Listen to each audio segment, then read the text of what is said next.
creaks underfoot, whispers linger.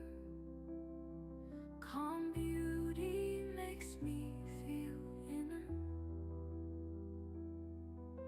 Sails float gently in the breeze. Night sky stretches far and deep. Echoes of the past whisper peace. Ocean's depth holds secrets we keep. Whispers of the deep hold me. Ocean's breath sets me free. Silent stillness, endless sea. Pirates dream eternally. Stars above with stories old. Water's touch feels icy cold. Midnight tales in silence told. Mysteries in the moonlight unfold. Gentle sway rocks the whole. Ocean song now alone. Dark horizon beautiful. In the deep whispers cold. Whispers of the deep hold me. Ocean's breath sets me free. Silent stillness, endless sea. Pirates dream eternally.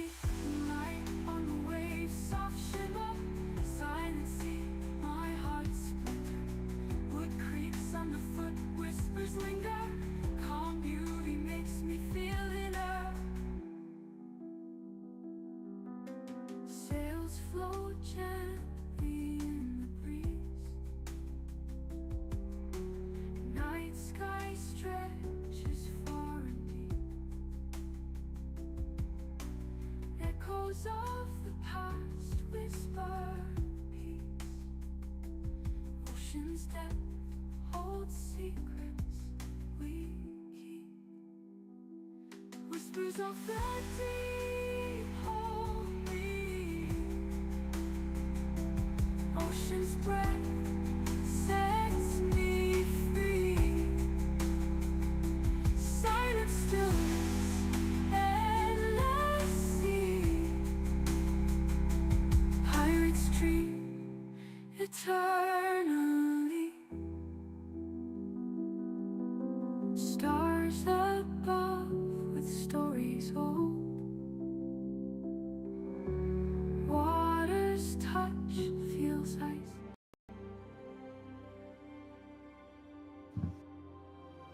Millennia ago, the world of the Shattered Archipelago was part of a single, massive landmass known as Heartland Isle. This vast continent was the center of ancient civilization, where powerful magic was deeply intertwined with the natural world. The people of Heartland Isle lived in harmony with the elemental forces, drawing power from ley lines that crisscrossed the land. However, buried deep beneath the earth was a sealed reservoir of immense chaotic magic, an ancient power that had been bound by forgotten deities to keep the world stable. Over time, the civilizations of Heartland Isle grew too ambitious, seeking to harness this dormant magic. Through reckless rituals and forbidden sorcery, they inadvertently broke the seals, unleashing the raw, uncontrollable force that lay beneath. The release of this ancient power caused a cataclysmic event known as the Shattering. Massive earthquakes tore through the land, volcanic eruptions spewed forth molten rock, and the oceans rose to swallow vast swaths of the continent. The once united Heartland Isle was torn apart, fractured into countless islands that now form the Shattered Archipelago and lands beyond. magic became unpredictable, warping the land and sea, and those who survived were left to rebuild their lives in a world forever changed. The shattering's impact is still felt years later, as the chaotic magic continues to influence Etheria, leaving scars on the landscape and altering the flow of magical energy throughout the world. Many believe that the magic released during the shattering still lingers, and that hidden remnants of the ancient power could be found deep within the islands of the archipelago. And so, the Etherian Sea stretches infinitely. Its cerulean depths shimmer under a sky painted with hues of orange and violet. The horizon unfolds like a vast tapestry of adventure. This is no ordinary ocean. It is a realm teeming with life, both vibrant and perilous. Scattered across its boundless expanse are the Lost Isles, a mysterious collection of lush tropical islands and jagged cliffs, each cradling the echoes of ancient civilizations and untold stories. Among them lies the Shattered Archipelago, a hauntingly beautiful formation of islands, fragmented by time and tides, where the whispers of the past blend with the salty breeze.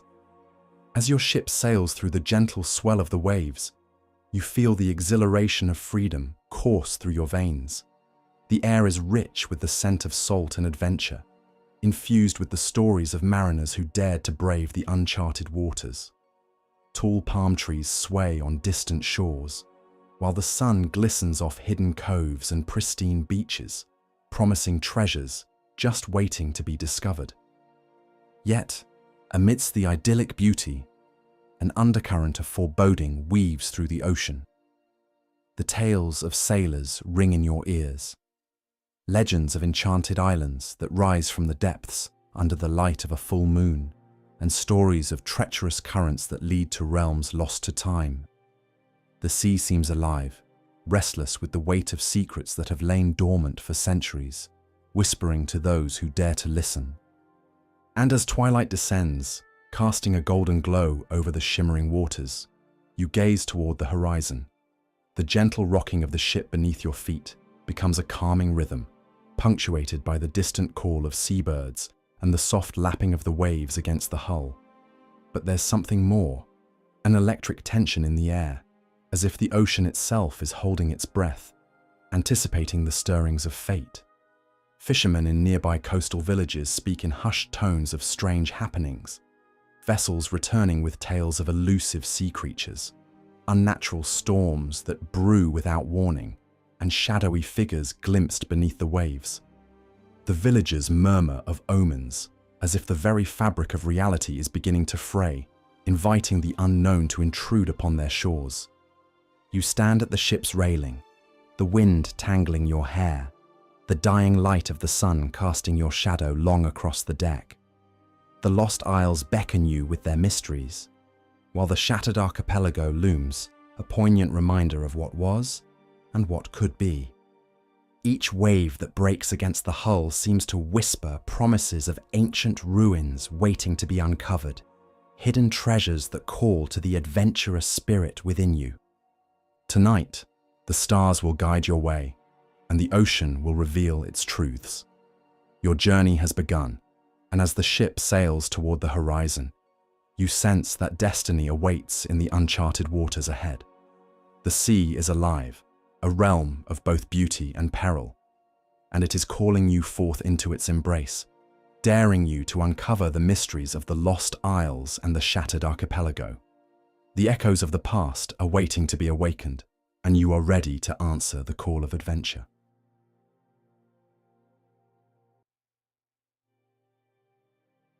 As the salty breeze clings to your skin, stepping off the boat, the tang of the sea filling your senses. Around you, the sailors and fishermen, weathered by the harsh winds and relentless sun, make quick work of tying off the boat, hands deftly securing knots and unloading today's modest haul. The rhythmic slap of water against the pier and the creak of the weathered wood form a familiar backdrop as you turn and make your way through the narrow bridges of the cliffside village of Seabridge. The town's atmosphere is heavy with the smell of salt, fish, and brine. mingling with a distant scent of smoke from hearth fires.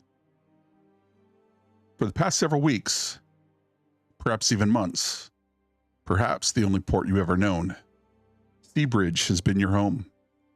A place where the call of the sea and promise of adventure always seem just a step away. Seabridge is a patchwork city, like most, built precariously on the edge of the coast, where wooden planks, rocks, and cobblestones weave together to form a town that almost seemed to rise out of the sea itself. The buildings, mostly constructed from driftwood and salvage materials, stand unevenly along the shores, with weathered beams and salt-streaked walls that have braved countless storms. Bridges crisscross the town, connecting stilted houses and makeshift platforms that jut out over the water, creating a labyrinth of walkways that creak and sway with the tides. The air is thick with the scent of brine, the ever-present dampness of the sea. The streets are more like winding rivulets than traditional pathways, narrow cobblestone alleys let flood during high tide, forcing the townsfolk to rely on elevated bridges to get from place to place. The waterways snake through the town, reflecting the moonlight on calm nights, but turning treacherous when the sea grows angry. Boats and skiffs are as common as carts here, gliding through the water-laced alleys to deliver goods for ferry passengers. The entire town seems to pulse with the rhythm of the ocean, its lifeblood tied to the whims of the waves. But despite its ramshackle appearance, Seabridge thrives with a lively, rough-hewn charm. The docks are always bustling with fishermen hauling in their catch, merchants shouting about their wares, and sailors telling tales of distant lands. It is a place where survival depends on the ingenuity of its people, who have learned to bend nature to its will, building a home on the edge of both civilization and the untamed sea. And ahead looms the rusty anchor, its worn sign creaking gently in the breeze, swinging from rusted chains. The building itself looks like as if it had survived countless storms, with weather-beaten wood and salt-streaked walls. Barnacles cling to the lower beams, and seaweed has tangled itself in the nearby rocks and posts.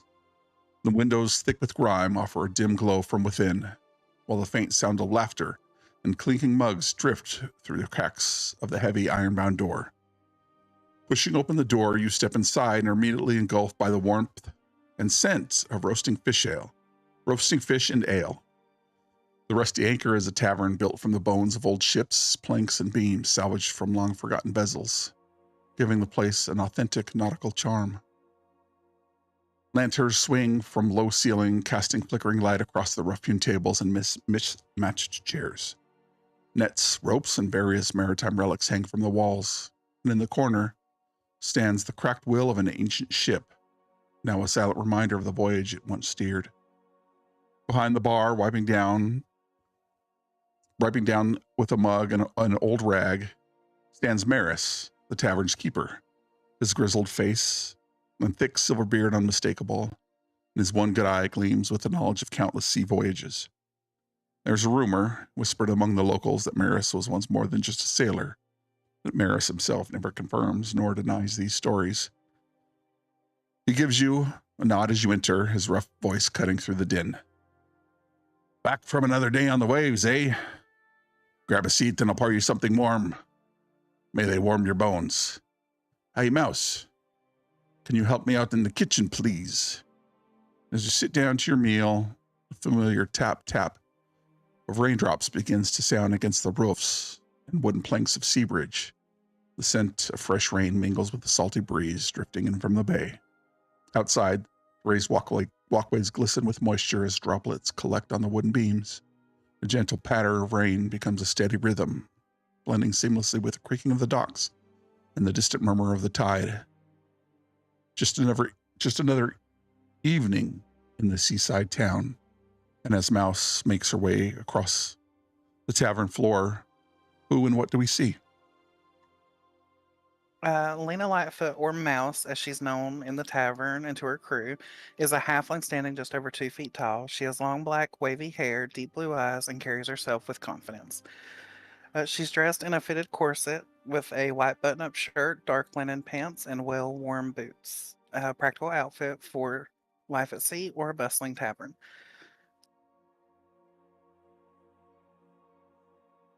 And behind Oh. Mouse comes a tall, well-muscled, dark-skinned man.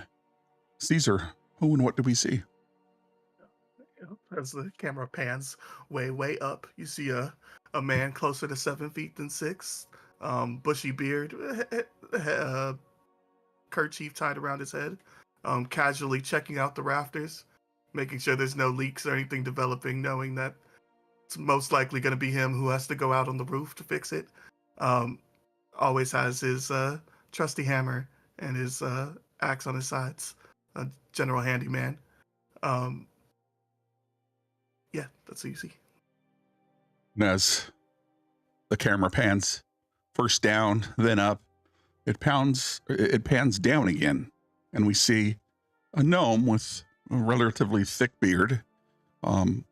And as Dag enters, who and what do we see, Dag? Yeah, you see a gnome probably around just over 3 feet tall. He likes to claim that he's 3.5, but doubtful. He's got a scruffy, scraggly black beard that's just showing hints of gray. And he's got a beret covering most of the top of his head, and he's wearing just kind of a bit disheveled clothing, with lots of straps of leather and bits and pieces kind of all along, and he's got a nice clean knife that he uses to gut fish and clean them from their haul. And he's lagging a bit behind the group because he's already gotten into an argument with one of the patrons near the door.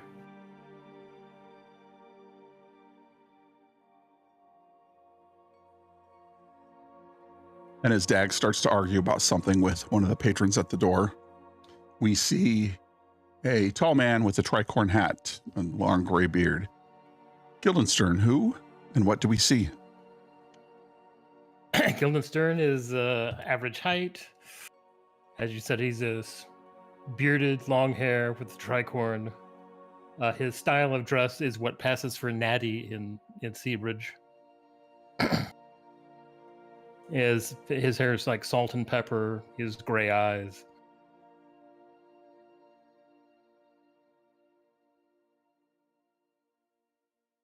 And That's as it.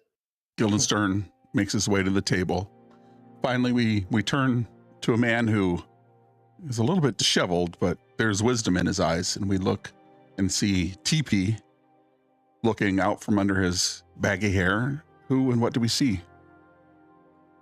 You see an average built human. He's about 6'2". He's wearing some loose hide that looks like it's kind of patchwork made with feathers adorned all over his body, as well as numerous tattoos are looking like druidic symbols and such. Kind of looks very peaceful, and he's humming some little tune. And he's carrying a knapsack in one hand and a couple fish that he just caught in the other. And as Mouse makes their way across the tavern, Maris, almost an uncle or father figure since you've arrived here, Mouse leans in. Lass, are you well? How are the seas? Been hearing odd things from friends around the ways. Hi, Maris. I'm good, as always. It's been a little rocky recently. But nothing you and the crew can handle, yeah? Of course not. We're fine. Okay. If anything were to happen to my little mouse, I'm not really sure what I would feel about that. You're big help around here, you know this. Well, I know. Your business would suffer. Someone's got to keep this place running. Certainly. All right, here, come, let's grab some ales and some food for your team. And Maris heads into the kitchen area where it looks like he is not only the bartender, but the cook, and Mouse helps them with the drinks, and shortly they return to the table. Looks like some clam chowder and mishmash mugs full of a warm but liquidy mead. And Maris looks towards Mouse. You've been on the ship all day. Why don't you sit down with your crew and have yourself some food? We can take it here. It's not going to be very busy. It's starting to rain again, and you know how it gets when it rains. People just like to stay in front of the fire. But she'd nod and join the crew. She'd mentioned that she'd join him afterwards to help clean up. Maris comes back or heads back around the bar and takes a long draft on the thing he's drinking, and the camera pans back towards the front door where Dag is having a heated conversation about some matter. What are you discussing with this patron, Dag, who is clearly inebriated? I don't know how many times I have to tell you, Philip. I don't know what happened to your dam's barrel of tabac. All right? It wasn't me who took it. But I'm not worried about the taking so much, but who put the lemon in there? I know you're a fast one there, Dag, and I know you like to play the pranks. Look, I know I had a bit of a reputation when I first came here, but that was many years ago, Philip. I'm just looking to make a quiet life, fishing, and get back to my Celine. All right. But you know how long it takes to get that tobacco here. We don't grow it locally, and we have to go out and get it. Sherman and the crew, they have to travel across the aisles, and you know how deadly those can be to pick it up, and it cost me literally an arm and a leg. Well, it cost me an arm, and he gestures to the hook on his one arm. At one point, you know how I love it. So if you could be so kind as to let me know who may have messed with it, were it not you. He rolls his eyes a little bit, thinking it is certainly Dag. I would appreciate it. If it's that important to you, maybe you should keep a better eye on it. I've only got one good eye, Dag. That's why I said eye, not eyes. And he grumbles and he pushes his way past Dag and out the door, carrying his full mug of mead with him as he looks to head out to the docks and perhaps to his home or to the warehouse district. But there are only a couple other patrons sitting in this place, some of the other fishermen that have come in from the daily catch, and you find yourself around the table. What happens now?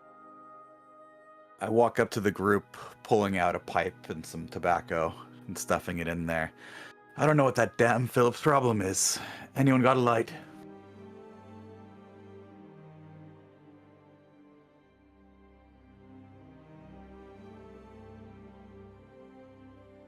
Mouse would look around to make sure no one's paying attention, and if they wouldn't, she'd flick a finger, causing a little bit of flame to light it. Thank you, Mouse. Is that roasting fish ale I smell Maris making back there? As always.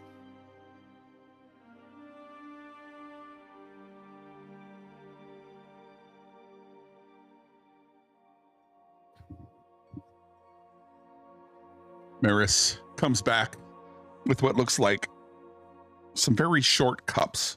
And Maus, you know these to be the cups where he likes to present to important people within his establishment the what did Dad call it again? The roasting fish ale. And he'll bring a cup over and set it in front of you and on the house. We appreciate everything you've done since you've been here. So, and he kind of winks towards Mouse and heads back towards the kitchen. Mouse nods her head in appreciation.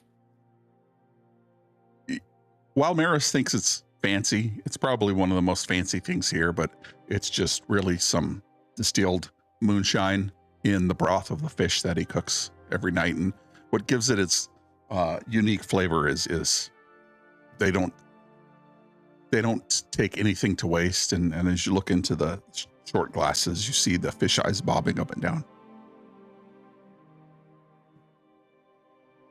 Well, it's not good without fresh fish eyes. You can have mine.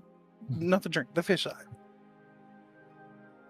Well, it's not real fish ale without the fish eyes. I mean, you're missing the best part. House fishes out the fish eye and offers it to him. Are you sure you don't want it? I'll pick up my fork and take it right off his. Sure. You never turn down fish eyes. Wait a Can't minute. believe you all Gilden's drink turn that. got the fish eyes last time. She offered it to me. Get your own fish eyes. This one's mine. Takes a big puff of the pipe. As long as it's fully deboned, it's good enough for me.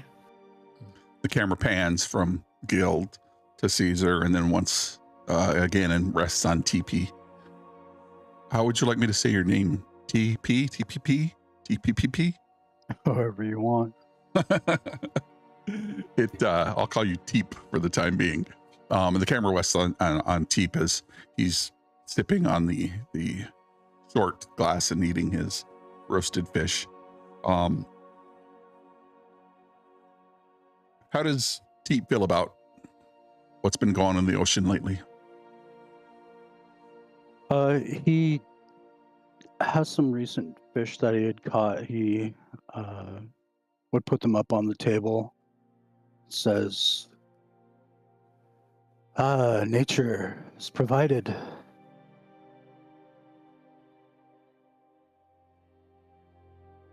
What you got there, TPP tree? Some fish? Got eyes, TPP tree. What kind of fish? They Why'd you look bring like him out? rock. Why'd you bring him to the bar? Hey, make some ale with them, of course.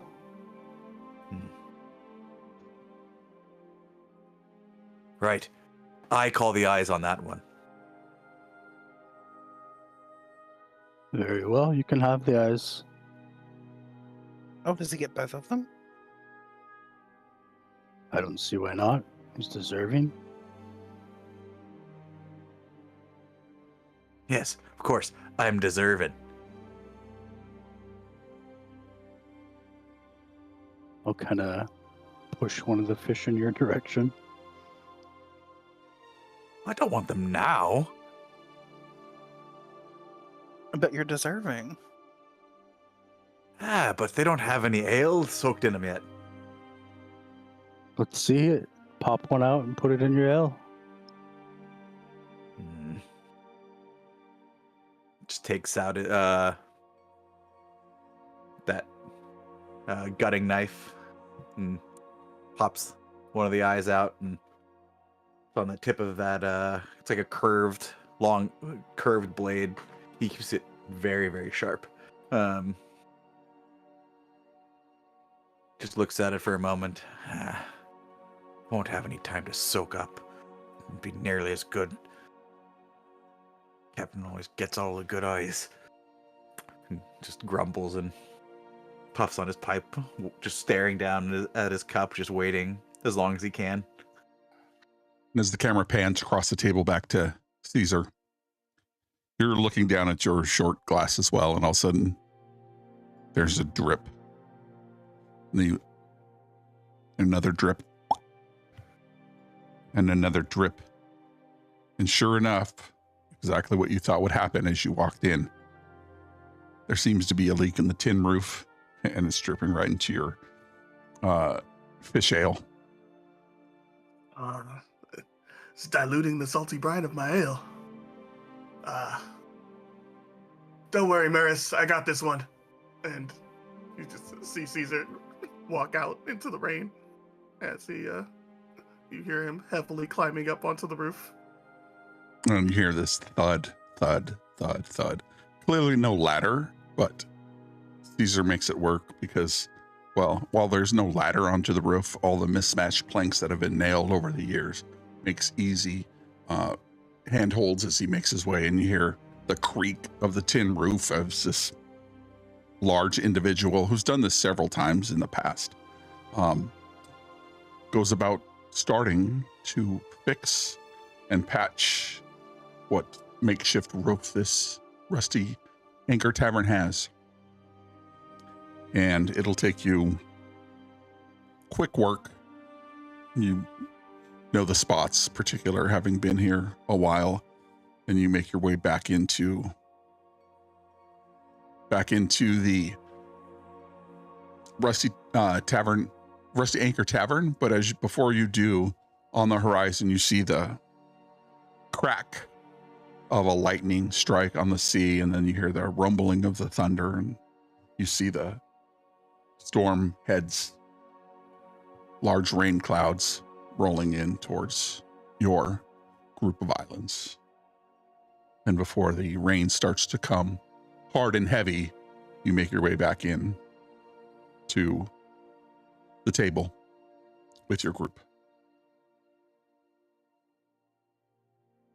Shortly after, Maris comes by and has a few words with the last patron. As the candle wick grows long, you hear the rain start to intensify on the tin roof and the thunder. You see the flashes of lightning that happen, what feels like just outside the doors of this tavern. He closes and locks the front door as the last person makes their way back out and grabs himself a mug and fills it up and comes sit next to the group. Sits down with a heavy sigh, kind of glances up over his mug towards the mouse and then towards each and every one of you. So we're getting word. Odd findings out in the undersea. Weird things that happen beneath the waves. Storms that happen almost out of nowhere. Have you experienced any of these phenomenons today, yesterday, or the last week or so that you've been out on the waters? Have we?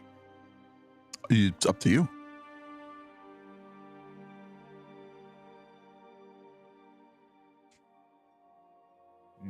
As he sits down and joins the group, Mouse would raise her glass to him, kind of in a toast.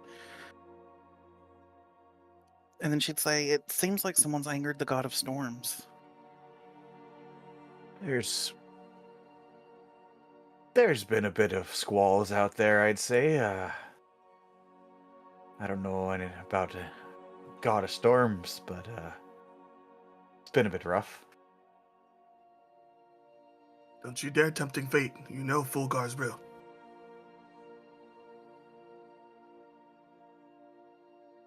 Caesar has the right of it. Fulgar is real. And, don't let him catch you unawares out there in the deep blue yonder. I've been there in the past, you know. Comments like that will get you struck by lightning. Or worse, your ships get struck by lightning, splits it into half, and then the creatures of the deep come out and you have to fight them off with and he gestures over to Dag, with just your gutting knife, and you swim all the way back to your home and open up a new tavern. That sounds like a very specific story there, Maris. I don't know what you're referring to. I bet it was 20 foot long. 25 foot long. Each tentacle. All 12 of them. Wasn't it 13 the last time he told this story? It I think it changes was every only time. 11 last time. Huh. The numbers only get bigger each time. Amaris, I brought you some fish. Oh, let me have a look. Oh, these look rather good. Some of the fish from the other boys, they're kind of squalid and dark, and their eyes are sunken a little bit, but lot's brought a really good catch. So, like Sorry, I always that do, one's missing its eyes. and he'll glance to each person to figure out kind of who took the eyes. Wow. Mouse That's tries okay. to subtly point. The gaze rests on Dag. Dag slams his drink with the eye in it. All right, that's okay. As always, you can stay here as you've been staying here, Teep, if you want, just across the walkway. And for those of you who want, who've been here or grown up here, you can have your own house proper on the outskirts of this area. But there's a 4-building place that, as far as anybody knows, Maris owns. One of them happens to be the Rusty Anchor Tavern, and then he has like a 4-bedroom small house that people stay in. It's like 3 or 4 stories tall, because everything in here in Seabridge is built on top of each other because there's just not very much room. And so amongst all the different walkways, planks and wooden raised walkways and stilted houses, there are even more buildings built on top of the others. You know, one to be the tavern, one to be a storehouse, one to be the place where he stays by himself, and then there is another place where it's an inn. But Teep, you've been staying here for a little while in this area, and you've provided the food to Maris, and he's paid you through room and board if you so want to be in this place. Completely up to you, but that's kind of the area, and he's offered Mouse a place to stay privately here in the group. With him, it's got its own floor. He usually sleeps on the bottom, but there's an area that's like 2 stories up from his place where you can stay, Mouse. It's kind of your own little place. And but for those of you who either want to have a home of yourself, you can, or you can also stay here. But he'll nod to Teep. So another month room and board for the fine fare you bring here to, even if they don't have 2 eyes, to the Rusty Anchor Tavern. It's much appreciated. I appreciate the dry place. Well, thanks to Caesar over here. You guys Drier would now. work. He'll toss you the bar rag to clean up the drops that have landed on the table that you had vacated while you made the repairs. Hey, clean that up if you can, will ye? I do that, and also clean up the drops that are probably dropping off of himself since he just came out from the rain. Yep. And you look around, and this place is a mishmash patchwork tavern. All the tables have probably rolled up from the sea.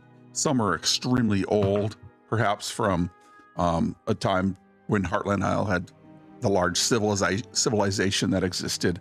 But some of these, very old wood together.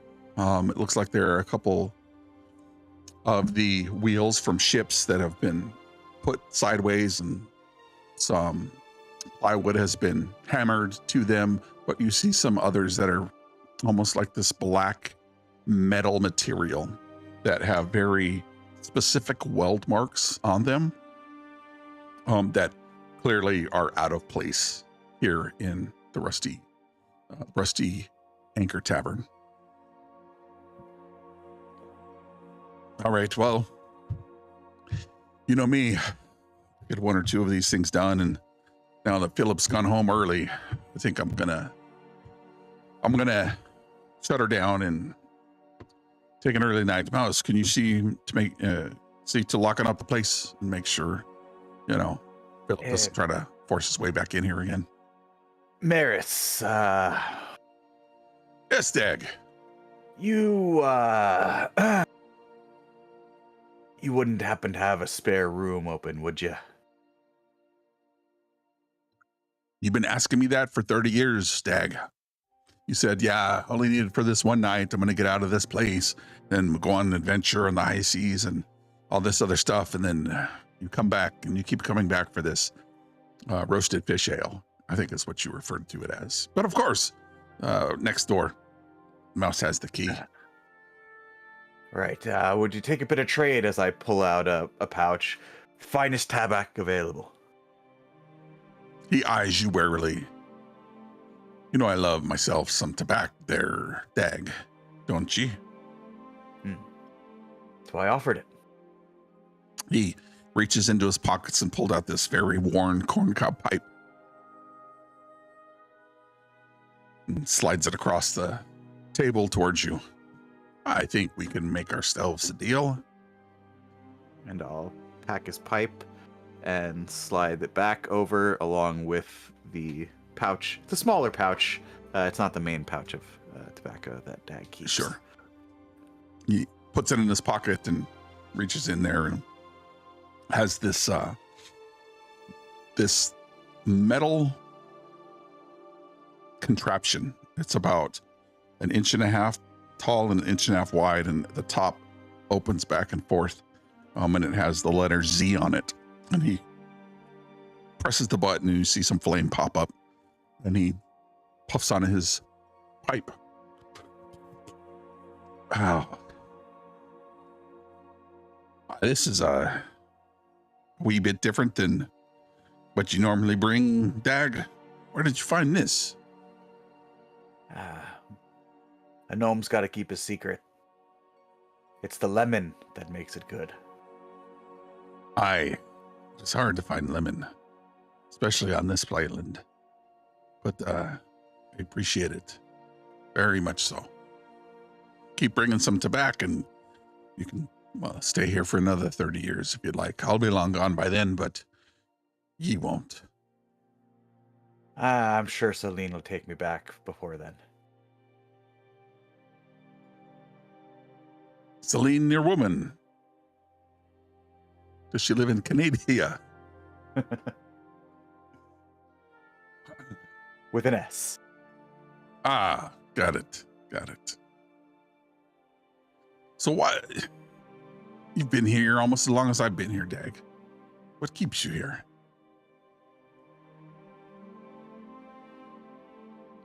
Fishing's good. Your ale isn't the worst thing I've ever drinking.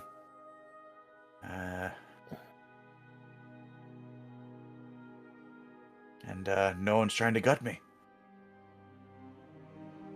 Tonight. Yeah. Yet.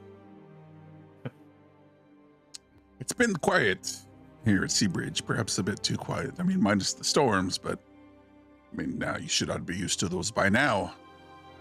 Anyways, all right, Mouse, don't stay out too late.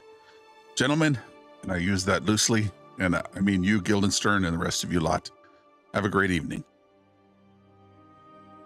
Mouse again would raise her glass. She'd finish it off, and then she'd get up, and she's still listening to the conversation going on at the table, but she's going to start, like, putting chairs back where they need to go. Now that no one else is in there, anything that needs to be mended, she's casting mend. She's picking up bottles and casting prestidigitation to clean them and putting them up. Nice. And as you hear Maris walk on the creaky decks back to his place, and his Mouse goes about her duties, Teep is staying and Dag is staying, and Mouse has her own place. But where does Guildenstern stay here at the Seabridge small, quaint town? Yeah, he has his own place, but it's small, but it's like one room, but it suits him. It's a little bit farther away from everything, as much as you can in this place. Yeah. Certainly.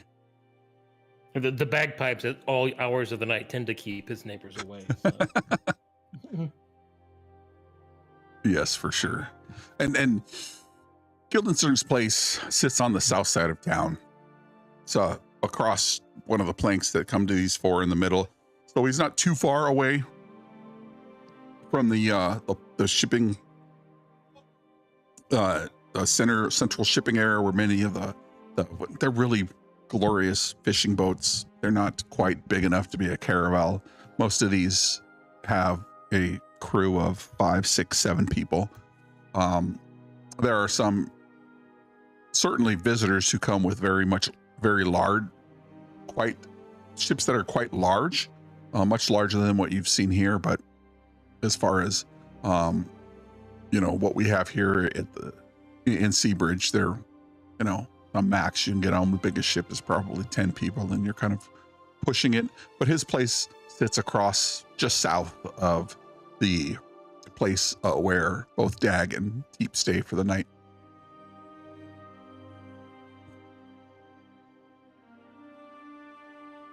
What about you, Caesar? What do you typically do after you guys finish up? Where do you go and what do you do? He's a bit of a stray. He generally is helpful enough around town wherever he's working the latest, will usually give him a roof over his head. Doesn't ask for much, but on nights like this, he probably just crashes on the floor in TP's room. Okay. And I think Maris probably, we rewind time a little bit, he'll thank you for fixing the roof again, and he'll mention that if you need a place to stay, you can stay in the room. There are 4 rooms available in this inn, he calls, that sits next to the Rusty Tavern. Typically they're Teep and Dag have been staying there for a little while Mouse has her own room in the place where Maris stays, and then across the footbridge is Guildenstern, and he'll make sure to mention that before he'll thank you for fixing the roofs. And every time it rains, you can count on getting a free room for at least a week by going up there and fixing it for Maris. Prospect of a bed is quite appealing, but he definitely thanked Maris for his kindness before he leaves. And as you finish the rest of cleaning up, is there anything the party discusses while they're here? Future plans or past adventures, or anything that they may not know about your character here in the first session?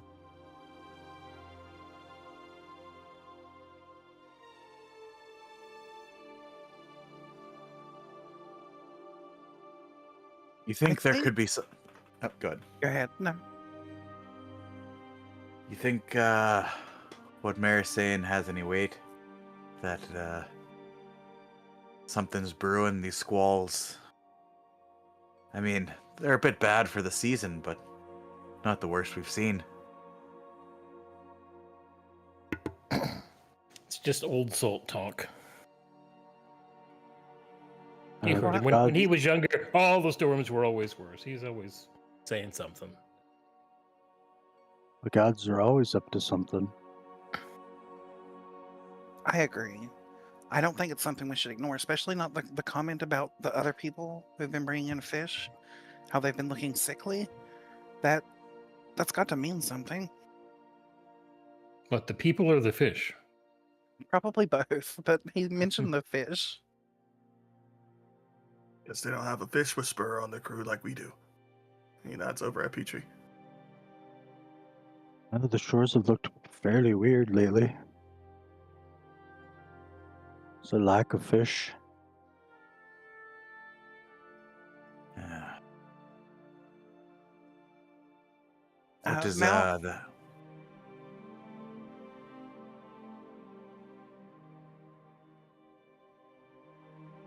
Go ahead, Mouse. Mouse would reach up and grab her locket, and she'd say, I think it's got something to do with the goddess of the ocean and the depths. I don't know why. I think the Tidekeeper's missing.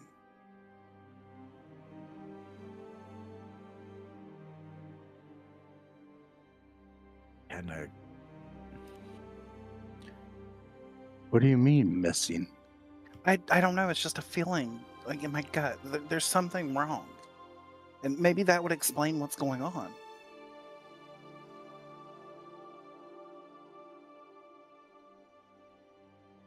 like, she just went on holiday or what?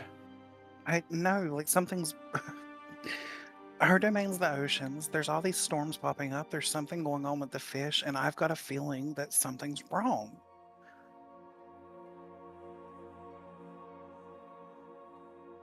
If the fish go bad, that'd be bad for us.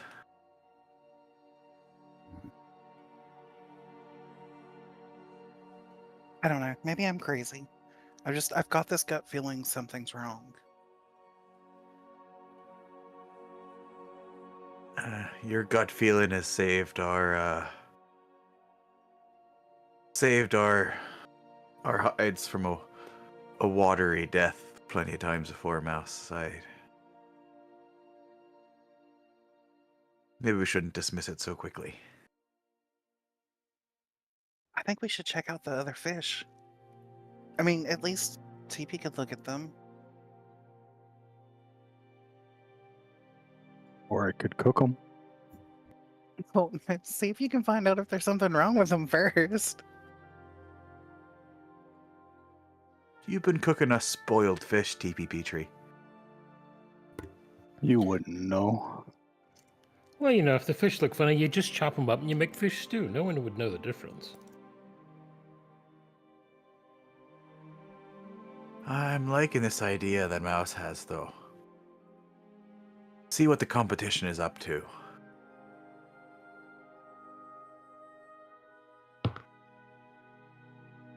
How long before we go back out? How long before we go back out, Captain? He picks up his coin purse and shakes it in his ear, and he's like, pretty soon.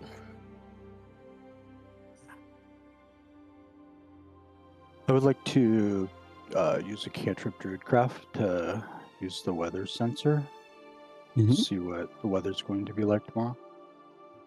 It is going to be raining and raining and raining.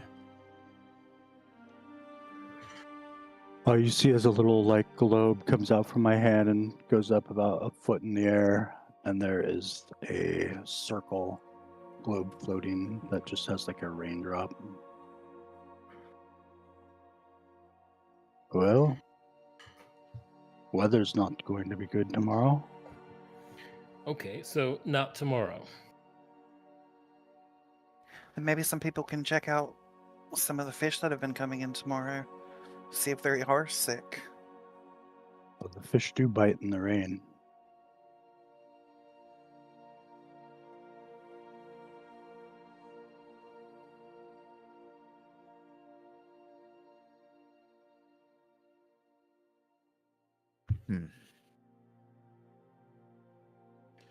How many other fishing crews do we know are there that would frequent Seabridge?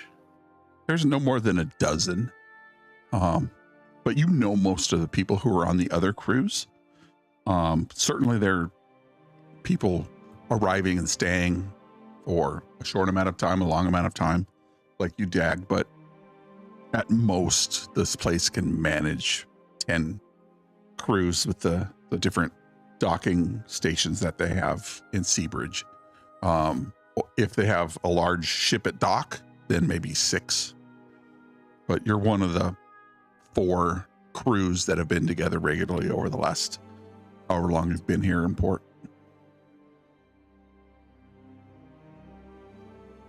Is there anybody who hasn't been here at Seabridge for 6 months, 12 months, longer? Is there anybody who's relatively new to Seabridge? Yeah, Caesar kind of just wandered in one day. It's just been real helpful, and people just kind of accept him since this crew has no one to carry stuff. I think they were just like, okay. We were like, we need a tall guy. I would think that I come and go, like there's periods where I'm gone for like a week. Mm-hmm. Okay.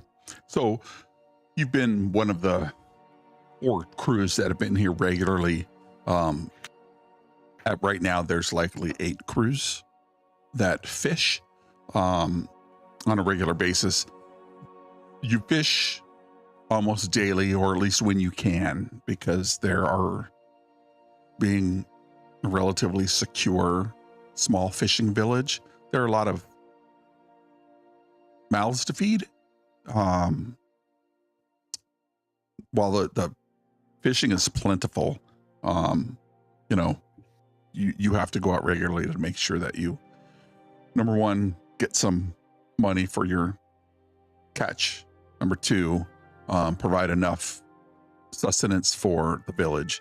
And number 3, not every day is a successful day. Sometimes the water's extremely calm and there's no kind of wind, and you can't go out at that point. Other days, like perhaps tonight and tomorrow, there'll be storms and you won't be able to head out into the storm because the waters here in Etheria, and particularly as you get further into the Lost Isles and the Shattered Archipelago, are extremely treacherous. They say people make pilgrimages to the center of where the shattering or fracturing occurred, as almost a holy pilgrimage. And if they ever come back, it means they were chosen. But many people don't come back, and nobody here in this town has ever ventured out that far and made it back, or you've never seen them again. So, in a long-winded way of saying, you're of a half dozen regular fishing crew that goes out whenever you can or need to.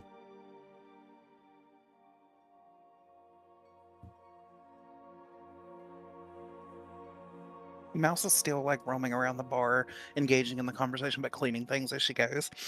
And she said, with the storms tomorrow being bad, most people won't go out. Tavern will be full. We might be able to hear some news from what other people have been catching, what they've seen.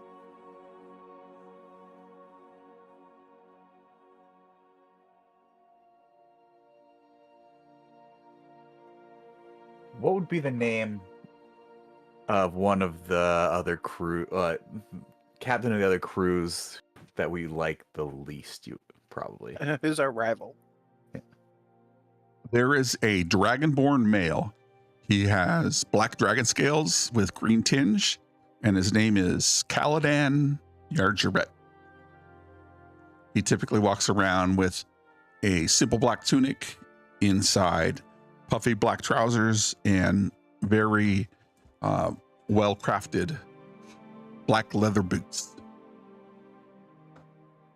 I could always take a stroll and see what Caladan's crew might have been bringing in. Just check, as a professional courtesy, making sure everything's working properly on their boat.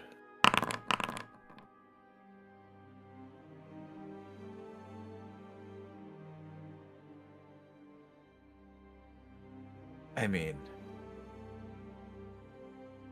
far be it from us, to not try to help our fellow fishermen at here, Seabridge. If you need company, I can come along. I need to gather some seaweed anyway.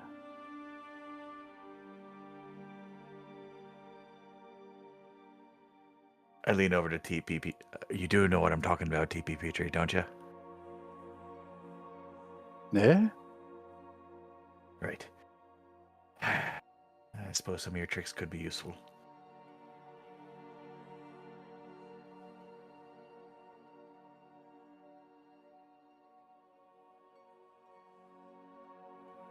What do we all think?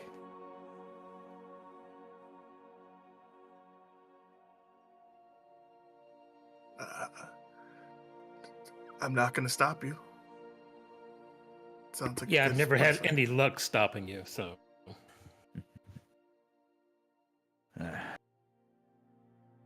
Maybe I'll wait a bit.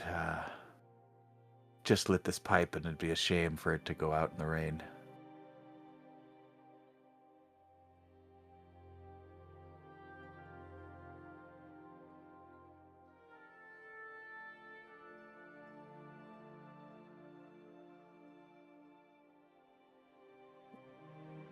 So, it'll be a day in port then tomorrow. Looks like it.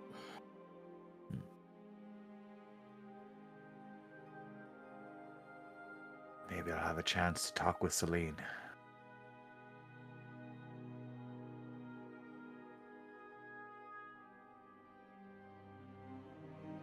I'm sure she'll take me back, right?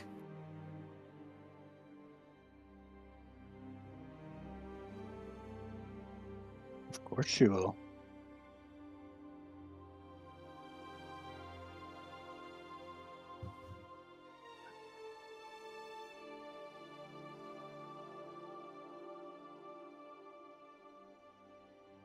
You should probably bathe first. What do you mean? We were just walking through the rain. You stink. That doesn't count. You do smell a bit like fish. We're fishermen. We don't all smell a bit fish. Like my point exactly. But we're not all visiting Celine now, are we? We could be. I thought she liked the fish. You think she was that upset about the fish guts? What about Wait, the fish guts? what did you do with fish guts? Just experimenting a bit. I was thinking if Maris there could make his ale, then maybe I could try a bit of my own.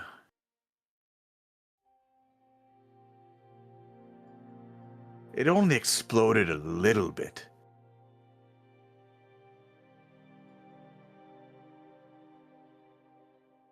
I shake my head in disappointment. If it only explodes a little bit, you're not doing it right.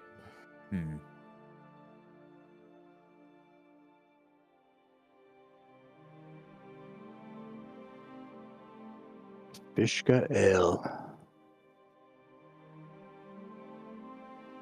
See, I was trying to go a bit further. I was trying to make fish gut brandy. But brandy's already mulled.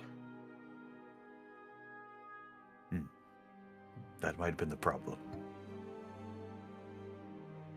Look, I'm sure she's was able to wash out most of the fish guts from the place. Yeah, brewing fish guts, that's more of an outside activity. But there's been so many squalls.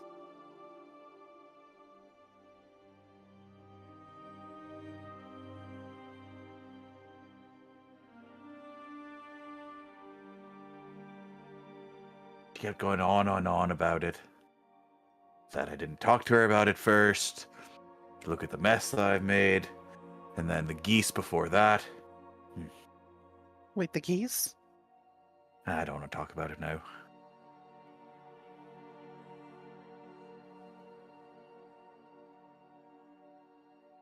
I mean, she's forgived you before. Sure she will again. Side note, geese, far a bit bigger than you'd think. A bit vicious.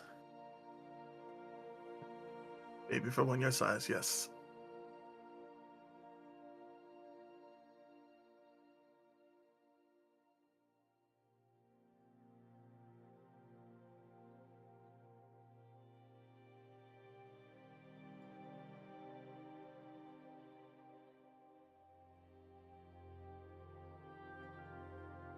Mouse comes back to the table and starts clearing the glasses that are empty and taking people's mugs and going to clean them and put them up.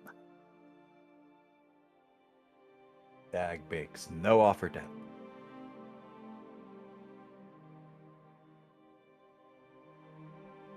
And as the conversation draws to a close, Mouse shoos you out of the Rusty Anchor Tavern, making your way across the footpaths and raised bridges in this town called Seabridge, which is literally built by putting planks just above the sea. And you can feel the storm surge lapping over some of the lower areas, and you make your way to your places of residence for the night. And we will take a 10-minute break. We'll be right back. See you soon.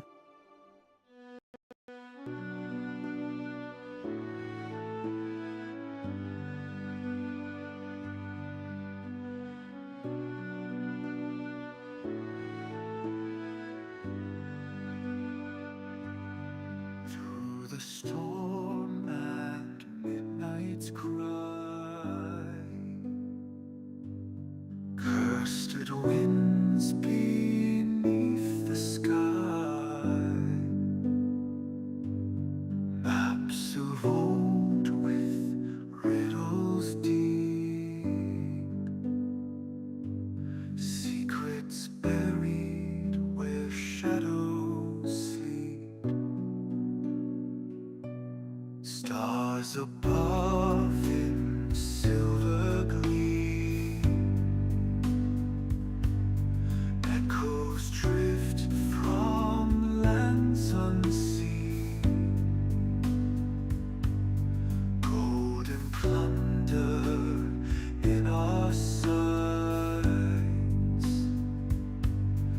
sailing through the endless nights. Hoist the sails and grip the wheel. Chase the prize with hearts of steel. Fortune calls across the waves. Pirates' souls will never be slaves. Bones beneath the ocean's floor. Tales of riches, blood and lore. Ghosts of captains long since gone. Guide us now to sail at dawn. Lanterns glow in misty haze. Through the dark and drifting maze. Eyes of gold, they pierce the sea to claim the treasures, destiny. Hoist the sails and grip the wheel. Chase the prize with hearts of steel. Fortune calls across the waves. Pirates' souls will never be slaves.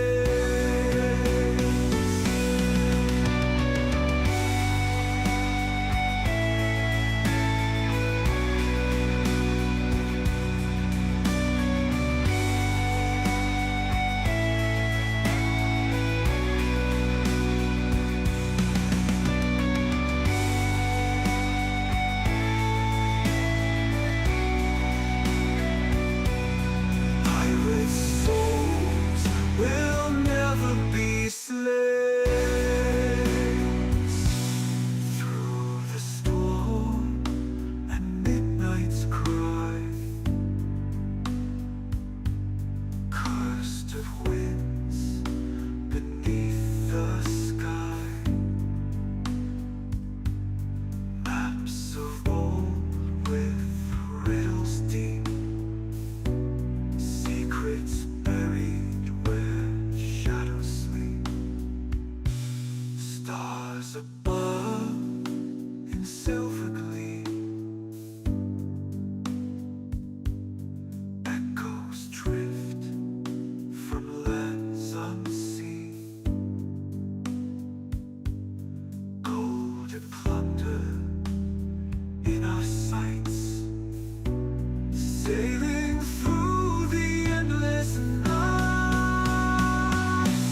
Hoist the sails and grip the wheel. Chase the prize with hearts of steel. Fortune calls across the waves.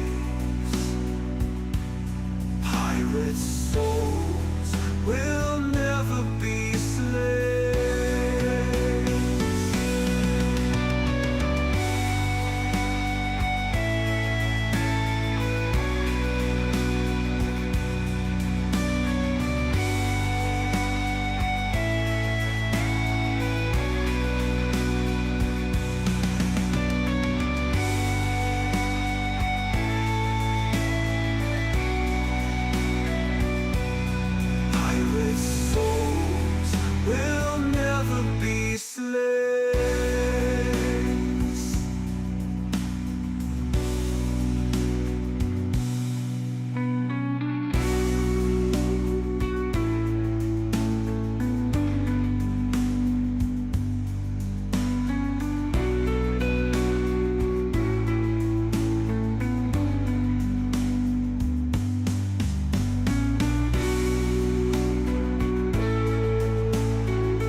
the storm and midnight's cry.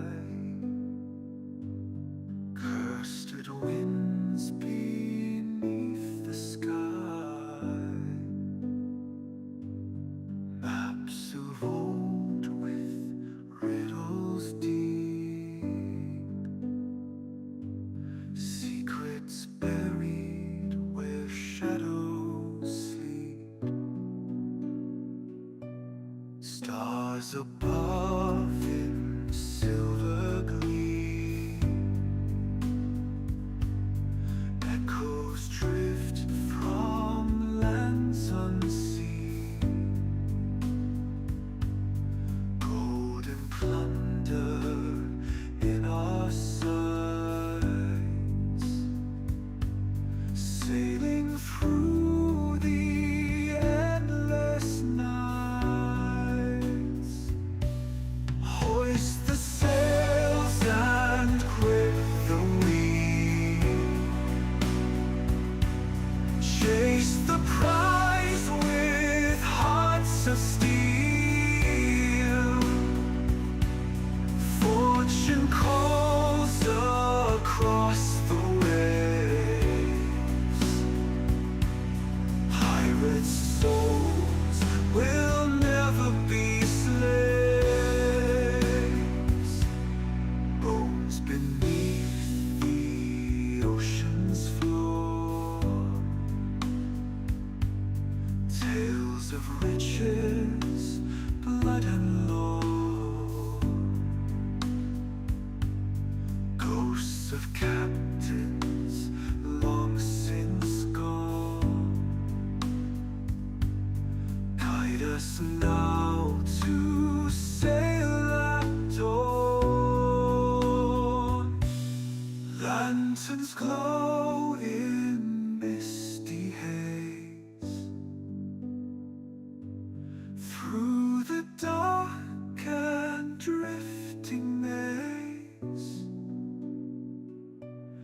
Eyes of gold, they pierce the sea to claim the treasure's destiny. Hoist the sails and grip the wheel, chase the prize with hearts of steel. Fortune calls across the waves, pirates' souls will never be slaves.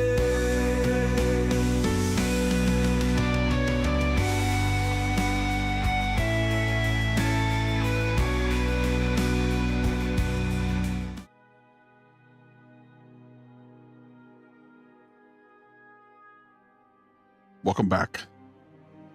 As the party has made their way to their homes for the night and taken a long-deserved rest from the weary day at sea, several days at sea, in fact.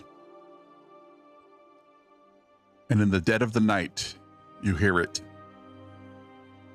You're jolted awake by the sharp, echoing clang of the alarm bells ringing throughout the town, louder, more frantic than you've heard before. Familiar sounds of Seabridge, the rhythmic crash of waves, and distant calls of night birds are drowned out by the urgent clangor. Panic lingers in the air, thick and oppressive, as the realization hits you. Seabridge is under attack. Through the thin walls of your room, you hear distant shouts of townsfolk and the hurried thud of boots on wood as the once peaceful harbor is now plunged into chaos. You think of the friends you've made here, fishermen, the sailors, the merchants whose laughter had once filled the tavern, now likely grabbing weapons or barricading doors.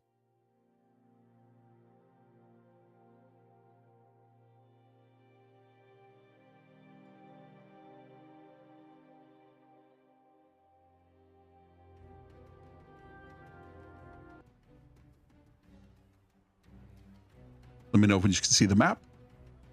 I can. Yep.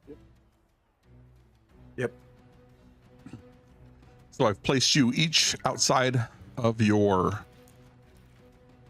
places of residence for the night. We have Mouse here at the top. We have Caesar staying with TP Petrie, as Dag likes to call him, and Dag. And then just across the way, we have Guildenstern. If I can get initiatives from the party at the top, you can see the different player pictures. You can click on that, or you can also roll initiative in D2B if you want.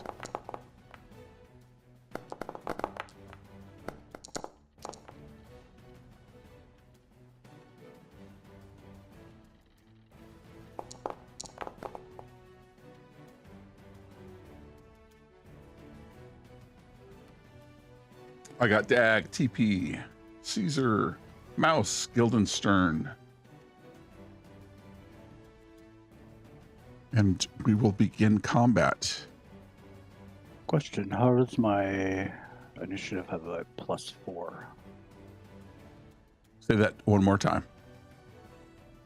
I noticed my initiative had a +4. I may have not updated your character sheet since the last time, but we'll go with it for the time being. All Roll right. a 14. Is that accurate? Yeah, it should be 16 total. All right. And what's your dex? +2, 15.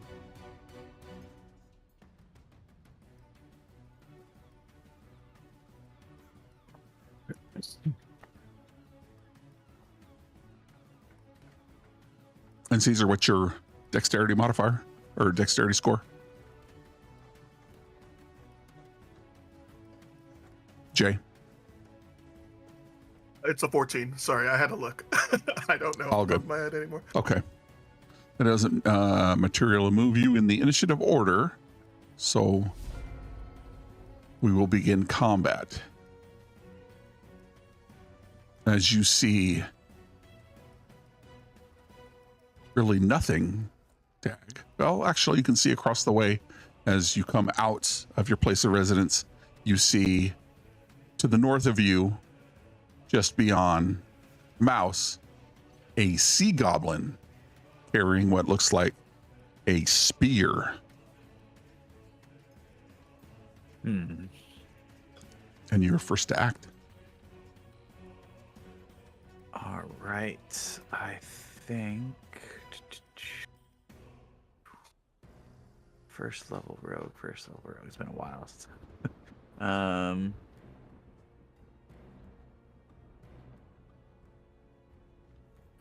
I think seeing that. So these how high are these barrels and everything up here? The barrels stand between 3 and 6 feet tall, since there are some piled on top of each other. Okay, so would I be able to go up these and cross over to there? Yeah, they don't from where you're at now, they don't provide any kind of difficult terrain or anything like that. Okay. So that what you mean? 5, 10, yes. Let's see.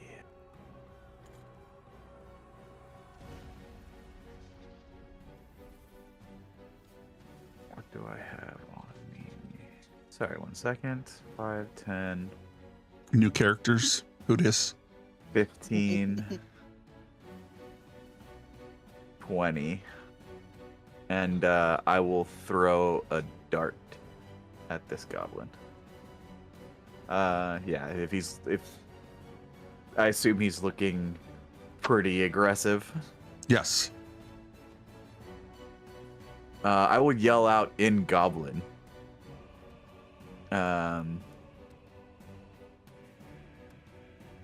Like, if you take one step further, you're getting steel in your gut, boy. and I will hold my action to throw a dart if they take a step forward. Okay.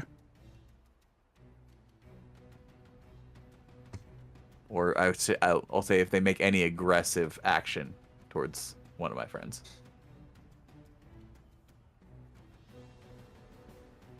Bonus action? Bonus action, I think that is it for now. Yep, level 1. Let me end my turn. At initiative count 20, you see, Gil, you can see this goblin here down to the southwest of you. Looks like he's just broken into a house and is taking equipment out of it and then dives into the ocean.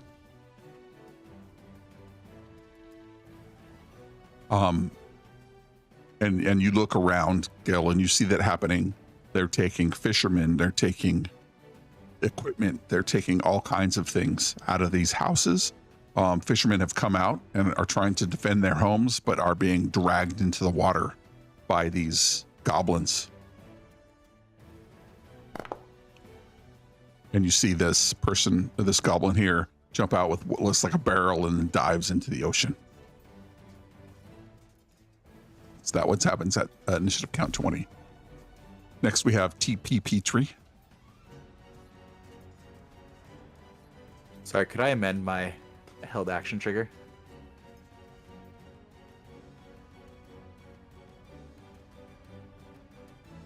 Yes, absolutely. Okay, I'll mention it once TP Petrie's done. Okay. I'm going to move up.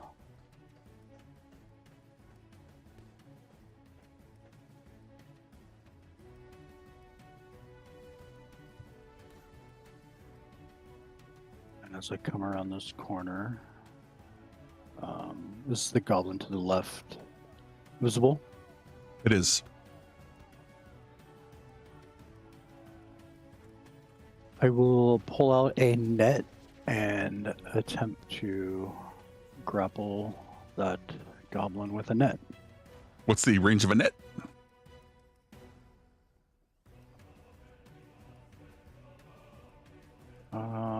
Let's hope he's within 15 feet.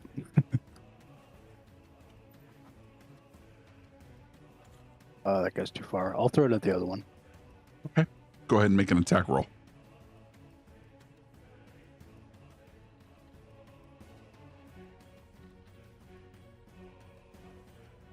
Unarmed or ranged? 2024 doesn't actually have a equipped attack net now.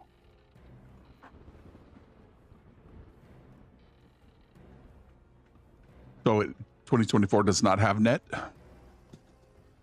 It just shows up in the inventory. It's no longer like an equipable. A equipable attack weapon? Yeah, okay. So we're using 2024 rules in this version. If it's not a weapon, I'm not sure we can use it. 2024 net.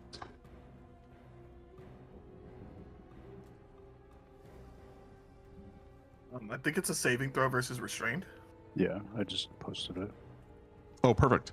When you make attack action, you place whatever is thrown. Target creature you can see within 15 feet of you. Targets must succeed on a dexterity saving throw DC plus your dex modifier plus your proficiency bonus, or have the restrained condition until it escapes. Target must succeed on a dexterity saving throw. What's your dex modifier and proficiency bonus? You have 2 plus dex, 2 2 plus 2. proficiency, so 12. 12. So this goblin will make a DC 12.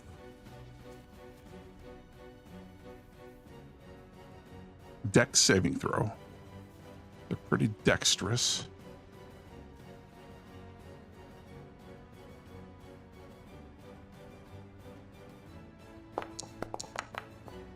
That is a 15.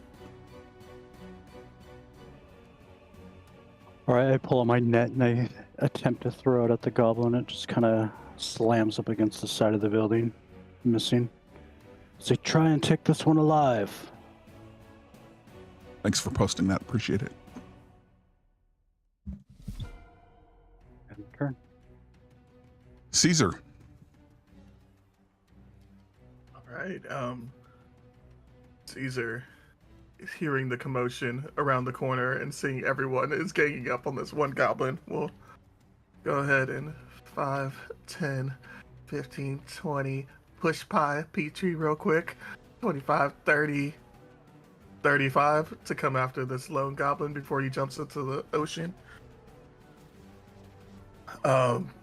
He will bonus action Hunter's Mark. That's how that works still. And then pull out his hand axe and toss it at this goblin. You are concentrating on Hunter's Mark. I am concentrating on Hunter's Mark. Holy heck, Phils. Let's Mhm. see here. Wow. That goblin I just gave them a free hand axe. That's lost to the sea. Okay.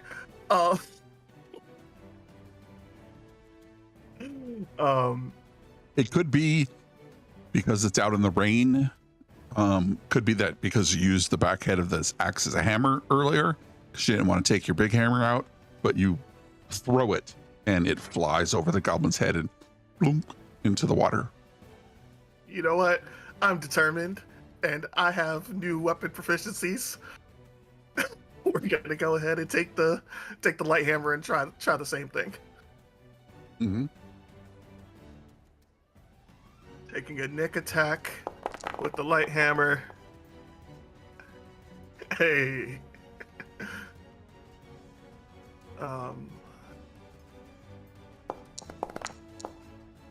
It's 3 bludgeoning and 7 extra bludgeoning from hunters. Or sorry, 7 total bludgeoning from the light hammer attack. Nice. Nick, when you make an extra attack, you make the extra attack of a light property, you can make it as part of the attack action. And so you're able to make 2 attacks here in the beginning. Very nice. And the creature takes 7 bludgeoning damage. It is bloodied. Up. That's my turn. Mouse. Which direction is Maris's house? It is this one here to your right. Okay, cool. I'm not going anywhere then.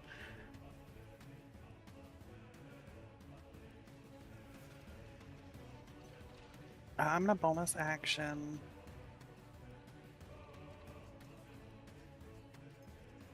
Cast innate sorcery.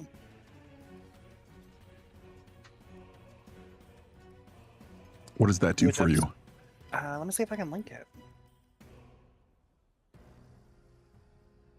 I think it's advantage on everything, basically. Yeah, all of my attacks have advantage, and my DC increases by 1. It lasts for 1 minute. Nice. Make myself a note to make a effect of that. Continue. And then I'm going to attack the one directly in front of her.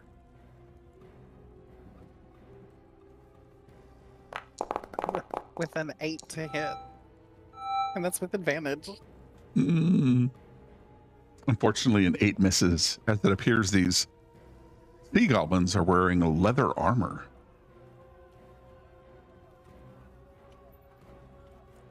Any bonus action or movement? No, that was my bonus action. Movement, I am going to at least move right here and end my turn.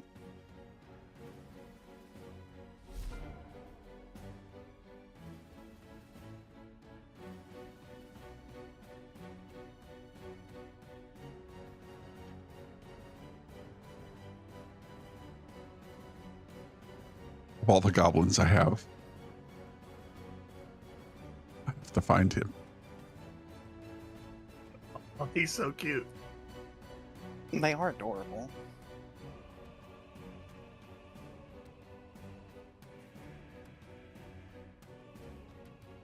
Where is this guy? Can't see him.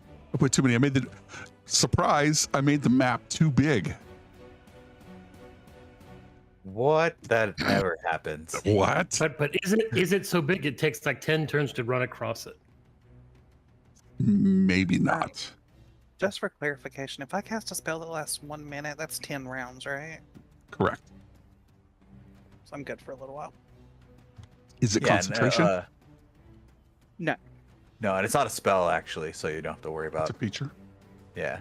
Yeah. Nice. I didn't think about that. You find out how you can ping him from the combat. I got him. tracker. Yeah, I got him. You see him. He moves up and he breaks into this house.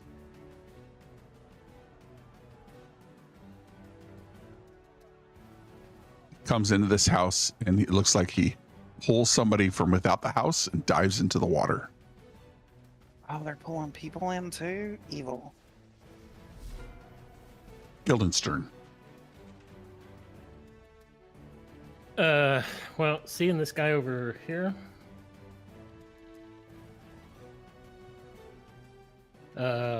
Guildenstern whispers something under his breath and tries to invoke some dissonant whispers in the goblin's brain. Is that a saving throw on my end? Yeah.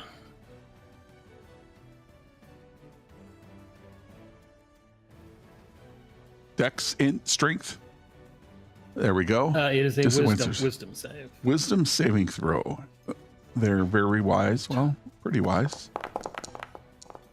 That is a My luck. Yep, he is 17. damn wise. Very wise.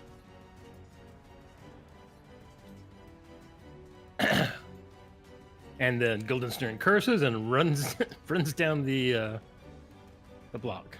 On successful save, target takes half damage. Ah. Okay. Let's see.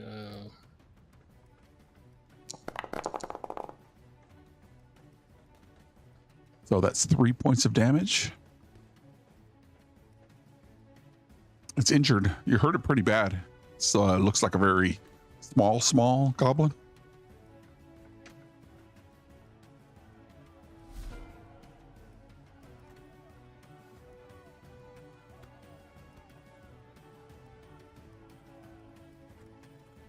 Yeah, I'm done. All right. Where is this goblin now? Here he is. As Guildenstern runs across the bridge, he doesn't see this goblin in the back break into his house and take something. Although he might not be sure what he has taken, he certainly takes something.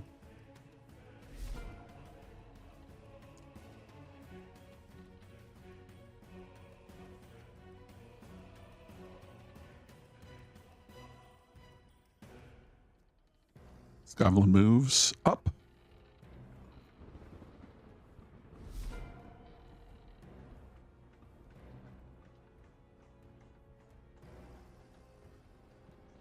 This goblin here looks at you, Caesar, and it's going to dive into the ocean.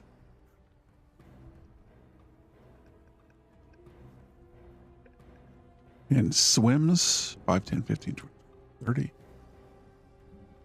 Actually, it's going to swim this way.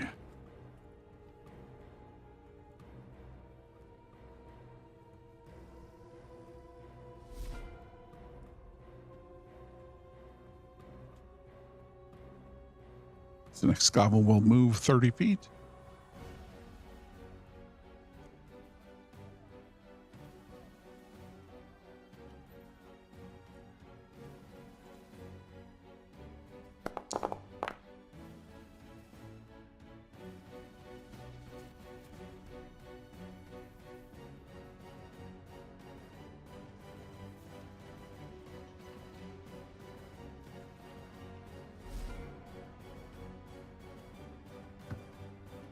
A lot of gobos.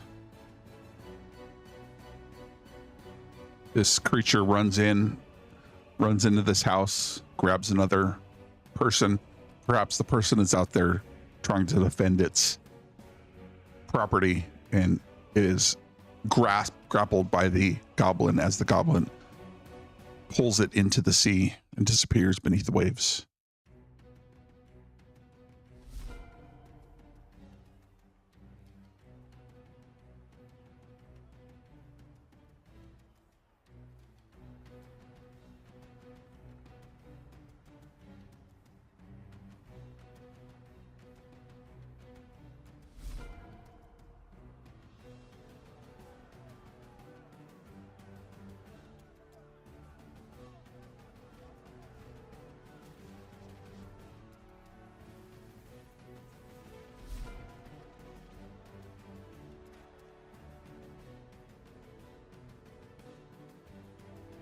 Again, you see this creature break in, and it looks like they've taken something out of this house.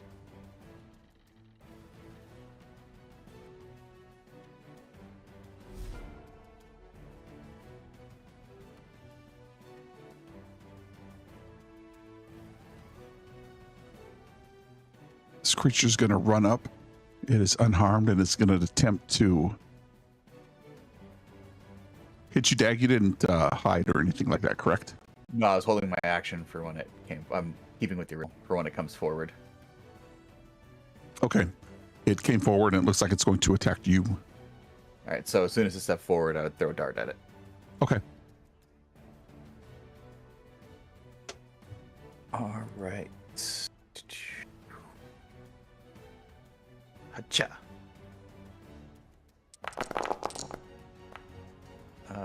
No sneak attack damage, so 5 piercing.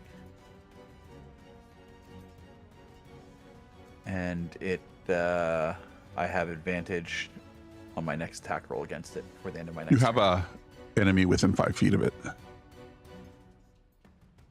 or an ally within 5 feet of it. Oh, you're attacking it as it took a step forward. Got it. Yeah. Yep. Yeah. So it'll be here. So, yeah. -5. It's bloodied. No. So yeah, -5. And then it is vexed. Nice. I'm gonna say that this creature takes a step forward, and you hit it with a dart, and then it immediately starts to move back away from you.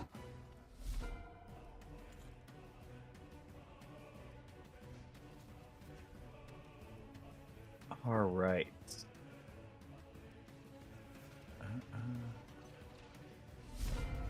Dag, it is your turn again. 35 feet, eh?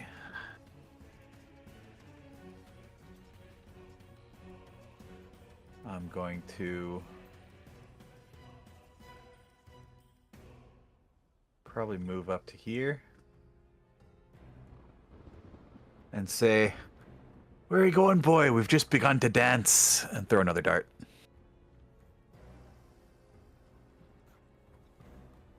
I have advantage on this.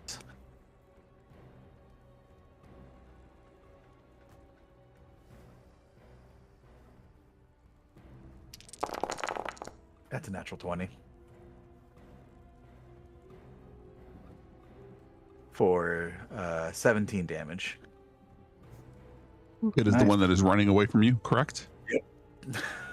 Describe how you kill this creature as it's running away from you. It looks like it's trying to run into the sea or dive into the sea. I don't think so, boy. You'll get a dry death tonight for attacking my home. And the dart just pierces through the back of his neck out the other side. Bonus action movement. I moved 20. I'll move back another 10. So I'm just closer to the group. And Mouse if she needs help. And that's my turn.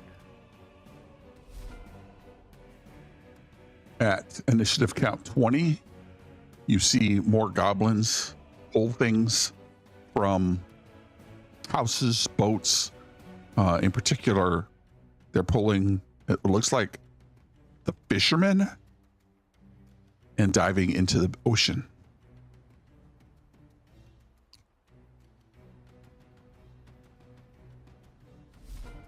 Teep, it is your turn. If I were to move to the right, do I need to go down or can I make it across, straight across? You can make that straight across. Where the rock is, it's maybe a foot, 2 feet down. You can take a step down and then step up really quick.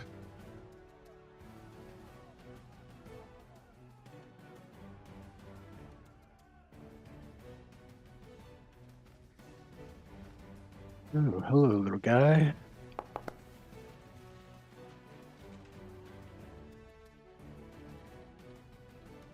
I'm going to look over at the one on the right and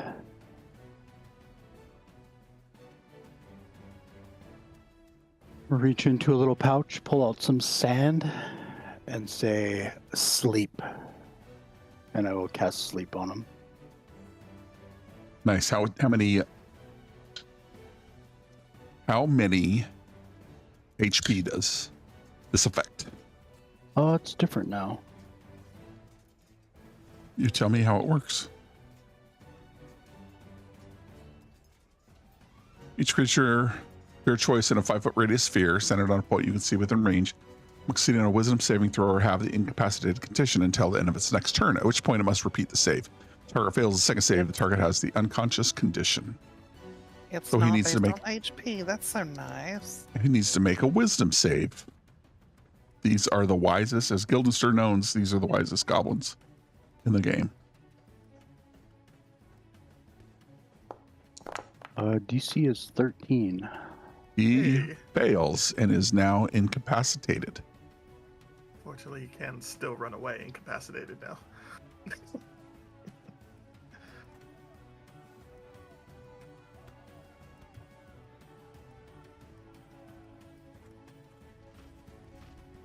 Concentrating on that, I will end my turn here.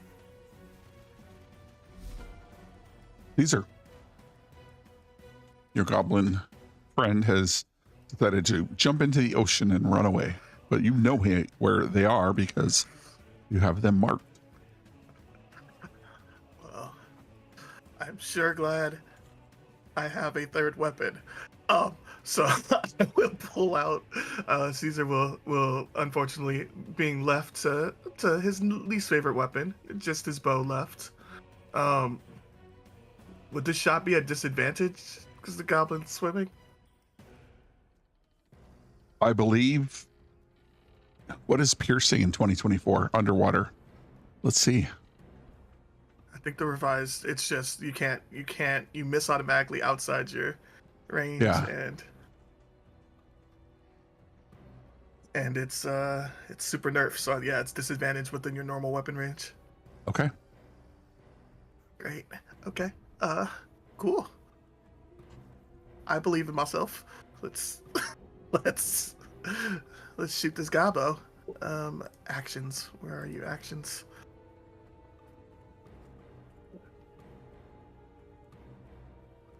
Come on, Kimberly, you can do it. Oh yeah, I think 15. A 15 hits this goblin.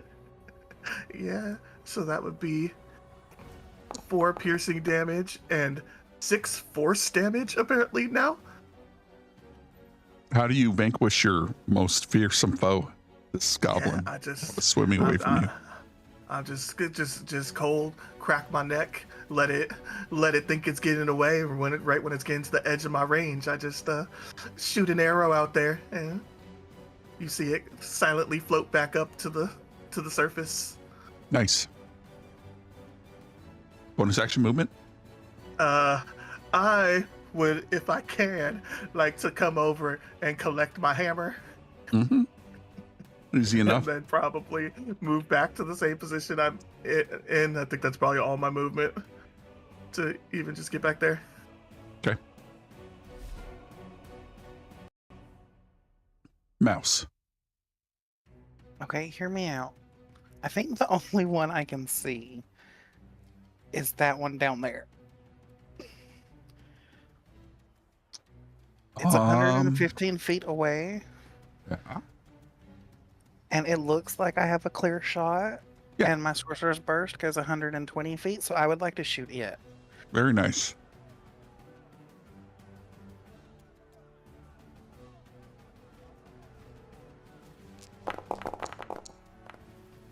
And that's a 16 to hit. A 16 will hit.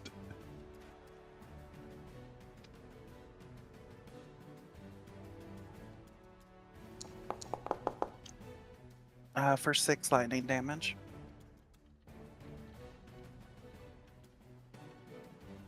This creature is near death. What does your sorceress burst look like, and have your companions seen it to this point? Well, I mean, they might not even see it now. Maybe Guildenstern sees it as you fire it, since it's so far away. Perhaps your plan was to keep it hidden. I think at this point she's not so much worried about the crew. I think at this point the crew probably knows she's a sorceress. She's more concerned with people outside of the crew and town folks, but it's raining, it's storming, there are people actively fighting for their lives. They're not really paying attention to her. I'm sure there'll be rumors of like a lightning bolt bursting through the town at some point, but they can't pin it on her. A lot of her magic manifests in like a bioluminescent glow, and it often gives off like the scent of salt water, but that's not uncommon where we're at. Nice. Very cool. And you got a nickname, Mouse, for being inconspicuous, perhaps? You tell me. Yep. The creature is near death. Would you like a bonus action and movement? I don't really have anything I can do for a bonus action, but I am going to move. That was the only one I could see, and I wanted to at least target something.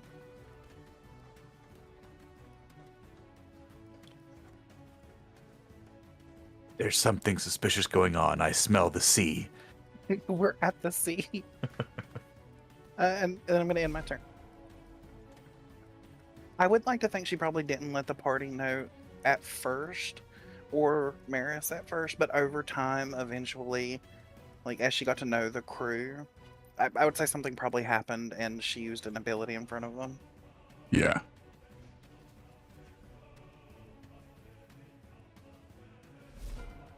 Guildenstern. Well, Guildenstern sees that flash of energy nearly kill this goblin. So he's like, oh, whatever. And we'll move back. And we'll attempt to throw a starry wisp at that same goblin. What does the Starry Wisp do? Yeah, it is one of his only real attack spells.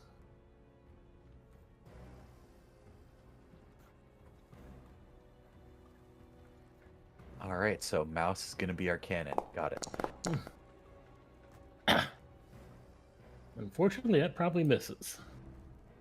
Unfortunately, even though it's within an inch of its life, it is wary for magic coming from the group of buildings in the center, and it's able to dodge the magic you fire off towards it, and unfortunately that does miss. Well, that's all I got then.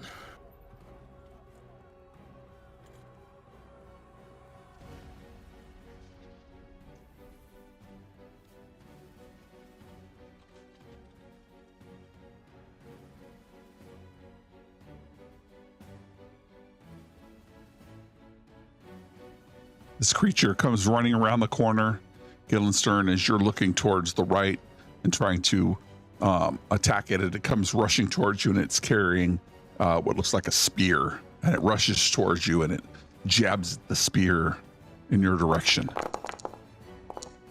That is a 7, which misses, as it's unable to gain purchase on your being for one reason or another. Perhaps you dodge out of the way as it strikes towards you. It moved 30 feet. It has 30 feet, and that's all it can do. What can it do? Bonus action? Nothing.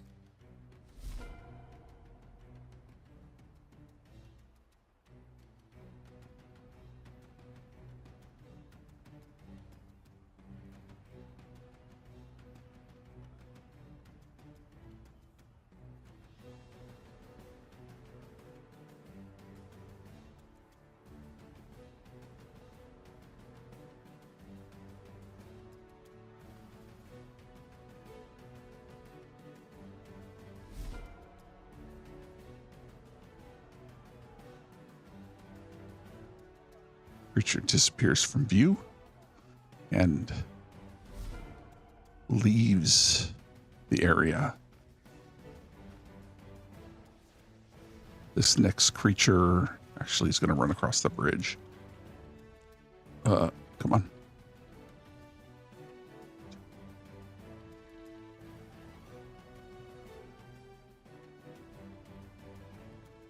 He'll go into this house.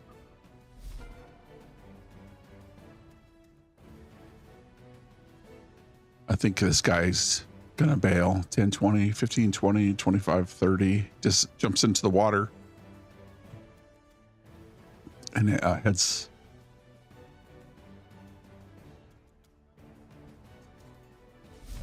back out to sea. Dag, it is your turn. Would I have heard those footsteps around the corner? Give me a perception check. DC is 22.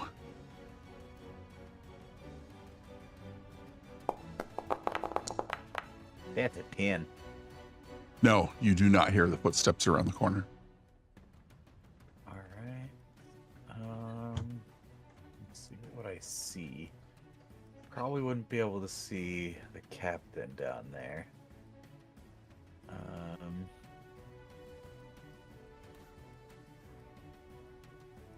I'll just yell out. Do we see any more of them?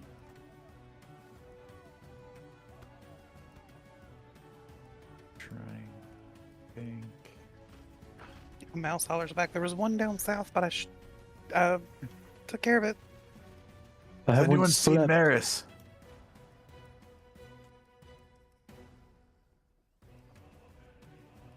I'm probably not gonna reach. I'd go for walk. You round the corner, and there's this goblin with his spear, and he's hunkered against the wall, like ready to likely chase you around the corner. He is trying to hide, but as you come around the corner, he loses the invisible condition. Oh, yeah. I'll like kind of just be like surprised for a moment, and then I'll just attack him with my dagger.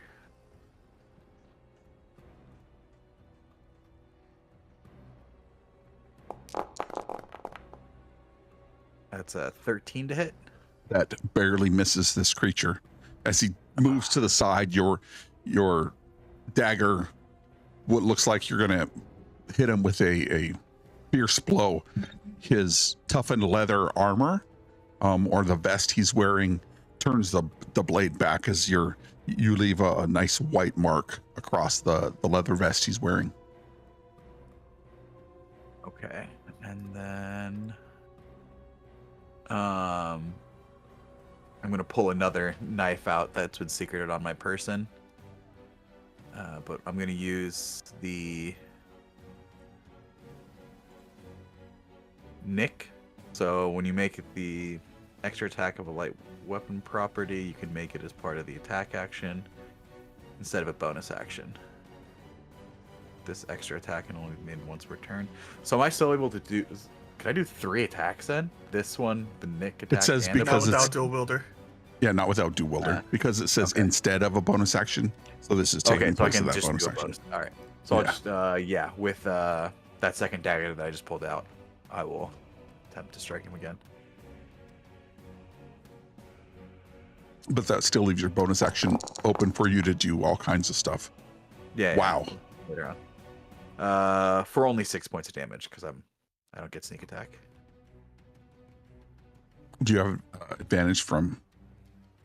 No, you didn't No. hit. No, Didn't I vex. Yep. I just rounded the corner. Yep. That was the plan if I was gonna see it, but no.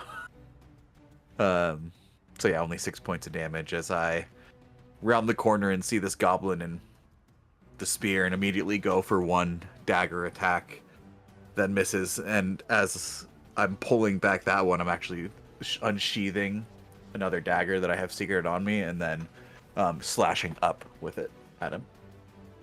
All right. So your bonus action is free. What do you want to do? At level 1, I don't have much I can do with the bonus action. Okay, that's right. Okay. Movement. No, I'm gonna stay right here. On initiative count 20, you continue to see these goblins, and the ones you see are the ones active, but there are others in other parts of this village that are taking equipment, taking people, and diving off into the ocean. Hello, roll. And you see 3 more fishermen being taken and dragged into the sea and disappeared under the waves. Teep, it is your turn. See a mouse come up. I'll say, I have one slept over here. Let's capture it. You got it. I'll follow your lead. We need some answers. This is weird.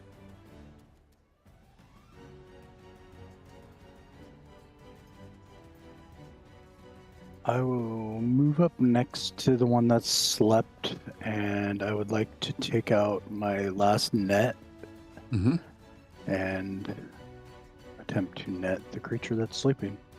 It is incapacitated. What does that do in 2024? So I guess it's double incapacitated. It'll auto fail a deck save if that's what. Okay. Incapacitated, you can't take any action, bonus action, or reaction. You can't concentrate. You're left speechless. And the last one is if you roll initiative while incapacitated, you're also surprised. And so you throw your net onto this creature. It can't move. It's pretty much knocked out, and it is now entrapped in your net. And I will continue to hold concentration on sleep. Cool. Bonus action? Nope. Caesar. Yep. All right. Having heard my friend call out in seeming combats, I saw around the corner 5, 10, 15, 20. Can I look over the barrel? Do I see the goblin from here? Yes. And I'm assuming it's taller than Dag, so I could just shoot straight. From your vantage point, yes. Okay. All right. I will try to. I will use my bonus action to move my hunter's mark. Think you can still do that once your creature dies. You can. And we're going to continue with the longbow. Hi, yeah. Oh, that's not okay. That's not good for it. Nope. How do you vanquish your second most fearsome foe? I just you know what I've learned I've been learning my accuracy from my good friend Dag, so we're just gonna shoot that straight through its throat. And I think Dag, as you see, I'm sorry. Go ahead, Caesar. Nope, that works. And as you see, you come around the corner, you knife into this, it skids off his leather armor, and you, as you're secreting another blade from underneath, and you stab in its gut, and then suddenly you see this long arrow shaft fly just over your head, almost knocks your beret off, and it slams into this creature's throat, and the power of the blow as the creature skids across the wet plank. Hi, watch the beret. You'll keep your knife sharp, or bring them to me.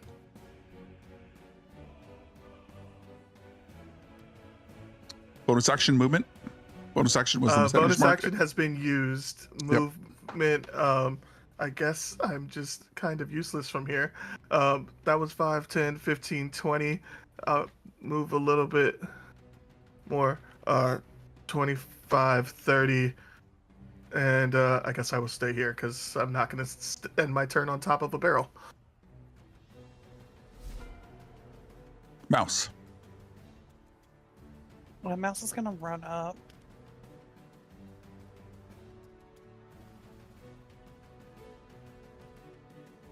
That was 5, 10, 15, 20, 25. Okay, I'm going to go right here. Still can't see any of them. So... I was hoping if I moved up I could see some further to the side. I will prepare an action to shoot a Sorcerer's Burst if anything comes within range that I deem hostile. Yep. You Thank you for are clarifying. ready to go.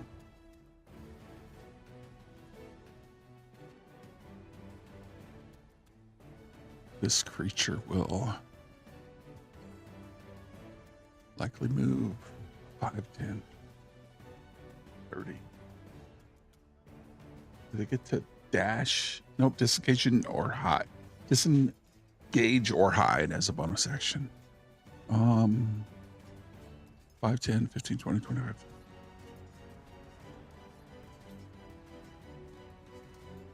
It's gonna stay there. Guildenstern, your turn. Okay, for my action, I will cast Mage Armor on myself. And then I'm going to make a run for it. The creature will attempt to hit you with an opportunity attack as you move out of its range. Mm-hmm. And it tries to hit you with its spear, but it misses as you are too deft and you dodge away. It is going to chase you and attempt to hit you with the spear one more time. And that is a 2, which makes a 4. And so this creature is much more clumsy on dry land or wet planks than it is in the water. And this creature needs to make a wisdom saving throw. And you hear from this creature, it was kind of a little bit of stunned as it sits here, and now it completely goes limp underneath your net, and you hear snoring and then me as it breathes out and it snores, and it is completely slept. Adorable. Hey, Nautical. Thank you for the follow. Appreciate that. Yes, he is absolutely knocked out. This next creature comes back out of the house with one of the fishermen, dives into the water, disappears. Dag, it is your turn. All right. Seeing the goblin that was just there, going to move up to wherever the door is to Maris's house. Well, the doors are where the lights are. Oh. Here, and here. Okay. Let's see then. He would have probably, I guess, then moved up to here, open the door, and then shouted out, Maris! Maris, in there! You feel the cold steel of a musket pressed against your against your big nose. I'm still here.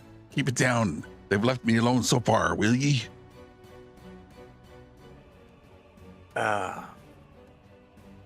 Looks like no one's in here. Aye, you got that right, son.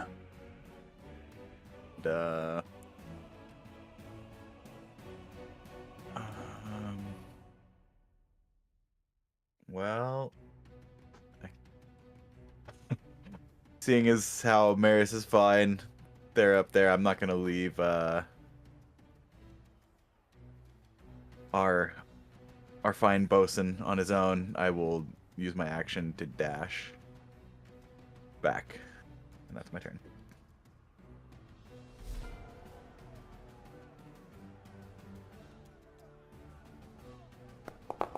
Action 20.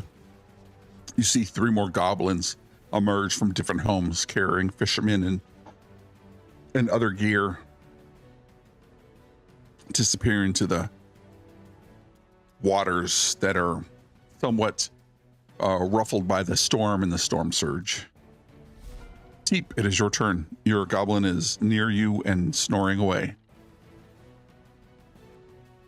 I'm going to quietly move over it. Mm-hmm. Just kind of get to the corner, look around. Do I see the one down south, or is it still kind of blocked by the side of the building? Let's see. It's still blocked by the side of the building. I'll say to Mouse, I'll watch this one. We can't let it go. Go down and help the others. Sounds good. I still haven't heard from the captain. Yeah, maybe head down that way. And I will just take a dodge action. Nice.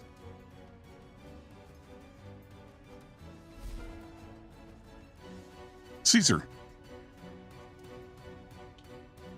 Sounds like the crew has Maris pretty well protected, so I will take the time to venture further south to try to find our captain.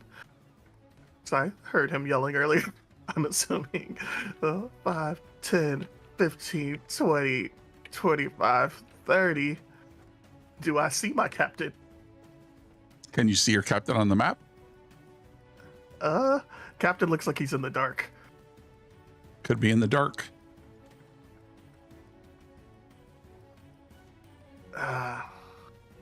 Yeah, I'm Can not you- sure. I'm not sure if I see either. If of you them see in- them, you in should be general. able to see them. I have Okay, the terrain set up to where you see them. There is still Okay. light around the town. So this light here is 40 feet. I assume that is 40 feet. I just set it so where there's heavy shadows because Got it. Foundry's Okay. amazing. So he's within 40 feet. So both of these guys are illuminated. That's very cool. I like that a lot. Okay. Well, then I shall see someone chasing my captain, and knowing that I need a job in the morning, I will once again move my bonus action over and try my luck with this bow.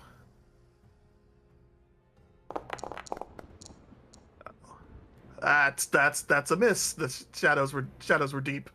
Yep, shadows for 2 more. You see them come around the corner. You see what looks like Guildenstern running away, and this creature dives into the water, jumps back up, and then stabs at him with the spear as you knock your bow, and it looks like you're aiming for the water like you killed the first guy before, but he pops up onto the little raised bridge, and your arrow flies awry. This way, Captain. Mouse. Mouse is gonna just take a run.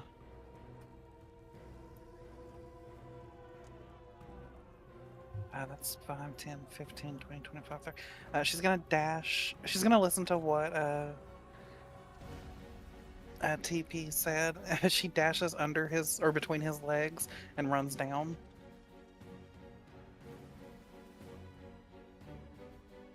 I'm gonna use my bonus action to dash so I can get further down. And I'm gonna stop right there. Or not bonus action, my action, sorry. Mm-hmm. And then I'm gonna end my turn. Thinking I'm a rogue. Yep. Okay.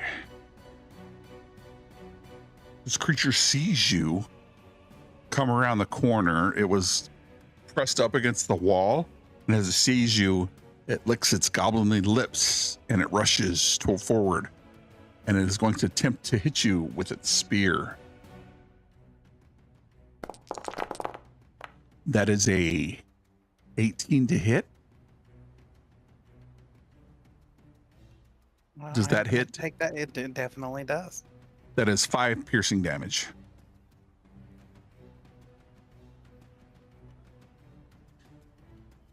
That hurts pretty bad.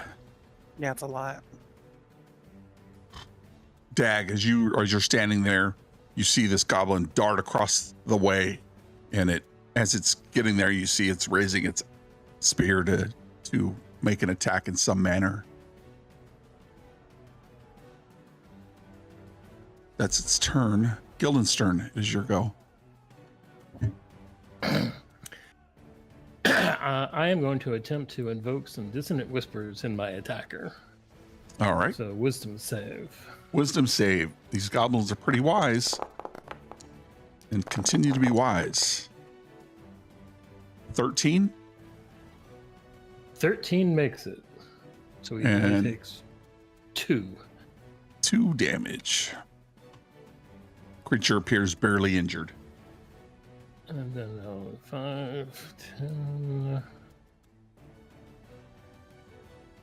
Oh, wrong tool. 10. And then another 20. And seeing my crewman over here, I will use my bonus action to shout some inspiration to him and tell him, kill that damn goblin. Very nice. The goblin is going to attempt to stab you with his spear as you move away from it. Mm-hmm. That is a 5 as you deftly dodge away. I think it as Caesar fires its arrow, the creature is going to try to stab as you move away from it. As he sees the arrow, it kind of hops up onto the raised sea bridge here and misses you as the spear comes close, but well, not really that close at all. And I think this creature will, being just barely injured, it sees a fresh target, and it appears that our good friend Captain is way too nimble for it. It'll move up towards Caesar and attempt to stab it with a spear. There's a That lot of is- Caesar to stab. 18 to hit for 3 piercing damage. In the shin, you little bastard. It I will stabs you take- right in the shin.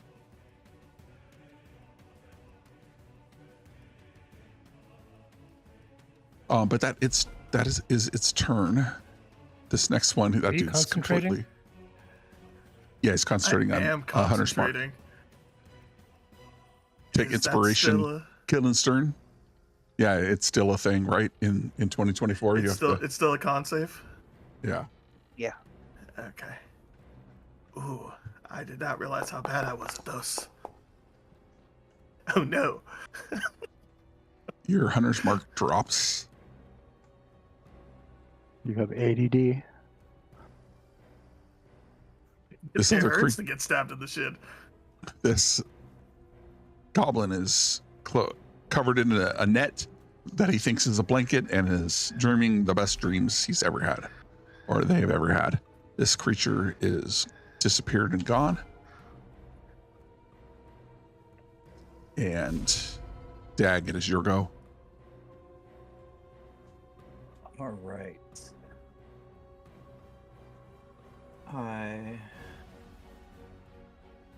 Seeing this goblin trying to attack my friend, I will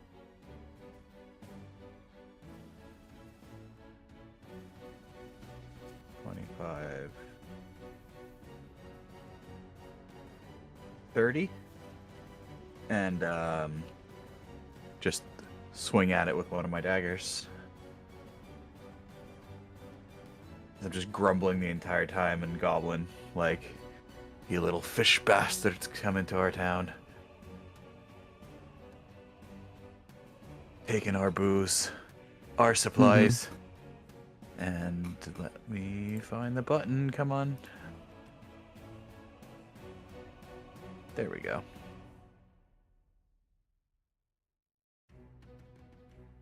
Are we doing anything with flanking? No, right? I'm not flanking No. anyway.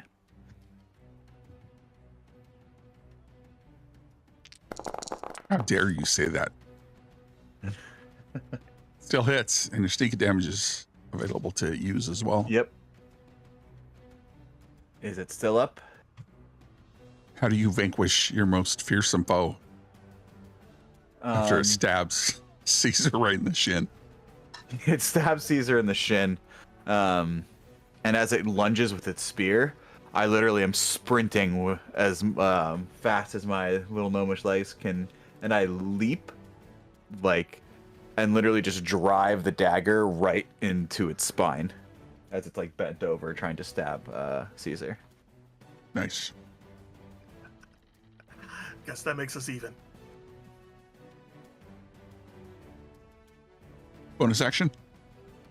Bonus action, nothing. That is the end of my turn.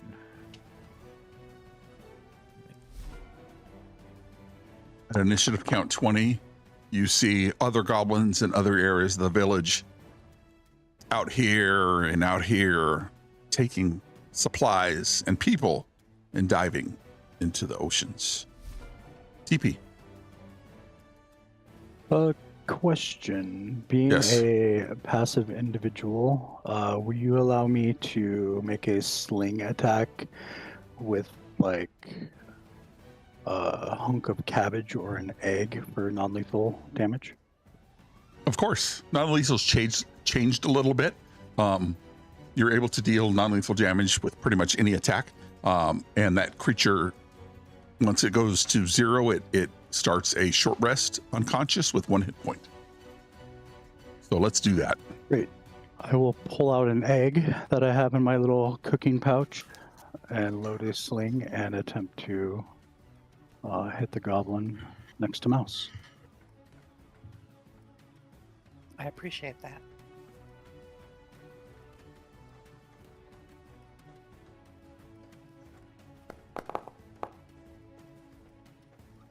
Maybe the egg is too big or too small. That just breaks in my sling as I let it go. Yeah, was ready to. It was too ripe and ready to go as you swing it around and you attempt to fling it at this creature, and it cracks the side of the building of Maris's house, and feel it That ooze was across your waste. fingers. No breakfast today. It's a bonus action. The tips of my fingers on my left hand will glow a little bit, and I will cast Healing Word on Mouse. Oh, nice. Make it rare.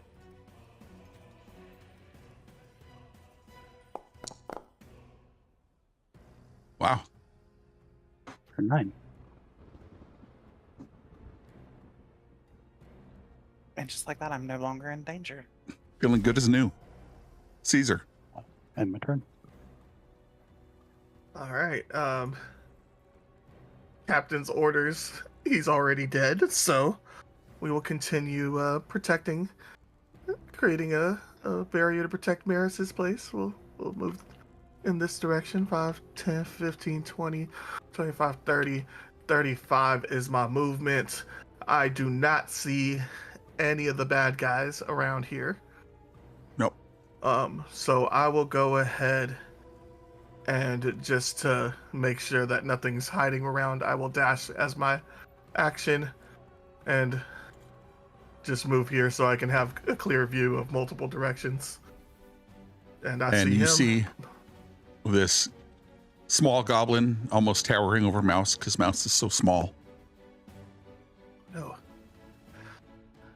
But unfortunately, that was my action, so I will go ahead and end my turn. Mouse.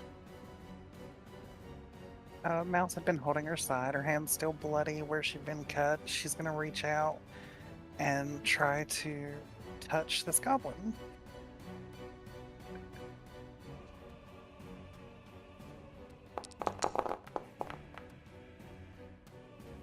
$20 is going to hit the goblin. It's a 20. Mm-hmm. We love it.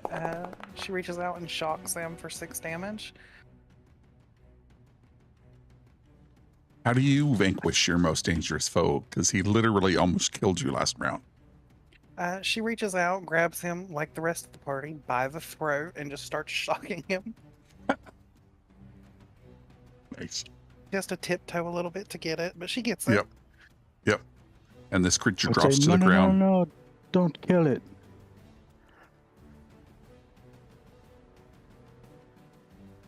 Bonus action No. movement.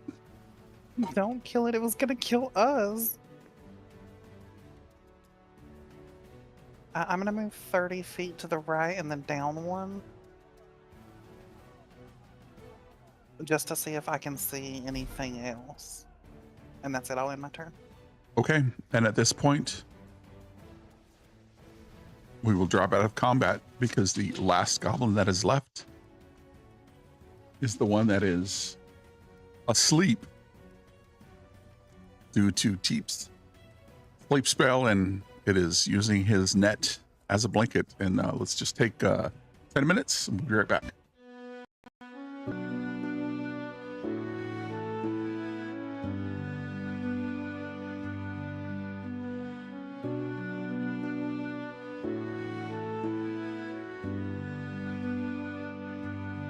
Through the storm and midnight's cry,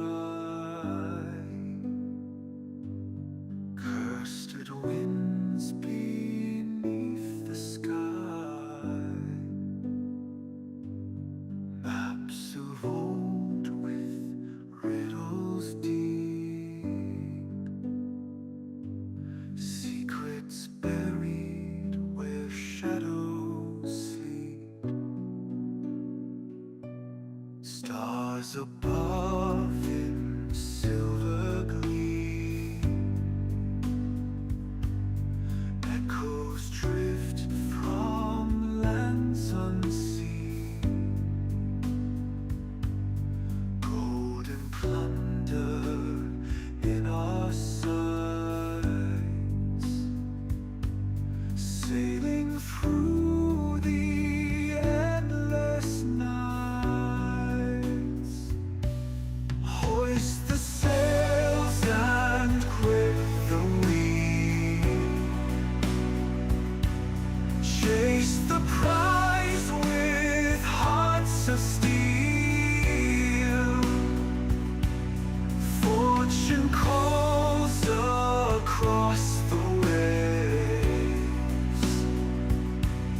pirates' souls will never be slaves. Bones beneath the ocean's floor,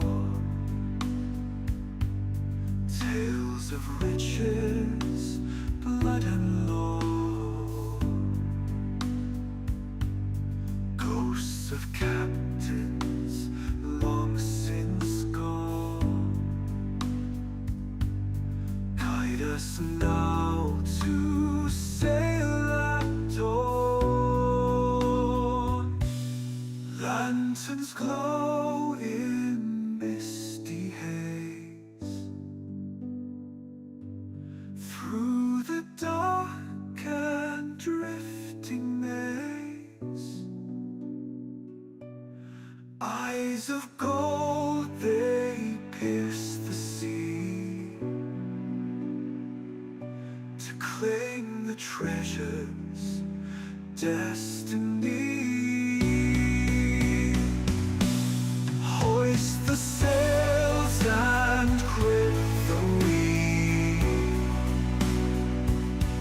chase the prize with hearts of steel. Fortune calls across the waves, pirates' souls will never be slaves.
Pirates' souls will never be slaves.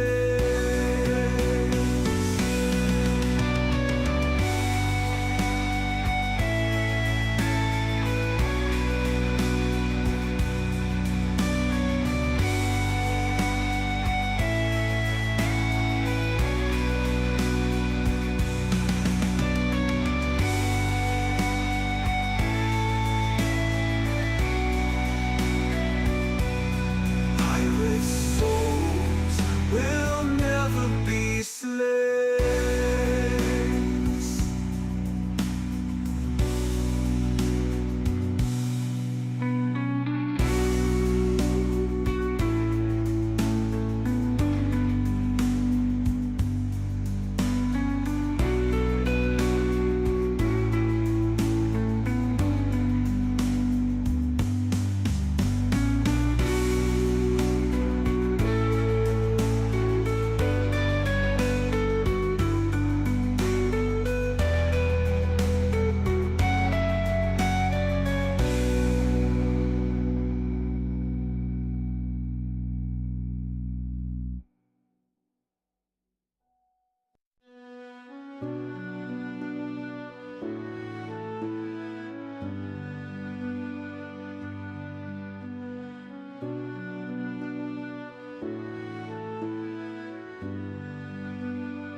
Through the storm and midnight's cry,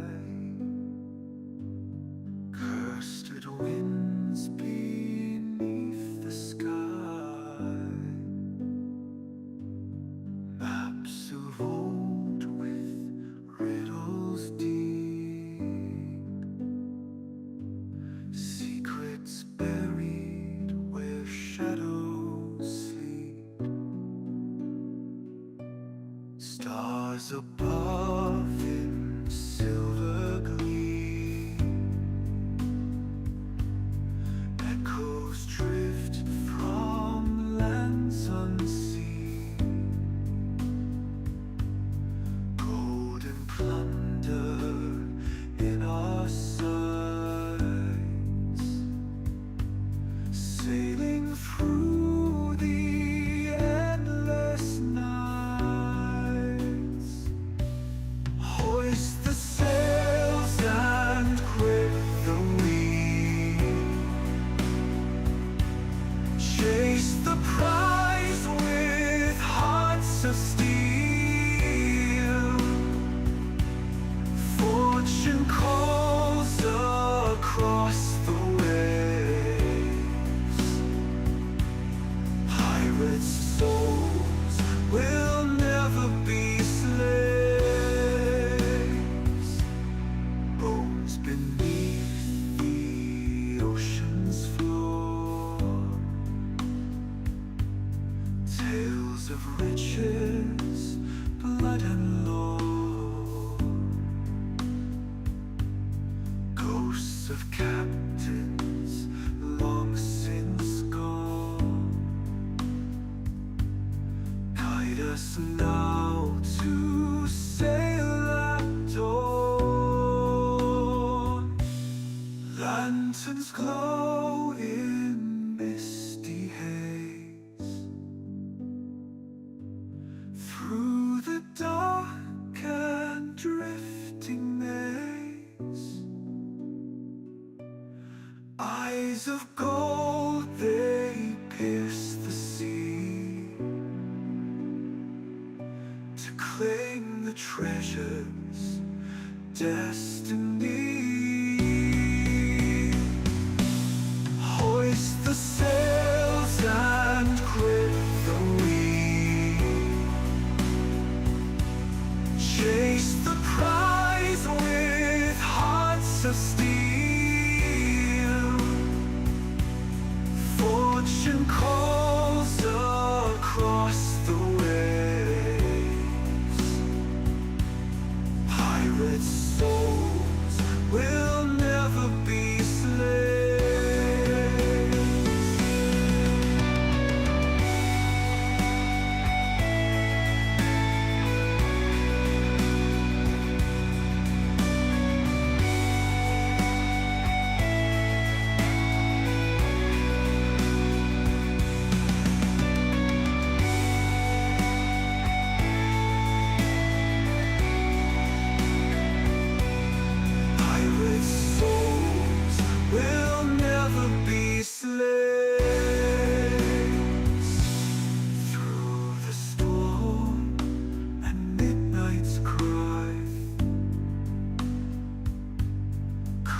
As the battle winds down under the cover of night, you watch as the creatures begin to pull back, the figures illuminated by the faint glowing light of lanterns strung throughout the town. The warm, flickering light casts long shadows on the ground. As the retreating forces move swiftly through the dark, their actions precise and coordinated despite the chaos.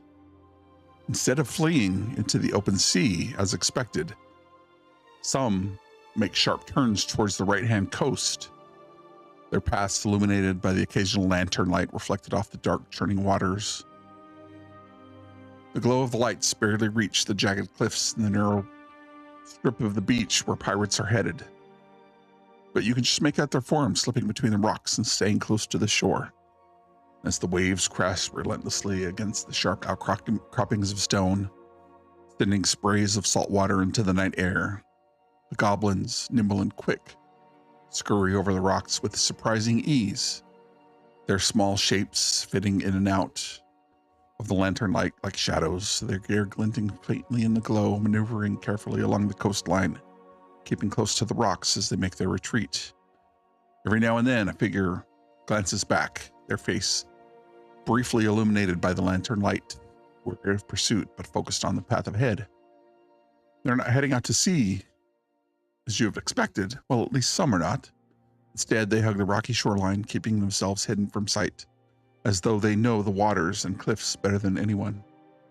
The soft glow of the lanterns reflect off the wet rocks, casting an eerie light over the retreating figures. In the distance, goblins vanish into the darkness, slipping further down the coastline, hidden from view by the jagged cliffs that rise above them.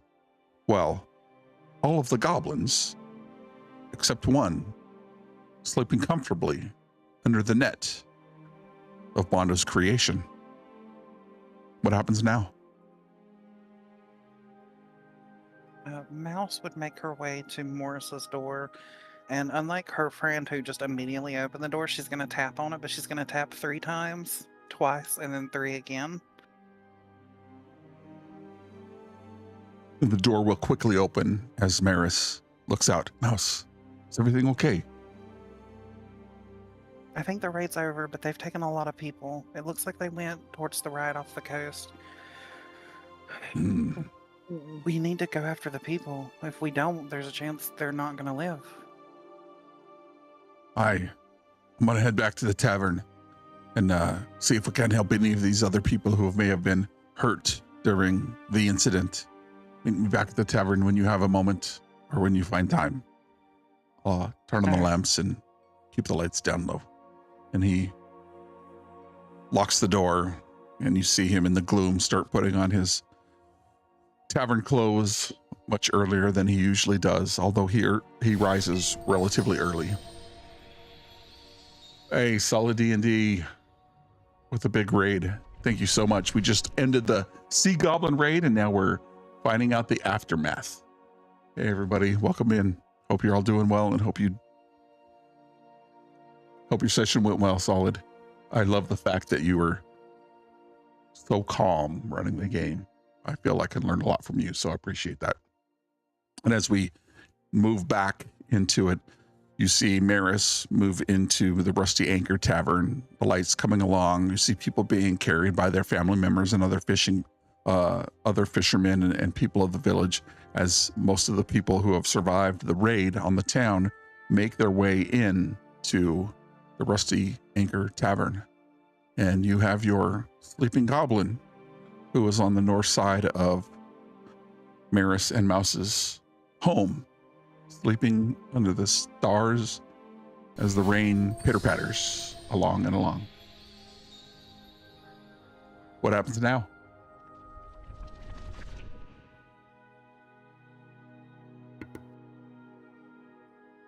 Anybody here speak Goblin?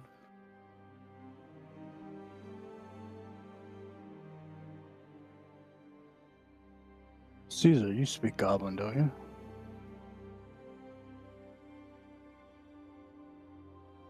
Fine. I speak a bit of Goblin.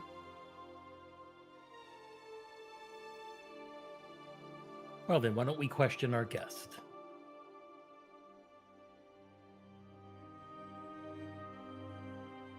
I'll splash some fisheye ale on the goblin's face to wake him up after he's tied to a chair.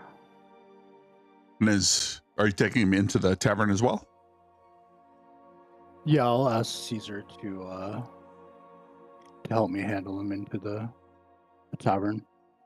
As you make your way into the tavern, you see some of the people helping bandage others and providing water, washing away wounds, and consoling the people who have lost others in this raid. And as you tie the goblin up, he sleeps peacefully in the corner of the Rusty Anchor Tavern. And you hear him me me me me me me me me me me me me, and he smells, and his nostrils flare a little bit, and his sharp teeth, and you see his tongue lash around left and the right, and then his eyes blink open, eyes that are a bright blue, big for their head, and you see the covering of the eyes flick horizontally and both vertically, as if they use them to clean or at least clear away that they can see under the murky waters of the Etherean Ocean. And he blinks again, and he looks around, and he kind of smells and puts its head towards the drink that you have, or at least the remnants of what you've splashed on it. And as it licks its lips, as a goblin, oh, that's hungry. What is this here? Oh, like, what is this? This one is big. As he looks towards Caesar. Where am I? What do we do? I want, what is that? And licks its tongue, larger than what you think, as it almost does a windshield wiper of the ale you've poured on its face.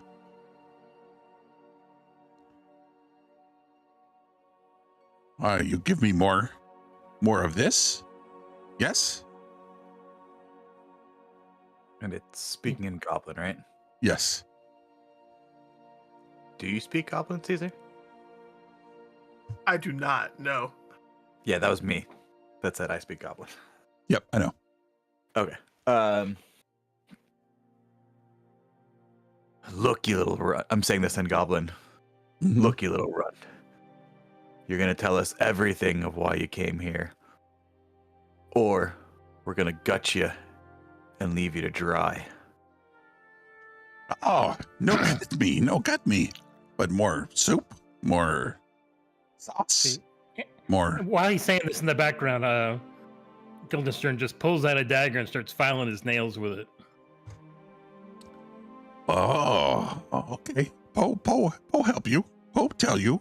Po get more soup.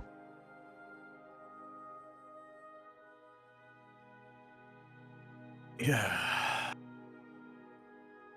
You tell us first, then we'll decide what you get. Okay. Po ready. So now what? Well, ask him where they took the people. Where are you taking the people? Oh, I don't know. They take him to the hag on the ship. The ship out there, and he gestures with his head. The ship is going out into the storm. Do we take them and we turn them into big Po? But they have darker skin and bigger teeth. He says that they're taking the people to and he goes back in Goblin. Did you say hag? Hag. Lady with a green hair. No. green skin, but more cracked than mine. They don't swim in the water, so they stay on the ship. And Dad grabs him by No, I want the soup. scruff of his. Listen, if you're messing with us, you little runt. And he pulls the dagger out. You know what you get. More soup? No more soup. No soup for you. Aw. No, they take him to the hag and their ship, and then their ship takes him to the island, and they turn him into vicious monsters. Sea spawn. Yes.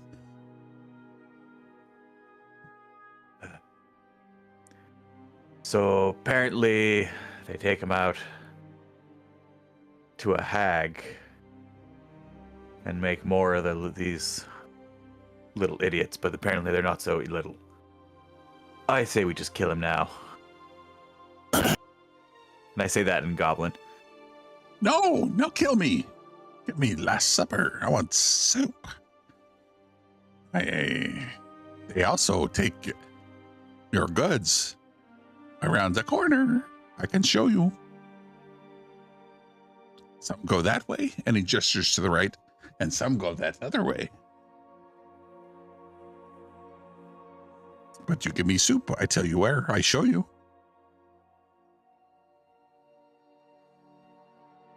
Yeah, he's not being cooperative. I think we should just kill him.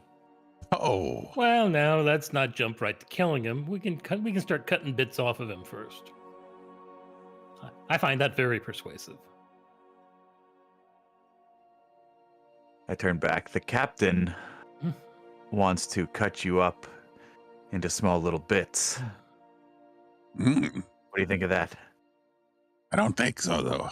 I don't like that. I thought you said I'd get some soup. I want soup, and I want some... I'm parched. I want some water.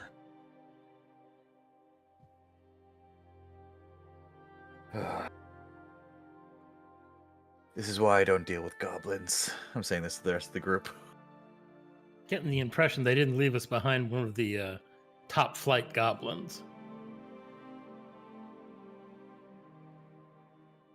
Are any of the goblins top? Well, I mean, even within the realm of goblins, I'm thinking this guy might be towards the bottom of the barrel.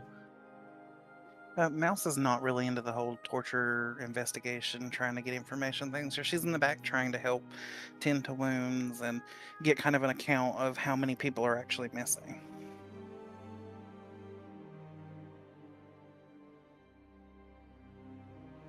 Your hag, do they plan on coming back and attacking this town again? This one? I'm not sure about this one, but others, yes. I mean, if they're all small people, why don't we need them no more?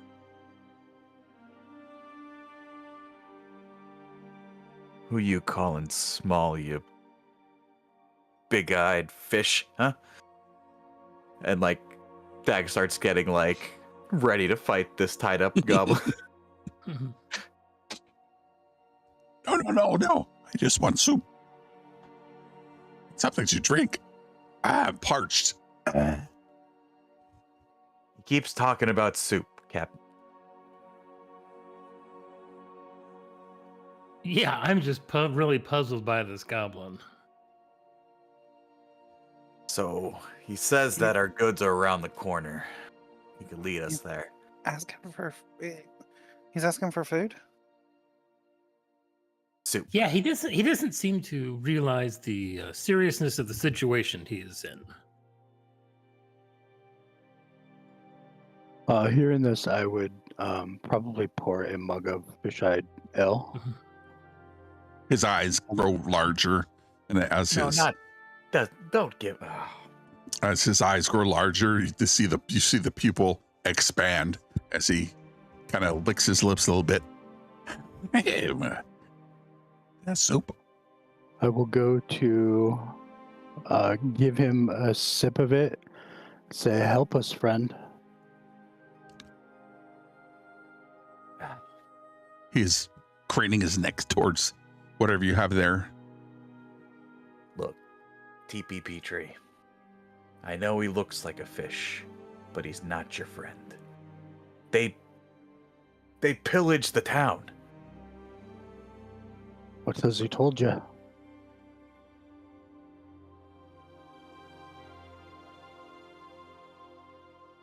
You're bound to get more answers if you're friendly to him. Friendly.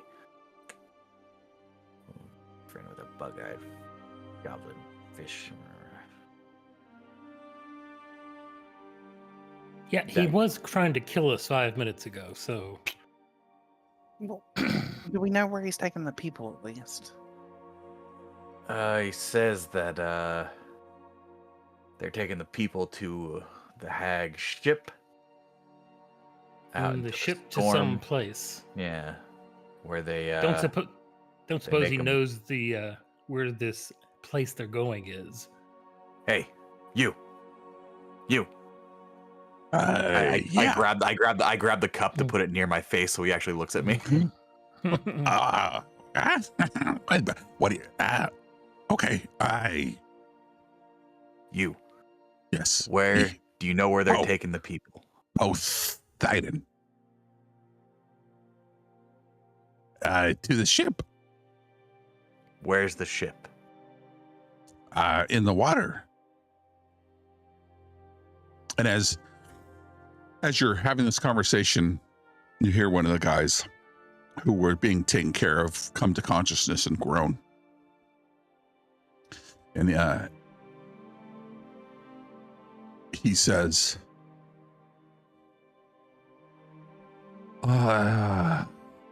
saw it. Maris, I saw it. And he kind of calls out in desperation. Before the storm swallowed everything, a small pirate ship disappearing into the waves, heading toward the deeper waters of Theria. Fishermen, they were aboard, bound and helpless, dragged into the storm. And he falls back into unconsciousness.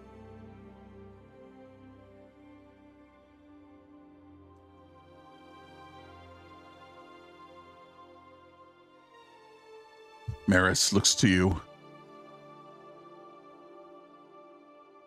Well, it looks like we have a few options. It looks like you have a few options. You can go after the goods.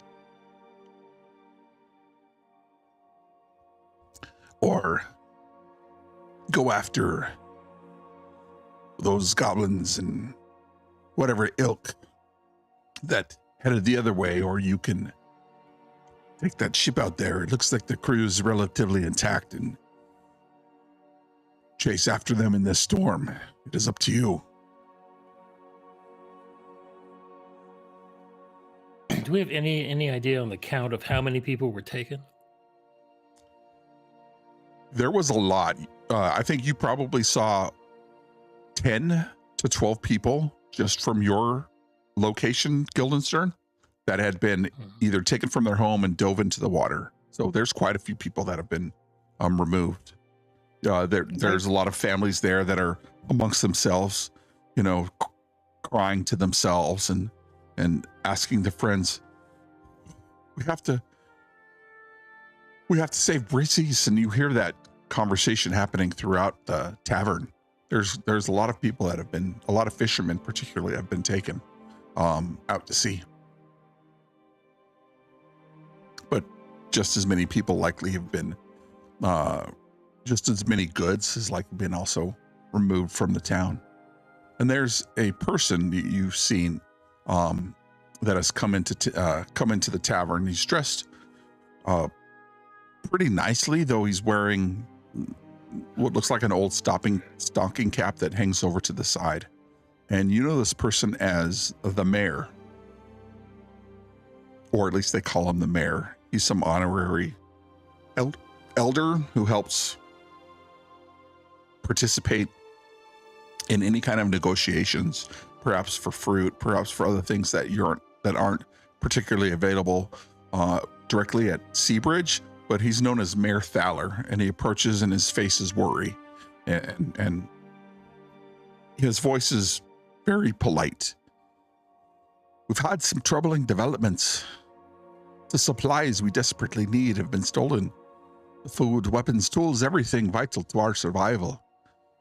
We don't know what exactly where exactly they've taken them. But there are whispers of hidden sea caves along the coastline, places where the pirates and their ilk often hide these stolen goods. And the mayor's eyes meet yours with a mix of hope and concern. We need those supplies back. Without them, this town is in a bad way. You know, you've been here for a while. If you can find out where they're hiding and recover what was taken, you'll be saving more than a few lives. We'd also be abandoning the other people, though. The choice is yours. I'm not telling you what to do, but from what I understand, you've already helped us out a lot. We really appreciate that.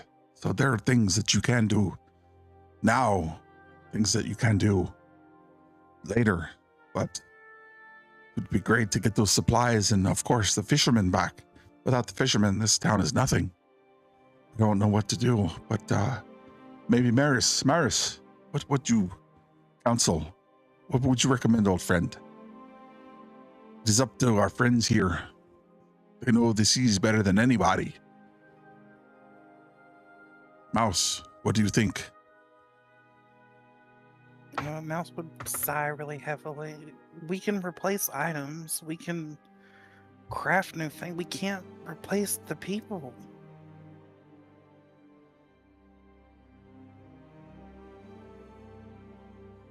I mean, how many Maris. crews have lost people tonight? We can't just let... I would Maris want you to come points. for me. He points towards a boat that's tied off at the docks. It sails real tightly, but ready for action. Fine, you should take that boat there. It's sturdy enough to handle the storm, and the crew's mostly intact. So get out there and follow that ship. Bring back the fishermen. You'll have to navigate through the stormy waters, but I've no doubt you can handle it. Just remember, the sea can be as much as an enemy as any pirate. Stay sharp and get our people back before it's too late. Maris looks at you with steady gaze of a man who's faced many storms himself. The pirates think they can hide in the storms, but Etheria's waters hold secrets of their own. Don't let them get away, Mouse. You know what to do.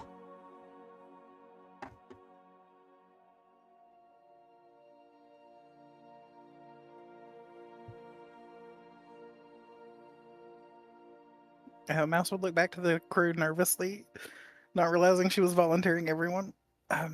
So we're doing this. We're going for them? Yeah, I tend to agree. I think we should help the people here. Without supplies, they won't survive.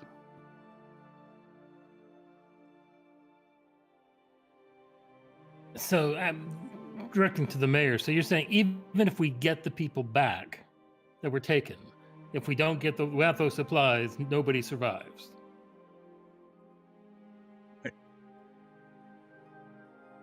It is up to you. You can help us get these supplies, but there was bandages and foodstuffs and things that we use on a daily basis. But if you can get out there and come back within a week, we should be okay. But the choice is So, yours. Seems like if we're going after the people, which would be my preference, we'd be better to do that sooner than later. There's every moment we talk, that ship gets farther away.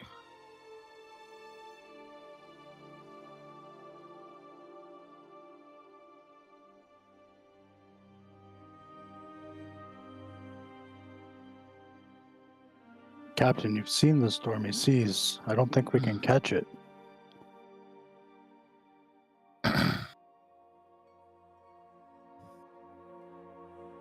What's the sense of the rest of the crew? I mean, I won't order you to go do it.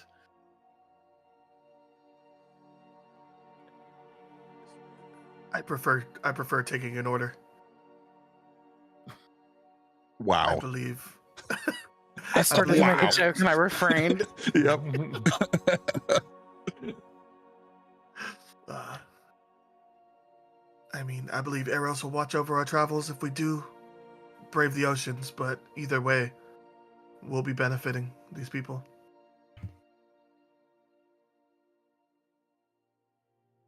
Dag, you've been quiet. As Maris and Marithaler look towards Dag. What say you, Dag? What? Dag's been puffing on his little pipe that he keeps with some tobacco, and he's just been grumbling about the goblin still, like just pissed off about what? Yeah. I mean, I go where you all go. I think seems like we might be in a bit more trouble if they create more of these little bastards. Fair point.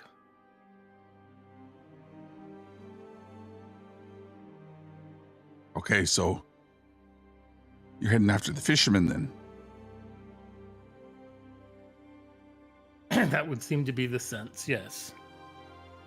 Well, what happens if the ones who stole the supplies come back?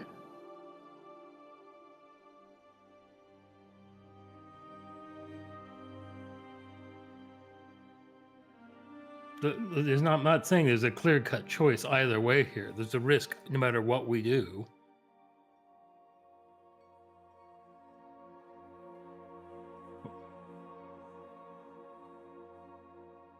I will say We gotta make a choice to do something. that fish-eyed little punk did say that the supplies might be around the corner, maybe close by.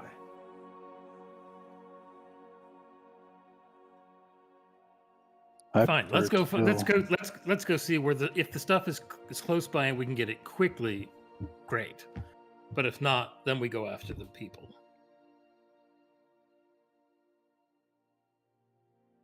Aye, Captain.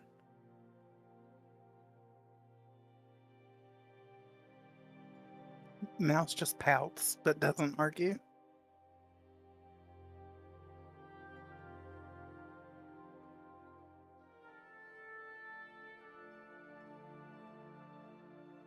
And I'll walk back over to the goblin with I never gave him that drink of the fish ale. Mhm. So, where's our stuff? Stuff. Well, you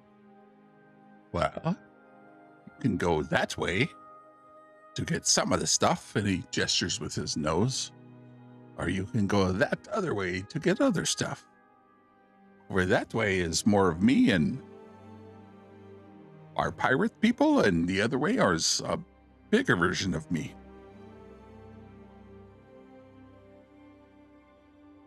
But there's only one. Yes, you are a singular little bastard. No, not one of Poe. One of the Marrow. Marrow. Do I know what a marrow is? Yes, everybody knows what a Marrow is. Okay. It is like a sea goblin, but much bigger and a hulking amphibious brute. Where do we have to go to find the stuff that you and your friends just stole tonight? Well, we have camp to the right, we have hiding spot to the left, and we have your people, your friends with the hag. I turn and relay that information, and I turn back to him and I drink the fish ale. Poe want the soup. Poe get soup. Poe show you where the marrow is. Poe show you where the hideout is. Poe don't know about the hag, where they're going. You can show us where their hiding spot is for goods. He can show us where. Apparently they know a Marrow. He doesn't know where the hag ship might be. So, if that can inform our decision.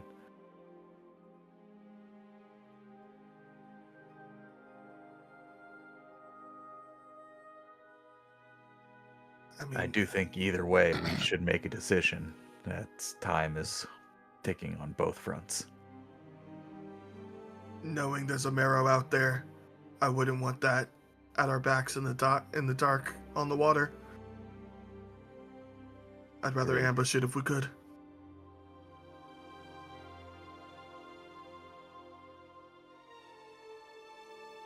I know. Why don't we just split the crew? 2 and 2 and 2. Hey.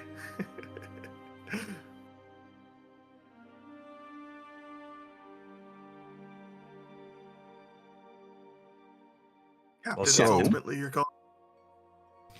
Fine, let's attack the pirate crew first. Get that stuff, and then the Marrow maybe later. We'll see.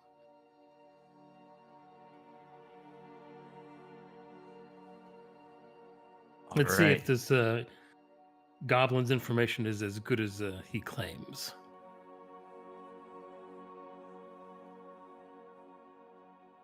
So we're heading towards the pirate crew that has stolen supplies. We're not heading towards the Marrow, and we're not heading towards the ship out to sea that took the fishermen, correct?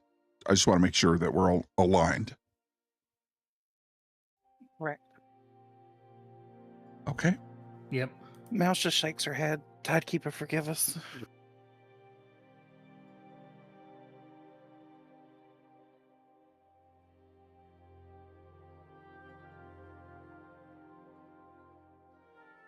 You guys heading out now? Immediately. Yeah, we got to. We ain't got time to wait. And are you taking the goblin with you?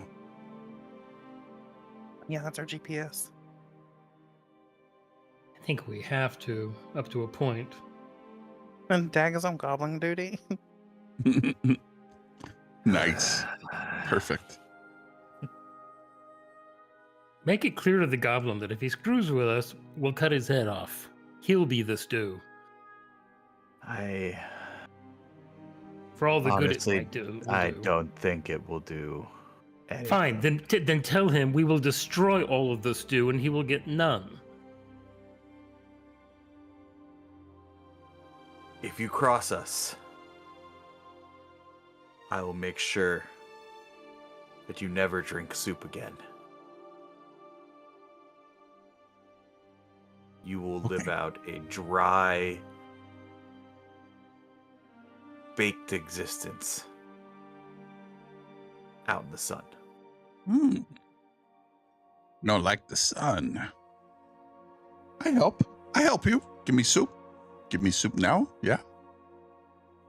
You drink soup. I want soup. He wants some soup now.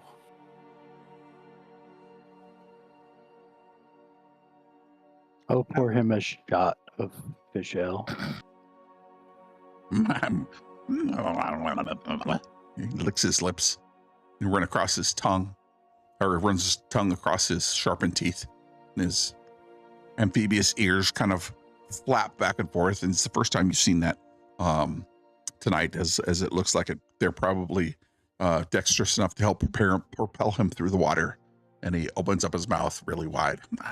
Soap.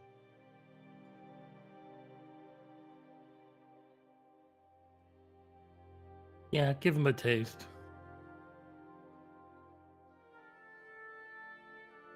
And I just, not bothering with a cup, go and pour some fish ale for him. He gargles it. Okay. Oh, help. Oh, Sidon.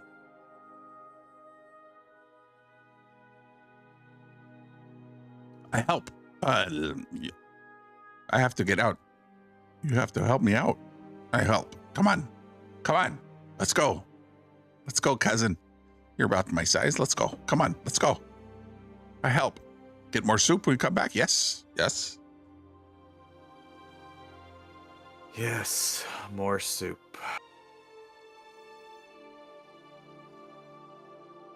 Okay, let's go. Lead us on. Untie me? Yeah. Enough so we can walk.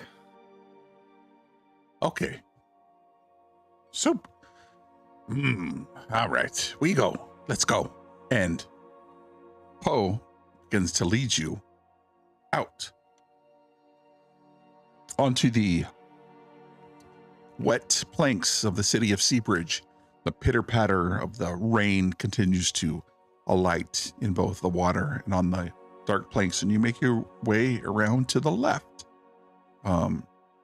Despite you saw some of the goblins going around to the right, and he leads you down some dark coasts. He jumping from rock to rock and place to place, and he's a smaller person.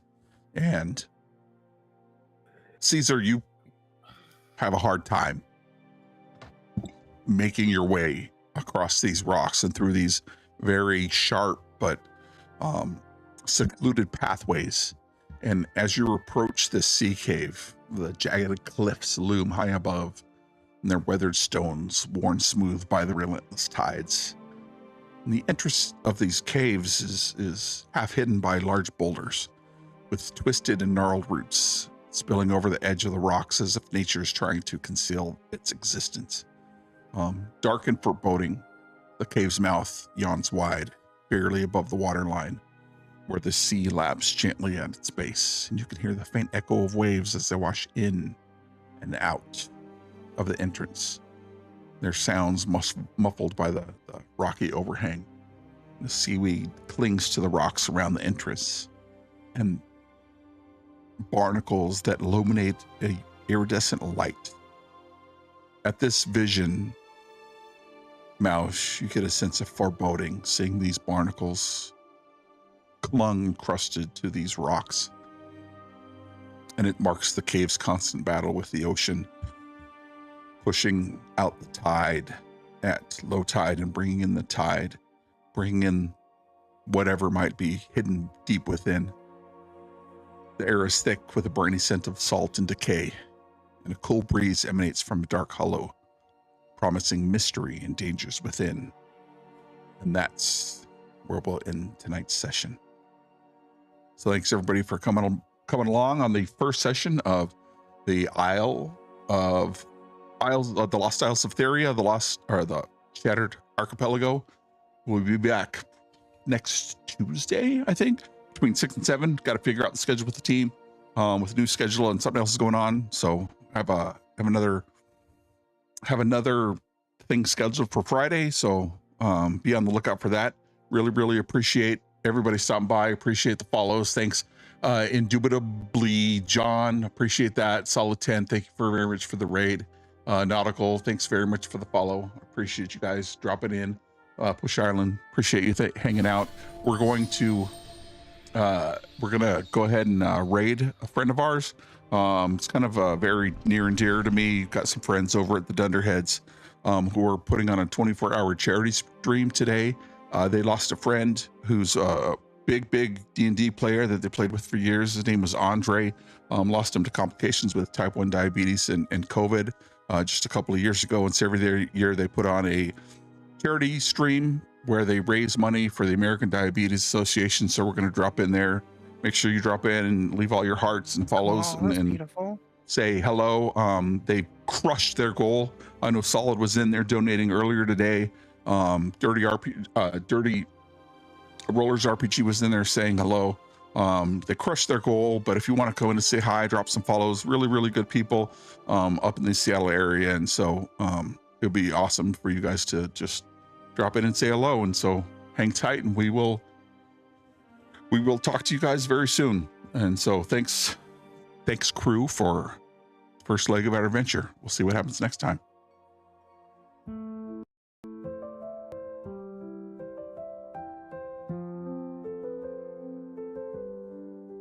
Thunder rolls across the tide, storm points secrets, shadows hide. Echoes call from pirate kings, whisper tales on darkened wings. Hidden coves where legends sleep, waves crash wild, the water's deep. Maps of silver, signs of gold, paths that only fate can mold. Storm Point Isle where legends lie, pirate hearts and rebels cry. At the hideaway truths decay, schemes arise to claim the day. Wooden planks and stories spun, fires glow but warmth is none. Rum flows fast and minds conspire, fanning flames of fierce desire. Underneath the moon's pale gleam lies a realm that haunts the dream. Secrets drift like sands in time, swept away in waves' cold rhyme.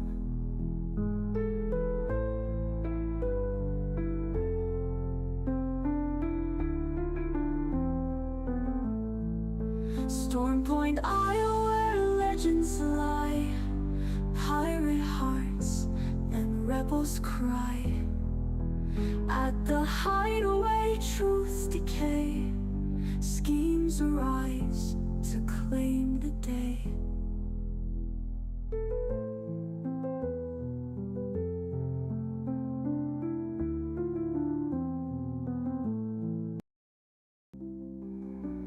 Midnight tales and silence told, mysteries in the moonlight unfold. Gentle sway rocks the whole ocean song now alone. Dark horizon beautiful, in the deep whispers call.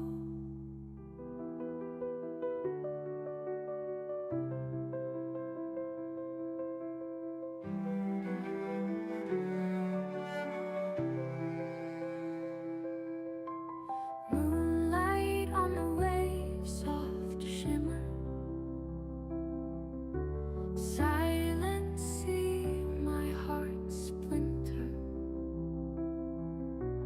Wood creaks underfoot, whispers linger. Calm beauty makes me feel inner. Sails flow gently in the breeze. Night sky stretches far and deep. Echoes of the past whisper peace. Ocean's depth holds secrets we keep. Whispers of the deep hold me. Ocean's breath sets me free. Silent stillness, endless sea. Pirates dream eternally. Stars above with stories old. Water's touch feels icy cold. Midnight tales in silence told. Mysteries in the moonlight unfold. Gentle sway rocks the whole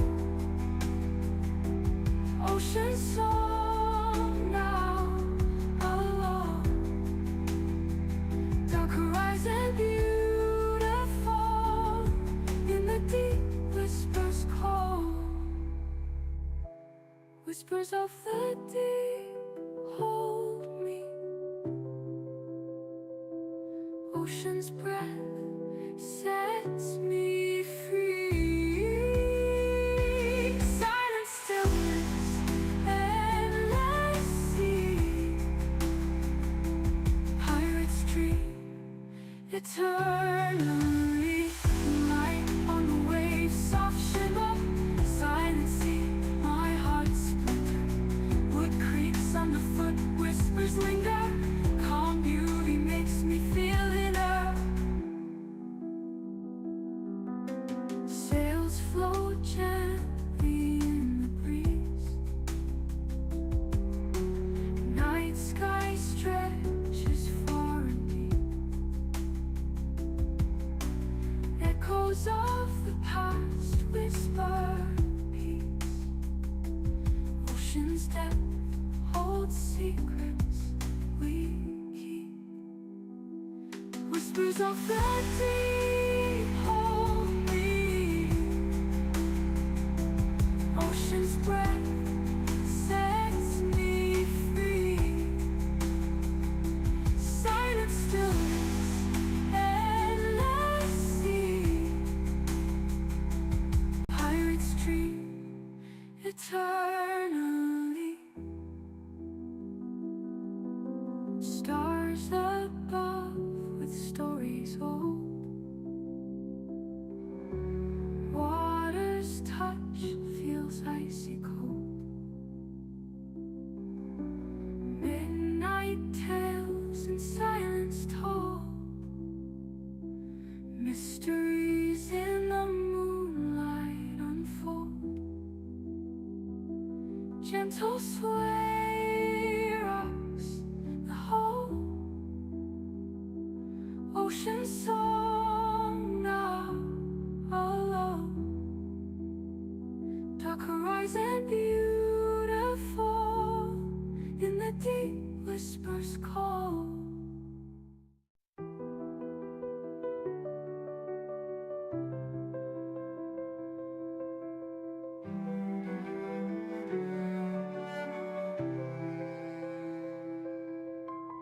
Moonlight on the waves, soft shimmer. Silent sea, my heart splinter. Wood creaks underfoot, whispers linger. Calm beauty makes me feel inner. Sails float gently in the breeze. Night sky stretches far and deep. Echoes of the past whisper peace. Ocean's depth holds secrets we keep. Whispers of the deep hold me. Ocean's breath sets me free. Silent stillness, endless sea. Pirates dream eternally. Stars above with stories old. Water's touch feels icy cold. Midnight tales in silence told. Mysteries in the moonlight unfold. Gentle sway rocks the whole. Ocean song now alone. Dark horizon beautiful. In the deep whispers call. Whispers of the deep hold me. Ocean's breath sets me free. Silent stillness, endless sea.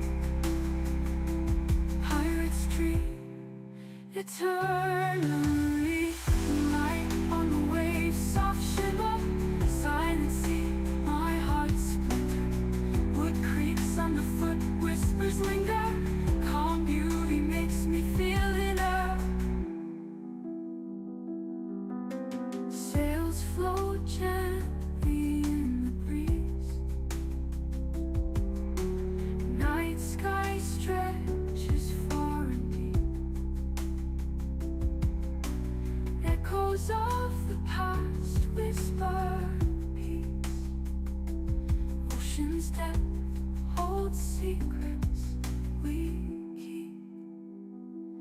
Whispers of the deep hold me. Ocean's breath sets me free. Silent stillness, endless sea. Pirates dream eternally. Stars above with stories old. Water's touch feels icy cold. Midnight tales in silence told. Mysteries in the moonlight unfold. Gentle sway rocks the whole. Ocean song now alone. Dark horizon beautiful. In the deep whispers call.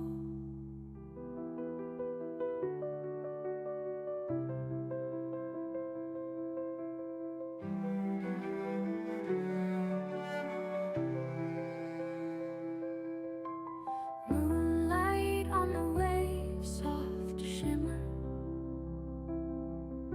Silent sea, my heart splinter. Wood creaks underfoot, whispers linger. Calm beauty makes me feel inner. Sails flow gently in the breeze. Night sky stretches far and deep. Echoes of the past whisper peace. Ocean's depth holds secrets we keep. Whispers of the deep hold me. Ocean's breath sets me free. Silent stillness, endless sea. Pirates dream eternally. Stars above with stories old. Welcome back to the Lost Isles. When we last left our heroes, they had recently turned away a raid on the town of Seabridge, where they have taken residence, and have now fortunately captured one of their raider sea goblins, and Dag has interrogated them to find out where the stolen goods were. It was a bit of a challenging decision. There were 3 options the party could go to, but it was decided that they would head and retrieve some of the stolen goods, which were just about an hour outside of the city in a secluded sea cave. And so as you approach the secluded sea cave, the jagged cliffs loom high above, their weathered stone worn smooth by the relentless tides. The entrance to the cave is half hidden by large boulders with twisted, gnarled roots spilling over the edge of the rocks, as if nature itself is trying to conceal the cave's existence. Dark and foreboding, the cave's mouth yawns wide, barely above the waterline where the sea laps gently at its base.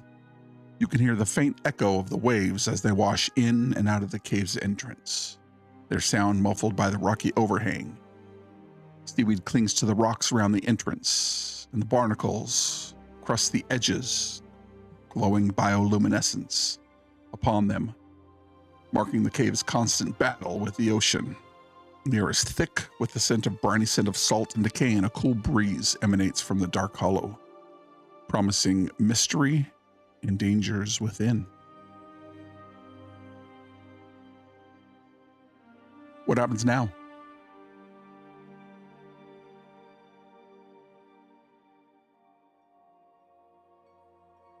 I'll ask Dag to ask the goblin roughly how many goblins are in there.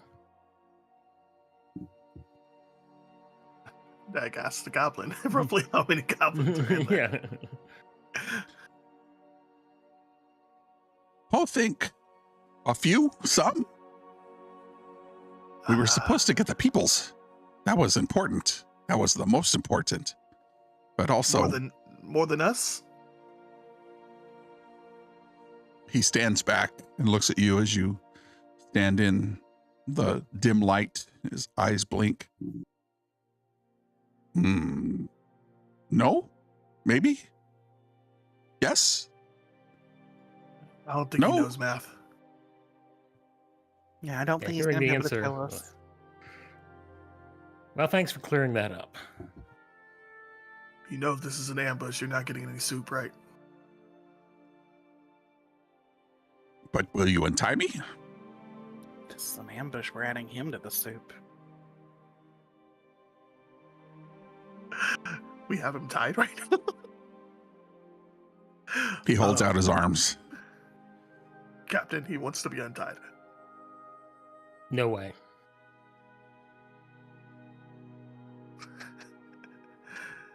Untied after we're done. Yeah. He says, help us live, or else you get turned into soup.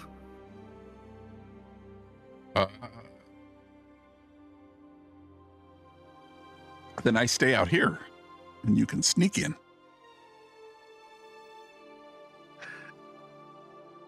Captain, should we tie him to a rock or something so we can sneak in? Yeah, I don't think bringing them in with us is gonna be a good idea. Alright.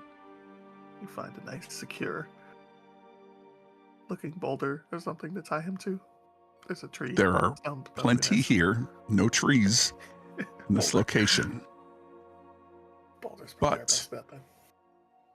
you secure Poe to one of these rocks, and he kind of sits, his ears flap back and forth, and the entry is yours. The tide has come out a little bit, so you can make your way among the rocks here at the exterior of this secluded cove. Can anybody see where they're going? I can't see a thing. I'm pretty sure only the little one can. I know. I'll take a coin out of my pocket and cast light on it so we can at least see something. What is is it 40 and 20 or 20 and 20? Excuse me. It's 20. It's 20 and 20. All right. Let me make sure I'm not blinding you when I turn this on. We'll do flickering animation.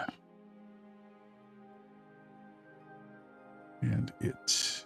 So are we sending the sneaky one ahead, or are we just gonna walk in and see what happens? I can sneak in with him too. Okay.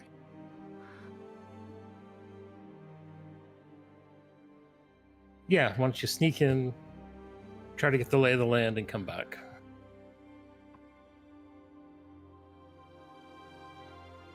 But she shimmies down to take her place beside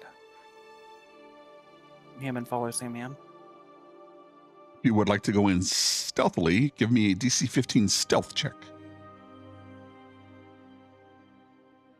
Since in 2024, that is the base DC now.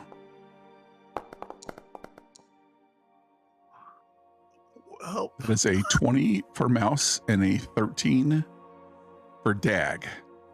Dag, since 2024 is a little different, I think maybe Mouse looks at you and is like, keep it down, but you know you failed your roll and you do not have the invisible condition. Mouse has the invisible condition. Okay. Well, knowing that I'm being a little too loud, I will just kind of peek my head around the corner and see if I see anything from just the edge. Mouse is going to try to move ahead a little bit Mhm. since you're making so much noise. Sure. Can we see anything from our position here? Or do we need to move in closer? You can see some flickering lights from where you're at. As you step in deeper, the lights reveal crates and barrels haphazardly stacked and covered in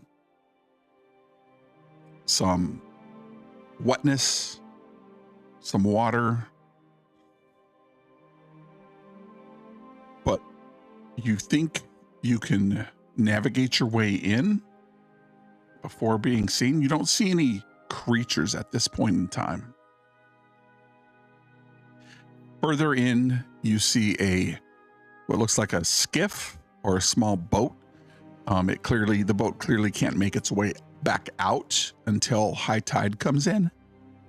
But as you walk on these rocks, they're grimy and slippery. It's difficult to make your way through here.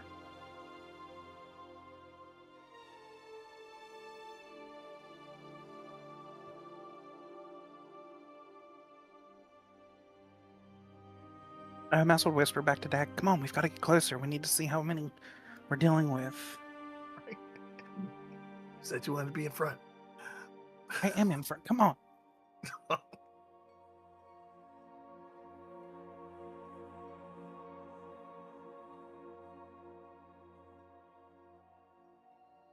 Rock up.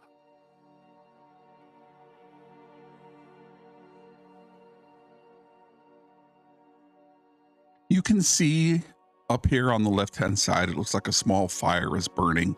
And then further on, you see another fire is burning. And there's different levels to this small cove. Looks like these sections would be difficult to climb just because of the dampness and brininess that clings to the rocks. Can I reach out and cast Prestidigitation or Fireplay to snuff out that light, the one that's closest to us on the left?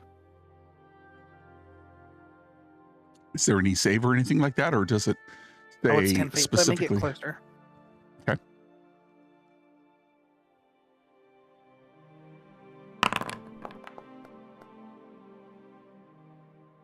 Now recording. Hey. Thank you. I forgot.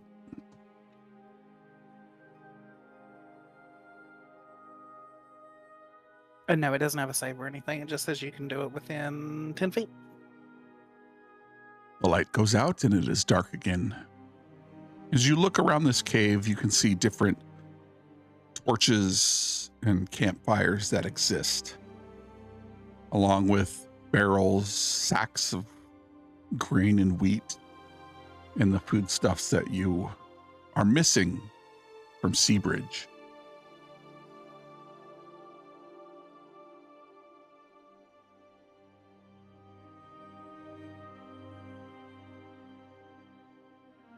Mouse looks back. Dak, come on, get up here. I am up here.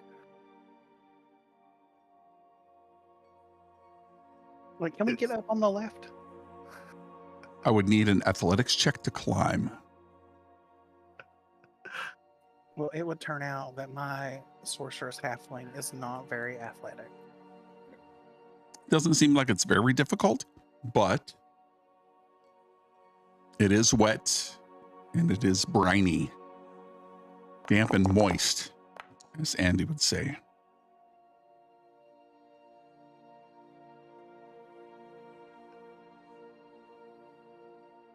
Mouse is gonna stay at the bottom and watch Dak.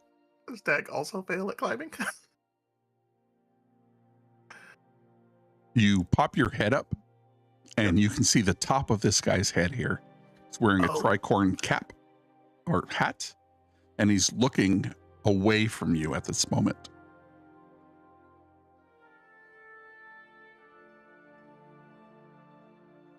And Mouse is standing at the bottom and she's like, Dak, help me up. Help me up. He'll put his fingers to his lips and then point up and give you a finger for one. She'll nod and try to move over this way instead. You can see a ladder propped against the rocks here. It's really pieces of ladder that maybe have been laid across here and then melded with the rocks over time.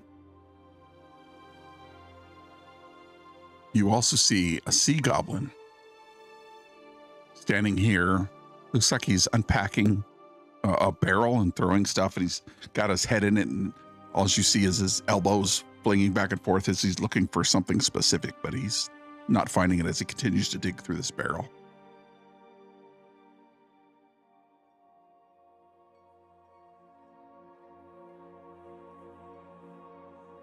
If I move up, can I use the ladder to get up there?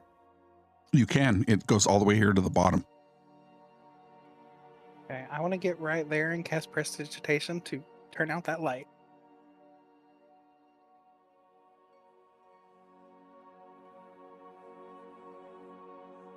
And then I'm gonna.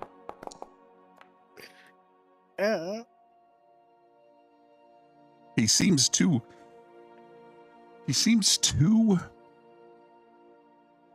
dedicated to the work he's doing now. He's clearly looking for something in these, and he throws the one crate as he finishes it, and he pulls another crate and pops it open and is throwing sacks of food and grain and clothing and bandages just up over his head as he looks for something. Dag, there's a ladder and a sea goblin, but he's busy right now. Over here, this way. All right. It's just seeing the top of that guy's head, I can't tell that he's not a sea goblin. You can see he's not a sea goblin. He doesn't have the big ears. You can see his hat, but you don't see the big ears. They're deft ears where they can, that they help use to swim. But Got it. it is certainly looks like a humanoid figure that is not a sea goblin. Also, I'm pretty sure that guy's not a goblin. Doesn't look tied up from here, though. Yeah, they said there were pirates here too. Either way, we're gonna get them. Hey, where'd you go? Just by ourselves? Or No, no, we're getting the group. okay. Let's go. Let's go back. Just lots of water. Right up.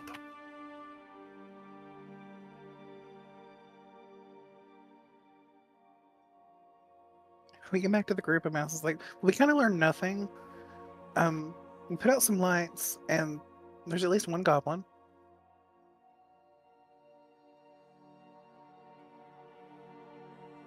Yeah. I don't mind having the lights out, but I don't know if the rest of these guys can see.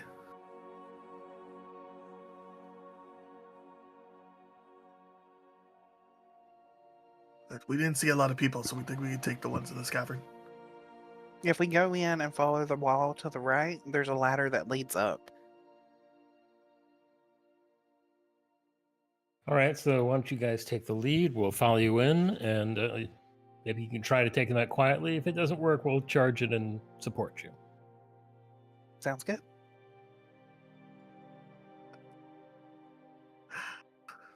All right.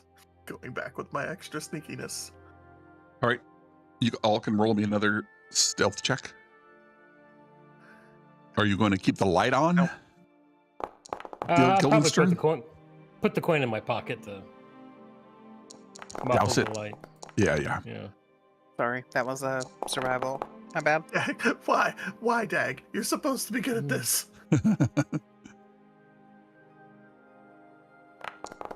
Mouse just glares at Dag again. Okay, Caesar's not very quiet either. Oh my god, no one is but Mouse. Silent.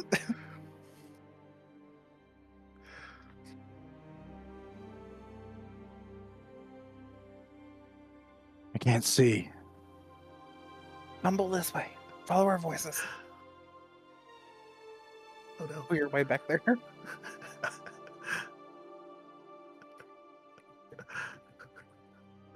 Go stand over there so that I don't have to grab you again.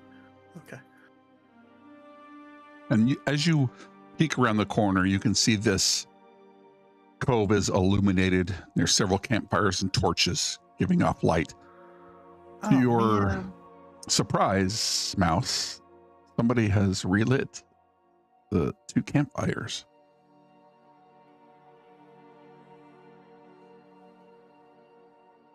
Guys, those lights were off when we were here before.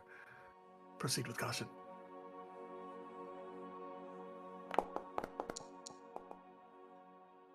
Let's. Just seeing if I fell off a rock on my flip flops. Your flip-flops. Mouse is again going to try to put this light out.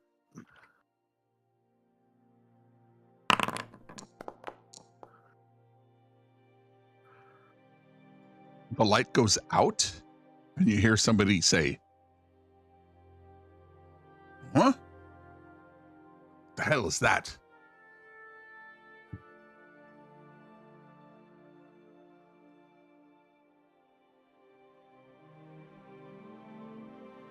And you hear somebody scurry down the rocks. Oh, these damn goblins, I swear. They're gonna be the death of me. I told you not to turn out the lights. I can't see in the dark.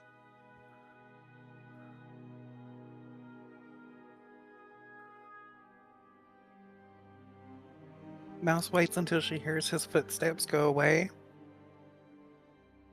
And then I'm going to turn it off again.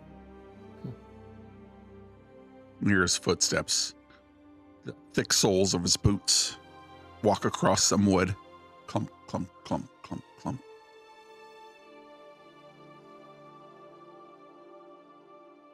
And the light goes out.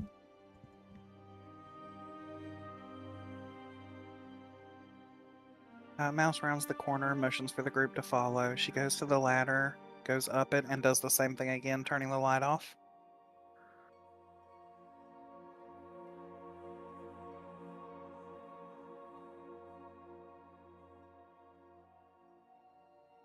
The light goes out. That goblin is still there looking for something. He's gone through 3 or 4 different barrels this time, different crates, looking for something. You see another one here to the north. It's just outside the firelight of this campfire and this torch. He's walking towards what looks like another area here to the north. Seems like an important area within this cave. It's surrounded by 4 small candles, and there's a large book, probably the size of one of these goblins themselves.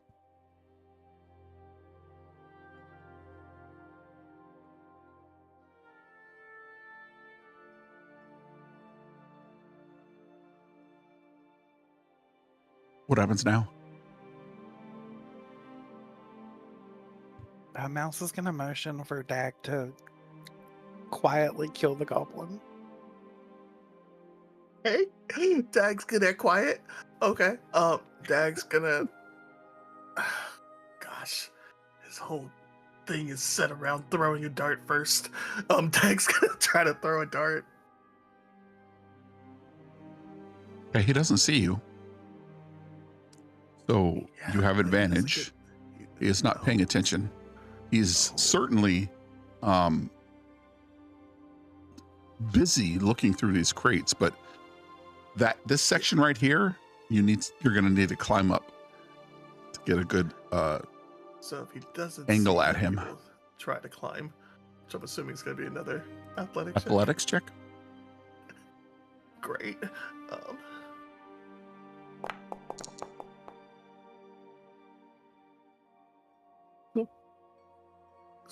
For whatever reason, it might be that the wood is old and wet from moss existing in this cave, but the goblin is too preoccupied with looking for something in the crates.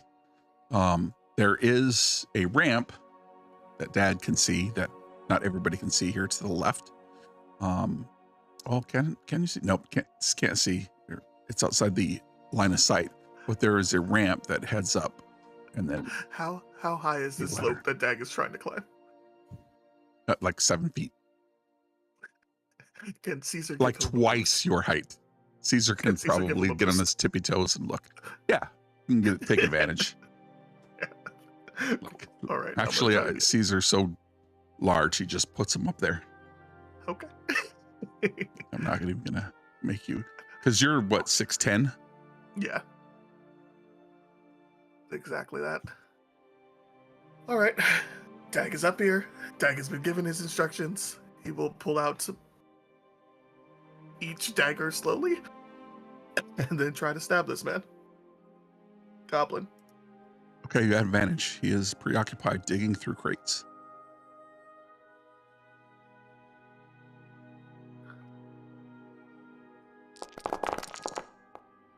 Hey, Double that's 20s? what I was waiting for. So what? That is a 10 and 8, 18 damage. I think for the double natural 20s, I'm going to give you he takes the knife, or you tell me how you vanquish the foe and keep him from crying out. Oh yeah, yeah. No, he definitely he goes ahead and gets on his tippy toes, puts the hand across the mouth and just lifts up the neck and just slices it so quick. Dude doesn't have a chance to react. He just kind of slowly guides him to the ground. Tries to tuck him behind a little rock or something. Yeah. Plenty of rocks here Yes, to do yeah. that. But from the shadow, Mouse just gives a thumbs up. Caesar does not react because he cannot see Dag, but Dag appreciates Mouse's support.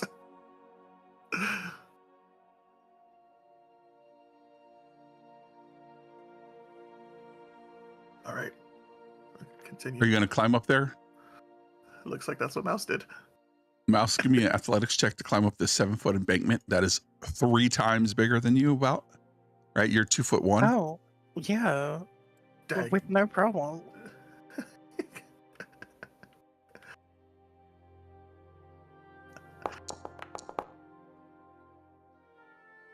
Yeah. Again, this very small person, Mouse, attempts to climb up the embankment next to you, Caesar. You are like 3 times as tall as Mouse is, but without success, Mouse, you are not able to climb up this, what apparently is the most treacherous opponent, these embankments in the sea cave. Dag did it. I can do it. Hold on, I can do it.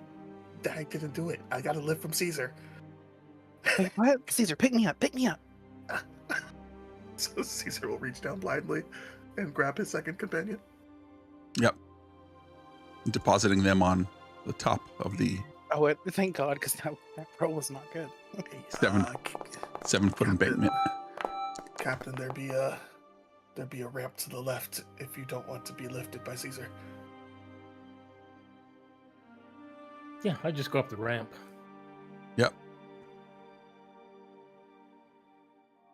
You can see another goblin. It looks like walking away from you.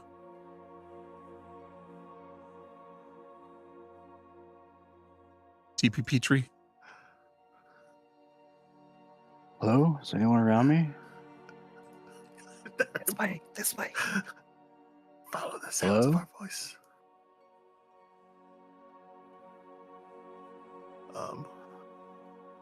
Caesar will go back and follow the echoes of the flip-flops. Oh, the Yep. game's paused.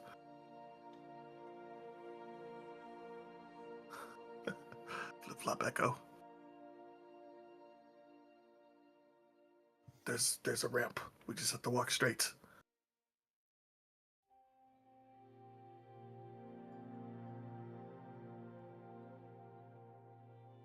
You following TP?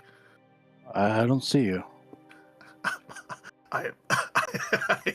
I follow the sound of the flip-flops. I'm right in front of you. Are you gone? I'm not right in front of you. Guess I don't know where I am Oh, either. you just bumped into me.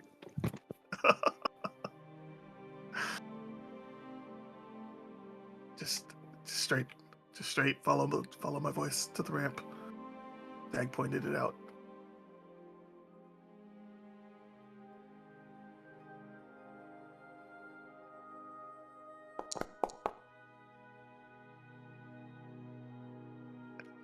You hear TP Petrie struggling in his flip-flops as he tries to get a foothold on the wet rocks and planks that exist in the sea cave. This is like the only place in the whole cove that doesn't have visible light.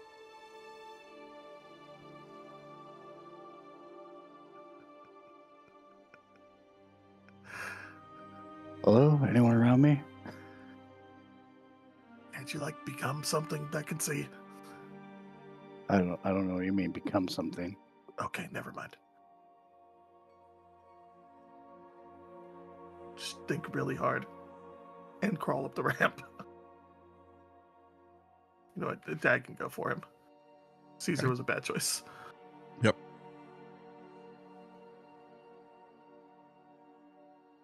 You feel a small hand on yours as Dad comes to lead you up the ramp.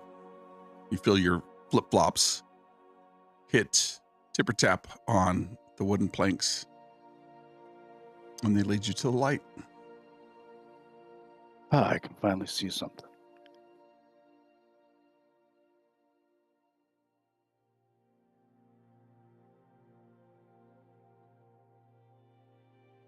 So other than that guy, straightforward, there's also some sort of pirate off to the left in the darkness.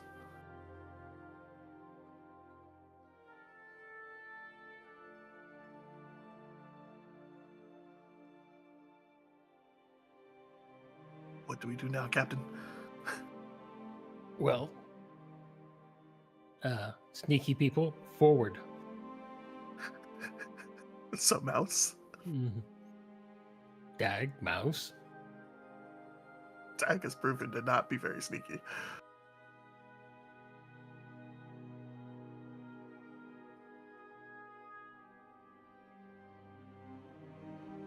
From this vantage point, you see the sea goblin over here flipping furiously through a large book of some kind, sitting between 4 candles.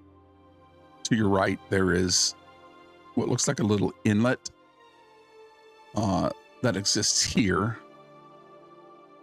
And he is what looks like up a couple steps. Across the way, you see this other goblin going through sacks of wares and goods, furiously looking for something as well.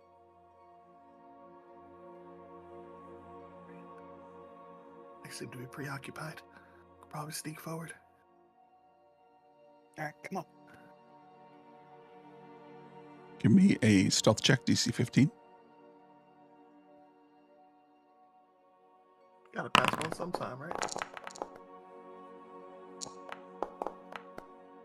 Hey, Finally. 3 in a row. You have the invisible condition, total of 27. That's the DC for him to perceive you.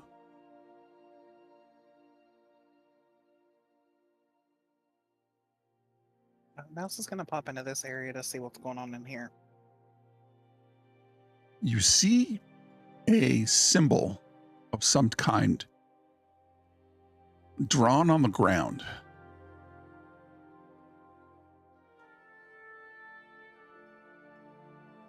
How do I know what the symbol is? You can make a religion check.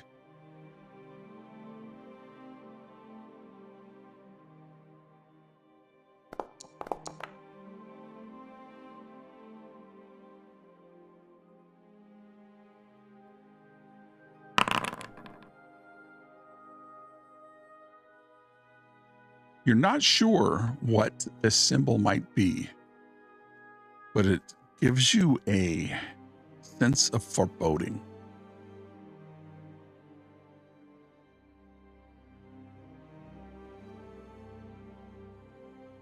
Hey, never mind. We are not going to use this as a hiding spot.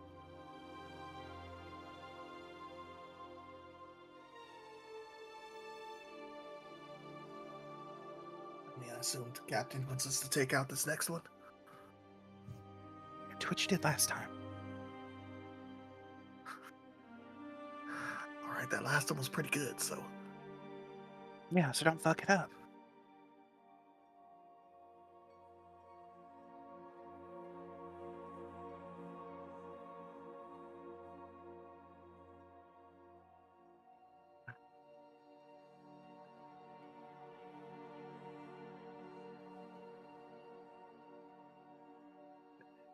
I would like to proceed if possible.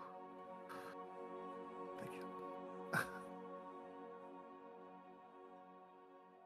And if he's not paying attention, I would like to try to commit the same act of murder that I did a couple seconds He ago. does not hear you, whether it be your superior stealth skills or his preoccupation in this book.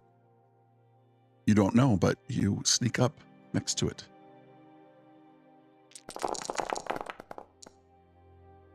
Worse, but A 19 will hit the goblin. or 12. That's okay.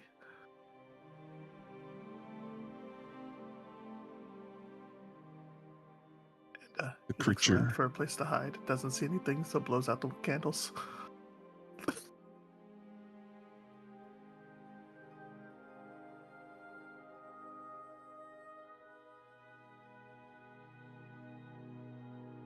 So,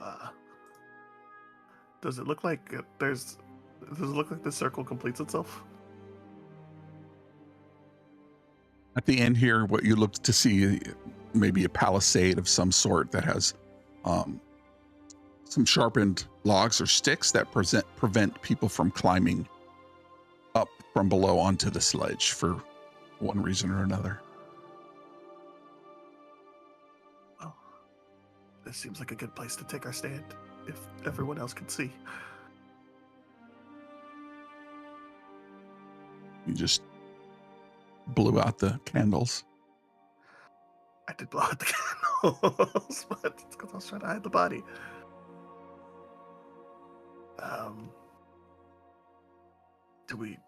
Do we try to bring everybody over here, or do we start everyone up the left side? What do you think? I say Gus? we go back and have everyone go up the left side, since we've got All this right. side cleared out. Sounds good. As we're walking back, Mouse is going to put out the candles. Don't be suspicious. Don't be suspicious. Half the cave is now dark. No one's going to notice. Yeah, the rest of the party slowly sees the candles going out, coming towards them. But I'm just going to assume that's good. Let's go back the other way.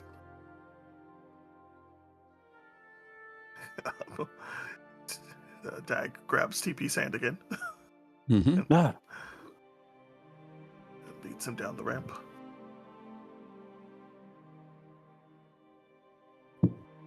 I forgot about the ramp. Mouse jumps. Yeah. Doesn't work quite the same going down as it did going up.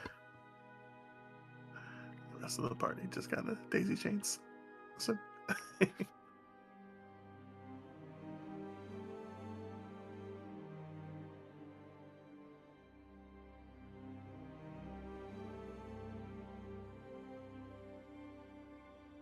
Mouse size. This was more difficult than it should have been. If you want to climb that wall, you can give me an athletics check. Mouse turns to Caesar and does the uppy Uppies. motion. Uppy. all right, Caesar gives uppies. Get him, Guildenstern. Guildenstern, you're able to climb up without the uppies.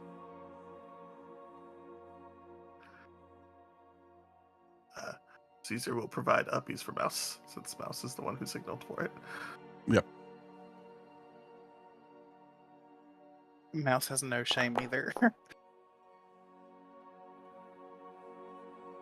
Does TP also give the universal signal for uppies?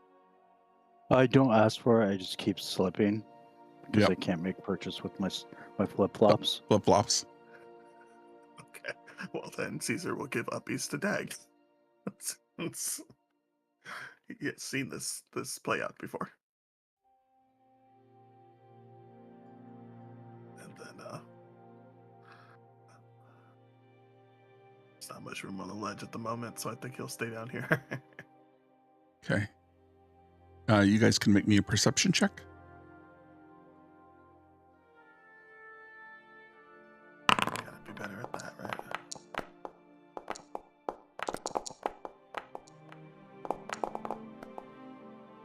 Wow. Oh.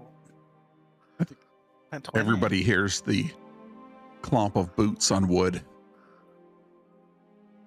as this pirate starts to make his way back in your direction across the planks. Kill it. But he did not perceive the party, believe it or not. I think maybe he sees the top of Guildenstern's tricorn hat and he just doesn't think much of it. Maybe it's sitting on a rock somewhere. He kind of touches his head to make sure he has his hat, and he fits it on and turns back and starts walking the other way.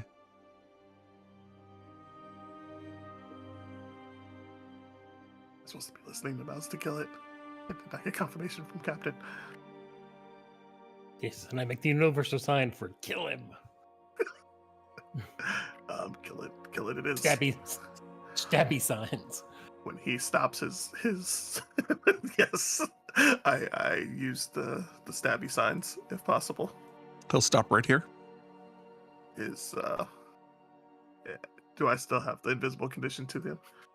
Mm-hmm. Let's see, stabbies. Yo, look Hey. at that. Dude, He likes the stabbies. He does. This one probably going more for like an armpit or something that he knows will be lethal, but it's harder to get to the neck.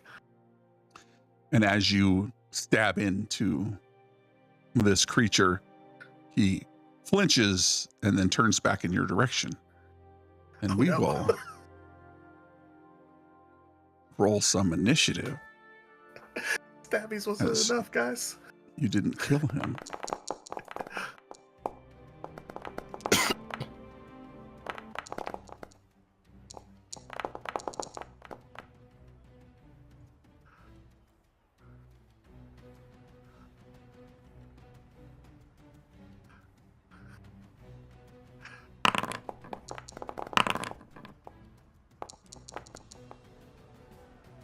But he rolled a 3. The frumpy pirate Captain Novice, taken unawares.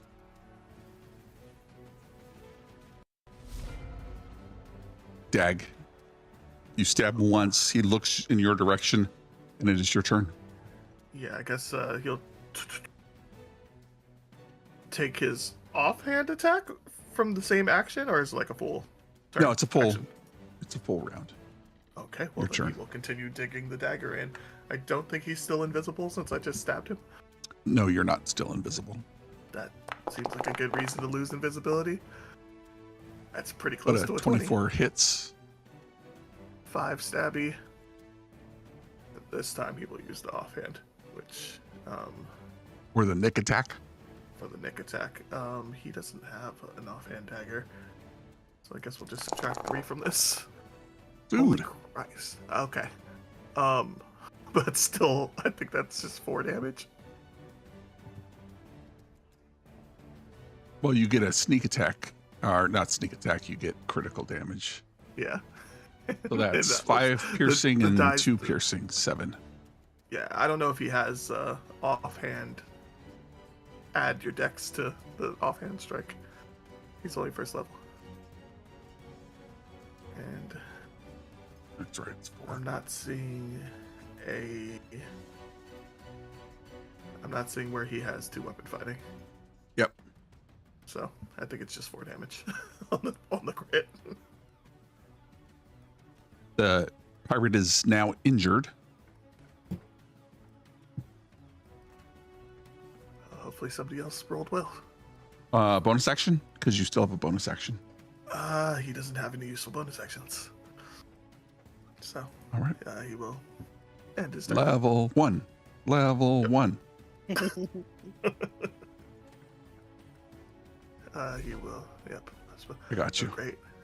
You hear the pirate cry out, and the sea goblin comes running. He can, as a bonus action. Nope. He's gonna move.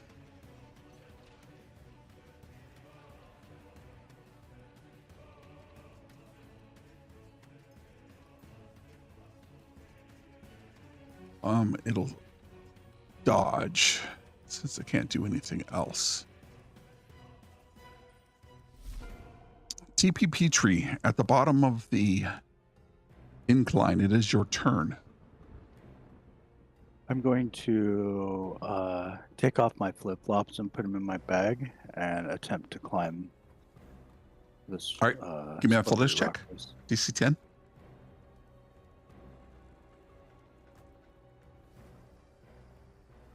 Hey, I made it. Nice. Climb up. You find yourself on the ledge. You see this light here and this other light down over here, which illuminates both this goblin, but unfortunately does not illuminate the pirate here because he's right in between the lights. But you see this goblin here.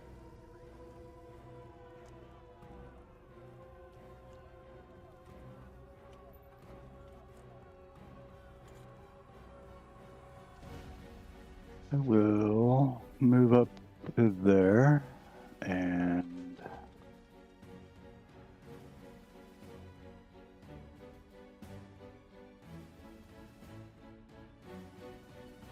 I will cast Blade Ward on myself. Is that too? It's like a personal bane. If someone melee attacks me, or I guess it's any attack against me, they roll a d4 and subtract the attack. All right. I will have to remember to create a condition for that. But you have it. Bonus action. And any more movement?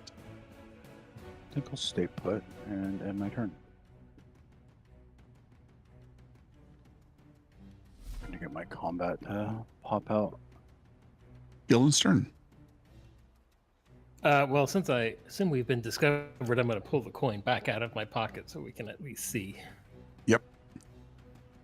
Light. Basic. 40. 20. And then I'll move up a bit. And,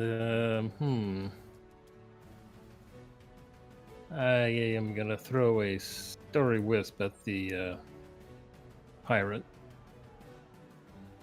Do you have to make a save? No, that's an attack roll. 12. Which just misses the pirate as he ducks away, maybe waiting for Dag to unleash another attack. He sees you approach and come across the bridge, and he dodges away. Okay, bonus action, I will give Dag inspiration. Dag, you have Bardic. Any more movement? No. Mouse. Yay, Mouse is gonna move in.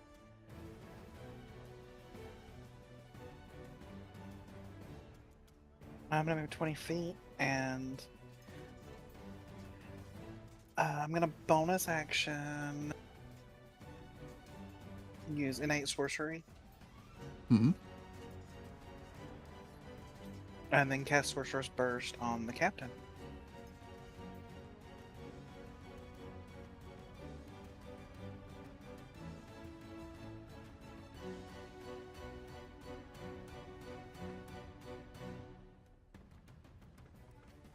Is that a save or attack roll? It's an attack roll. There you go. I have advantage on the attack, but I'm not going to roll the second one because I already rolled a 20. Yeah. Yeah, you guys in your nat 20s tonight. Right. A crit with And Sorcerer's then- Burst can go crazy. The damage was a 5. With it being a crit. You can roll another roll D8. again? Okay. Thank you. Mm-hmm.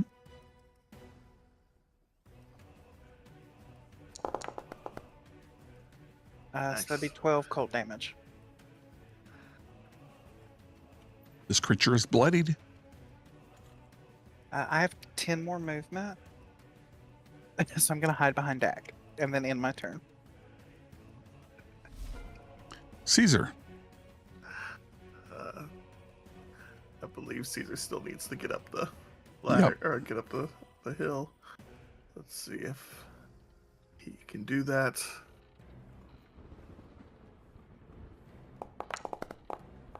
He cannot. Nope. Um, Maybe it's too wet and slippery. You have boots, whereas TP Petrie took off his flip flops and climbed up. All right. Caesar's gonna hang out back here. I got you, bro. I'll help you. Anything else, Caesar? Nope. He can't see anybody, right? So that's that's all he can really do. All right. It is the frumpy pirate captain.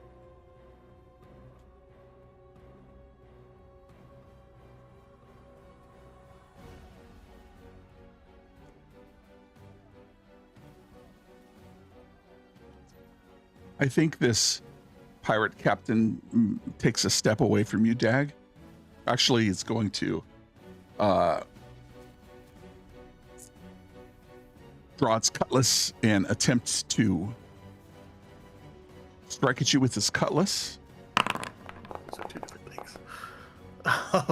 That is a 10. That will miss.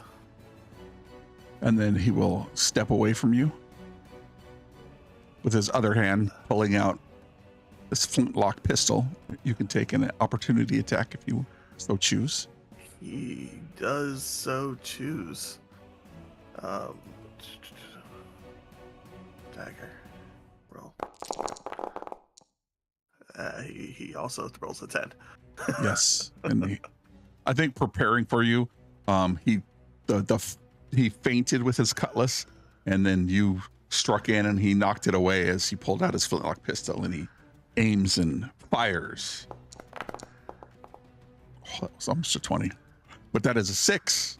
Maybe he has to pull the trigger a couple of times being in this wet cave, and he shakes his head. And he will move away. 5, 10, 15, 20, 25, 30. Dag, it is your turn. Yeah, Dag will go ahead and start the pursuit.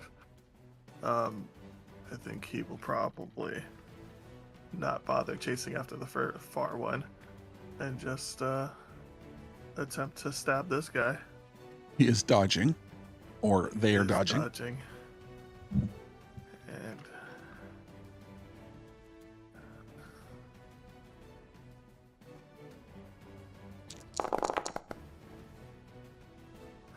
an 11. An 11 misses as this creature, prepared for you to run towards it, ducks under your blow as you swipe your dagger across it, bringing its spear to bear. I believe he still gets the nick offhand, even though he missed. Yep. Why? What? Is that an 8? That is an 8. Yeah, I don't know why he rolled 3 times. You slash back and forth. Creature ducks and ducks, very dexterous. Okay. That happened. That's Dag's turn.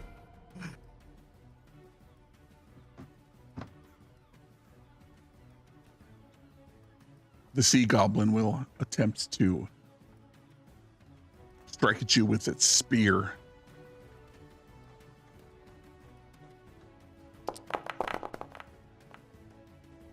That'll also 13? miss.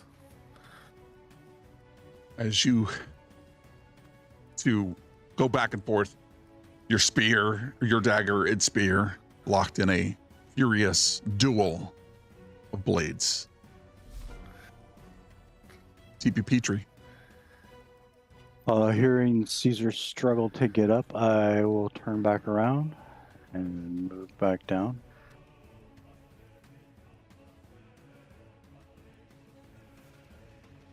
And use my action to help him up. All right. I'm going to just say you were helped up. Not a problem. Gilden's turn.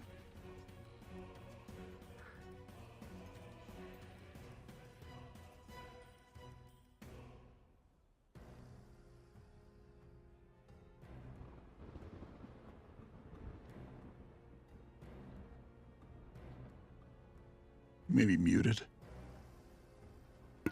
Oh.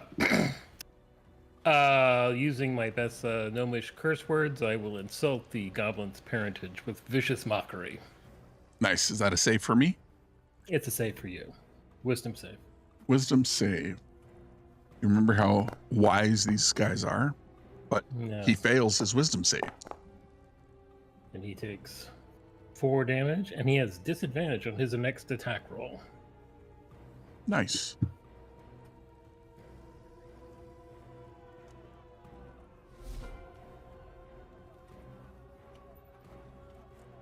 Mouse, it is your go. My mouse is gonna move.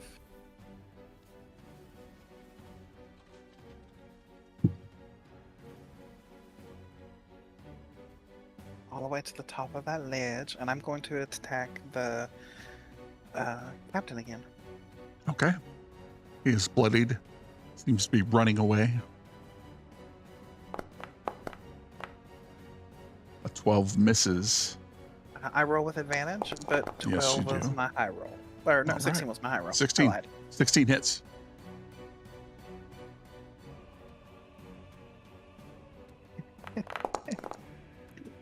For 1 cold damage. Ow, damn it. As he continues to run away, reloading his flintlock pistol. I'm gonna end my turn. Caesar, you are now up on the ledge.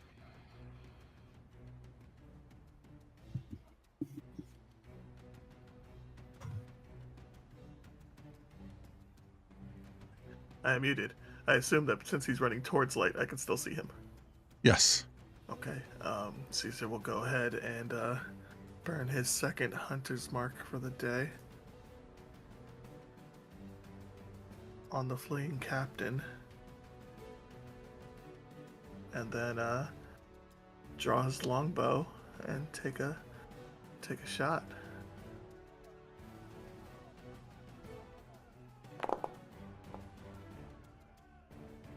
That's not enough. 13 just misses. All right. He will use his movement to go into pursuit, then end his turn.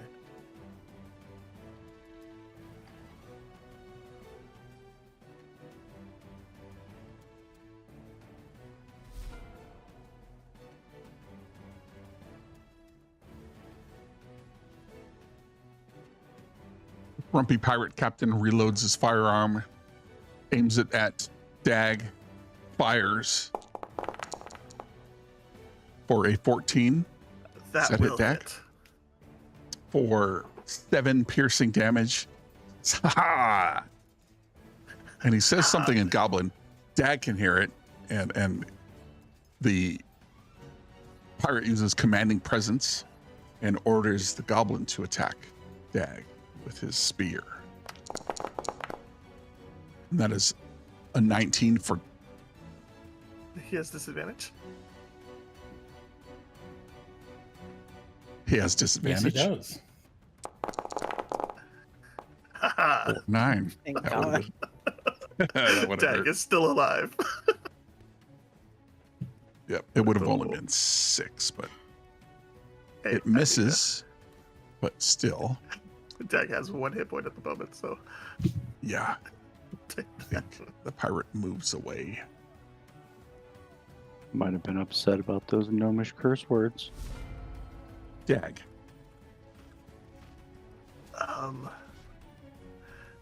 Dag is no coward.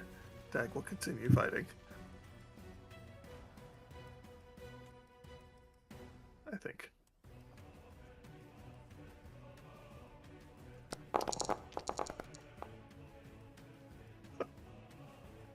Dag will continue fighting poorly. Offhand. Offhand.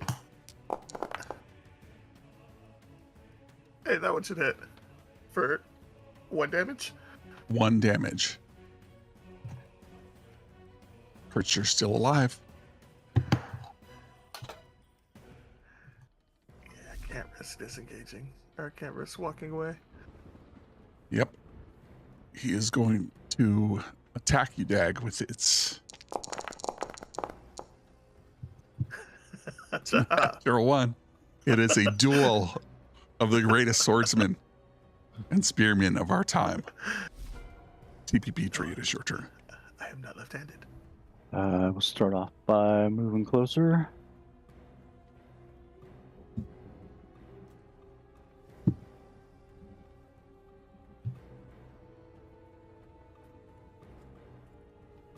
I will line up so we all get hit by a cone of cold.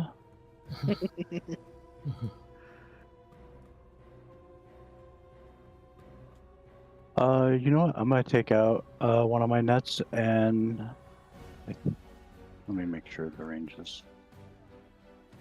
DP is secretly building a collection of goblins. Yeah.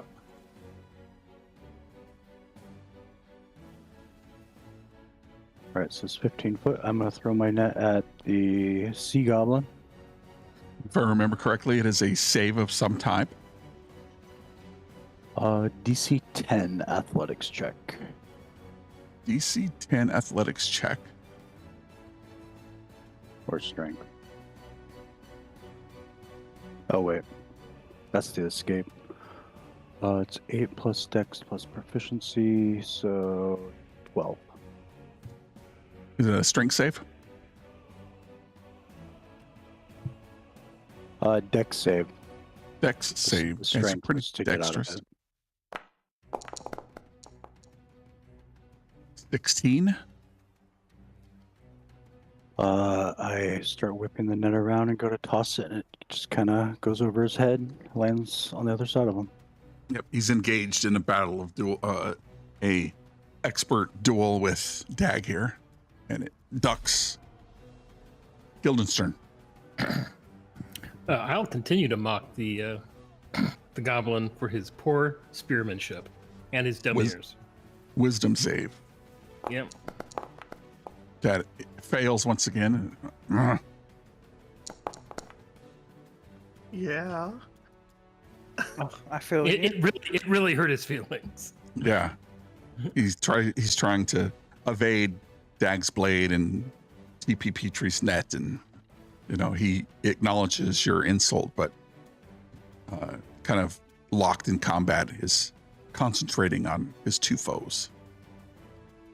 Any bonus action movement? No. Mouse. I'm gonna attack the goblin.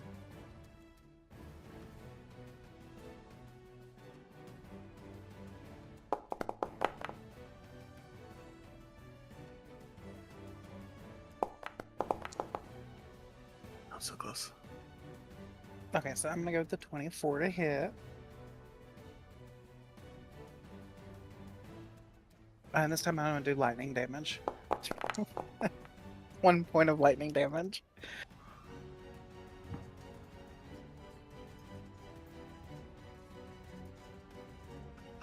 Battle of attrition at this point.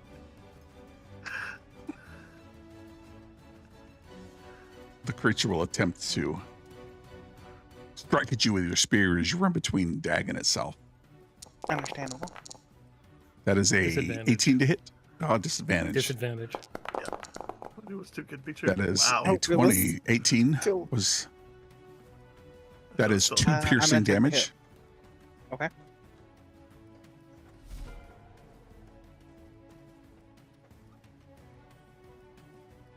All right. He, I think Caesar also believes in his friend, and will 5, 10, 15, 20, 25, 30, 35, and he will dash to see if he can catch sight of the captain. 5, 10, 15, 20. I do not see. Oh, You definitely do.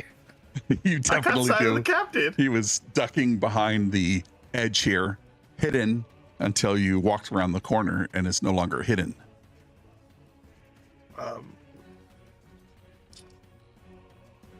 I'm not 100% familiar with the new rules, but I think I can drop my bow and pull out You don't- a. You can't drop your bow, I can't. but you can stow it and pull your weapon. I can stow it and pull the other weapon. Yeah, Great. believe it or I will not. I will stow it and pull because that's much easier to do. I shall Yep. stow it and pull my hand axe and attempt a hand axe attack.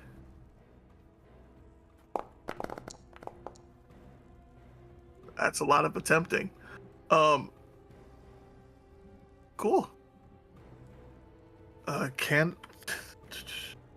So I have the movement. Can I go around him, or is there not enough? Yes, Okay. it'll say there's a wall there if it's.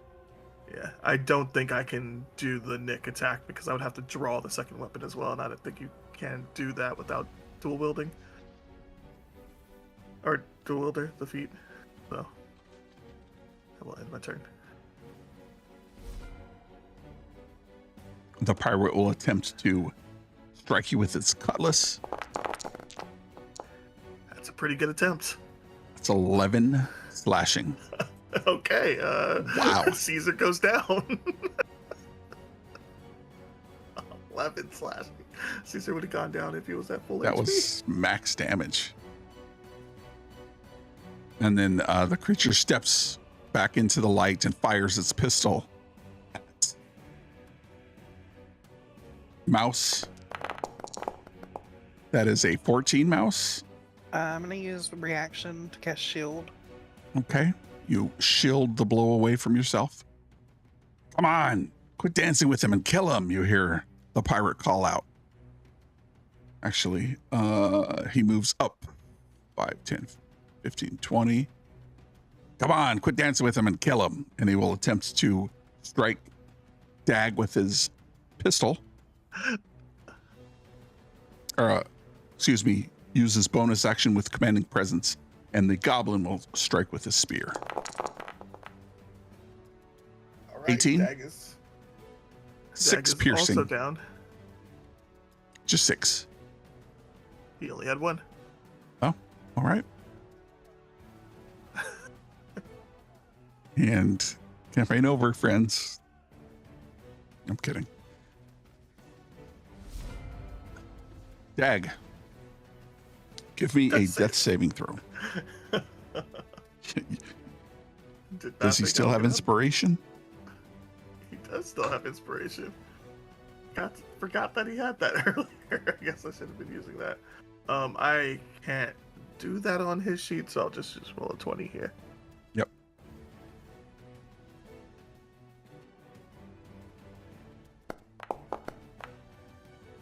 That is a failure. 1 failure. But you can use the inspiration. It is a D6. 6. So you need a 4, 5, or 6. 50-50 chance. That is a 1. Why would I think that D6 would do anything but a 1? There we go. 1 foot in the grave. There we go. He only needs 3.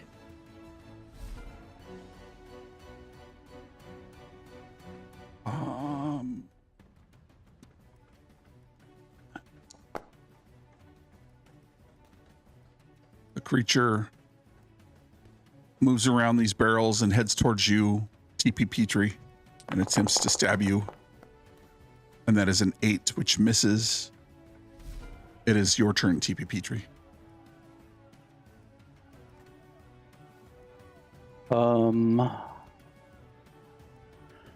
Can I attempt to shove it over the railing and down the cliff? Yes. He needs to make a dex or strength save. Your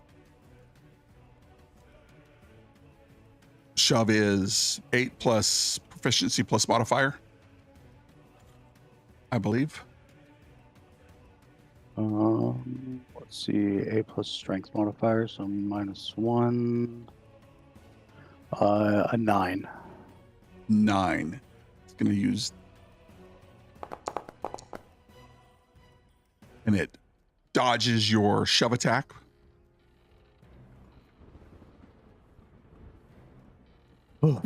I will bonus action.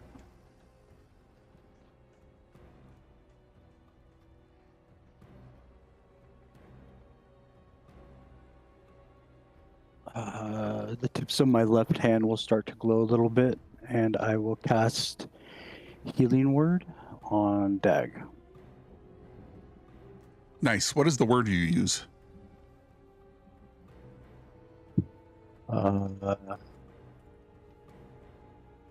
Get up. Go ahead and roll.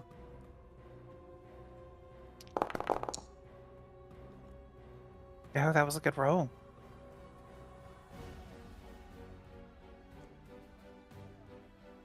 Dag is awake but prone. Any more movement? I think I will move toward Dag to prevent this goblin from getting through. Okay.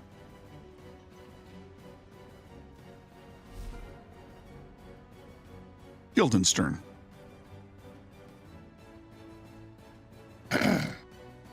I will continue my string of insults against the goblin, especially since he's right next to me. That is a 10.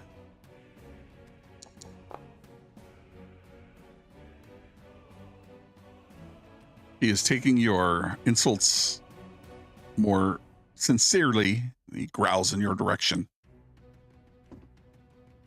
Any bonus action or movement? Next, yeah, I'm gonna try to move away from him. He will attempt to spear you. Disadvantage.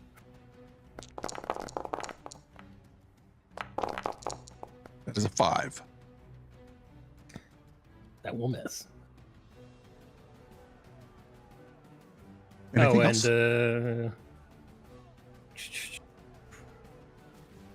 Bonus action, I will inspire TP. You were inspired, TB. Mouse, it is your turn. A knife of ice is going to form in Mouse's hand, and then she's going to launch it at the captain.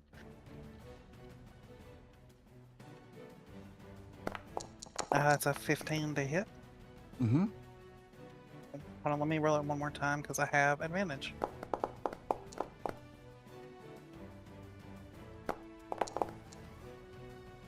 Okay, so it's just the 15. So it's 1d10 first.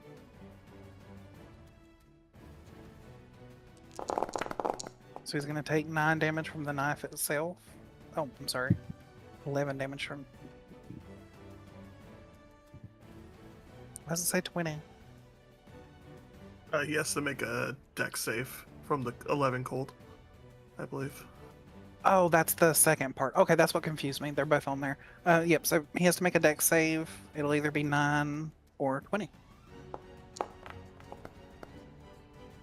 Now, he did not meet it, so he takes a total of 20 damage. As the knife lands in his chest, it explodes. Nice. How do you defeat your most fearsome foe? He explodes. She summons the knife in her hand, flings it at him, it lands in his chest, and then after being there for a few seconds, it'll The ice will just shatter. Well done.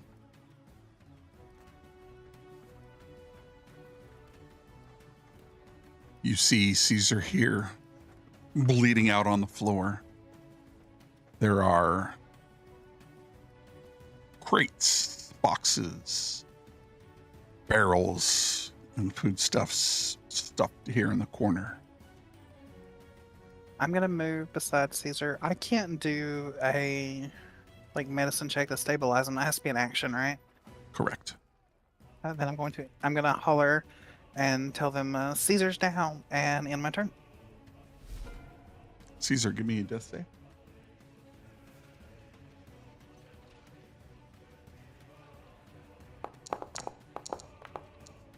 Hey. 1 success.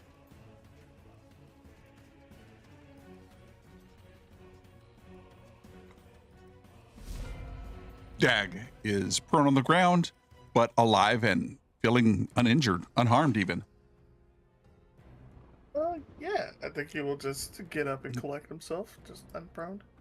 Goblin here is on the other side of TP Tree. I forgot the goblin's not dead yet. Okay.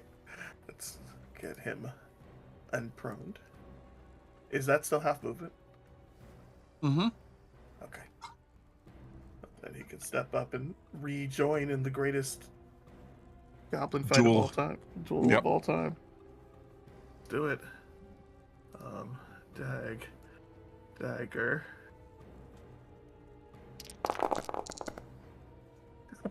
Okay, you just need to go down for a second. How do you vanquish the most fearsome foe that Dag has ever seen? Oh yeah, I mean, I think he's got the timing right. So when he slashes in, but it's a feint. So as the spear goes to riposte, he'll twirl it out to the outside, step in, and sink the dagger in his heart. All right. And you have vanquished the enemies here, but one of yours is down and bleeding out. So we'll stay in initiative. Nah, he's fine.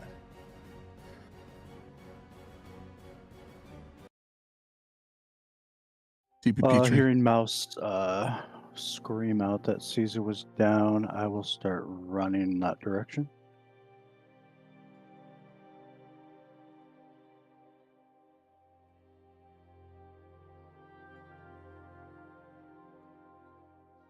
And then I will use my action to dash.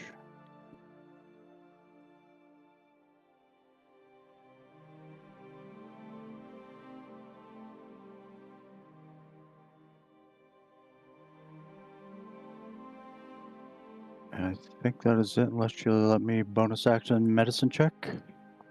Nope. Needs action for that. Dylan's turn. I'll move up and then I will also dash.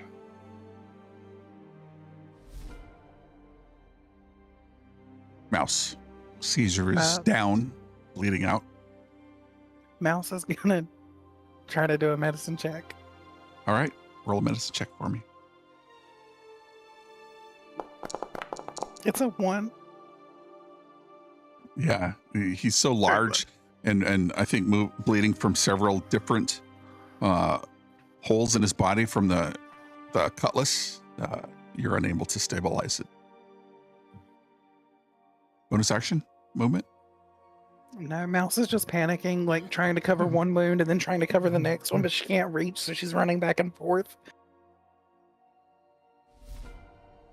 It's the end of my turn. Failure.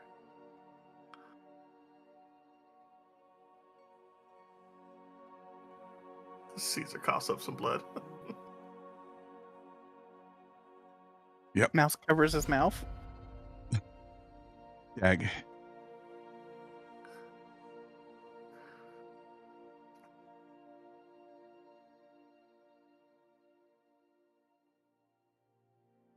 What's Dag do? Yeah, I forgot. I'm Dag. Dag. You're Dag and dying. 30. 10, 15. He will come and give moral support.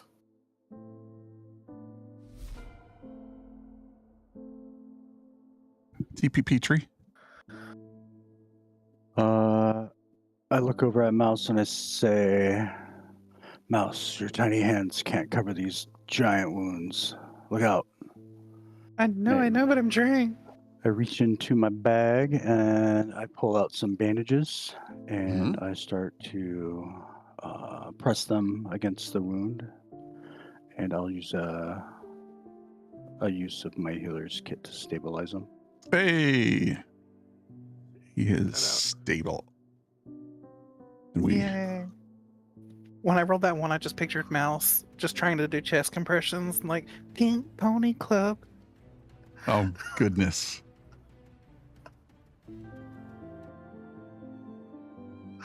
Just forcing more blood out of my. Yeah, just making it worse. Yeah, I'm sorry. just making Mouse it worse. is not who you call on in an emergency. Yep. And let's go ahead and take like 7 minutes, 10 minutes. Be back at 8:45. See you soon. Sounds good.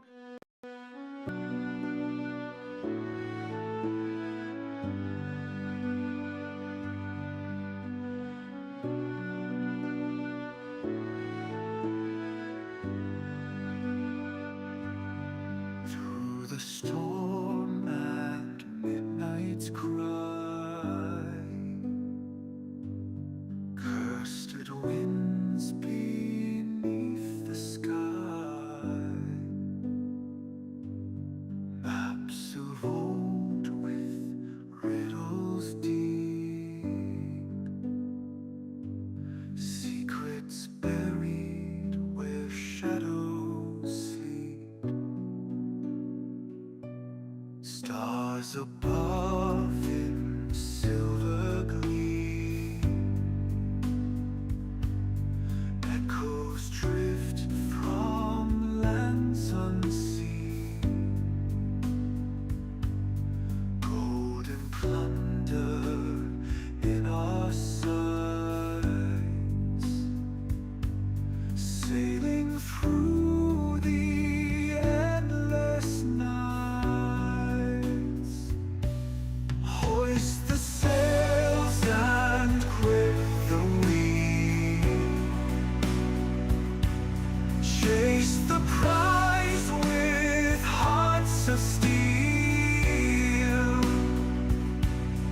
Fortune calls across the waves. Pirates' souls will never be slaves. Bones beneath the ocean's floor. Tales of riches, blood and lore. Ghosts of captains long since gone. Guide us now to sail at dawn. Lanterns glow in misty haze.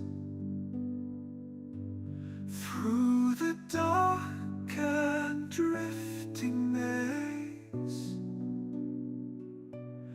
Eyes of gold, they pierce the sea to claim the treasure's destiny. Hoist the sails and quit the wind. Chase the prize with hearts of steel. Fortune calls across the waves. Pirates' souls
Stars above in silver gleam, echoes drift from lands unseen, gold and plunder in our sights, sailing through the endless night. Hoist the sails and grip the wheel, chase the prize with hearts of steel. Fortune calls across the waves, pirate souls will never be slaves.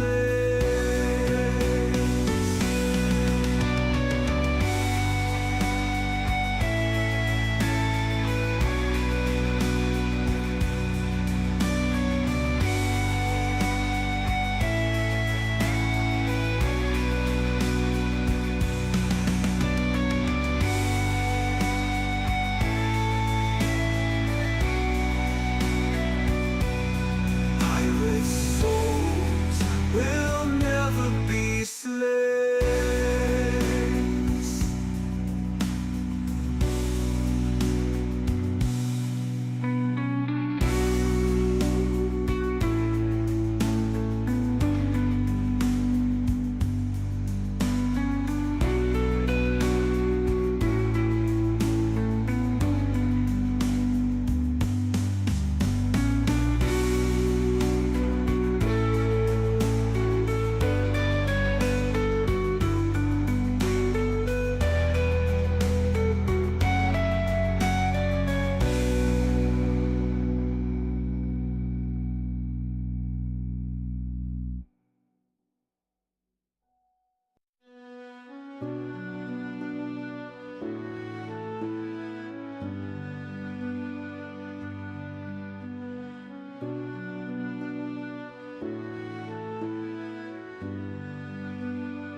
Through the storm and midnight's cry, cursed winds beneath the sky, maps of old with riddles deep, secrets buried where shadows sleep. Stars above in silver gleam, echoes drift from lands unseen, gold and plunder in our sights, sailing through the endless nights. Hoist the sails and grip the wheel, chase the prize with hearts of steel. Fortune calls across the waves, pirate souls will never be slaves. Bones beneath the ocean's floor, tales of riches, blood and lore, ghosts of captains long since gone, guide us now to sail at dawn. Lanterns glow in misty haze, through the dark and drifting maze. Eyes of gold, they pierce the sea, reclaim the treasures, destiny. Hoist the sails and grip the wheel. Chase the prize with hearts of steel. Fortune calls across the waves. Pirate souls will never be slaves.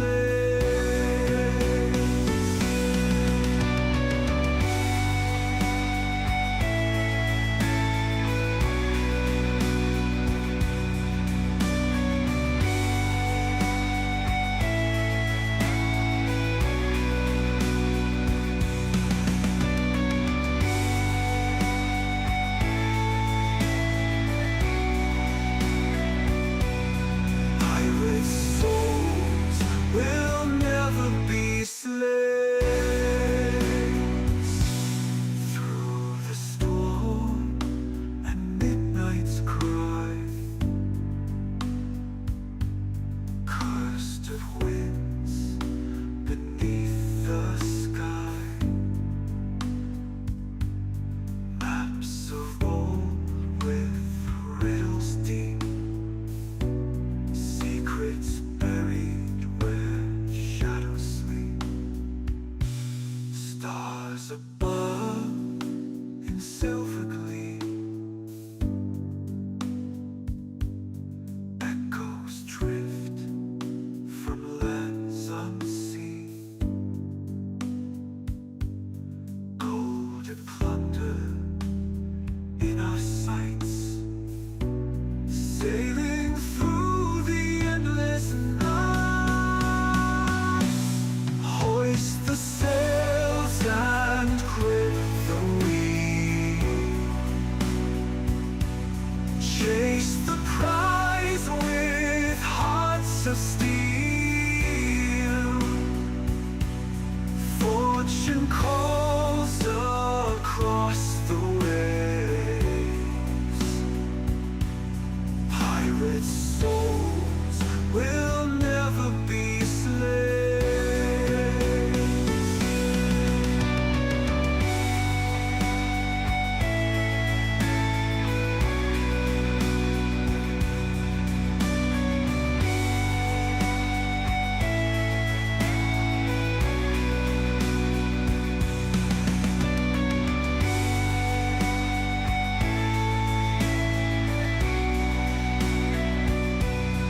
Pirate souls will never be slaves.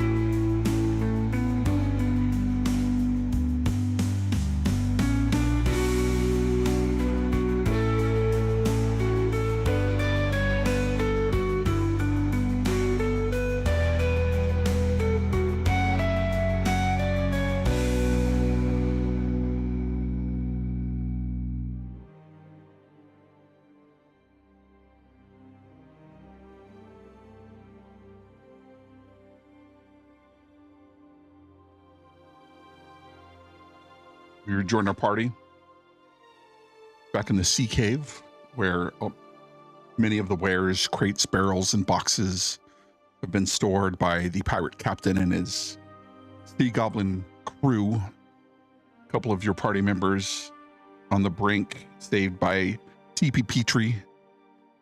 And that's where we rejoin everybody. Find yourself in this sea cave. What would you like to do?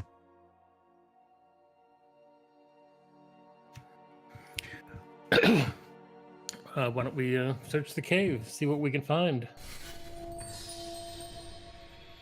I think Caesar is gonna just crawl over here and take a little nap. I'm gonna stay over here with Caesar to make sure he's okay. So Mouse anybody is who would worried. like, go ahead, Mouse, please. Sorry, Mouse was worried she almost lost her uppies. Yep, very close. So anybody who wants to make the search action can give me a wisdom perception check.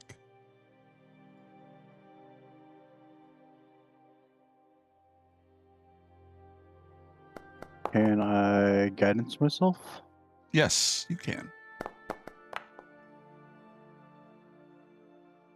And you're still inspired. Oh yeah, what's that, a D6? Yeah.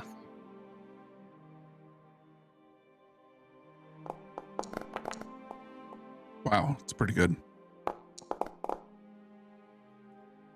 24 for TPP tree, 30 for TPP tree. I light a torch and I Yeah, start looking around. Start looking around. Guildenstern with a 16, Dag with a 21, TPP tree with a 30. And so as you sift through the goods or the piles of stolen goods, you uncover crates filled with rusted swords, daggers, crude weapons, alongside bundles of strange magical components, rare herbs, powdered gemstones, and vials of shimmering liquid. Everybody can get a potion of healing thanks to TPP tree's 30. So that's 5 for the party. It's clear these pirates are gathering more than just treasure. They're preparing for something far larger. Amid the clutter, something catches your eye. A smooth, iridescent pearl, the size of your fist, nestled beneath the debris. It gleams with a faintly soft, otherworldly light.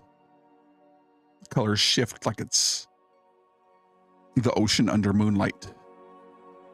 Though you don't recognize its purpose, the air around you and it feels charged, as if the object is quietly humming with power, ancient and deep. Whatever this pearl is, it is clearly not just another trinket. The feeling lingers as if this ordinary items hold some kind of secret tied to something far greater than scattered wares before you. You can write in the logbook that you have a item called a Pearl of the Sea.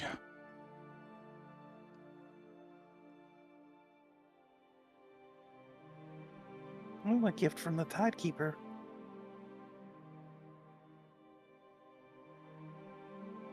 And give me one moment. I'm going to reward you for that 30.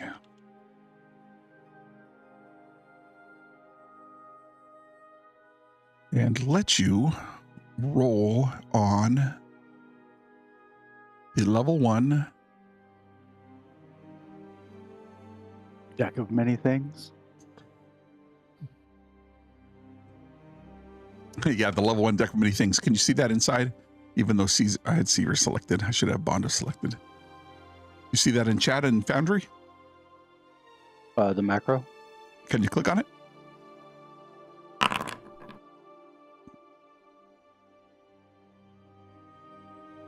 Oh, that's cool. You also find an item called Boots of the Reef. And these boots reduce difficult terrain caused by water or slippery surfaces. Ah, new sandals. Mm-hmm. If that was coming. They're flip-flops. Of course they are.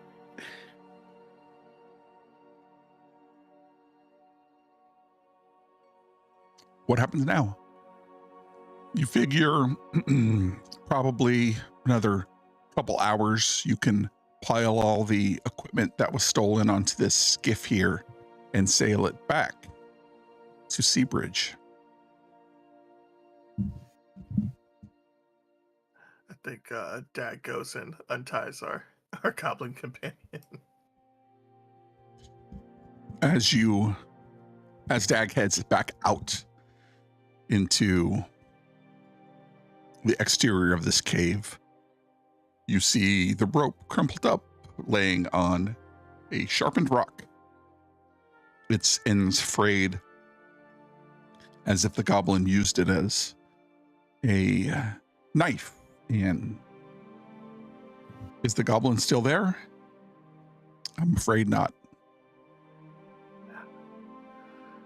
definitely killing him as soon as I find him again. That will go let the captain know that we've lost our prisoner. When I will take the rest of the rope.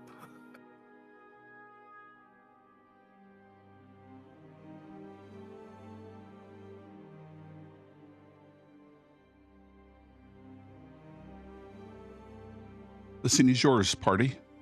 What happens now? Mouse isn't very. No one is very strong except the guy who's laid out. So she's gonna stay with him to make sure he's okay. Yeah. It's gonna take a few hours anyway, so maybe that first hour could be a short rest if you don't mind, DM. Yep. You guys can take a short rest if you would like to. It is quiet. The echo of the sea growing in level, filling the cave, washes in and out in a rhythm you're familiar with.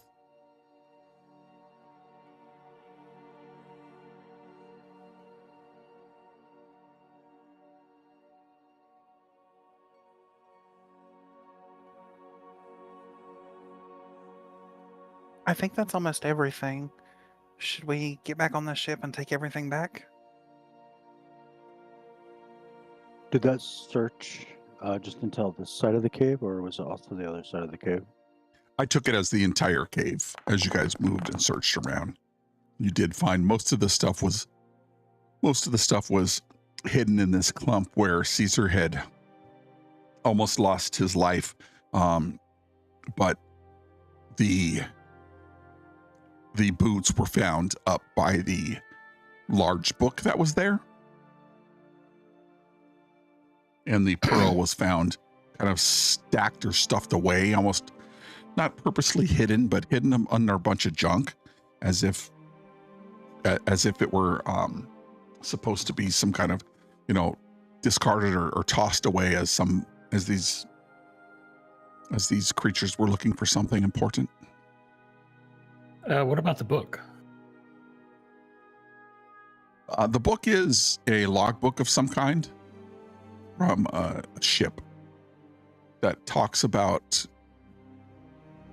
The book talks specifically about a important cargo that they need to carry across the sea. But they're finding that the sea is unruly and dark shapes are passing underneath their boat. Towards the end, the writing gets more frantic, saying that they can't outrun the monsters no matter how far or wherever they go. And much like Monty Python, at the end, there's that's if it meant some kind of demise. The book seemingly has been cleaned and dried, but the parchment has that rippling effect as if it has been wet.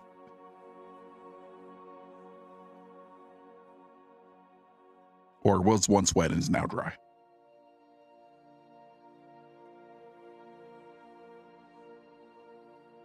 What about that weird circle?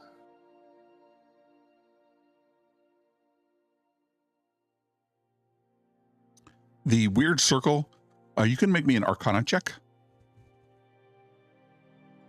Oh, great. I can assist Uh, you. Can I do an Arcana check as well? Yep.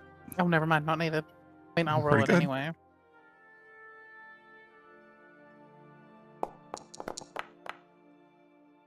Hey, Oh, that's funny. Same thing.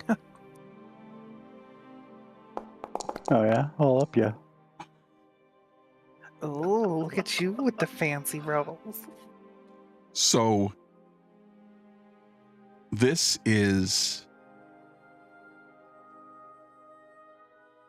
the symbol of an otherworldly deity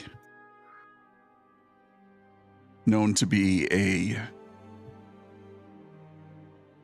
rival of Tethys.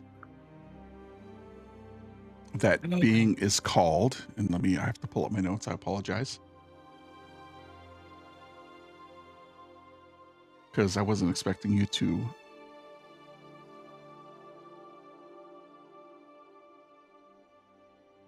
get so far. Yeah, well, let's call it an otherworldly deity until I can look it up. But it's supposed to be a rival of Tethys, an otherworldly deity from the void that What? supposedly was defeated or locked away at some point in time by the greater gods of Etheria. And it's a circle thing. It's on the ground. What is it made of? It looks like it's made of rock and melted wax. It was that thing that was in the corner. Would Mouse know that it's of, or that it was of a deity that didn't quite get along with hers? Definitely not a deity, but a being from the outer planes, or at least not native to Etheria, a being from the void that was a direct rival of Tethys. Could I use Sorcerer's Burst and fire damage to ruin the wax on it so it doesn't look correct? Yes, certainly can. I will. As you start to do that, say, "Hang on. Let me note this down," and I'll pull out a book and a pen and quill and start sketching what I see into my book. It is the symbol of Zal-Cathar.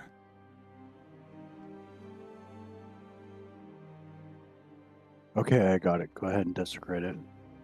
And she does so. Yep. And as you do, you feel these almost eyes from the depths looking at you, or at least that it feels that way, Mouse. The hair on the back of your neck stands on end as you complete this desecration. Mouse shivers visibly. I don't like this. I don't like this at all. That's what you get for desecrating a deity's sanctuary. It's best not to mess with them.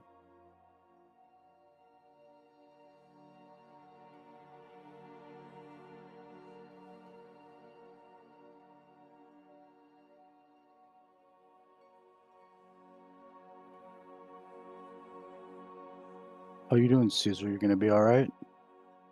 I think while they were doing all that, Caesar forced himself up and started stacking boxes, because watching them try to move those boxes hurt more than dying. Yep. Easy enough. I think I'll make it. Appreciate it, TB. The Petrie. I got your back. Good to see you on your feet, big guy.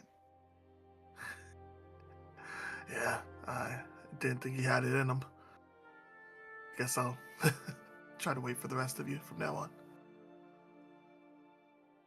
Dag, that was quite the duel.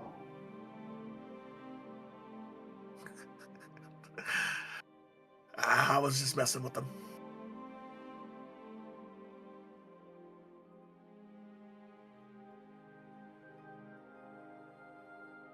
Everyone Looks like did you're well. going Princess Bride on him. Princess what?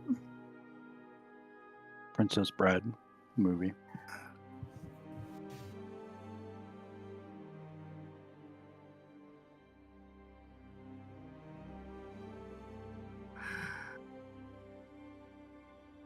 But, without that goblet, I don't know if we're gonna be able to find the other area.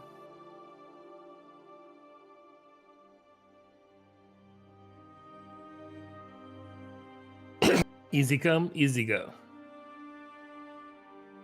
Well, Captain, the boat's loaded and the crew is alive.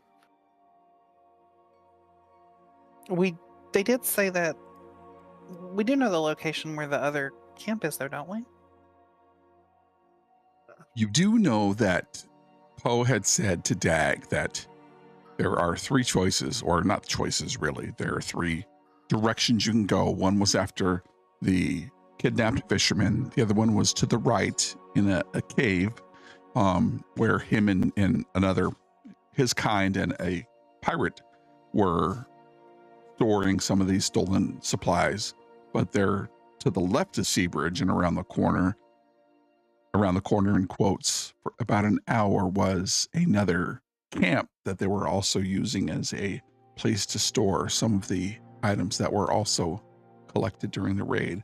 But there, it is being watched or guarded by a Marrow. A hulking, we know where the other camp amphibious is. brute. We should drop these supplies off and then make our way there. We can't find the people without a guide. So we might as well try to get as many of the supplies back for the town as we can.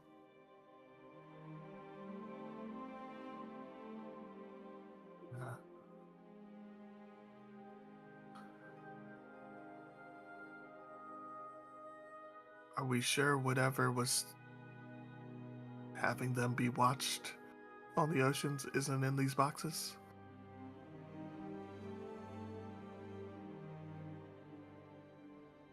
I don't know if I want to be stalked from the depths.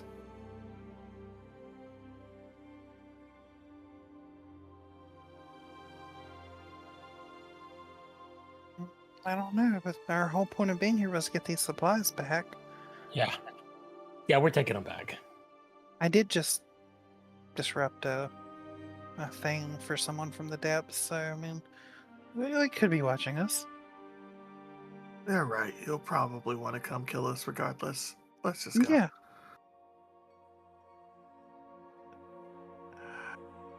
And she'll say a quick prayer to Eros to guide our way.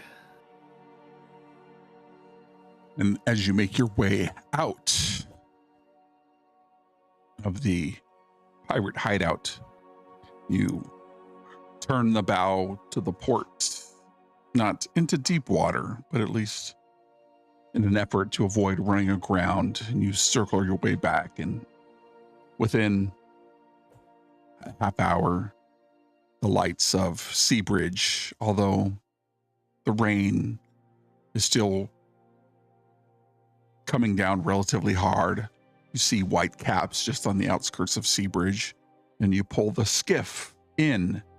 Dock hands are there working the caravel that Maris pointed out earlier is still sitting there on standby, waiting to pursue the goblins, or at least the pirate ship run by a sea hag is still waiting on standby as you pull this skiff into the docks, and both Maris and Mayor Thalor come to greet you. Maris, Mouse, you okay? Everything okay? The boys didn't get into much trouble, did ye? Not too much. Aye, that's good We're to good. hear.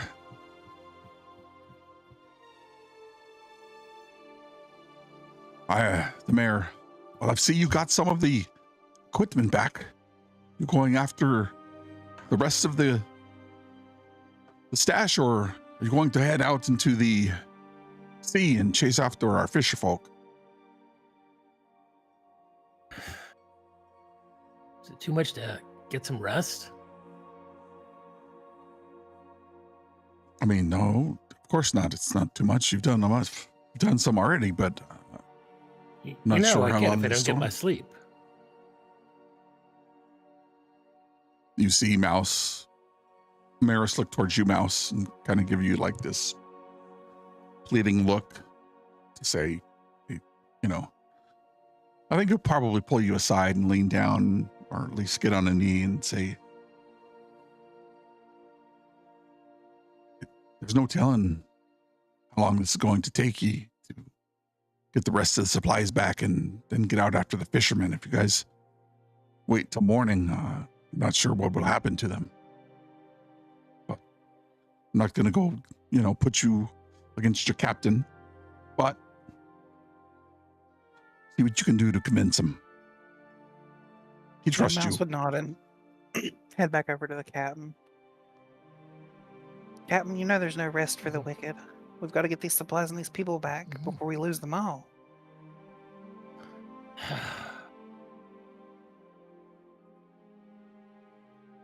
Besides, you being cranky might be good for us.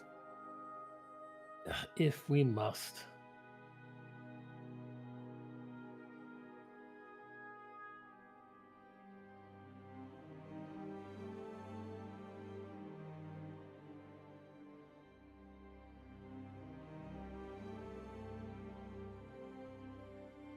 I don't think we're gonna catch the hag. I don't think we are either, not without a guide. We have no clue where to go. We would just be going into open water and hoping we find them. But we can at least get the supplies. Maris will look towards Guildenstern. Your man here is a good captain. He knows the dangerous parts of these waters. That ship of that size would not go into the shoals or run aground, and he would just have to head out into right to the heart of that storm. I think you could make Guildenstern. You've done worse.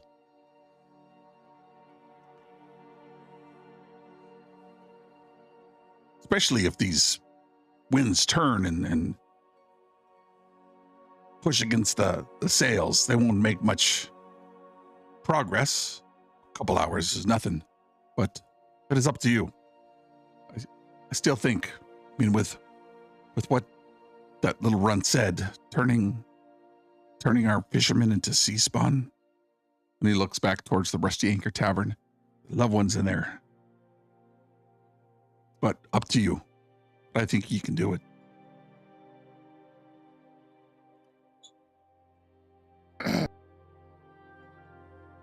Yeah, all right. I can feel your look.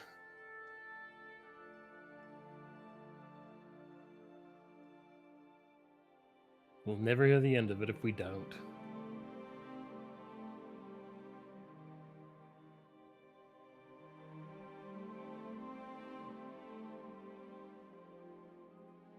Looky there, Captain. You do have a heart.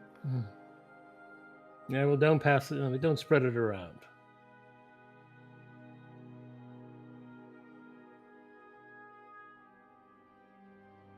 So, is it a foolhardy rush out into the open sea, or are we going for the gear?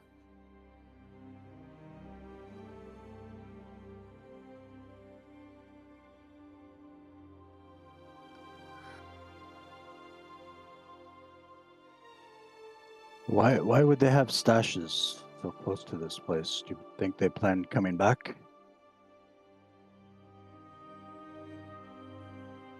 Well, the goblins, not really deep thinkers, you know. Get the feeling that maybe the grabbing the gear wasn't the primary plan. The other encampment had a pirate. Well, you know, pirates are. It might have been a bit of a side hustle.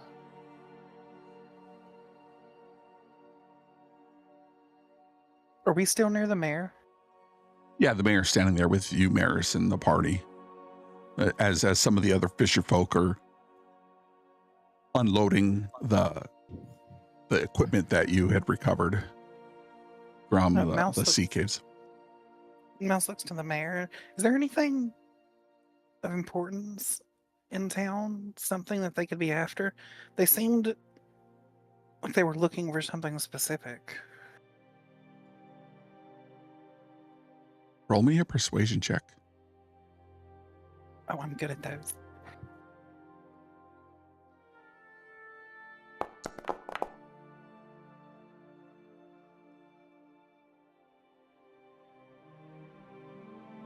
That'll be an 18. I mean, it is said that. What was his voice? It was said that this place is built upon an old temple to Alcathar. So there's no telling what could be hidden in the rooms or under the waves or in any of the caves that this place was built upon. It's hard to say, Mouse. Don't know what to tell you. We found a symbol to Zolcathar back at the last hideout. Maybe they worship or follow him. That would be quite a problem. If that were the case. Perhaps that's why the seas are acting the way they're acting. The seas are acting the way they're acting because the Tide Mistress is missing. I mean, do you not see? Maybe those two are tied together. See what I did there, Tide? It could be Zalcathar who has abducted the Tide Mistress.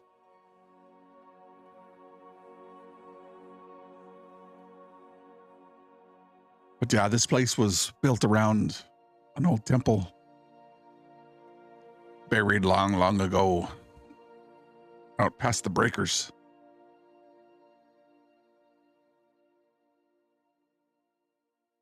Perhaps an artifact of some kind may have been hidden amongst, who knows? It's just myth. Probably just myth.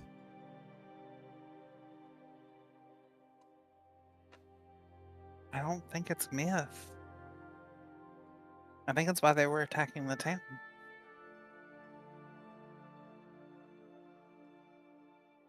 Perhaps. I've heard from some of the other people coming into port, some of the other leaders talking about the other pirate raids happening over the last 3 to 4 weeks. So they might be connected in some way. If they are, my best guess would be you'd learn more from a hag than Dag's little friend.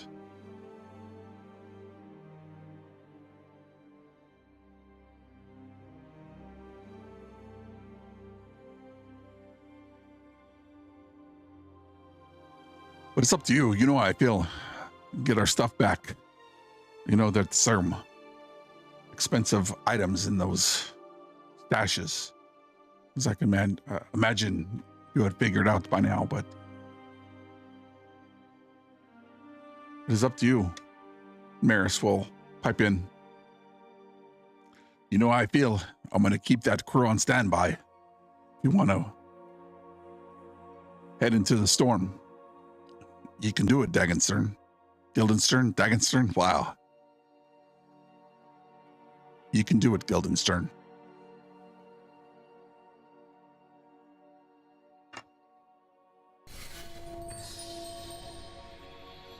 Well, then I guess we're doing it.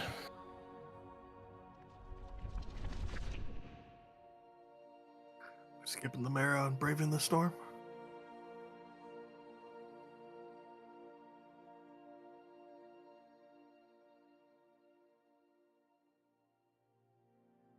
It's up to you.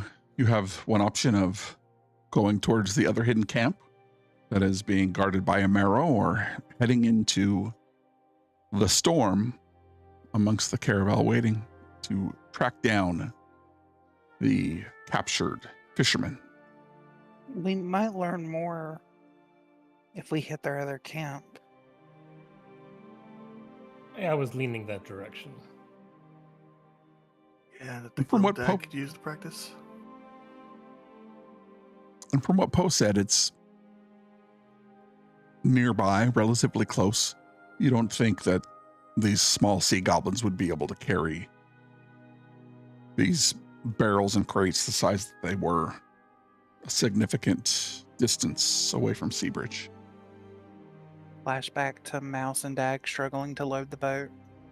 Yep. Do we take the skiff again, or are we walking? Might as well take the skiff. We'd get there quicker. Yeah, the skiff sounds like a better idea.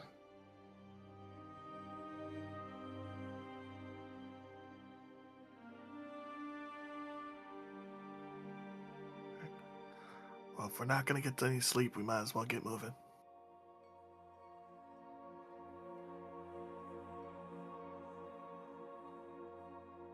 The mayor says, "Good luck." And Maris will lean into you, Mouse. Don't get yourself into too much trouble. You watch yourself and watch the men, but be careful. Oh, you know us. We're gonna get in trouble. Well, just take care of yourself. Don't worry, Like we'll be the- back. And he, very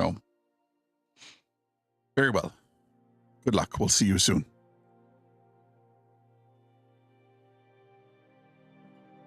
And you head out onto the rough shore or the rough waters, the Bay of Seabridge, and you crest around to the left. And nestled in a hidden cove along the jagged coastline lies a camp, shielded by view from towering cliffs that loom over the rocky shore like silent sentinels. Tattered tents, crude shelters hastily assembled from old sails and driftwood dot the beach, with barrels and crates of plunder scattered haphazardly across the sand. The air carries the scent of salt and damp wood as a creaking, rickety dock extends from the shore. Its uneven planks leading to a small boat tethered at its end, bobbing gently in the murky water. This place, shrouded in secrecy, in the whispers of the sea, pulses with a quiet menace of the outlaws who call it home. I need to grab your tokens. Right here.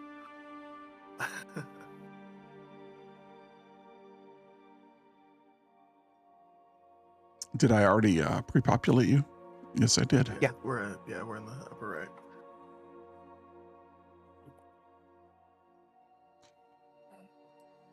I would imagine you arrived on the dock as the skiff That makes sense. arrived. Who has the light? Was it Guildenstern? Yeah.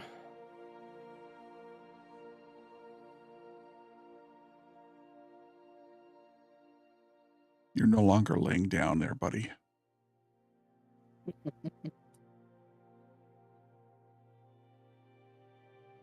This is what you see. A campfire burns in the middle of camp.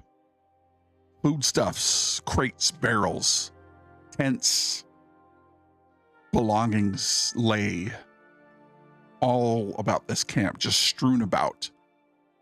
You see off in the distance behind the crumbling wall, a large tent. Looks like crates, bedrolls dot the beach. What happens now?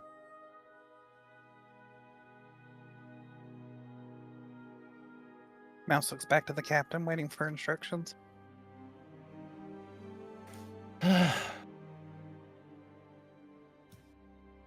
Well, it worked pretty good last time for the sneaky ones to go forth first.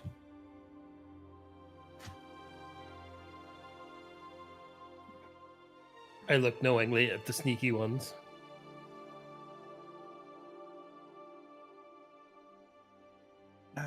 Dag, you go right, I'll go left. Yes, I know which way right is. It didn't roll. That was a good one too. Go starboard side, Dag. I'm gonna kind of trail behind a little bit, feeling a little bit more comfortable with my new boots. Very nice.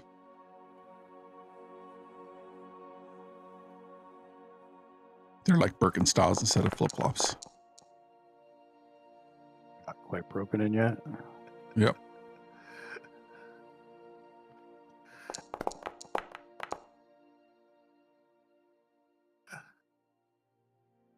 Can Dad keep the roll from the campaign chat, or do you need to Yep. roll again? Okay. It's 19.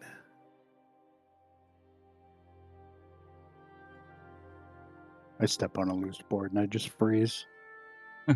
Hear it creak. The sneaky ones stop and look back.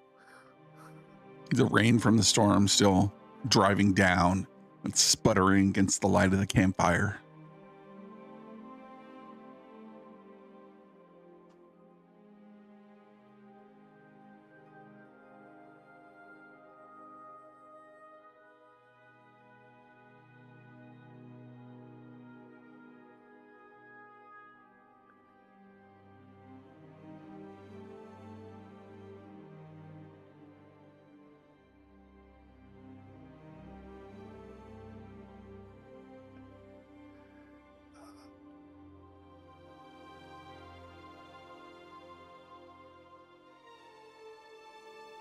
Does it seem like they left in a hurry, or does this look like they just are messy people and went to sleep? Or walked away somewhere? You can give me a survival check if you'd like. You're rolling blind. He's not the worst at survival. Why are you not working? You refresh. But that was a nat 20. There's a lot of footprints here in the sand. A lot of the crates and barrels look like they have been gone through, rifled through, looking for something important.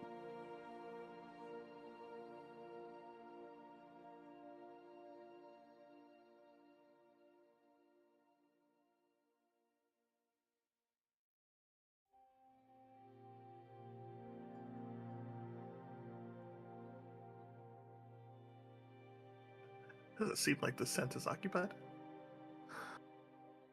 Mouse is going to Ghost try to knots? peek in. You can give me a perception check.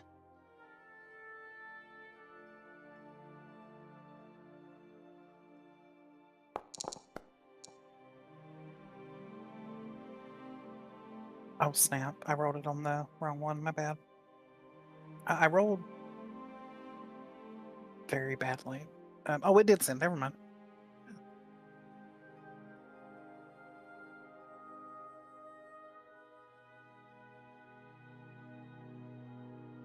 Does not appear to be anybody in the tent.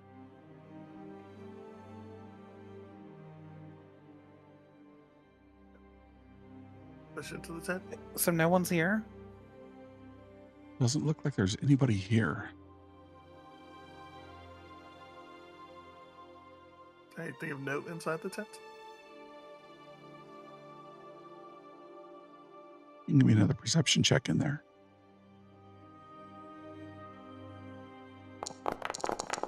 Hey, it worked. I don't know why I rolled twice, but the first one is 15. Doesn't seem to be anything inside here.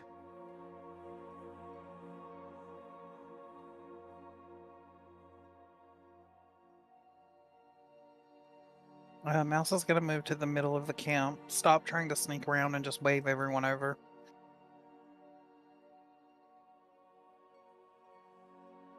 Oh no, it paused. Moment of panic. Gag. Dag. As you move closer to the edge of this camp, your attention is drawn to the jagged rocks near the waterline. There, faintly glowing with an eerie, pulsating light, are dark roofs carved deep into the stone. The symbols seem ancient and foreboding, their curves and sharp lines twisting unnaturally, as though alive with dark energy. Each rune hums with a power that feels unnatural, sending a chill through the air. Among the runes, one symbol stands out, a serpent coiled around a jagged blade. Its hollow eyes staring. The symbol is etched with precision and care, and it pulses slightly brighter than the rest. The longer you look, the more it feels as though the symbol is watching you, waiting. Its meaning tied to something far greater than this camp.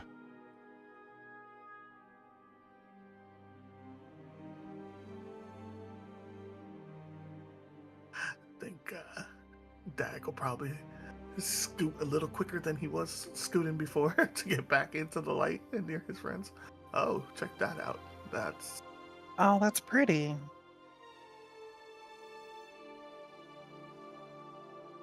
As you say that, there is a feeling of deep within you, Mouse, that while beautiful and glowing, there is a menace of some kind that you I have feel. a question. Yes. Can Mouse get to that? Yes. It's Okay, here I at the have edge of another camp. question. Since the rune is etched into the stone, if I were to cast a mending, would it remove the etching on the stone?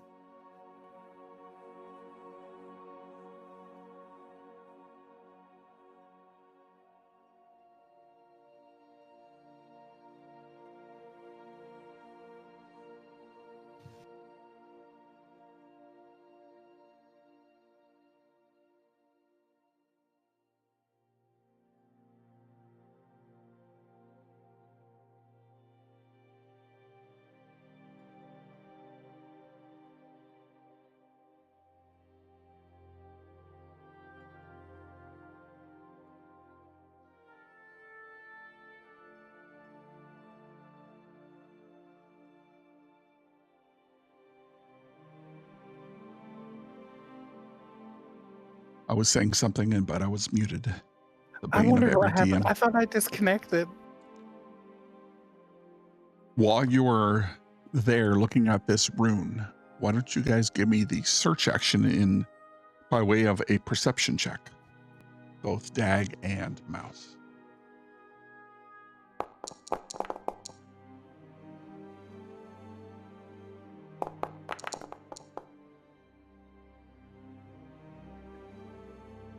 moderately better. Let me see.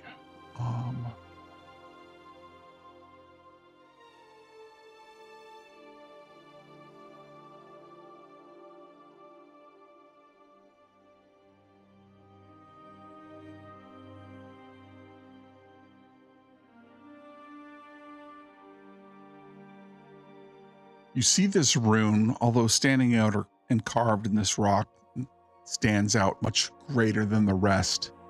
You see the telltale sign of glowing underneath the waterline that extends out to the right-hand side of this camp, or to the northwest side of this camp in this direction.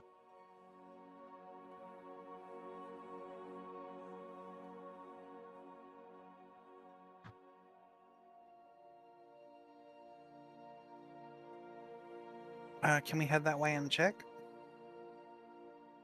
You're gonna leave your party on the dock? Nope, we're definitely calling them. We called them over when, or I think Mouse called them up earlier. Mouse did, yeah. Yeah. The game may have been paused.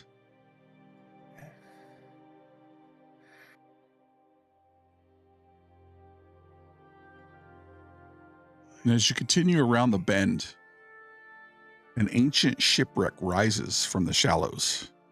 This once mighty vessel now lies partially submerged.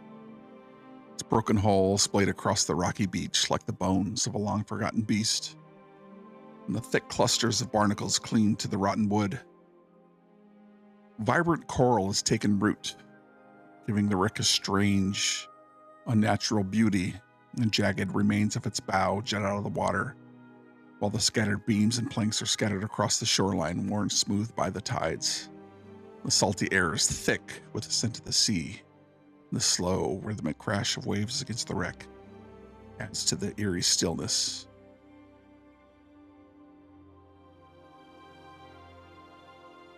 The mast, standing 6 feet out of the water, here in between high tide and low tide. The glow emanates from within the hold of this ship, even stronger than it was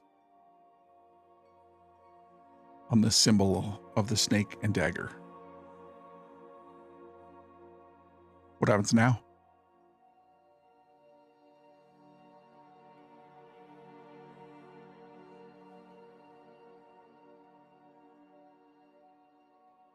So you're saying a ship just came out of the water? No, they followed a glowing path or section of runes that led up and around the corner of this camp, and it seems to lead to this shipwreck that is semi-submerged around the corner from this camp, 200 yards or so.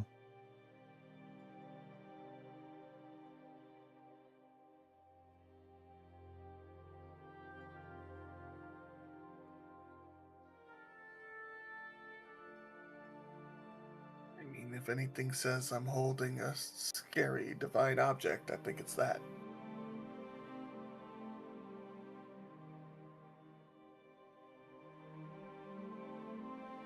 But is that really why we came here? I mean, it's all very interesting, but We're not going to ignore it, are we?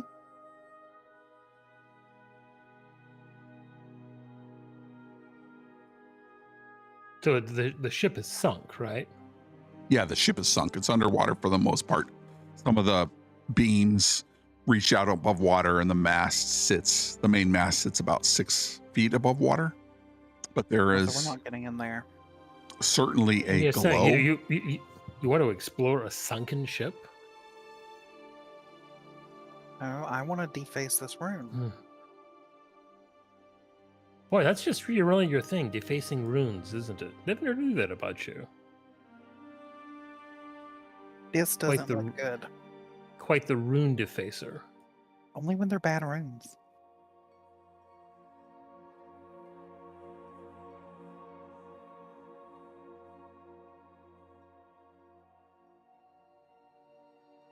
We're not going to explore. I'll start loading supplies onto the skiff. Right, we really It'll take did come you- here for the supplies.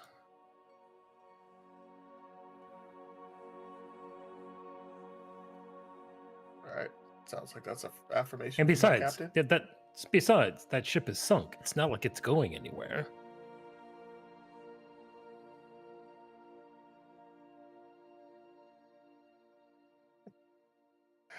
Yep. Caesar goes and starts taking barrels, closing them up, and stacking them on the ship. It'll take you about an hour to load up the remnants of what's left here.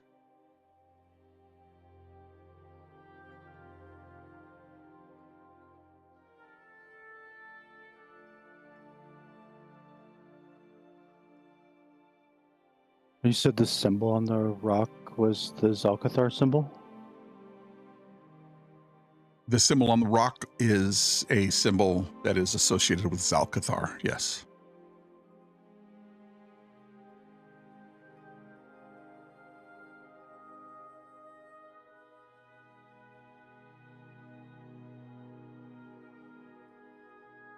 We should hurry up. This place gives me the creeps. DP, do you want to sketch this real quick? Yeah. I finished moving some of the barrels and stuff, and then I take out my pad and I start sketching that symbol and the runes around it. You can easily sketch it in time that it takes Caesar and the rest of the party to load the remaining items from this bedraggled camp onto the skiff. Would casting mend repair the stone and remove some of the etched in runes? It will not. As you cast mending, a aquamarine glow radiates from this rune, almost preventing you from mending the stone that it was carved into.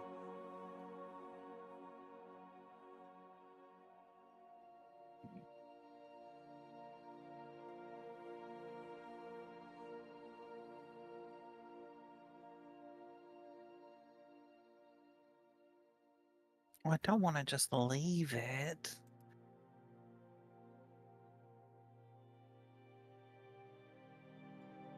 Hang a blanket over it or something.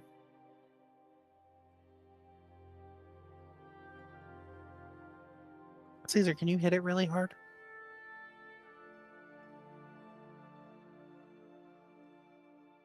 Caesar punches the rock? Don't you have a weapon? Oh, I mean, I don't want to hurt anything important. Caesar hits it with his hammer. Yeah, and the feeling you get of hitting this thing with a hammer is almost like hitting ancient wood that has been hardened so hard that it leaves your elbows stinging. You slam to it, and there's a bit of a flash as you feel this ringing happen and this buzzing come up your arms. But the symbol remains. It's no ordinary stone. I'm coming back with a cannon. If it's enchanted, you're probably not going to have much luck harming it.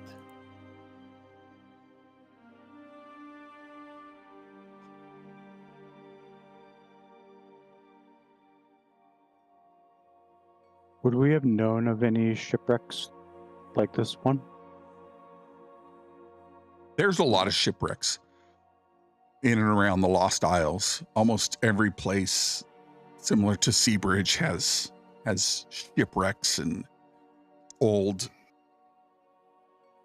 It would be considered relics of the past, like these large cement square edifices with see-through glass just jutting out from the sides of these islands, or sticking up from the shallow depths. Certainly there are. Shipwrecks are very common, but typically not with a path of runes leading to them. Being a part of the fishing crew, you would have seen this shipwreck in the past. You would have not seen these glowing runes leading to it.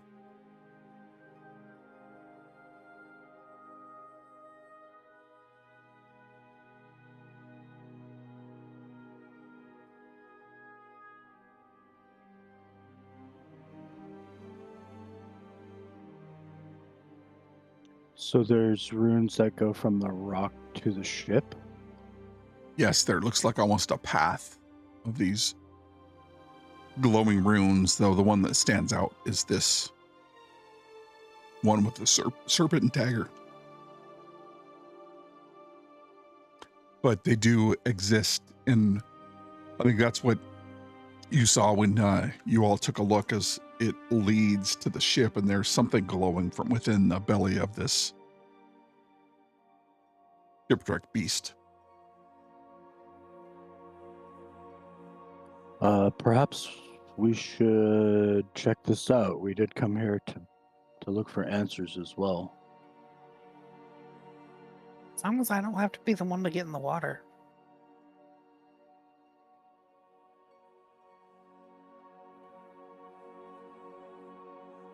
I mean, I already died once today, right? What's the worst that can happen? Caesar will start taking off his boots and his shirt, rolling up his pants, and get ready to try to dive in and see if he can check out this hold. Mouse puts forth a sharp whistle. Is he going alone? Yeah, I'm not going. How illuminated are these runes? Like, can I Being see? in the middle of or the is it- morning and being in the middle of the night,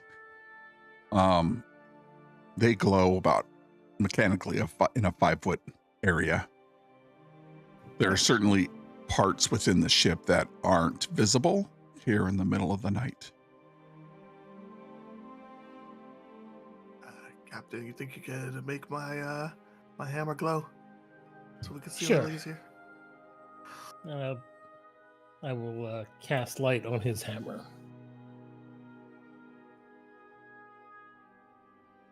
Uh, Hang on a second. Spell actually says you touch one large or smaller object that isn't being worn or carried by someone else. I hand you the hammer. Yeah, it's not clear if I'm holding the hammer, if I can make it light and then hand it back. Unclear. Or you can just set it on the ground and it lights up. I'm not going to get too Okay. wound up in that. You can just put it on the ground and you light it up. Then I will borrow a dagger to take with me as well. Cool. Yeah. Caesar jumps into the water.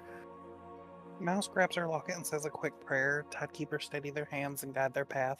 Let the waves carry them back safe and sure.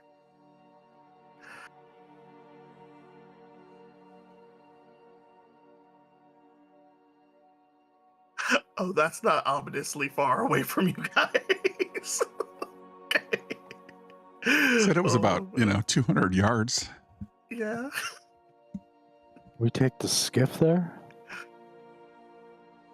Yeah, that's an Right idea. here up the skiff. Like just at All the right. top. Yeah, you can certainly float the skiff over it. The skiff will not get caught in the shallows like this ship may have at some point in time. Give me one moment. Yeah, let's flip the skiff. Yeah, So we I'm might, not we swimming might 200 sink it, yards. but so Kraken comes out and eats it. Yeah, what's the tell? Who can tell? God. Oh, I was like, is that an eyeball? Let's do.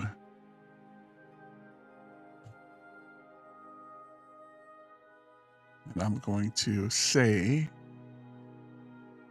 y'all are on the skiff.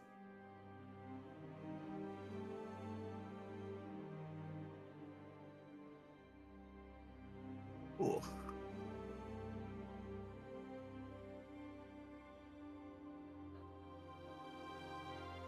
What happens now?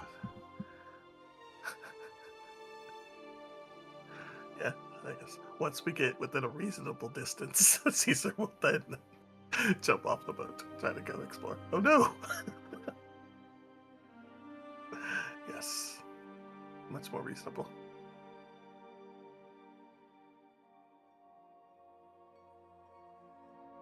Yeah, I'm just gonna quickly go in a beeline towards the light and see if I can see anything of worth or of note.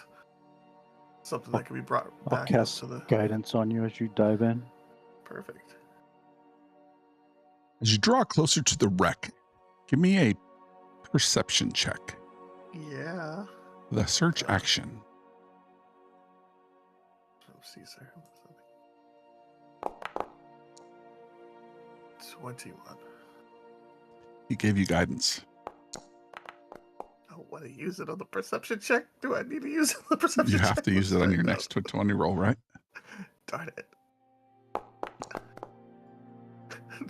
25. 25. A faint glow catches your eye, and shimmering beneath the scattered debris, the air seems to hum with energy as you sit here on the skiff. And you realize that there's a magical aura emanating from the wreckage itself, pulsing gently like the tide. Hidden beneath a pile of splintered wood and seaweed, you spot the corner of a pirate's chest, half buried in the sand and encrusted with those glowing barnacles. It is closed, but not with a normal lock. It's bound by a strange coral-like substance, twisted and fused into the hinges, as if the sea itself has claimed it. The aura grows stronger as you move closer, an unmistakable sign that something more than just treasure lies within.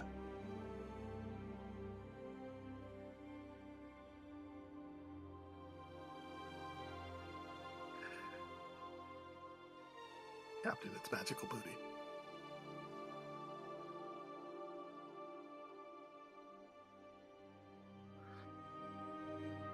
Do we risk it? Now that we know what it is?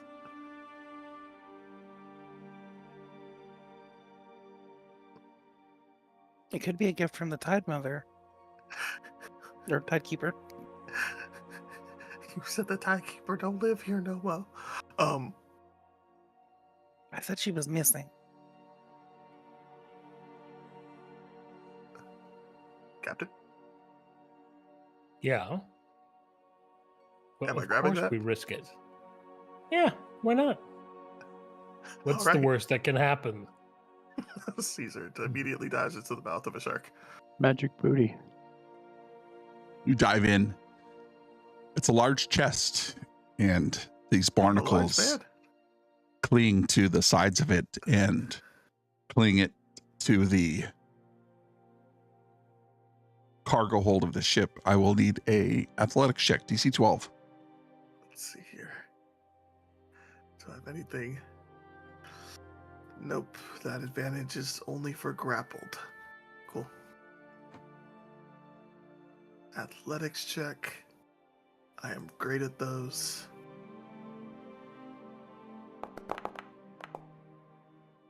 Hey, 18.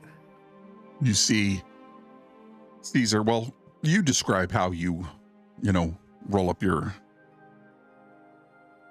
Yeah, socks and take off your shirt and dive in, and you wrestle this from the grasp of these barnacles. Yeah, working man. Make sure I orient myself, feet against the hull, and lift with my legs, not my back, and break it free from the grasp of the barnacles, and then kick my way to the surface as fast as possible, because I'm assuming the glow is coming with me. The glow is coming with you with a resounding crack. Not only does the chest pull away from the ship, the wood from this ancient shipwreck also pulls away from the ship. But Caesar, being the man of all his 6'10" stature, reaches the water and holds this chest above his head, doing the egg beater, waiting for the rest of the party to pull it onto the deck. Moments later, Caesar climbs out of the water, no worse for wear, seemingly, and these barnacles cling to the hinges and the lock of this pirate's chest, glowing with a bioluminescence. What happens now? Can I make an Arcana check? Sure. Can I assist her? Oh, please do. Are you proficient? I am proficient. Wow. Yes, I will say yes. That's that skill speed level. Let's go. It's gonna be an 18. What are you looking for? To see what kind of magic it is. With it being bioluminescent, she's thinking it's the tidekeeper relevant.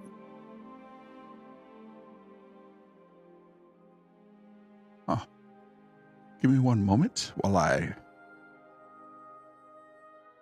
look for my picture.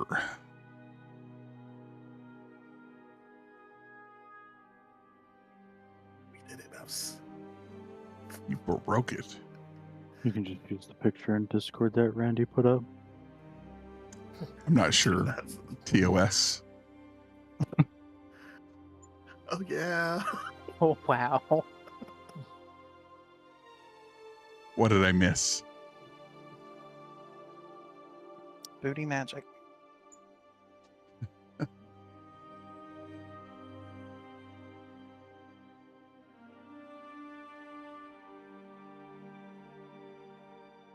This is what you guys see as you crack it open. Oh, we cracked it open. Okay. Assuming you do. Hey, yeah. I mean, if that roll means we cracked it open, we cracked it open.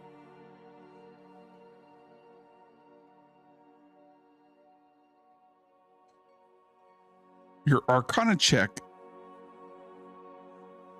doesn't reveal anything ominous other than the feeling you felt when you've seen these barnacles glowing and clinging to something else. It's a little bit disturbing, but nothing like you saw when you saw the runes of Zalcathar. But as you pry open the chest, you find a waterlogged scroll. Its edges frayed and curling from the moisture. The ink is smudged, but still legible. As you carefully unroll it, the story of your pirate's crew's doomed voyage unfolds before you. The scroll details a desperate attempt to retrieve an ancient relic from the dark depths of the sea. The treasure, said to hold untold power. And their journey, once filled with bravado and ambition, quickly descended into chaos as the sea turned against them. Strange and unnatural forces thwarted their every effort, and one by one, the crew was lost to the abyss. The final entries scrawled in haste, the writer's hand trembling with fear as they describe a monstrous presence lurking beneath the waves, guarding the relic and ensuring that none would return to tell the tale. And in this chest, looks like a coin about sand dollar size.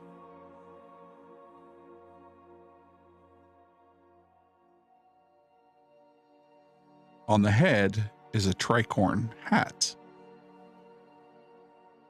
And on the tail is a 13 tentacled sea creature of some kind.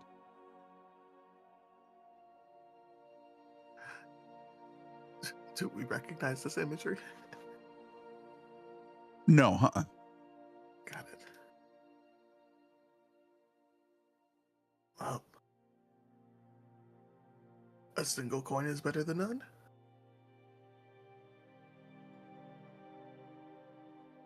Okay, you pick it up then. Fine. Caesar picks it up and tucks it into his pocket. You have a coin of pirate's luck, though you don't know what it does. Sounds like I'll hate it. Let's put this. Let's notate that item. I could have named it, coin of pirate's inspiration or something. Yep. Yep. Okay.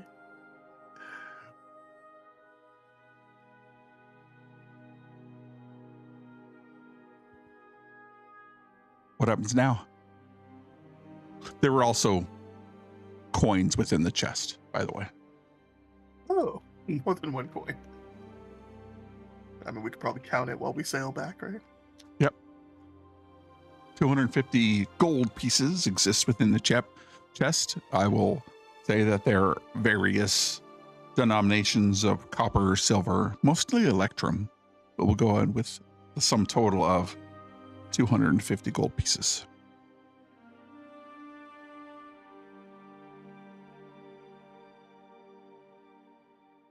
You make your way away from the camp, back around. The sea bridge comes into sight on your starboard side bow.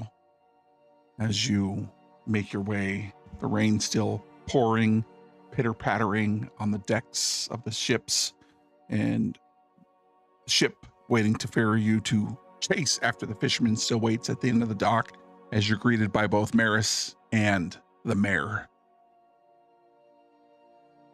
Hey, Mouse, you made it. Well done.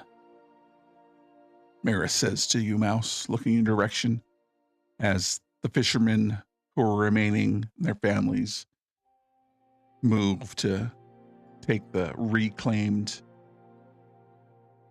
stores that were stolen earlier in the night, bringing them back into the different warehouses and storage areas of Seabridge. What happens now?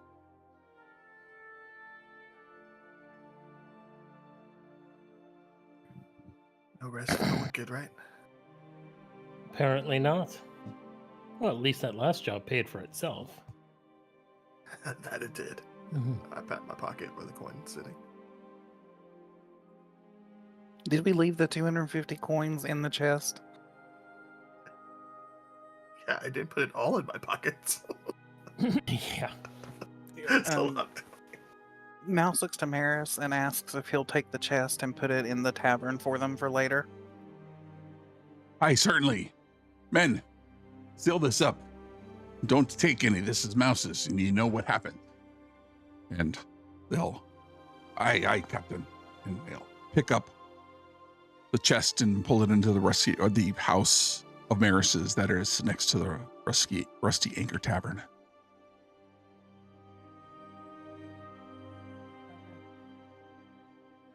Mouse looks to Captain. What now? Do we go now?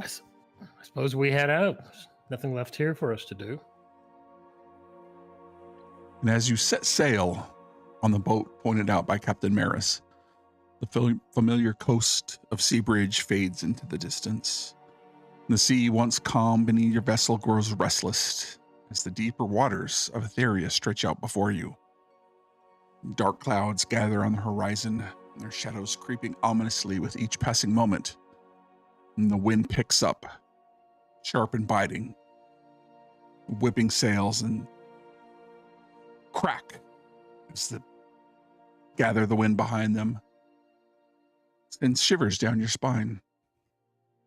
Before long, this storm takes shape. The towering waves start to rise all around you, and their white crests crashing full against the hull with a deafening roar. The sky darkens, and the wind howls like a living thing, tugging at your small ship, threatening to throw you off course. In the distance, bolts of lightning streak across the sky, and the thunder crashes in the distance. Massive clouds turn above, as if the heavens themselves are in turmoil. Each crack of thunder reverberates through the air, drowning out all other sound, and the boat rocks violently with each wave, forcing you to grip the sides to steady yourselves. The crew working hard. It's clear the storm won't relent very easily. The path ahead will only grow more dangerous the deeper you go into the Etherian wilds. And that is where we'll pick up next session as our party levels to level 2 in pursuit of the hag and the fishermen who were stolen. Congratulations for surviving level 1. I know that's the hardest part. So we will join the group next week on Tuesday night at some point in time. Have a special thing going on Friday. Be on the lookout for that. We'll announce it in Discord, announce it in socials, announce it on Twitch, etc. Thanks everybody for hanging out. If you haven't already, drop a follow if you want to be a founder on the channel. We have 9 left. If you'd like to subscribe, special thanks to the Dirty Rollers for dropping his gigantic moist sticker in the chat. We all feel you for that one. Appreciate all the follows, and we will talk to you soon as we continue on our quest into the Lost Isles of Etheria. Hang tight, everybody. We're going to raid somebody, and we will talk to you soon.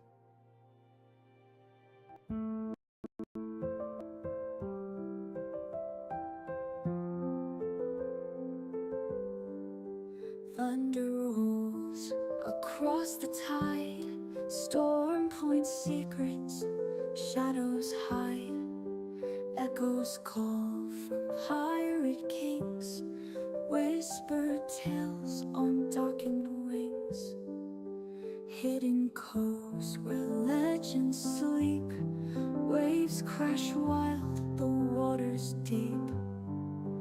Maps of silver, signs of gold, paths that only fate can mold. Storm Point Isle where legends lie, pirate hearts and rebels cry. At the hideaway truths decay, schemes arise to claim the day. Wooden planks and stories spun, fires glow but warmth is none. Rum flows fast and minds conspire, fanning flames of fierce desire. Underneath the moon's pale gleam lies a realm that haunts the dream.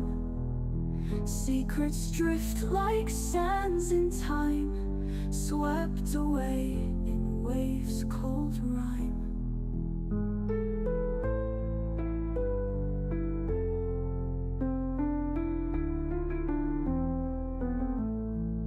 Storm Point Isle, where legends lie, pirate hearts and rebels cry.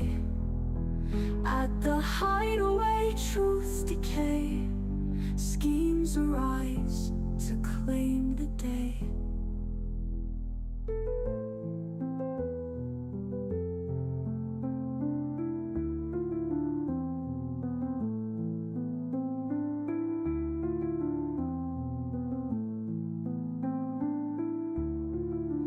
Thunder rolls across the tide, Storm Point secrets, shadows hide.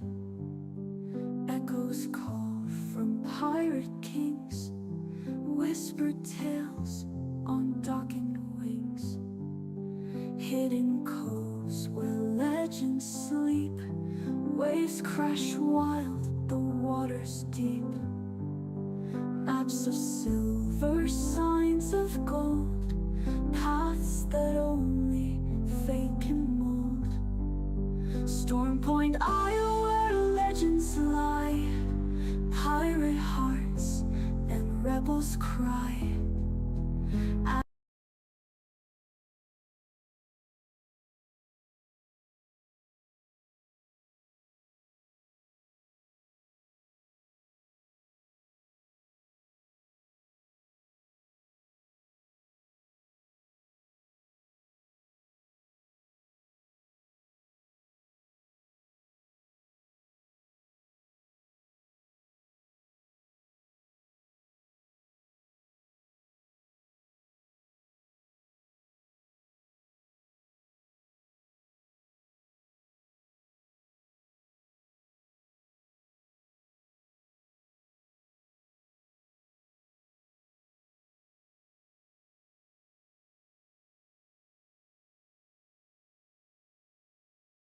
Seahorse. Oh, I approve completely. It just stays in the water. You just occasionally lean.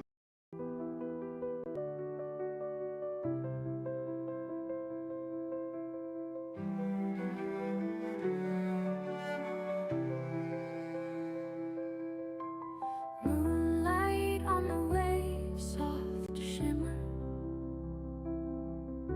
Silent sea, my heart splinter. Wood creaks underfoot, whispers linger. Calm beauty makes me feel inner. Sails flow gently in the breeze. Night sky stretches far and deep. Echoes of the past whisper peace.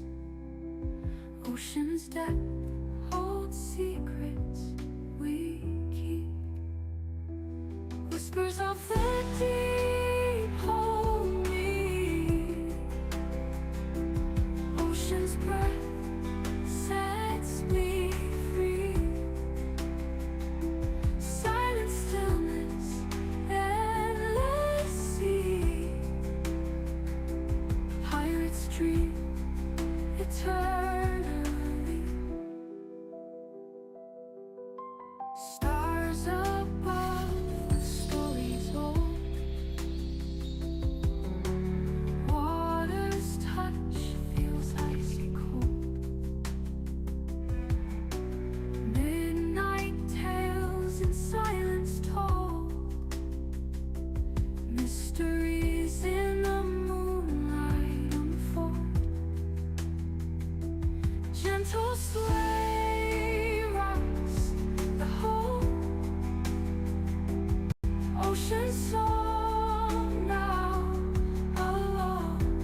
Whispers of the deep hold me. Ocean's breath sets me free. Silent stillness, endless sea. Pirates dream eternally. Light on the waves, soft shimmer. Silent sea, my heart splinter. Wood creaks underfoot, whispers linger. Calm beauty makes me feel inner. Sails float gently in the breeze. Night sky stretches far and deep. Echoes of the past whisper peace. Ocean's depth holds secrets we keep. Whispers of the deep hold me. Ocean's breath sets me free. Silent stillness, endless sea. Pirates dream eternally. Stars above with stories old. Water's touch feels icy cold. Midnight tales in silence told. Mysteries in the moonlight unfold. Gentle sway rocks the whole. Ocean song now alone. Dark horizon beautiful. In the deep whispers call.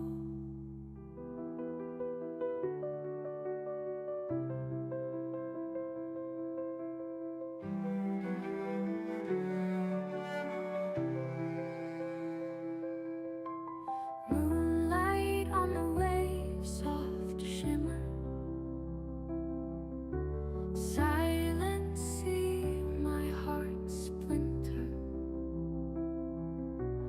Wood creaks underfoot, whispers linger. Calm beauty makes me feel inner. Sails float gently in the breeze. Night sky stretches far and deep. Echoes of the past whisper peace. Ocean's depth holds secrets we keep. Whispers of the deep hold me. Ocean's breath sets me free. Silent stillness, endless sea. Pirates dream eternally. Stars above with stories old. Water's touch feels icy cold. Midnight tales in silence told. Mysteries in the moonlight unfold. Gentle sway rocks the whole. Ocean song now alone. Dark horizon beautiful. In the deep whispers call. Whispers of the deep hold me. Ocean's breath sets me free. Silent stillness, endless sea. eternally. Light on the waves, soft shimmer, silent sea, my heart splinter. Wood creaks underfoot, whispers linger. Calm beauty makes me feel inner. Sails float gently in the breeze. Night sky stretches far and deep. Echoes of the past whisper peace. Ocean's depth holds secrets we keep. Whispers of the deep hold me. Ocean's breath sets me free. Silent stillness, endless sea. Pirates dream eternally. Stars above with stories old. Water's touch feels icy cold. Midnight tales in silence told. Mysteries in the moonlight unfold. Gentle sway rocks the whole. Ocean song now alone. Dark horizon beautiful.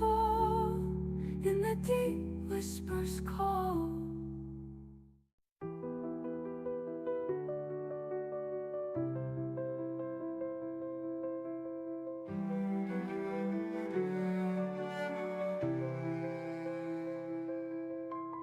Moonlight on the waves, soft shimmer. Silent sea, my heart splinter. Wood creaks underfoot, whispers linger. Calm beauty makes me feel inner. Sails float gently in the breeze. Night sky stretches far and deep. Echoes of the past whisper. Welcome back to the Lost Isles. Last time, our heroes ventured into a pirate's den, and during the ensuing battle, Caesar and Dag were both knocked unconscious. Dag being piloted by Jay, and Caesar is Jay's character. Eventually successful in battle, the heroes retrieved missing supplies that were stolen during the raid and found mysterious and ominous runes amid an abandoned camp. The party returned to Seabridge and made ready to give chase to the pirate ship to save the captured fishermen, and summarily leveled up to level 2.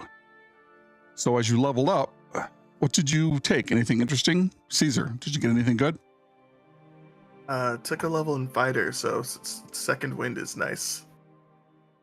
Nice. And also got 2 weapon fighting as a fighting style. Oh, getting 3 attacks going?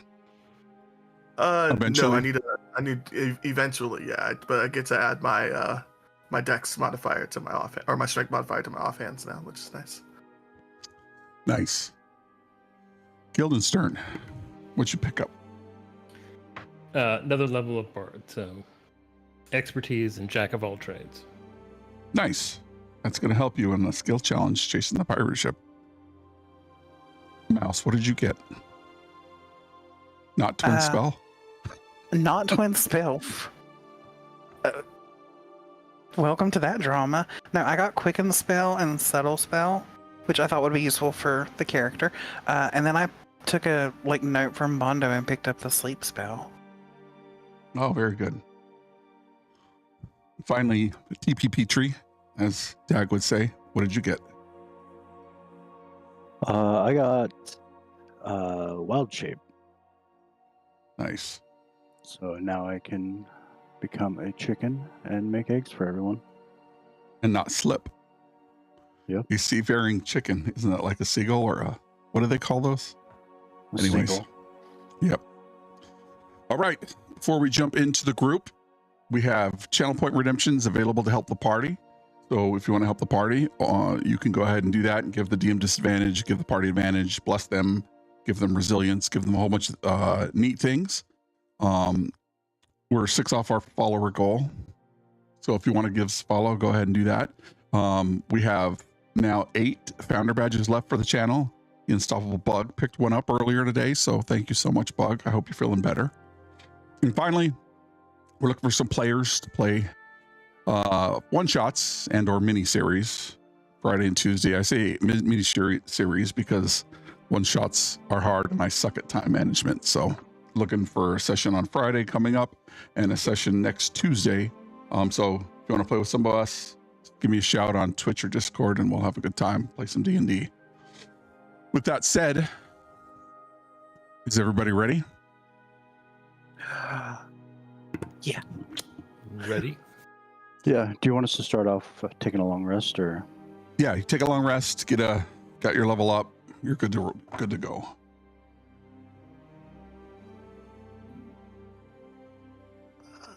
Long rest, oh yeah. So, in the last session, you gathered back at the Rusty Anchor Tavern, where many of the survivors are now huddled. You heard one of the stories of one of the survivors, their voice trembling as they recount the harrowing scene. He said, "I just saw it, just before the storm swallowed everything, a small pirate ship, disappearing into the waves, heading toward deep waters of Etheria.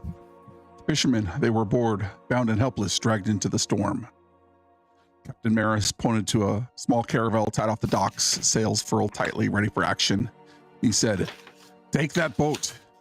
It's sturdy enough to handle the storm and the crew's mostly intact. Get out there, follow the path of that ship and bring back the fishermen. You'll have to navigate through the stormy waters, but I've no doubt you can handle it. Just remember, the sea can be as much as an enemy to any pirate. Stay sharp and get our people back before it's too late." And as you set sail on the boat provided by Captain Maris, the familiar coast of Seabridge fades into the distance. The sea, once calm beneath your vessel, just a few short days ago, grows restless as the deeper waters of Etheria stretch out before you. Dark clouds gathered on the horizon, their shadow creeping ominously with each passing moment. The wind picks up, sharp and biting, whipping the sails and sending shivers down your spine. Before long, the storm begins to take shape. Towering waves rise up all around you, their white crest crashing against the hull with a deafening roar. And the sky darkens and the wind howls like a living thing. Bolts of lightning streak across the sky, briefly illuminating the massive clouds that churn above, as if the heavens themselves are in turmoil.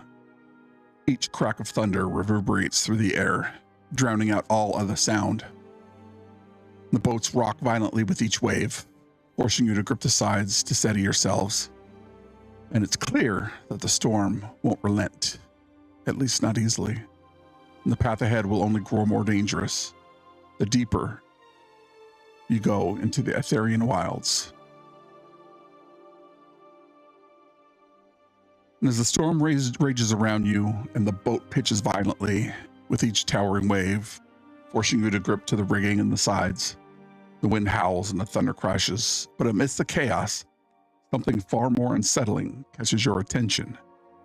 Can I get a DC 16 perception check from the party?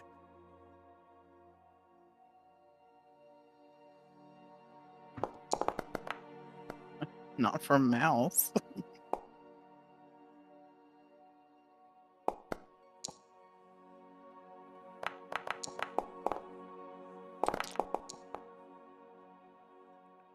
I'll be a Well, this roll guidance on sounds to be good myself. one time. Verse 17. Nice.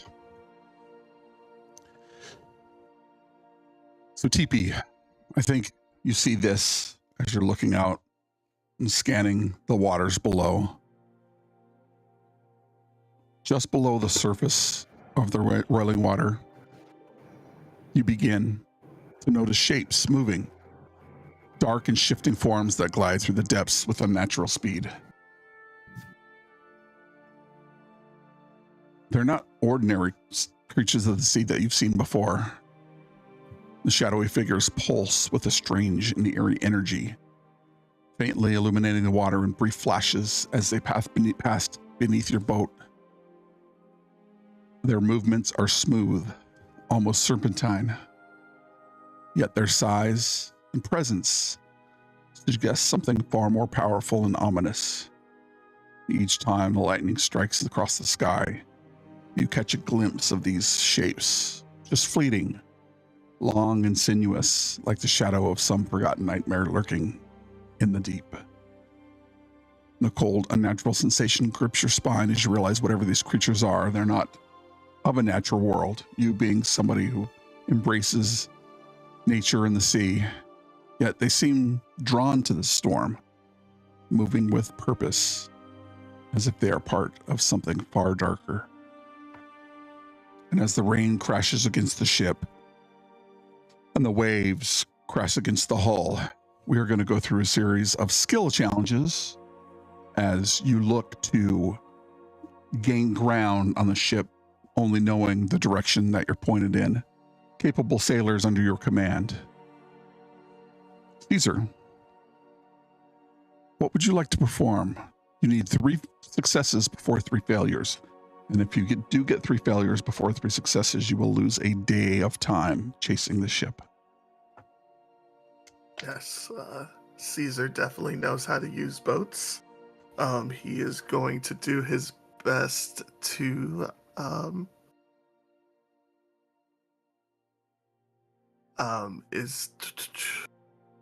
is there like a sail thing on the mast?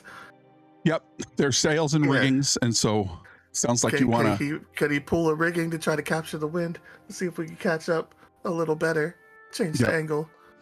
And so, as you're sailing through this rough sea, one of the lines from the sail rips from the rigging, and you must give me a DC 13 athletics check.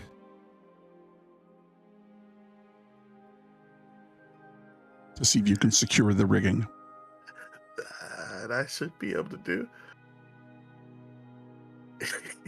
Expert sail status. Let's go.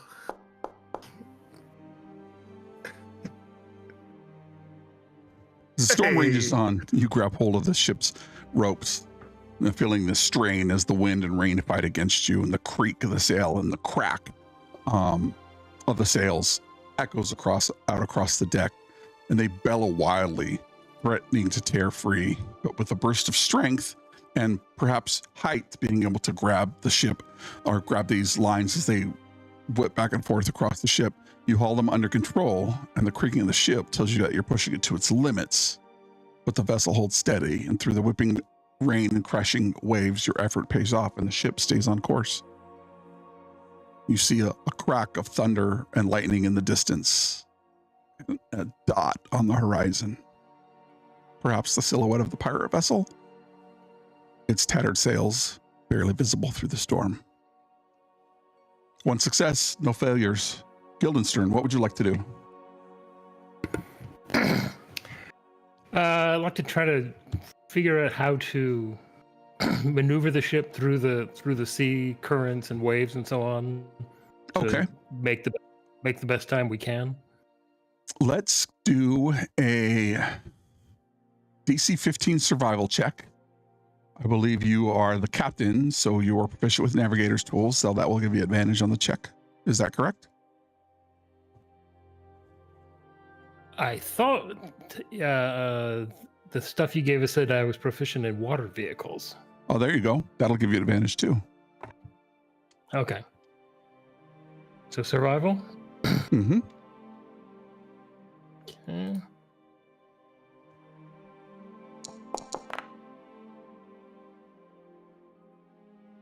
Very nice. As you grab the wheel, you squint into the fury of the storm.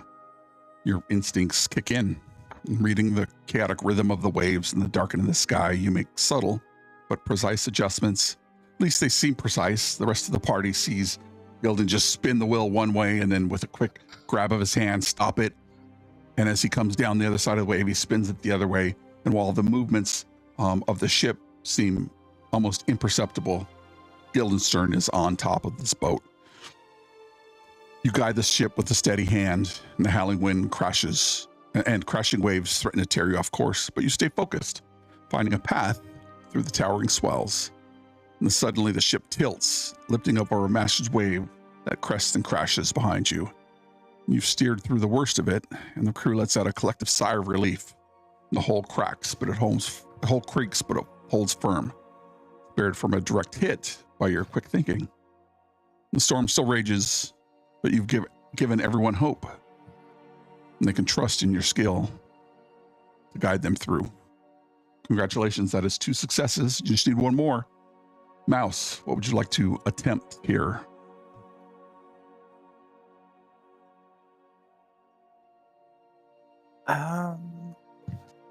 I'm not really sure.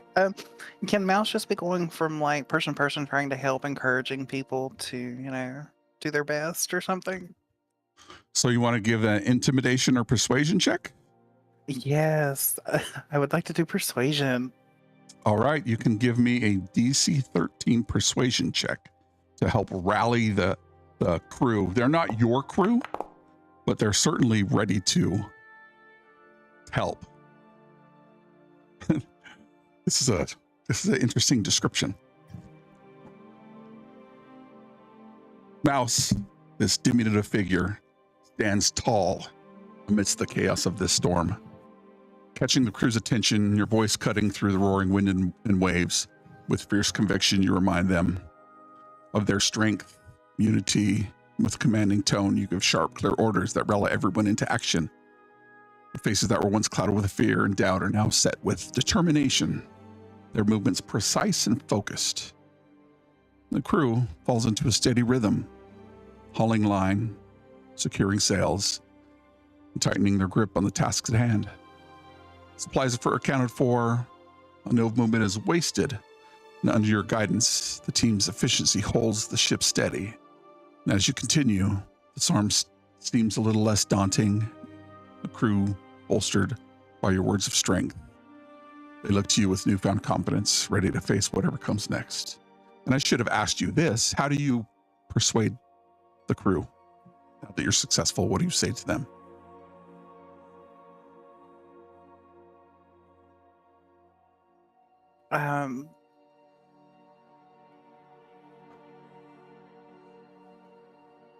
She says something along the lines of, "Come on, lads, we're not going to meet the Tidekeeper today." And then she begins to help people as she's encouraging them.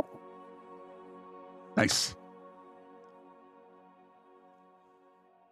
And this goes on for hours and hours and hours. The crew steadily going about their tasks and navigating throughout the night. And the next morning, after battling the relentless storm, you spot the ship in the distance, its black sails soaked and fluttering violently in a wind. They're unmistakable against the backdrop of the stormy sea. The ship itself is a modest-sized sloop. It's tethered to a large, jagged sea rock that juts from the water, providing some shelter from the ferocious waves. The sea crashes against the rock and it sends the sprays of salt water into the air. But it remains anchored, eerily steady amid the chaos.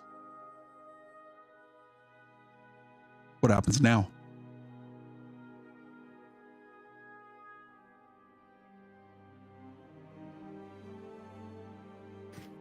Well, we need to dock. Well, I guess there's no dock, but anchor the ship and figure out a way to get in there where that ship is. One of the fishermen calls out, "Captain, my brother's on that ship. Pull up right next to it. We'll holler in and you guys can go aboard." Works for me. Is there anything the party wants to do while they prepare?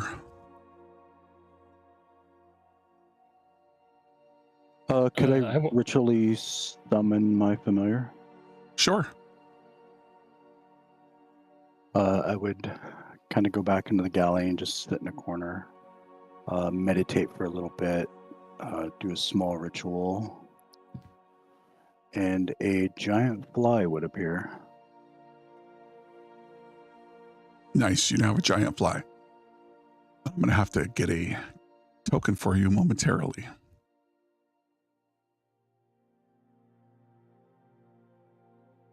I'm going Now, to cast Mage Armor Gildan? on myself. Okay, Guildenstern, you got mage armor.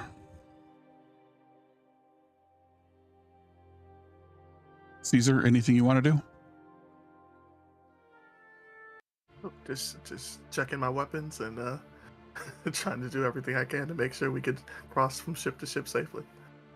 This is kind of what you guys see as you're moving up towards the ship. You see the ship moored against this large rock, kind of hiding from the waves that are crashing against it.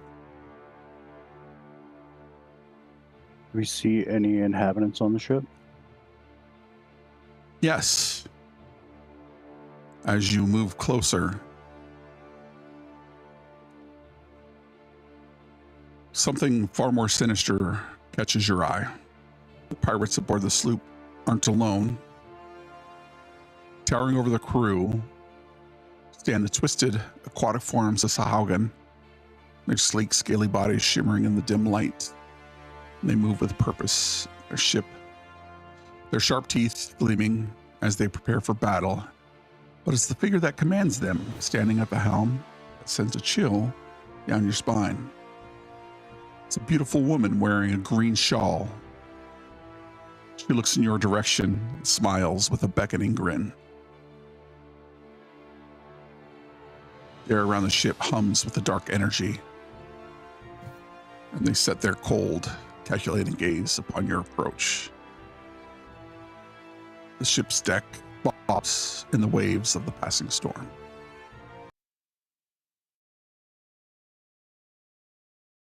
And let me make sure I grab all your characters. Where were we last?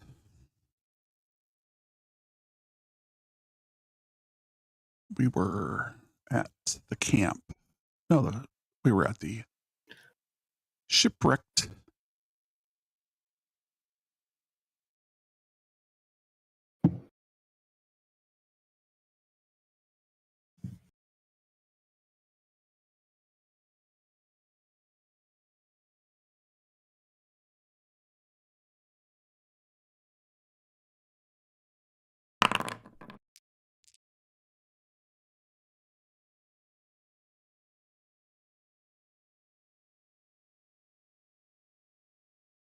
Let's roll some initiative.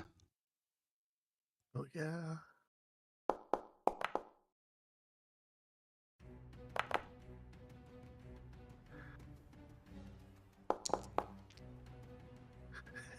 Hey, one roll over 10 for the day. Let's go.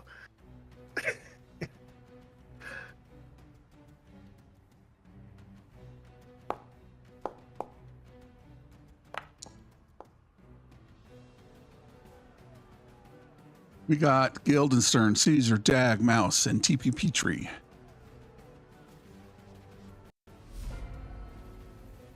Let's begin. Guildenstern, you are first to act.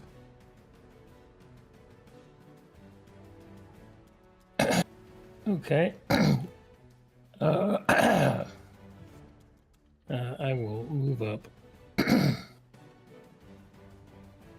Let's try there.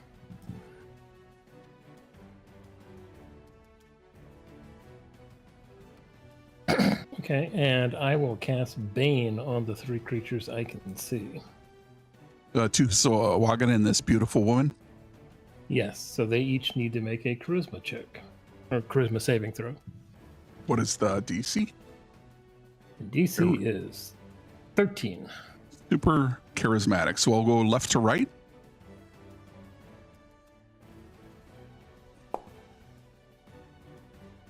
That one succeeds. The beautiful woman will roll her save. And fails. She is now baned. And the other Sahaugen will also succeed. Any bonus action movement? No. Caesar.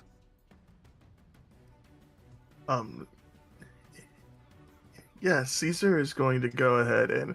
Is there a snake driving that boat?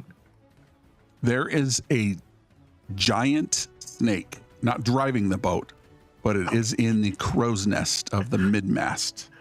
Oh, got it. That's a Saw crow's that nest, too. not a wheel. Okay, I'm so much happier knowing that. I'm going to go ahead and...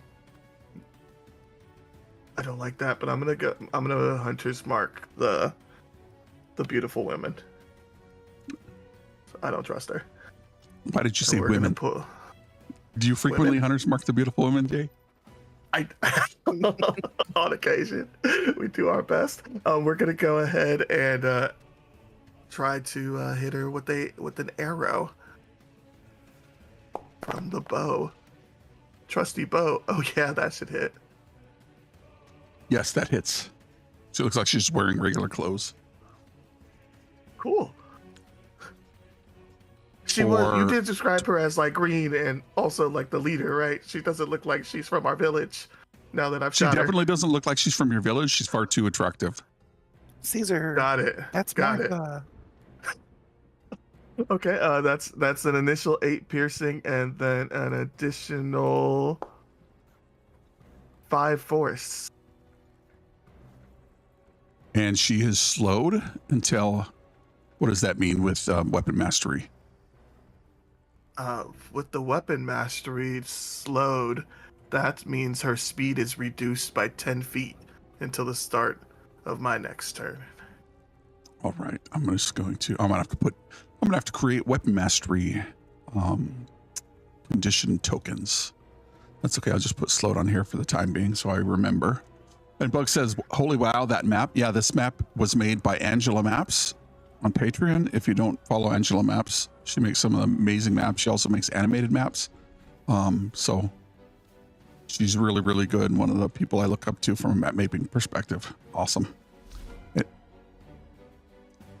And it is now Dag's go. Oh no, it's still my turn. I wasn't prepared. Dag shall...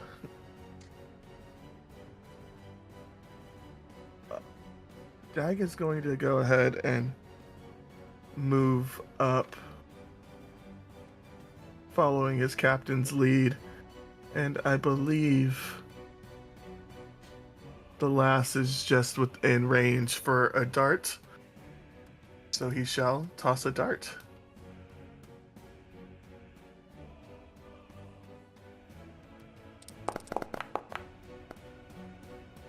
Ooh, there's a 14 hit. 14 just hits. 14 just hits. That should be 4 piercing damage. Rolled a 1 on a The dart. beautiful woman is looking injured. I don't know if I've chosen the right target, guys. I don't think he wants to throw a knife, so I think he will just oh, he does have a bonus action. He does have a cunning action now. So let's go ahead and have him take... Actually, there's no point. Yeah, he'll go ahead and end his turn there as well. Okay. Just keep in mind that there's, it's not just deck and then you fall off the deck. There's a railing that's about 3.5, 4 foot tall around the ship. So if you wanted to hide, you could do so. I have changed my mind. Dag will use his cunning action to hide behind the railing using his diminutive side. A DC 15 stealth check. DC 15 stealth check it is.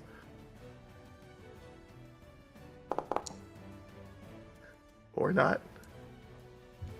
Yeah, I think the whole party Steve's Dag still got his, hand on the railing and his eyes looking over the rail just to see.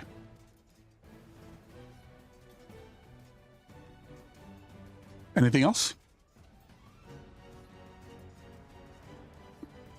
Nope, Dag is invisible. All right. It is the snake's turn. I think the snake slithers down the mast.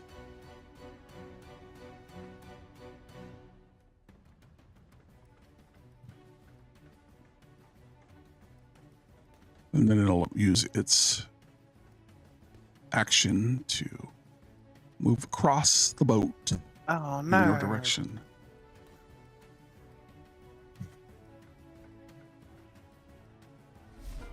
Mouse.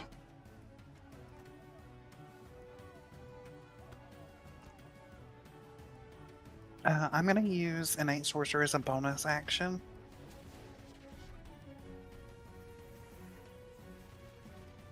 Gives you advantage. It does. I get advantage and my DC goes up. And I'm going to attack the snake.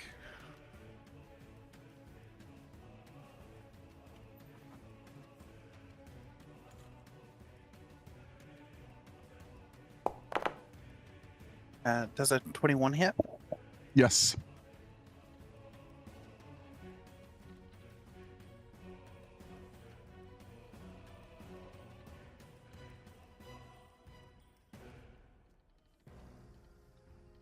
What's your damages?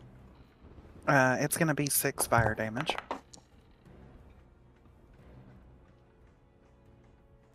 Nice. Instantly bloodied the snake. And then I have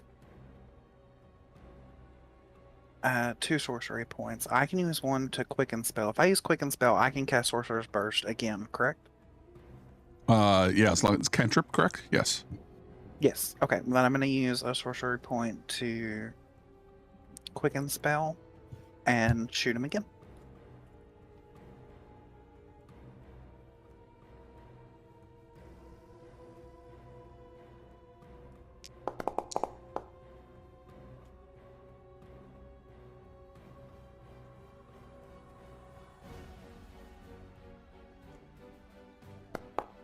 For sadly only 2 points of fire damage that time. Whoops. I mean, I'm okay if it kills it. What was the total? 7, 9. It's got 4. It comes back alive as you slam into it. Sorcerer's bursts around it. Creature drops, but only to get momentum to slither in your direction. It is badly injured, though. I'm going to use my movement to move a little bit further back this way, just so I'm further away from the snake, and then that's going to end my turn. All right, it is the fluffy sea hag, beautiful woman's turn. Is Dag looking? Caesar? Actually, I think Dag is still convinced that he's invisible. okay. I'm gonna roll a d10 anyways. No, I'm gonna roll a d4. And we'll go left to right. Guildenstern. The beautiful woman glares at you before the illusion fades. And what you see is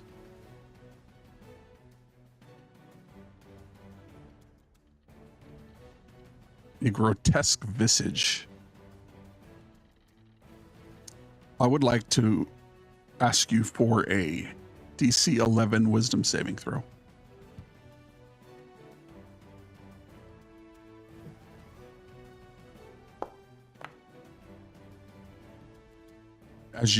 As she stares at you, her eyes glow a little bit red, and you feel this emptiness in the pit of your stomach, and your head gets a little bit woozy, nauseating.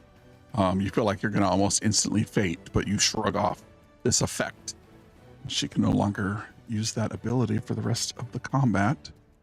I think she's going to move back since you guys aren't very much fun. We are loads of fun. Just TPP tree. discriminate against the fluffy.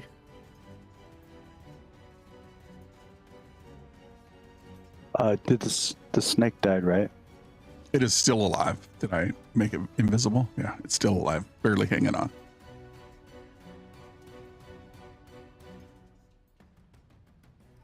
I am going to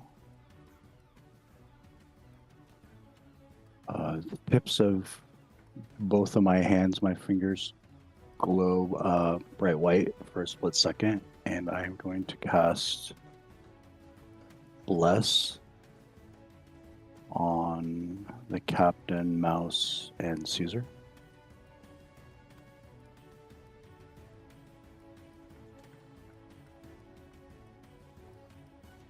Nice.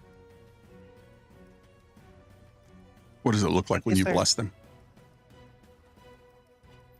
After my fingers glow bright for a split second, these little wispy motes shoot out and just kind of encircle each person that it targets, starting from their head and wraps around them, going down to their feet, and then just kind of disperses with a little flash.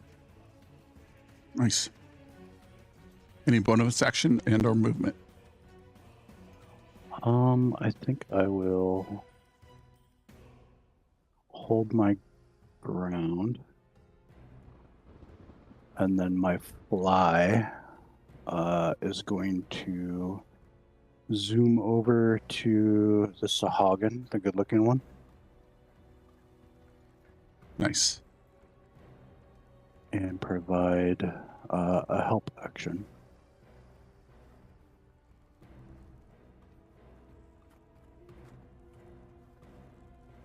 Any movement, anything else? No, stay put. Did the help action change in 2024?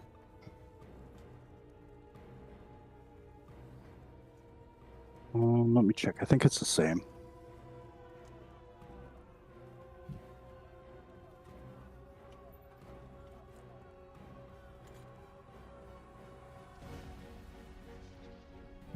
You can assist with a ability check or assist with an attack roll.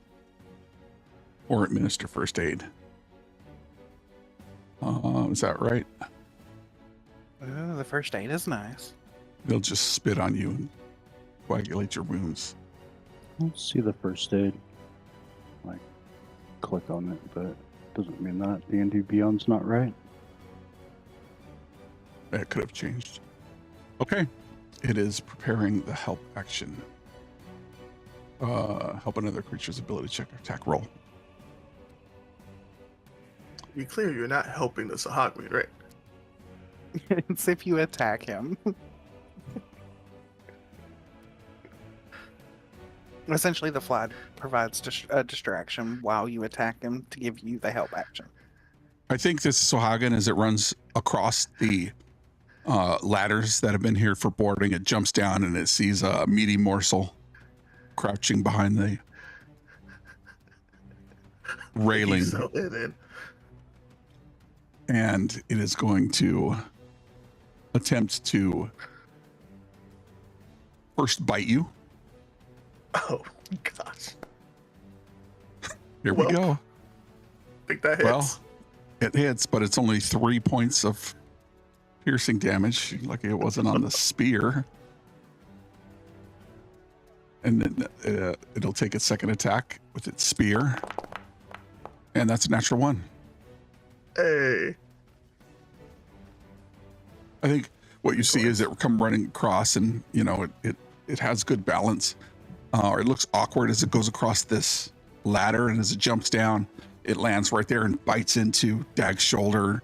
A serious wound, but I think Dag's leather protects him a little bit. And then as it tries to slam down, Dag shifts to the side, and the spear hits into the wooden deck, and the just wooden chips fly.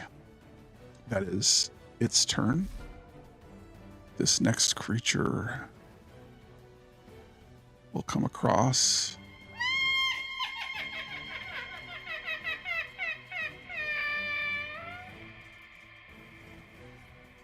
I get disadvantage as I run up.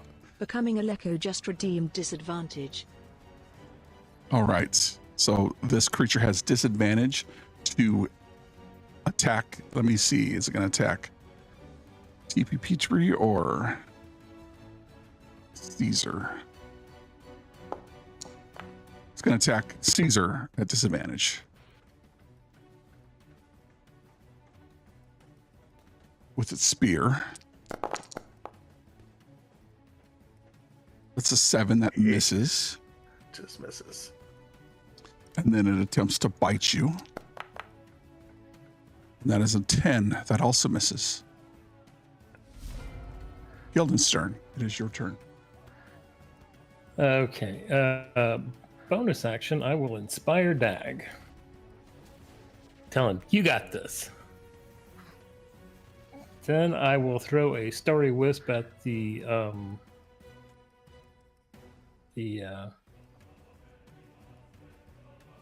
snake.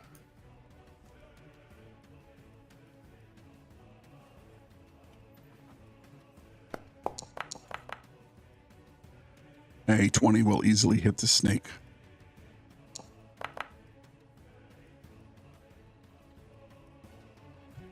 This time, the creature drops, unable to slither its way. Perhaps it shouldn't have stayed that long in the crow's nest upon your approach, but you defeat the snake. Its bile and venom drips from its mouth as it lays there on the deck of the ship. I think the rocking of the ship as it drops off into the water. And then I will beat a tactical retreat towards the back of the ship. Sorry about that, Caesar. It's like, oh no, Caesar's been deleted. I know. I had you selected first, or selected and then burnt. Of course. You know, It's your turn. Caesar's pretty sure he knows who the problem is.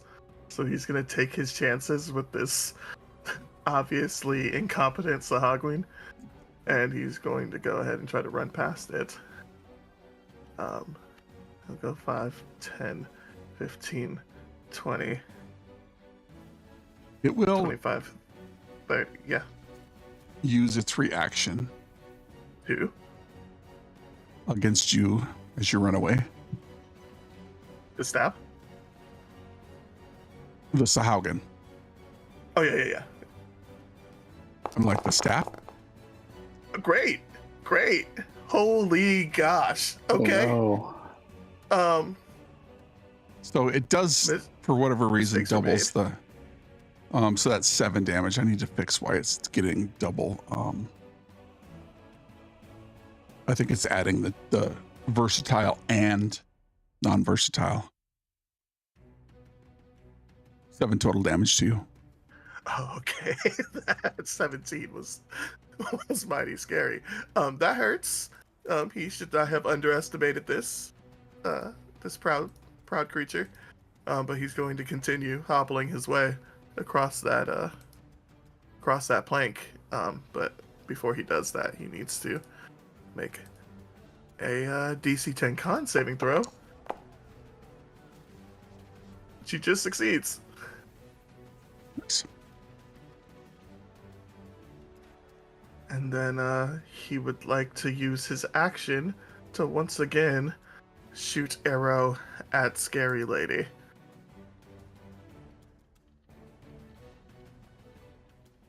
Shouldn't be that hard.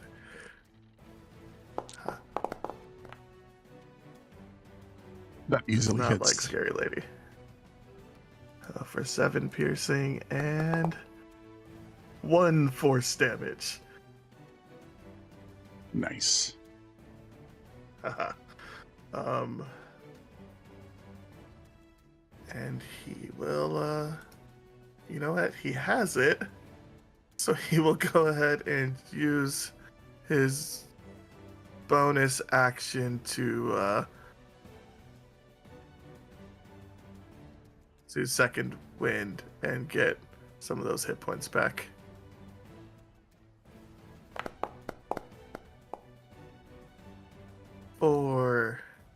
For healing for Caesar. Cool. And that's his turn.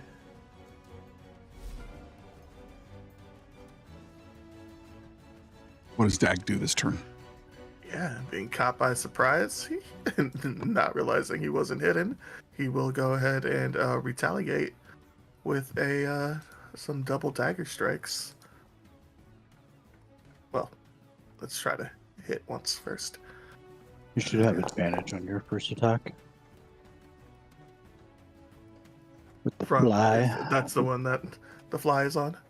Okay, let's try again. Does a 20 hit? Yes, 20 hits. Okay. For 13. And, yes, for 13. Yeah, we'll just forever use the highest roll, attack roll, it's damage. If we Perfect. do that. Then You have Nick. he does have Nick, so he will go ahead and offhand attack, which he doesn't have here. But we can do math on our own if necessary. It is not necessary. Not I believe necessary. a 9 will miss. And he will go ahead and step in between his good friend and the bad guy. Not that does much, but he will try to step in between. And he will end his turn there, I think. Yeah. It's end the turn. Mouse. Hi, can Mouse see the hag from where she's at? I only ask because you said the railing was 4 feet, and Mouse is not 4 feet. Yeah, you can see it's more narrative to use abilities, etc. Okay, cool. I'm gonna have her try to attack with Sorcerer's Burst again against the hag.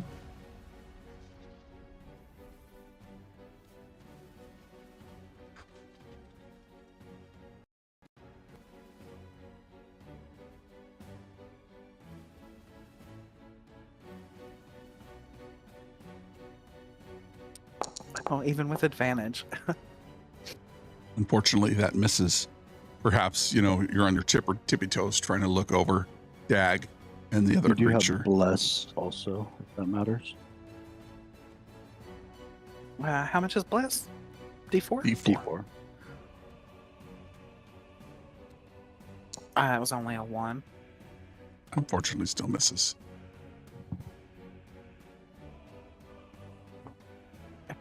After failing, she's going to encourage Dag. Go ahead, go stab him, do your thing. I'm just gonna end my turn. All right. She can't move very far. 15, 20.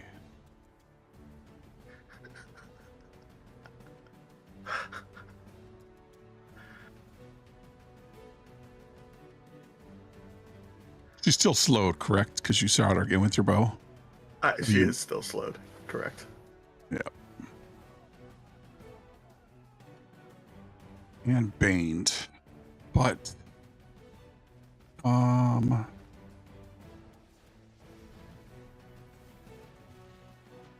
think she's gonna dodge and end her turn. TPP tree. Can I get a DC 11 wisdom saving throw? Sure.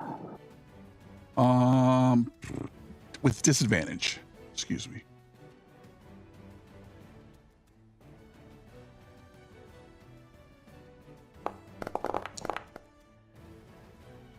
That is an 11. You succeed and are immune to the horrific appearance of the hag for the next day.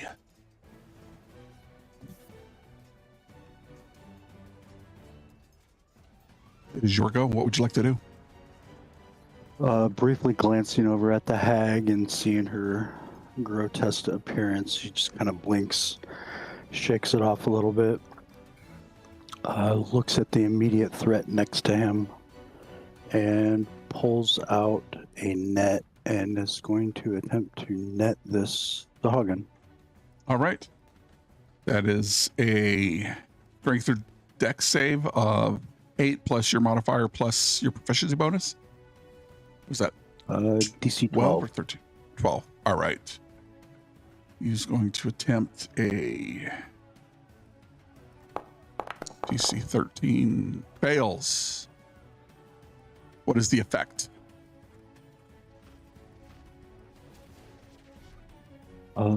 He is...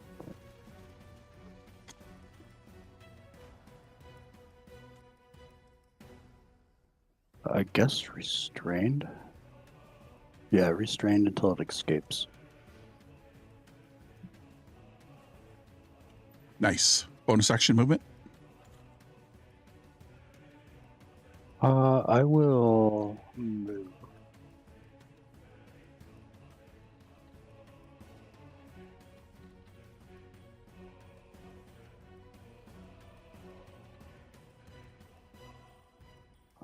Trying to block this guy from getting to mouse.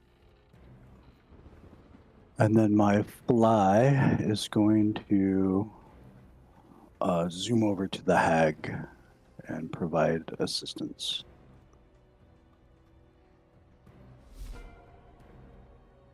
I will Mouse end my feels turn. the love.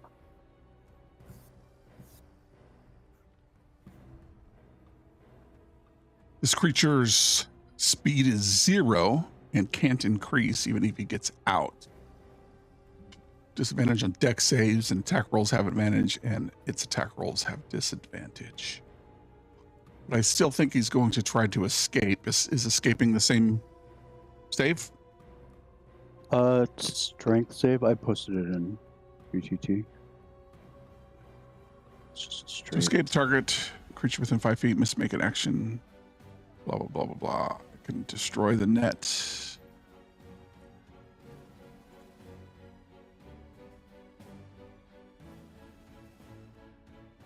Make a DC 10 athletics check. Okay, let's see if he can get out of this thing. And fails. That's its action. Doesn't have a bonus action and it can't move.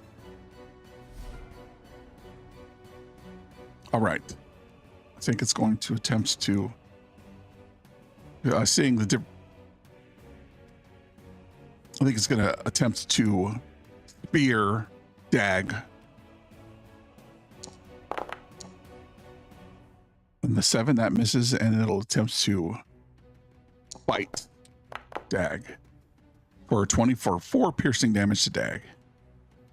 That'll hit. Yeah. Attack action, not going to move anywhere. Guildenstern, it is your turn. Okay, I'm going to throw some dissonant whispers at the hag. So requires a wisdom saving throw of a DC with a DC of 13. Minus a D4. That is a 17 minus D4.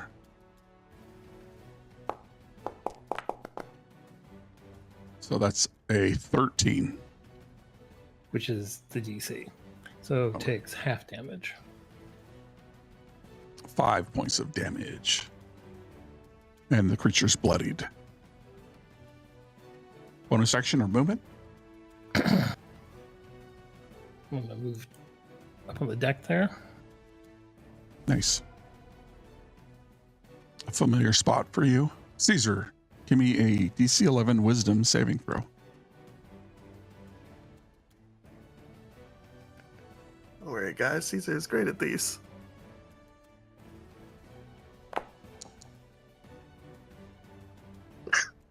I don't think Seeing Bless this- is going to help with that. No. I don't think so. Seeing this Oh, no. grotesque creature, who was once a beautiful woman, perhaps that's why you crossed the ladder. But now you are afraid or frightened. You have a frightened condition. And it is you have frightened condition. You can repeat it at the end of your turn. It's with a disadvantage if it's within line of sight.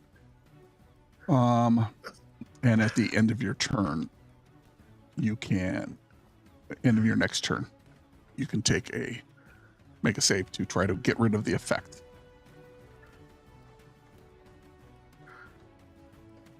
But it doesn't say anything about not being able to move toward it. So, what would you like to do? Oh, so now I can still move towards it? Yep, it doesn't say anything about not being able to move towards it. All right. Well, I guess in fear and shock, his instinct is to kill what's scaring him, as opposed to run. So he shall move towards it. Let me And see what he frightened has. condition is. While your frightened condition following the effects, you have disadvantage ability checks and attack rolls. Well, the source of fear within line of sight. Oh, you can't approach. It says you can't willing. It's part of the condition now. Lies. Flat. Lies. Yeah, Trying part to of the get closer condition, and as opposed to she- what used to be spelled out in the Yep. stat block. Yep, took a step, realized that she was just going to get more clear the closer I got, and decided we're going to stick to bow range. We're going to give this a shot at disadvantage. You do have the help action from the fly as well, so should be a straight attack. We'll give this a shot at a straight roll.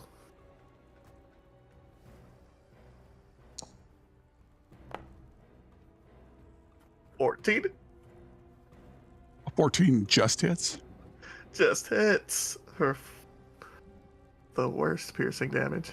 Is that even possible? Okay, yeah, if I roll a 1. And 3 piercing and 2 force damage. We're doing it, Peter. And he will move a little bit further away, hoping that he'll be less feared if he can't see her as well. And he will end his turn there. Is that 5 damage to the creature you did? That was 5 total damage to the creature that I did. Thank you. Mouse, it is your turn. Did Dad get deleted this time? He did. What?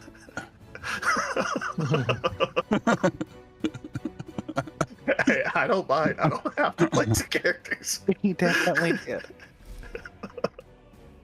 I just remember always having to be prepared after Caesar finished. He also moved. Yes, he did.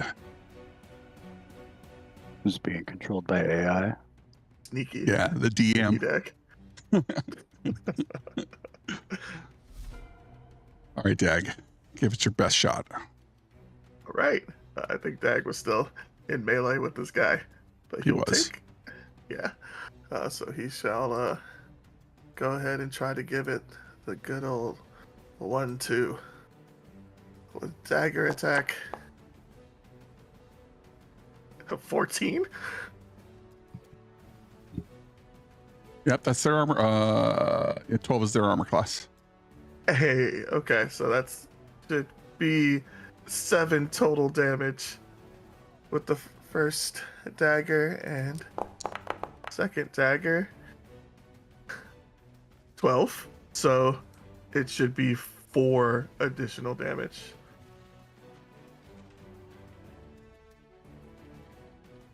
Which is total bloodied. between the 2 strikes. Creature is bloodied, and he still has a bonus action, but I don't think he will do anything with it here. So, cool. That is his turn. Mouse, it is your go.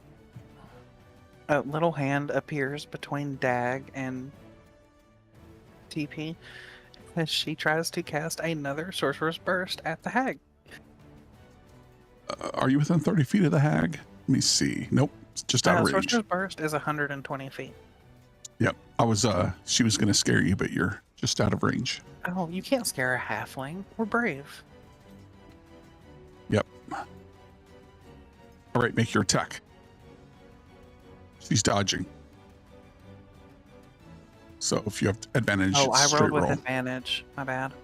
That's okay. We'll just pick the first one. They suck anyway, although I don't know what the third thing that rolled was. Halfling luck. Oh, did I roll a 1 somewhere? Yep. Very much did. Yeah. But that is a Oh. 12, which unfortunately misses. I am going to use another...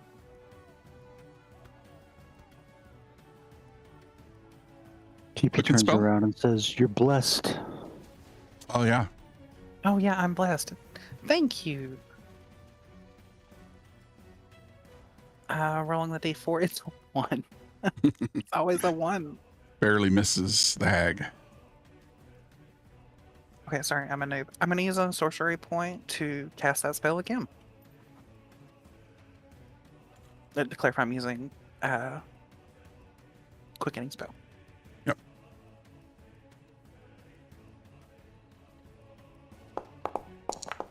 Does a nat 20 hit? Yes, a nat 20 hits. How much can you do? It's 8, but if I roll a 8, I get to roll again. Near death.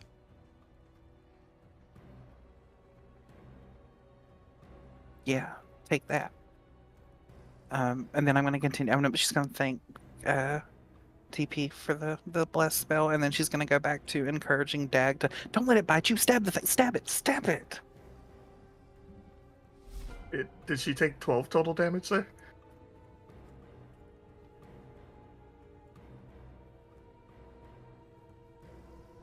Say that one more time. Did she take 12 total fire damage there? No, it was it shows 4. Yeah, that was just for the roll, but she crit. Oh, I did crit. Yeah.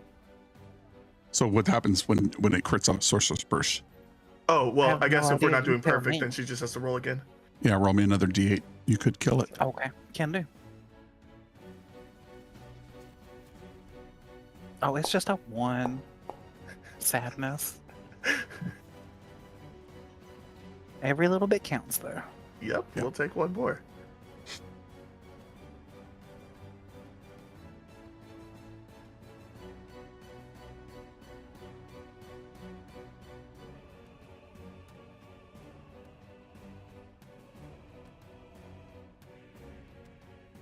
Is she still slowed? Did you hit her with your bow? I did hit her with my bow. Bro, you're getting on my nerve.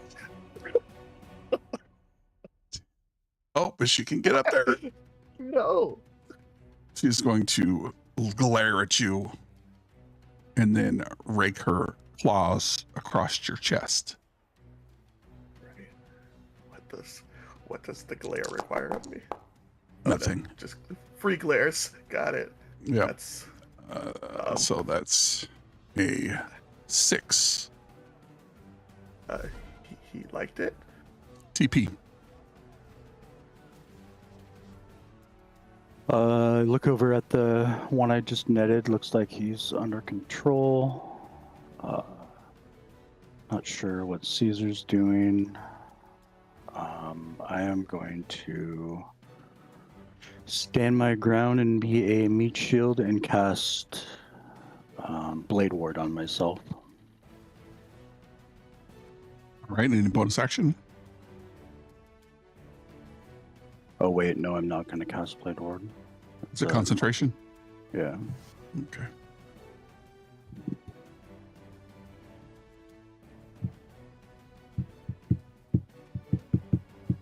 You know what? I'm gonna try and shove this guy off the boat. Nice.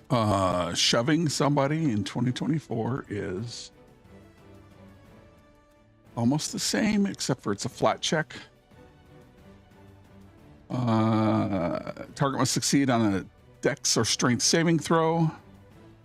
DC is 8 plus your Strength modifier plus your proficiency bonus. That's gonna be a 9 DC. All right. Not very strong.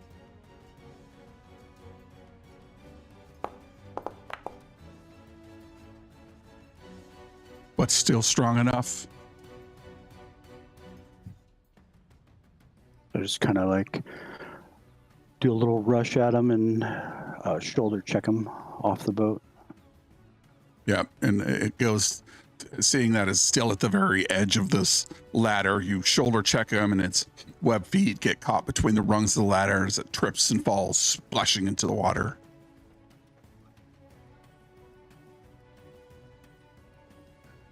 My fly is still around the hag. Or was closer to the hag, so the fly will kind of just go back up to the hag, buzz around, trying to assist with some distraction. I will end my turn at the spot.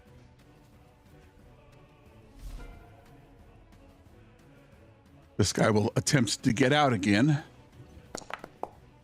And he succeeds. Is no longer restrained, but he has a speed of 0. That's his action. He has no bonus action. I think this guy...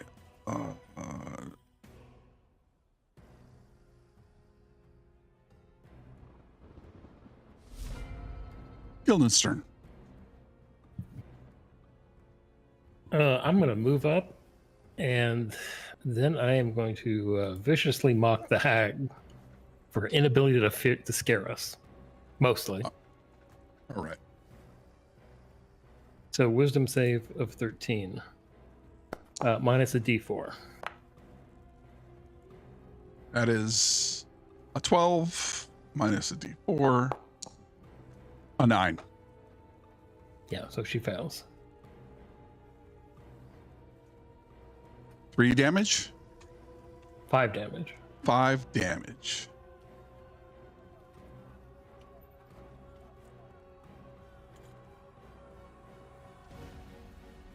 Near death. Oh, look at that. Look at that Deep health bar. red.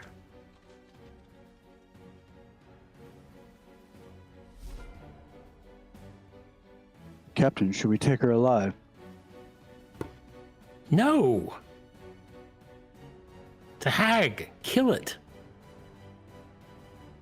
Are you sure? She might know something.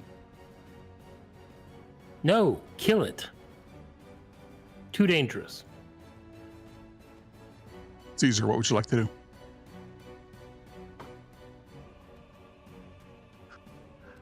This is a little too close for comfort. I think he stows the bow and pulls out the hand axe Mm-hmm. and takes a straight swing at it because of the fly. Yes. Captain said kill it. What did... Captain says kill it, so Caesar closes his eyes and swings down for 5 slashing damage. Caesar, how do you kill your most fearsome foe? Yeah. Caesar just closes his eyes and screams in a very not girly way, definitely manly, as he swings down the hand axe and lodges it into her skull. I have something to say. Caesar, as the sea hag's body crumbles to the ground, her withered hand releases its tight grip on something small, dark. What you see is a shard of black coral, unlike anything you've seen before. It pulses faintly with a dark energy. Same sinister glow as the symbols carved into the runes. They twist and coil across the surface of the coral, almost as if they're alive, radiating an ancient and foreboding power. The air around the sharp feels heavy. Well, I know somebody who's going to want to deface this piece of coral, so I shall pick it up All right. to take to my friend later. As you Well, yeah. pick it up, it feels heavy. And there's like this sense of foreboding that it's something far darker connected to the depths of the ocean. Does that end your turn? That I can move now, so I think I will try. There's nothing else on this ship that I see. Nothing else on this ship that you see. You know what? Actually, it does end my turn. I don't need to move. I'll be fine here.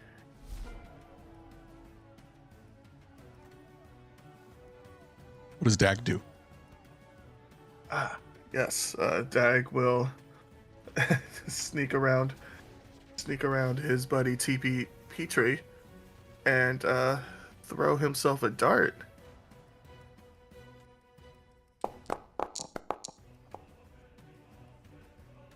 That easily 6 hits. piercing. Barely injured. And he will use the rest of his movement to run up and offhand dagger attack at advantage since the dart hit with Vex.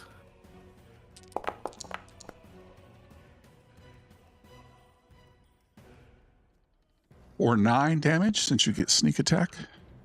It Or would is it be 6 damage. 6? Yeah. Yep. It is injured. And it is injured, and that will be his turn. Mouse. Mouse is gonna run around TP and try to cast a spell on the fishy guy.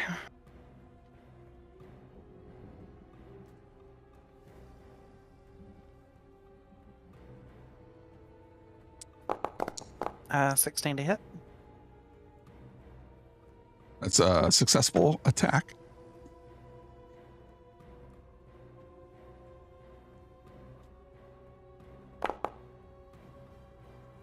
For 4 fire damage.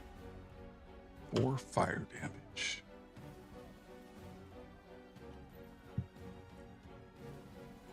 And then I'm going to end my turn. TP Petrie. I would like to attempt maybe an improvised usage of the net that it just escaped from. Try and maybe like pull the net at its feet and make it fall prone.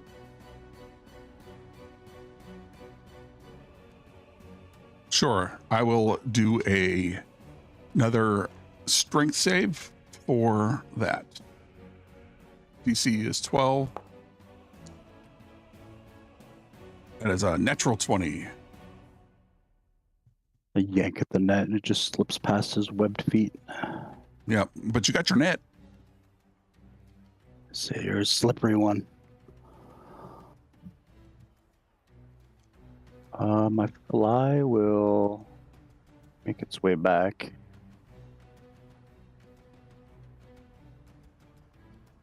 It has 60 feet of movement, so it'll zoom over to the Sahagin and provide the help action.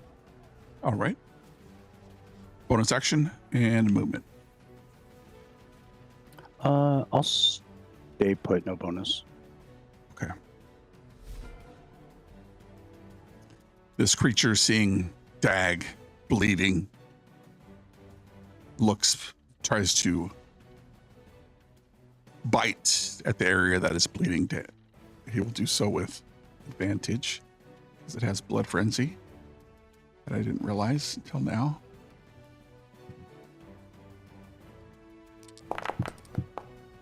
That is another natural 20. Or that's 7 piercing damage to Dag.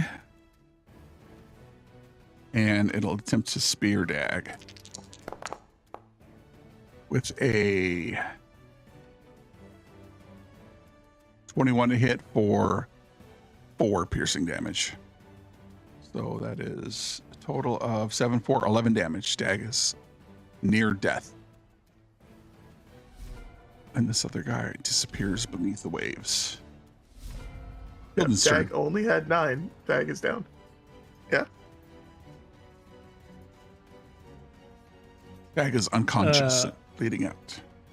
Okay, I'll run up to him and lay my hands on him and cast Cure Wounds.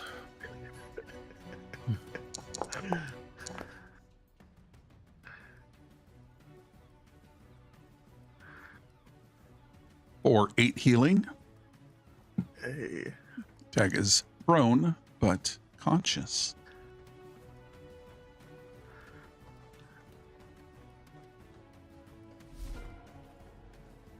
Caesar. Seeing my party still struggling with this last Sahagween, he will bonus action move his hunter's mark to this target, and then sheath the hand axe, unsheath the bow. Has anybody used the help action yet, Wanda? Yeah, the fly is over there. Okay. You can use that. I will go ahead and take that shot at advantage then.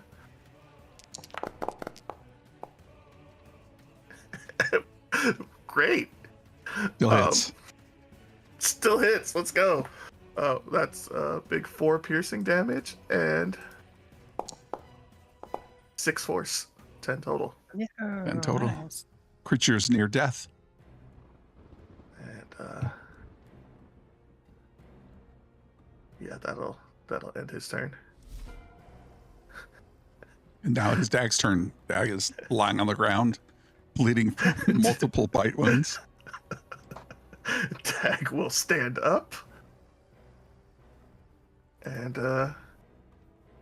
you know what? Feeling real inspired from his captain, I think it's time for him to try to finish this. Gonna try to plunge the dagger into the Sahagween. That's 7.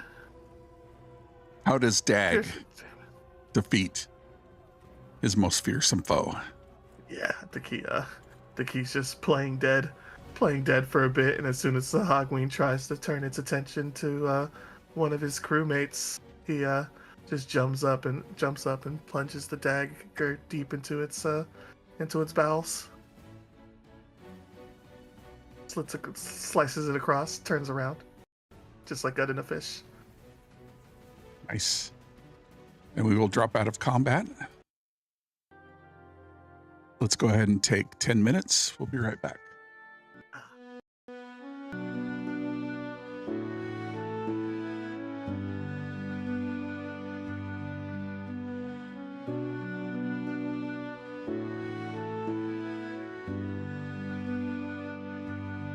Through the storm and midnight's cry,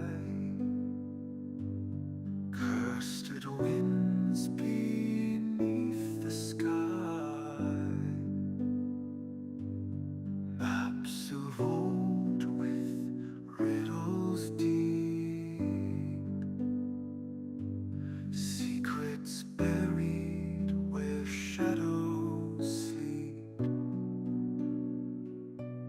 Stars above in silver gleam, echoes drift from lands unseen,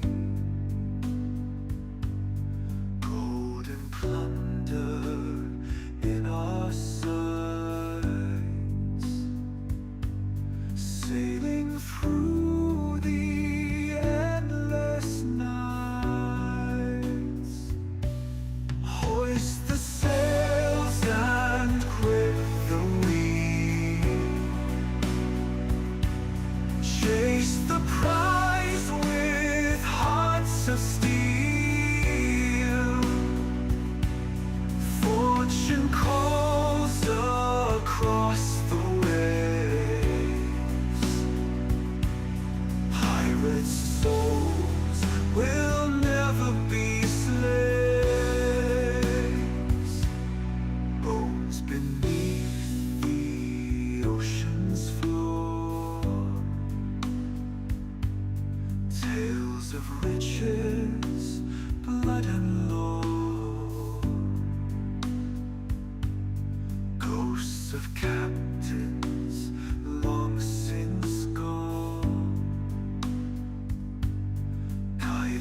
reclaim the treasures, destiny. Hoist the sails and grip the wheel. Chase the prize with hearts of steel. Fortune calls across the waves. Pirate souls will never be slaves.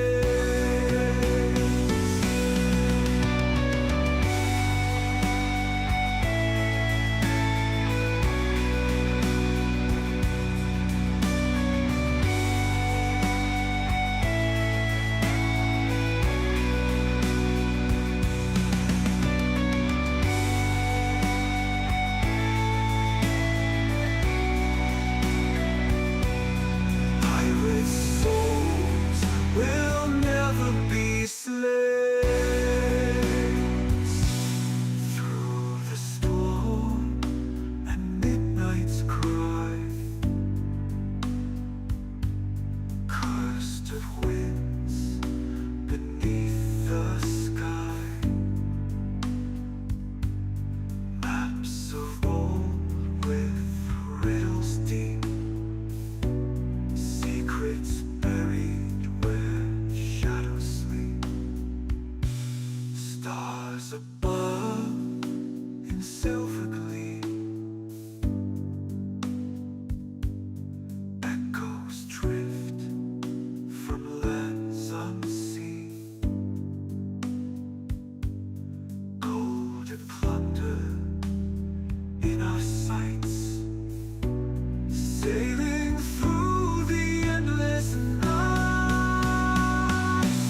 Hoist the sails and grip the wheel. Chase the prize with hearts of steel. Fortune calls across the waves. Pirate souls will never be slaves.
names of captains long since gone.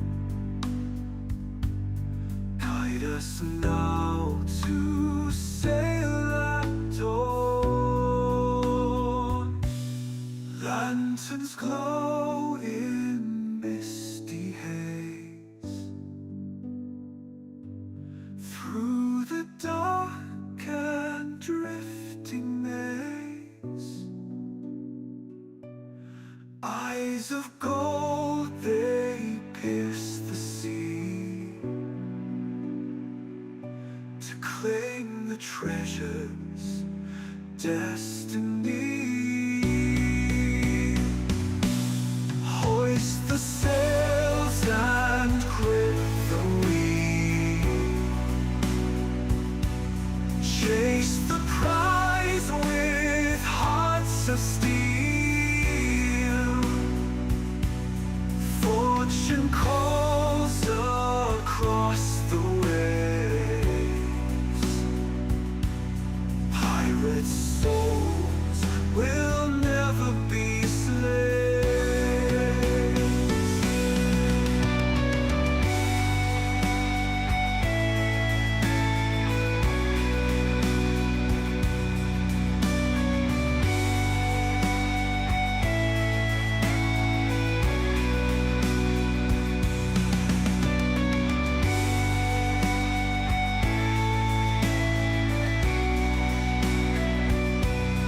Pirate souls will never be slaves.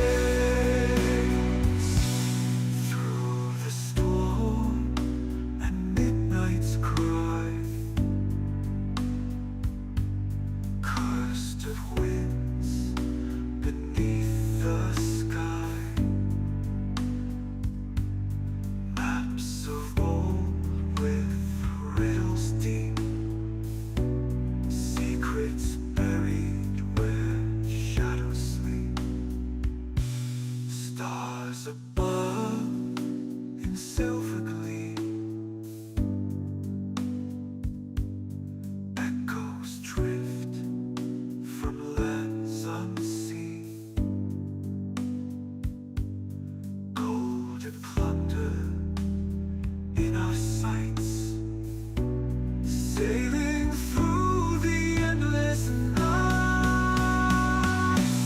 Hoist the sails and grip the wheel. Chase the prize with hearts of steel. Fortune calls across the waves. Pirate souls will never be slaves.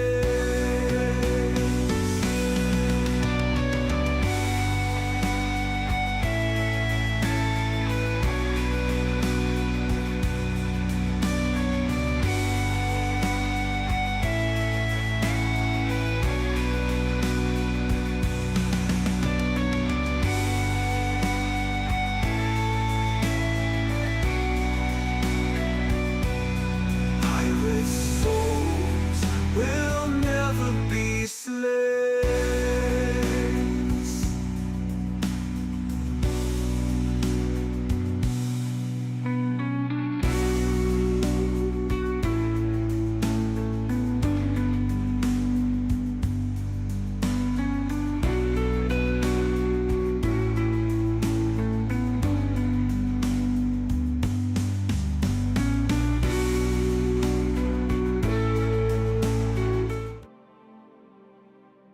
All right, welcome back from break. The party has defeated the Haugen, the Sea Hag, and a giant poisonous snake. They find themselves on the deck of their ship. What happens now? Is Well, everyone now okay? we claim our new ship. I would like to search for survivors. There should be That- some fishermen or something, right, on this That- boat? That too. Yes, there are fishermen likely in the hold somewhere, but as you start to look around, your eyes are drawn to strange symbols carved deeply into the worn wood of the hull. The carvings twist and coil, resembling serpentine shapes that slither along the surface. A faint, dark energy pulses from them, casting an eerie glow that flickers in the dim light. And the air around the symbols feel heavy, as if the wood itself hums with an ancient power. These marks are not random. They seem deliberate, part of some dark ritual. And it sends a shiver down your spine. Whatever purpose they serve, it is clear that the symbols are tied to something far more sinister. The piece of coral that you found, I just put it in chat for you, Jay, since, you know. I do see that, yeah. Yes. Has symbols on it as well. That's a mighty scary hand that's holding it as well. Okay. Yeah. I was on my way to showing it to Mouse, but it looks like Mouse wants to leave, so maybe I'll go back to the crew first. No, Mouse was So- gonna look for the runes on the parts of the ship and try to cast mend to make them go away. Similar to the rock, they do not mend. Yeah. She's But over there just trying to like scratch it out now. But where would you like to search? They have the captain's quarters, which is typically at the top deck, located in the forecastle, or not forecastle, forecastle, no, the aft castle, or whatever they call it. Can Caesar see into the hold from through this grate? Yeah, and give me a perception check.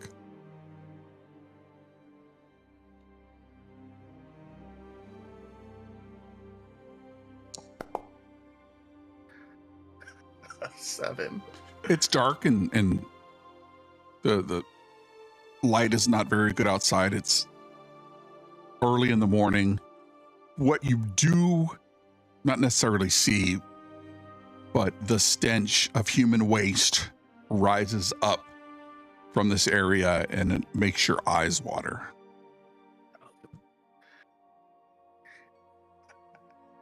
Captain down there makes my eyes burn.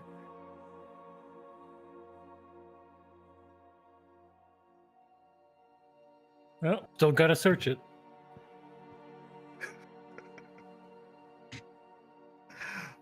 Right.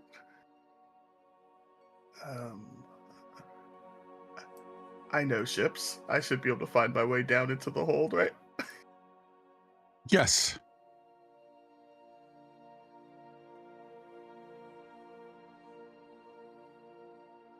You can go back Yes. into the aft castle and head down. As you go in, there is Follow another you down. door there. It's closed. It has dark wood. Clearly the captain's quarters. Oh.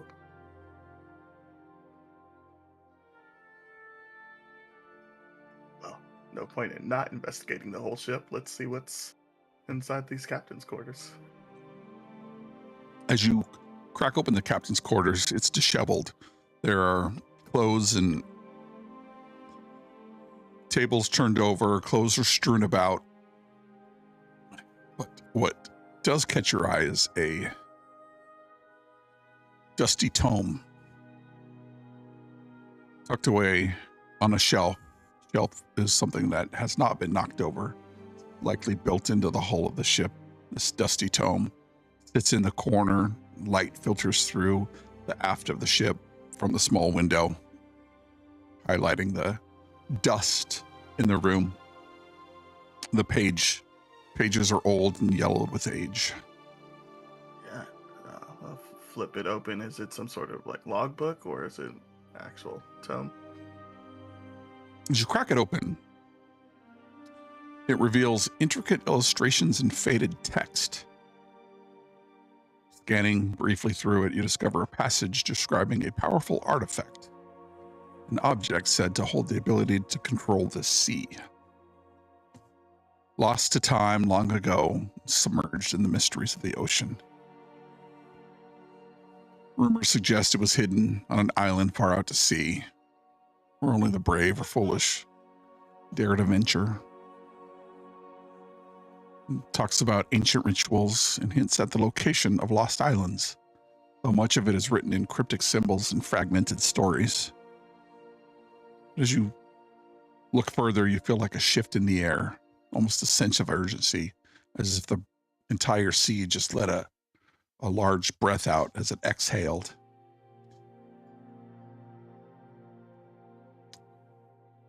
That's basically what is in the tome. If you would like to do some further searching around, you can give me a perception check.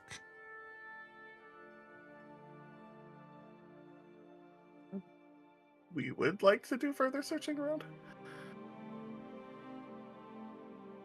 Looks like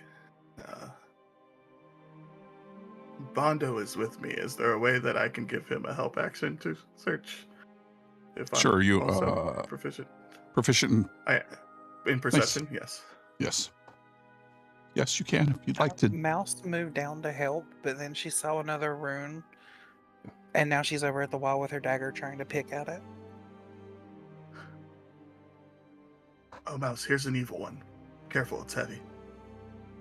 And Caesar will drop a rock into your hands, or a coral rock, then turn around to help Bondo.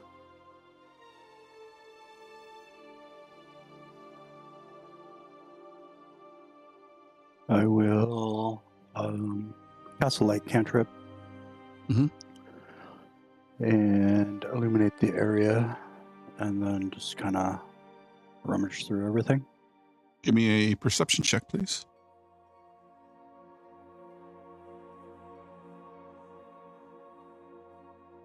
Oh, yeah. Very nice. All right, where are we at? What do you have? It's okay. Give us all your secrets, folks.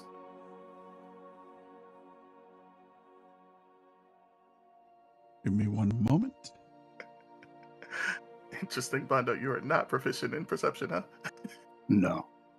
I see now. Okay. Tell us your Vecna secrets. Oh,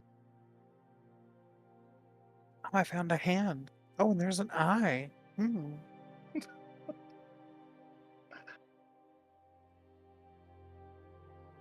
Oh, yeah.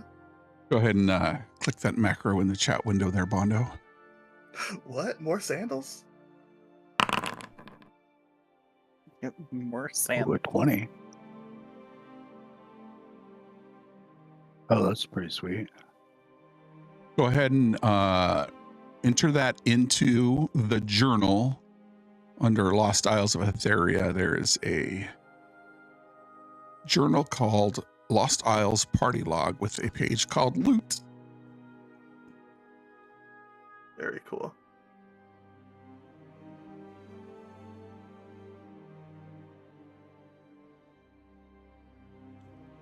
But you search around, you are looking through this place, and you pop open what looks like a strong box that has been, the lock has been torn away in some manner. There's some barnacles growing from it. You flip it open, and inside sits this necklace. And upon the necklace, there's a pendant that looks like a lightning bolt. Perhaps this is an icon or a holy symbol of the god of storms.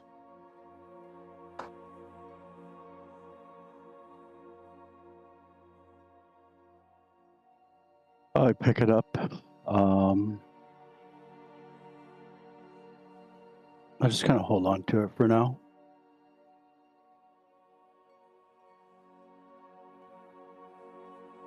Guildenstern, Mouse, what are you two doing? Mouse is over in the corner complaining about Zal-Cathar and all these runes, and she's still trying to ruin them as best she can. Mend won't work, so now she's using her dagger to pick at the edges to mess them up. How about you, Guildenstern? I'm gonna search. Is there somewhere else in the ship I can search? Yeah, if you want to go down to the cargo hold, you can go in. There's stairs or ladders that lead down from just outside the captain's quarters. These guys were going in, and then they saw that. And then they went down, or they went through into the captain's quarters, and as you go down, what do you see? Yeah, I'll go down, search around. Can Mouse follow the captain since she can't deface anything? Yep, absolutely. All right, so as the two of you descend into the lower deck, the air grows thick with the scent of salt water and rotting wood. Dim light reveals a makeshift brig, and its rusty iron bars are poorly reinforced. Where the kidnapped fishermen sit huddled together, the stench of human waste almost makes you gag. Their faces are pale, etched with fear and exhaustion, but they're alive. And as you approach, relief flickers in their eyes. Give me an insight check. The two of you.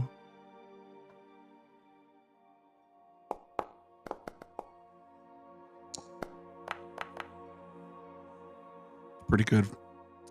There is tension amongst this group for one reason or another. What happens now?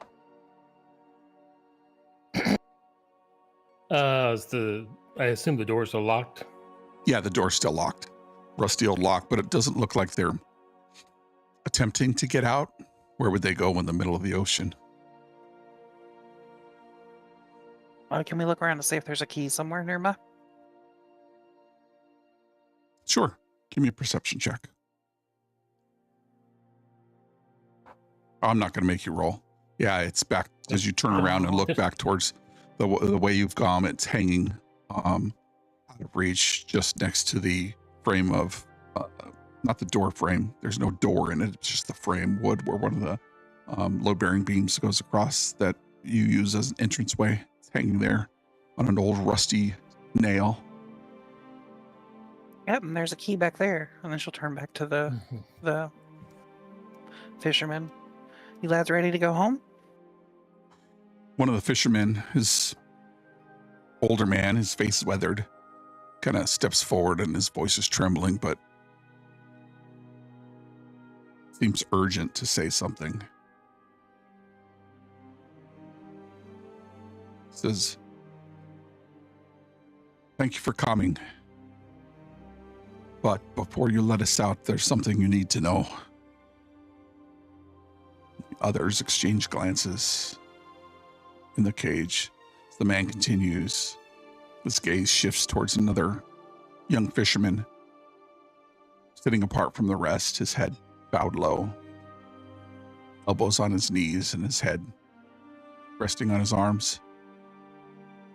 "We found a traitor among us," the old man says, his voice lowered to a whisper. "He's been working with the pirates. They took us because of him." The young fisherman kind of slowly raises his head up, his expression turning from guilt to something darker. He pulls his sleeve back to reveal a twisted mark burned into his forearm. Give me a religion and/or arcana check.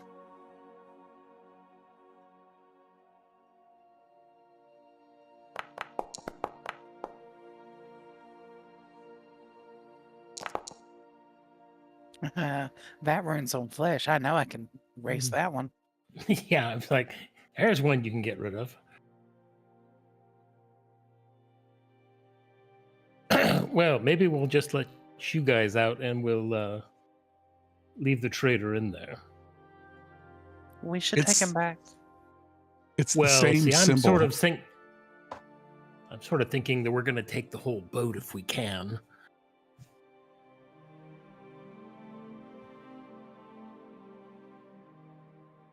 Especially since we have, and I point at the prisoners, a whole crew. I don't to think we sail should it. take this boat. It's full of runes for Zalkathir. I don't think it would be wise. They can be cut out. Can be, remodeled. The rest of the ship's I have fine. spent so much time trying to get rid of them. What do you mean they can be cut out? I mean, it's just wood. You just saw the wood and, throw the wood over and replace the wood. What did we learn from that Arcana check? I'm sorry. It is very similar to the rune from that you saw by the abandoned camp with the serpent coiling around a dagger. It is burnt into his arm.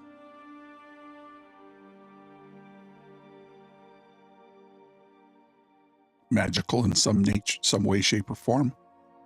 No, the air is thick with tension as the other prisoners glare at this traitor, and he's like, "Don't understand. They need my help to find something. An artifact hidden in Seabridge somewhere. I didn't have a choice. They threatened to kill me. Kill my family. They said they'd burn Seabridge to the ground if I didn't help them. Well, did it to survive. And to protect my family." His eyes dart back and forth to the other fishermen who just stand there silently, stoically. Their faces a mixture of anger and disbelief. Another fisherman steps forward, older than the first. "We've all been through hell. None of us betrayed our people." He looks back to the two of you. He needs to answer for what he's done. Can't let him go. Maybe we take him back to Seabridge, or let the mayor of the town decide his fate, or the two of you to decide his fate. It's not for us to judge here. And the rest of the seamen kind of murmur in agreement, and their eyes they lock onto this traitor, who seems trembling with fear. And the weight of this decision hangs in the air. What do you guys want to do? Well, I think we take him back then, if those are the choices. Mouse lets out a sigh of relief. Good. Can I burn the rune off his arm? Can you do it without killing him? Maybe with a little help. That It's does not just sound arm. encouraging. It's just his. It's fine. Mhm. When you were looking at it, it looks like a brand of some kind. It's not just a temporary tattoo or a pill and sticker. It's I can't puffy. burn the flesh around it to ruin it. It's puffy and blistered.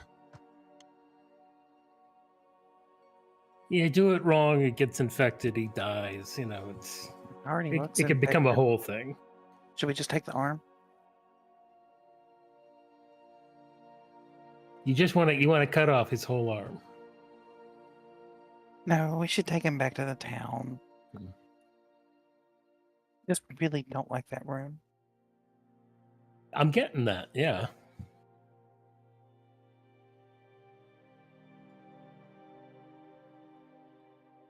All right, fine. We'll take him with us. Can some of you guys like take control of him? Well, No, is there older men. anything around we can like, bind his hands and feet with? Yeah, there's plenty of rope and spare rigging that exists here in the ship, particularly in this cargo hold. This makeshift brig looked like hastily constructed at some point, but still difficult for somebody to get out. And I mean, the sea is as good a prison as any. Where would they go? They dive into the ocean and just drown eventually, particularly with the dark forces and creatures that have been seen under the water. And two of the men take the younger person, this traitor, and he's mumbling something under his breath, or at least to the two guys. You can kind of make something out, and he's saying something about more to it than just pirate raids. Something worse.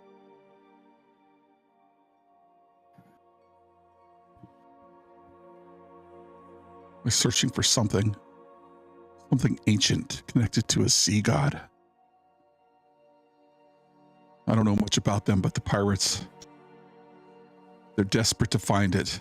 They believe it has power to control the ocean itself. He pauses. His eyes go wide as if recalling something terrible. You don't get it. The pirates are just the beginning. They're far more dangerous forces at play. The cult of the deep. They're not after treasure or plunder. They're after power. The kind that can change the tides of the world. I overheard them whispering out something. Summoning something from the deep. Something that should stay buried. I don't know what they're planning. More than just pirates. As they drag him out and up the stairs to the top deck, you find yourself, two of you, standing in the cargo hold as the fishermen, worn and weary, tired from their trip, make their way out of the brig. So it's a cult of Zolcathar. They're probably trying to summon him. Would the artifact be the Tidekeepers? Why would Seabridge have an artifact of the Tidekeeper there? Well, stuff gets lost.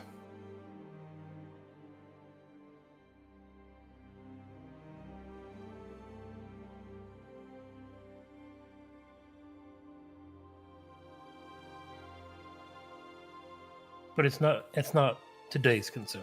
Today's concern is get these guys and get out of here. I agree. Let's get off this boat. Well, if we're not going to take this very sweet ride, we can at least try to scuttle it while we're here.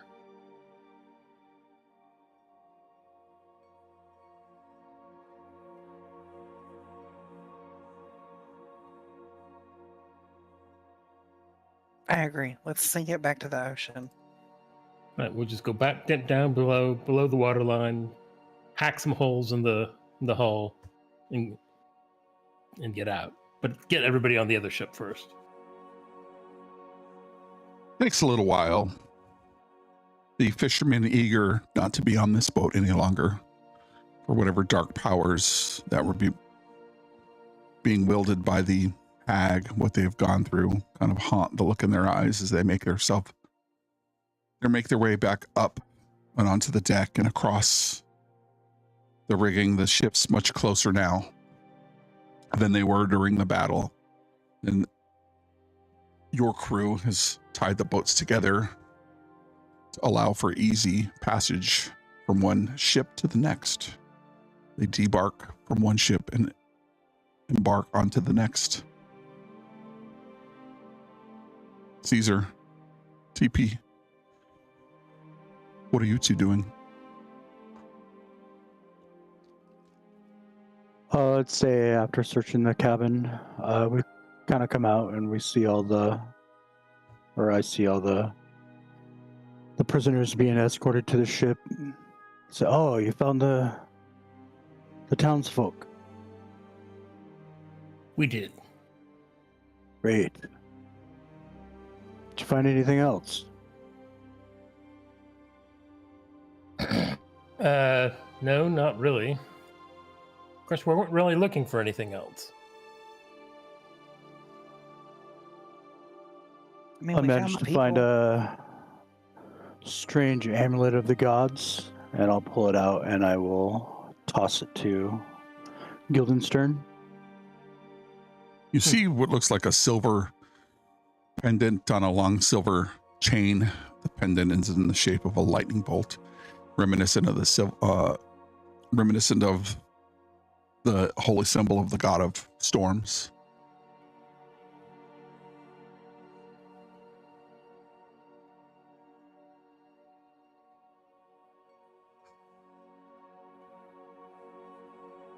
Yeah, nice. Oh, the thunderous wrath.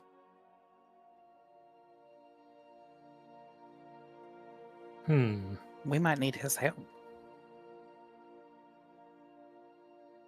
Fine. Do you want this back, or am I keeping it, or what's the deal here? It seems like something a captain should wear. Thank you, then. Oh, well, I'll drop it in my pocket. Look at it later. Okay. They said that one of the fishermen betrayed them. He claimed his family was endangered and he was only doing it to protect them, but he has that same rune carved onto his arm. So You burn it off. he kept rambling about a cult.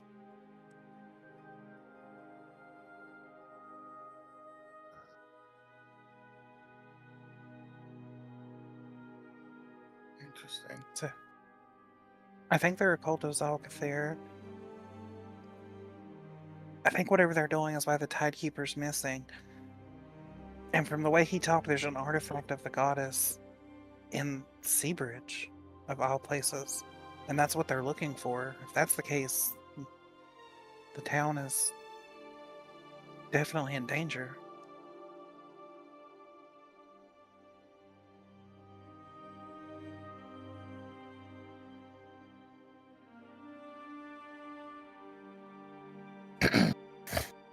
Well, like I said, best we focus on getting out of here.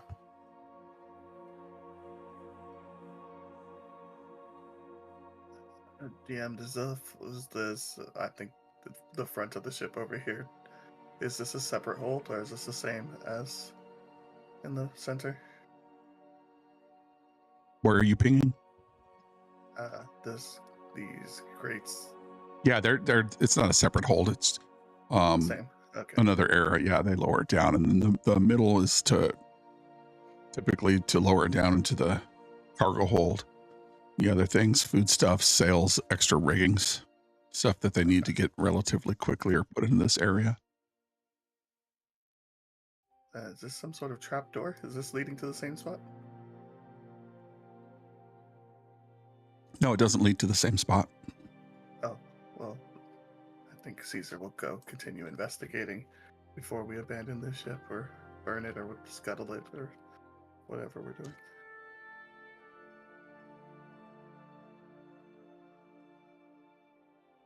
I don't know if this is the proper way to do it, but I will go check out what's happening in here. As you go to reach for the ring on that hatch, it looks like it's been affected by crustaceans, vibrant and colorful, cling to the metal of this hatch's handle. Almost hear them singing.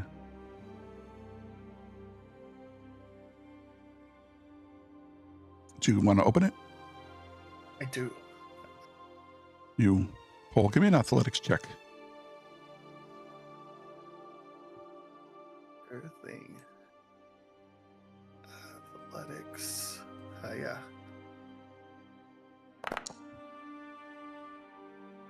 That is a 15. It struggles against your pull, but eventually it gives way as the barnacles crack and break away. The dark smell of the sea rushes out from this little hidey hole. Wooden ladder leads down, covered in seaweed. You hear the sound of almost the same sound you heard when you went into the pirate's den, as if waves are coming in at low tide, trying to force their way into this area that's emanating from below. Hey, Captain, I found a weird area up here. I'm gonna go down and check it out. Define weird. It feels like the ocean is inside the boat, kind of like the cave we saw earlier.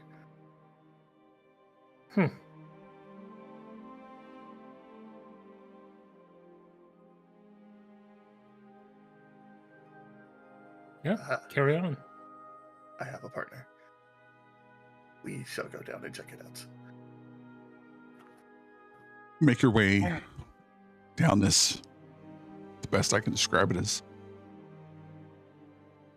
a ladder leading into the sea itself, covered in barnacles and seaweed. It's dark. Either of you have dark vision?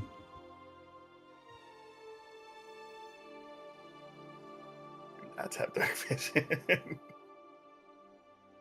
That's gonna be a no. Dag. I'm sure inside my inventory I have some sort of way to produce light. Fine, I'll go with you, and I'll cast light on a dagger. Thanks, Captain.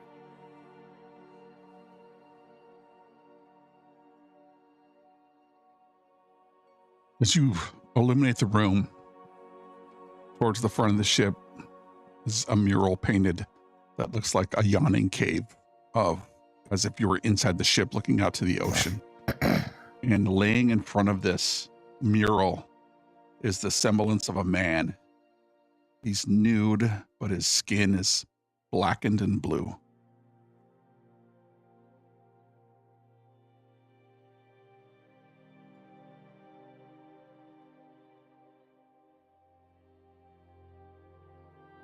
His breath coming in raspy inhales. Oh, Tidekeeper, he's alive? That's not part of the mural. Do you think they were transforming this one? This is how they do it?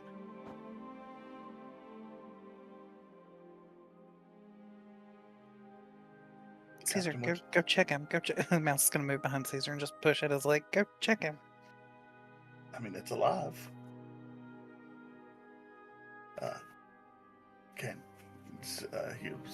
Caesar will kneel down near it. Can you speak? Something gurgles from his mouth. His head down, kind of in between his arms. He's laying, not sitting or reclined, but almost laying on his side of his legs and on his stomach as his head is in his hands.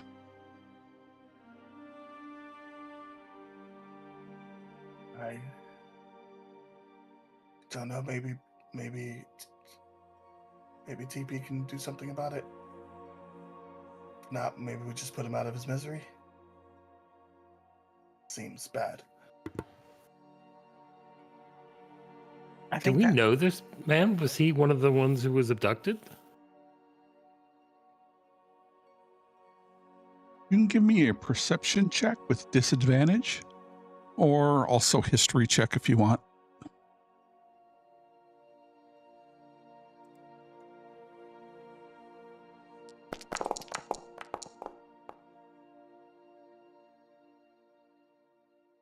Pretty good.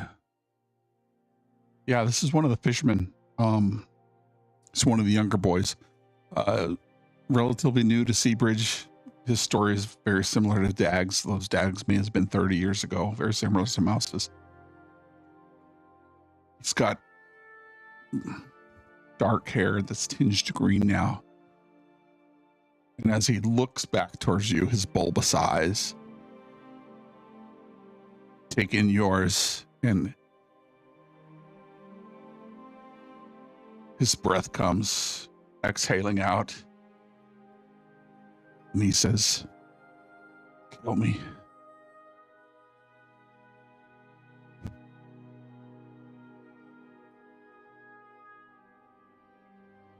Sorry, did he say kill me? I believe He did. so. I heard. Oh. Well, that's a simple choice then. That's what he wants. Mouse looks to Caesar.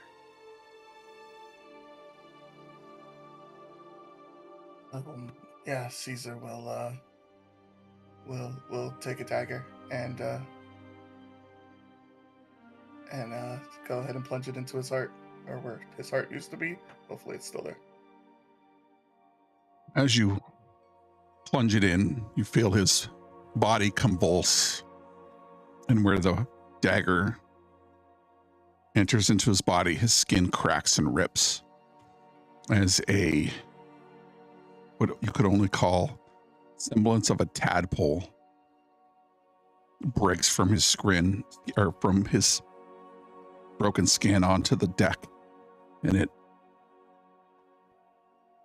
convulses a couple times and then lies still.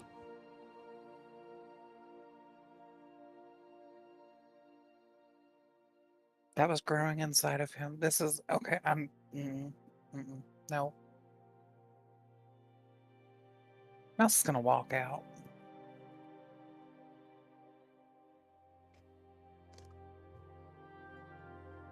Seems like they're being turned with tadpoles, Captain. Fine. Can we wrap him up in something, take him with us so we can at least bury him? Give him a burial at sea.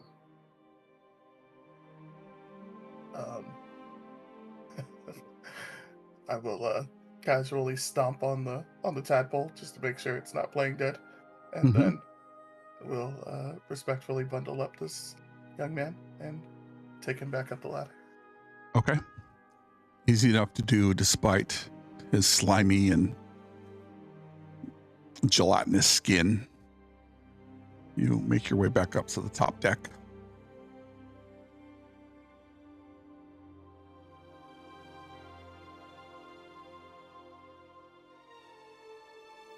I think my internet just bounced.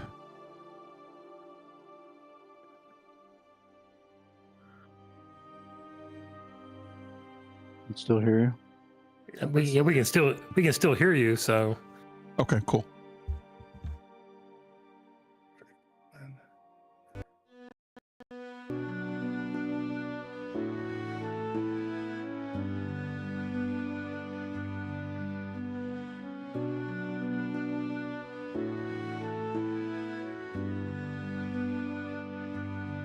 Through the storm and midnight's cry, cursed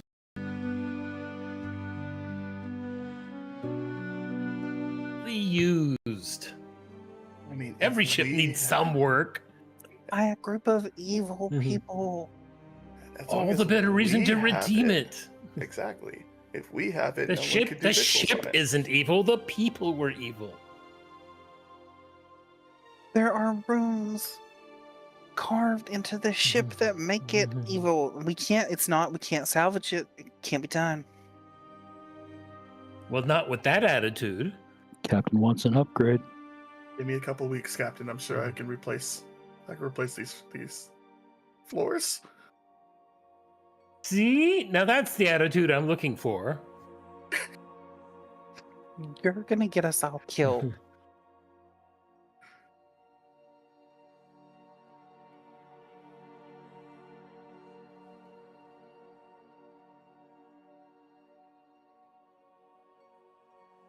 Let Every the crew ship- I've ever had, it's always something. Help me, save me, you're gonna get us killed. Put me out, I'm on fire. It's always something.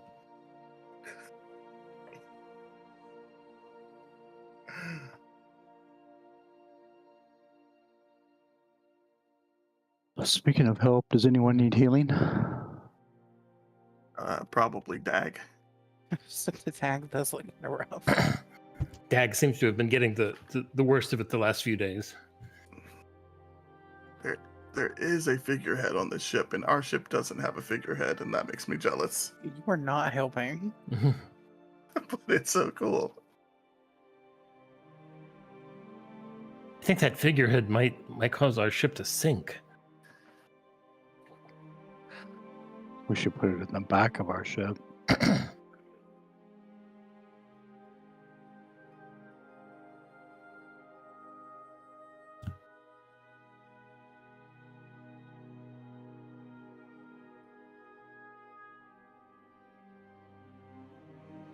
It's not our fault that the ship, it looks very cool. And it only gives slightly evil vibes. That coral I gave you is way worse.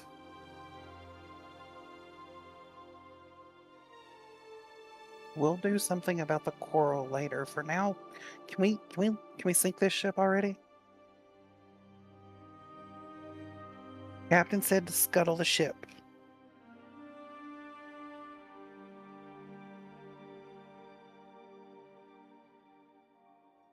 Well, if we're not taking it, I don't want anyone else to have it. Mouse is gonna start casting Sorcerer's Burst and just setting things on the other ship on fire. I think at this Well, point, half of the fishermen are like staring bewildered at their tavern mouse as she starts to bit by bit destroy the ship with her magic. Oh, yep, forgot those people were here. Guess we gotta make them go down with the ship. All right, back on the other ship. Yeah, maybe get them on the other ship first. You guys are delirious. You don't know what you're seeing. Go lay down. Just whispers as they go back to preparing to cast off from the ship as you start to scuttle the ship using your magic strength and sheer force of will. The crew that brought you here. All right, Captain, we're ready. The boys are All right. down below, safe. Cut us free, move us away. Jump off, let's go. You hear the call across the deck as your ship starts to go away. You see the flames on deck start to light the ship as it old and withered. I'm not quite sure where they got the ship from. You hear the creak and the crash of the mast as it falls in on itself as the ship slowly starts to sink below the water line. And as your ship pulls away, the man at the helm. All right, Captain, where to? Home. He looks back forlornly at what could have been his cool new ship. And as the sailors, some of them falling into step, who were just imprisoned just but hours ago, start pulling the lines, the ship sails crack in the storm, now dissipating. As you guys start heading back through,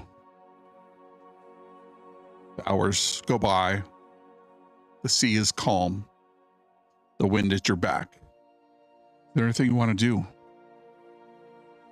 while you sail back to the ship or back to Seabridge?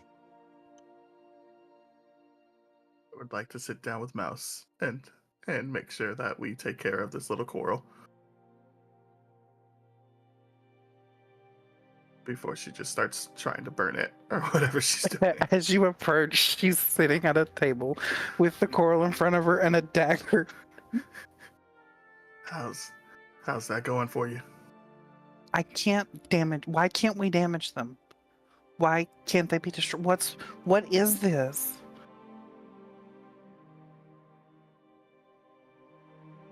Powers that are beyond our understanding. Does it still seem as ominous and heavy as it did on the other boats? No, not nearly as ominous or heavy. Perhaps what was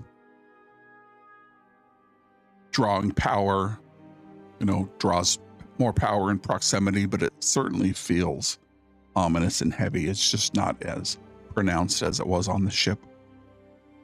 Just for confirmation, for Zalcathar, we know that he was an old deity-like figure, that he wasn't a god, but he was opposed to the Tidekeeper, correct? That is correct. I think you know that, yes. Was there ever a time when he was actively worshipped in any regard at all?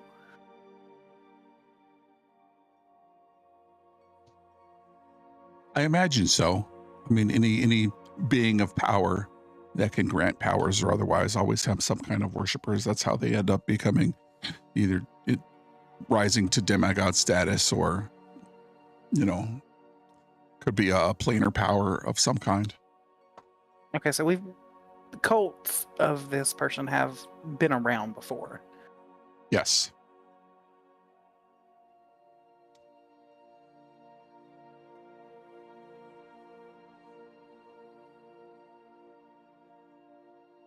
I just don't get it. A new cult of Zolkathir is rising up now? Why now? And is this why the Tidekeeper's missing? Are they rising up because she's missing, or is she missing because they're rising up? And why can't I destroy the runes? Maybe they still have yet to fulfill their purpose.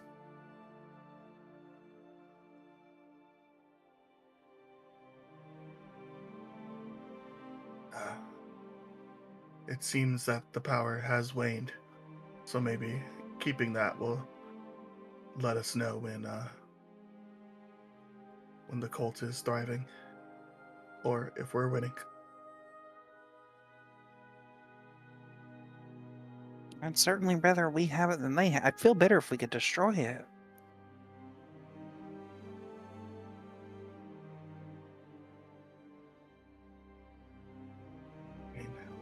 Well, see what I can do with the hammer and anvil when we get back.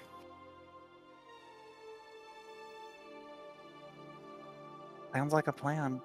Anything of Zolkathar's that we can destroy would be benefit. I mean, I'd rather we have it than they have it, but if we can get rid of it completely, that would make me feel better. The real question is finding what they really want. Seems like they didn't get it, or at least we didn't find it in their spoils. The one who had helped them said that there was an artifact to the goddess in Seabridge. So that's what they were looking for, which makes sense. When we went to the various camps, they were specifically searching through stuff, like they were looking for something. But where would an artifact be in Seabridge? I think mobilizing the people to help us find it will be task number one. How many And people have they influenced to help them? If they've gotten one person, they've bound to have gotten at least more than one. I mean, we could supervise, and if anybody seems like they're traitors, you can burn them.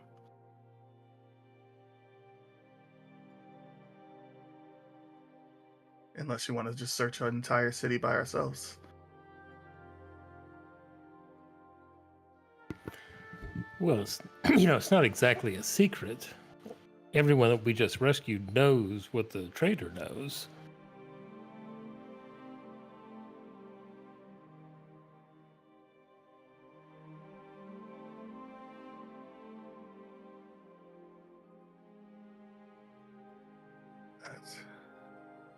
Either way, I I can't imagine there's an artifact of great power back home and no one knows about it. Do you think someone's hiding it?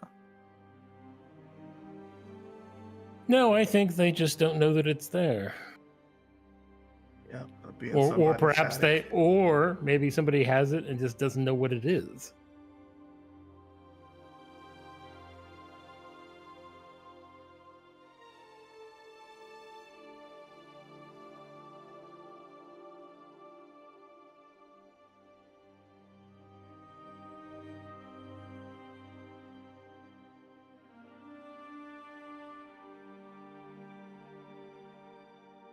My mouse is going to pick up the coral thing and put it back in her bag. All right. Maybe we should check on the fishermen, make sure they're okay.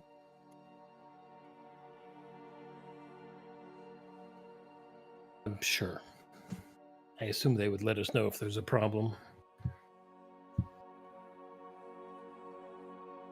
EP, is there anything you're doing in this moment?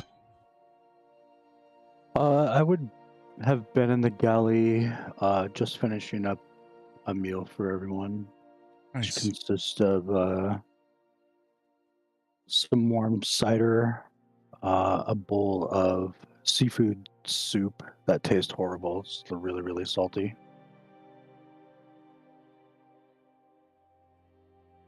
And I would Fishermen come are out with it and hand it to everyone. they are upon it like hawks, or very hungry fishermen who haven't eaten in a couple of days at least. And they nod their appreciation, but there isn't much conversation, as most of the people are enjoying the first hot meal in a few days at least, however salty it might be. I think at this time, Mouse enters the galley, and the rest of the crew, whoever wants to come along.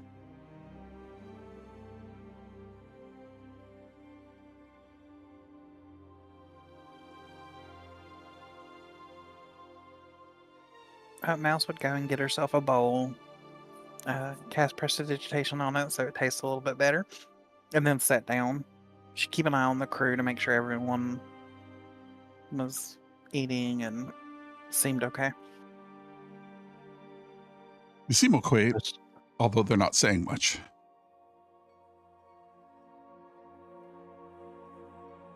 Prestidigitation was not on the menu, ma'am. Well, what the cook don't know won't hurt him.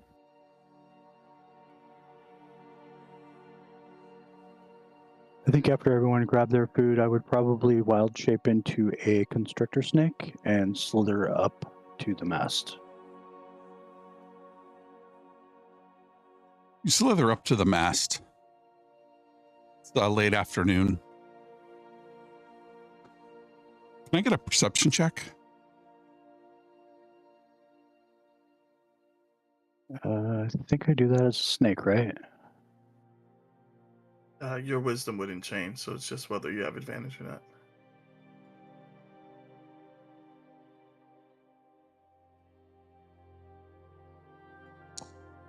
I'm sunbathing.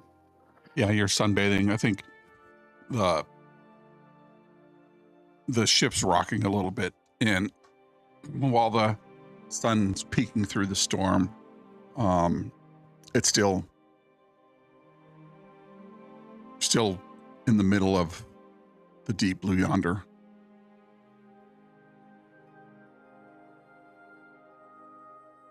A couple hours go by before the sun starts to dip below the horizon.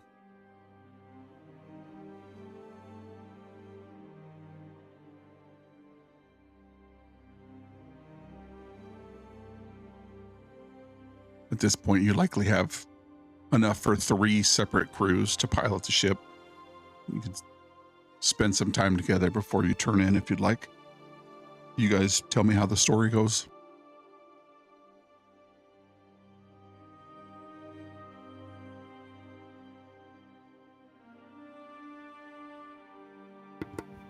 Well, yeah, I just organized everyone into shifts, and if everything seems smooth, yeah, there's no reason not to. Put our feet up, relax a bit. Mouse is going to spend a little time walking around trying to lie to people and convince them that they did not see her using magic. I would like you to give me 3 separate deception rolls, or persuasion, or intimidation, whatever you think is appropriate. Maybe one of each. We'll do one of each. That sounds good. And so you're making your way. People are going from place to place.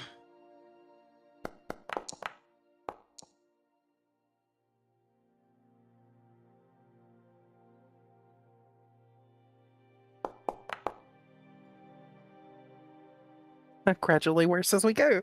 Yeah. How does this all shake out? That's one success with your persuasion, and a failure for deception and intimidation. Persuasion. She walked up on a group of people and they were talking about it, and she was like, "No, that was a gun." I've never seen a cannon do that. What do you mean gun? Like a flintlock pistol? Like the pirates frequently use? It's similar to a cannon. Oh, okay. Except for it like shoots pitch or something. It does, yeah. It's something we found at one of the spots where we went to get the stuff back that had been stolen. It was something one of the pirates had had. Hmm. Gotcha. And then I think your well, you tell me. Does your story get more wildly outlandish? As we go, yeah. Yeah. And the next one, she's like, it was a rare artifact that was from one of the gods. And the intimidation one is people just not believing her and her starting to just yell at people. It wasn't magic. Yep. Nice. Caesar, is there anything you'd like to do as the night winds or the day winds down? I think Caesar is trying to relax, but he's doing so in close proximity to the traitor because he doesn't want anyone to try to take justice into their own hands. So he's trying to just be a presence to make people not want to approach, hopefully. Yeah, the ship is big enough to have a moderately sized captain's quarters with this very small first mate. It's a good size for a mouse, but other than that, did you put him in the cargo hold? Do you put him in somebody's room? Do you just set him on the deck and keep an eye on him? Probably in the hold. Okay. I wouldn't want any creatures to be able to swim up and easily get a hold of him either. So not on the deck. But yeah, keeping a close eye on him just in case. Right. I think I'd probably take shifts with Dag. And as the night winds down, the moon finally comes up the sky. The reflection off the water is one of the things you really love. Many of the fishermen love just the tranquility of the sea. As it looks like the storm is blowing itself out, and that moon is reflecting off the water as you hear the sails move and crack.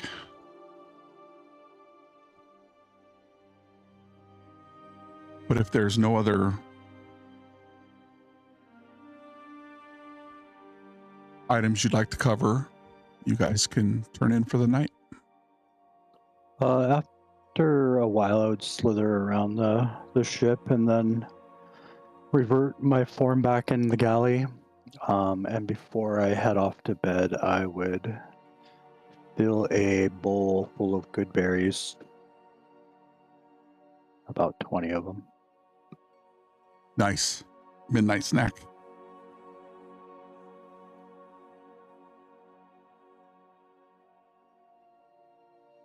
Easy enough for you to do.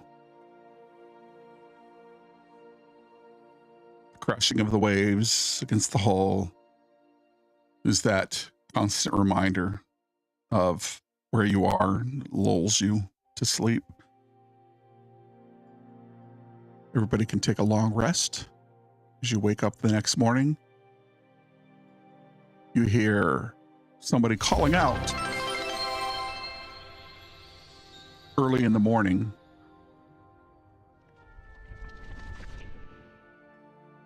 You guys go see what that might be? Yeah, immediately. One of the guys in the crow's nest is pointing. He's got his hand over his brow against the morning sun, pointing in a direction.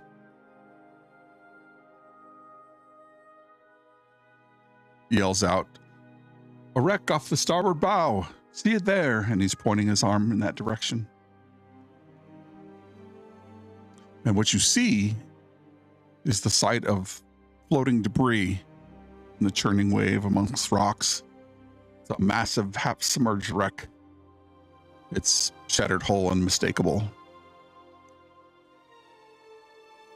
as if the sea itself's trying to pull it down into the depths. Can I get a perception check from the group?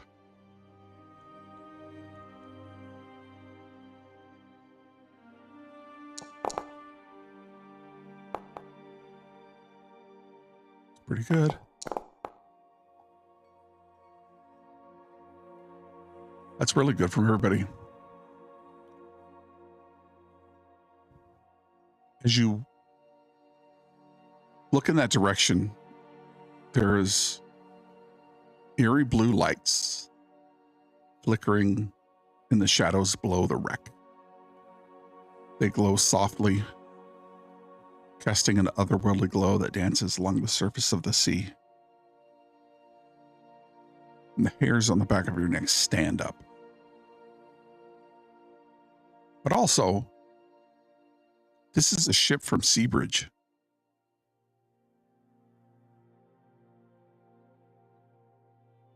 What do you do? This is just sinking out in the middle of the ocean, or is there like shallows? There's shallows. You see it broken against some rocks that are sitting. Some of the shoals are out in there off the starboard side bow. A large rock protrudes, but then there are other smaller rocks. You see what look like gulls landing on the wood that floats along. Some sea life, crabs perhaps crawl across the rocks.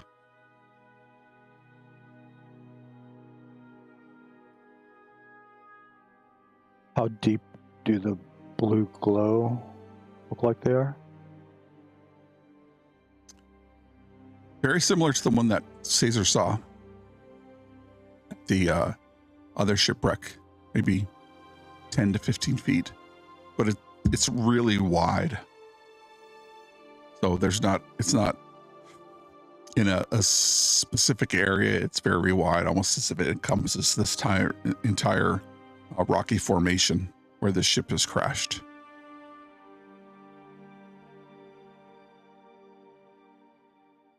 I'm sorry, does this look like a fresh wreck or an old one? It looks like a fresh wreck.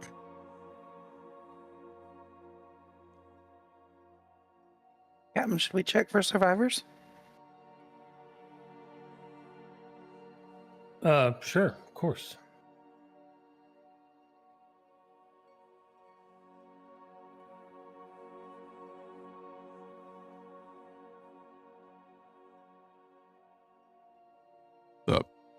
Your ship starts to turn to the starboard side. You pull up near these rocks, wary not to get too close, otherwise you'll end up like the shipwreck before. And what you see is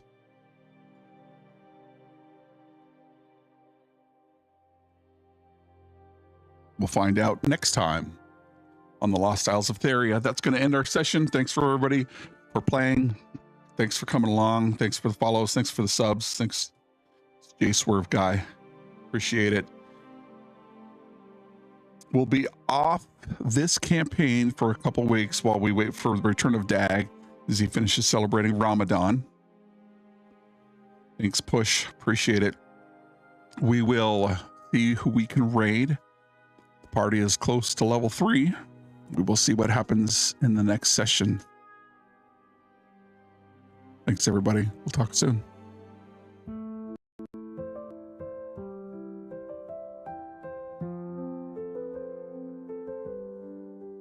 Thunder rolls across the tide, storm points secrets, shadows hide, echoes call from pirate kings, whispered tales on darkened wings, hidden coves where legends sleep, waves crash wild, the water's deep. Maps of silver, signs of gold, paths that only fate can mold. Storm Point Isle where legends lie, pirate hearts and rebels cry. At the hideaway truths decay, schemes arise to claim the day. Wooden planks and stories spun, fires glow but warmth is none. Rum flows fast and minds conspire, fanning flames of fierce desire. Underneath the moon's pale gleam lies a realm Secrets drift like sands in time, swept away in waves' cold rime.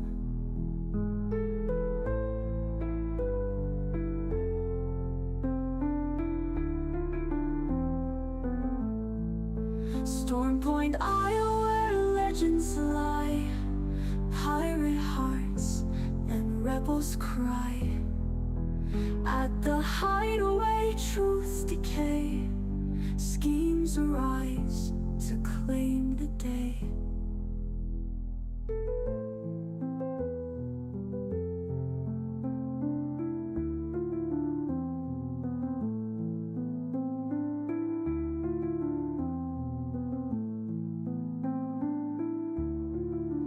Thunder rolls across the tide, Storm Point secrets, shadows hide. Echoes call from pirate kings, whispered tales on darkened wings. Hidden coves where legends sleep, waves crash wild, the water's deep. Maps of silver, signs of gold, paths that only fate can mold. Storm Point Isle, where legends lie, pirate hearts and rebels cry. At the hideaway, truths decay, schemes arise to claim the day. Wooden planks and stories spun, fires glow but warmth is none. Rum flows fast and minds conspire, fanning flames of fierce desire. Underneath the moon's pale gleam lies a realm that haunts the dream. Secrets drift like sands in time, swept away in waves' cold rime.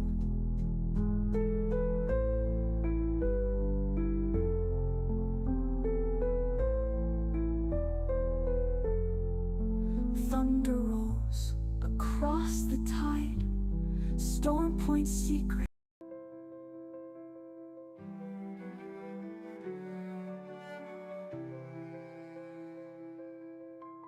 Moonlight on the waves, soft shimmer. Silent sea, my heart splinter. Wood creaks underfoot, whispers linger. Calm beauty makes me feel inner.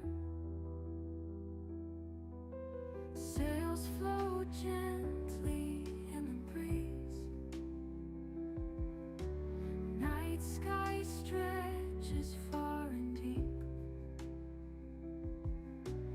Echoes of the past whisper peace. Ocean's depth holds secrets we keep. Whispers of the deep hold me. Ocean's breath sets me free. Silent stillness, endless sea. Pirates dream eternally. Stars above with stories old. Water's touch feels icy cold. Midnight tales in silence told. Mysteries in the moonlight unfold. Gentle sway rocks the whole ocean song now alone. Dark horizon beautiful in the deep whispers cold. Whispers of the deep hold me. Ocean Ocean's breath sets me free. Silent stillness, endless sea. Pirates dream eternally. Light on the waves, soft shiver, silent sea. My heart splintered. Wood creaks underfoot, whispers linger. Calm beauty makes me feel inner. Sails float gently in the breeze.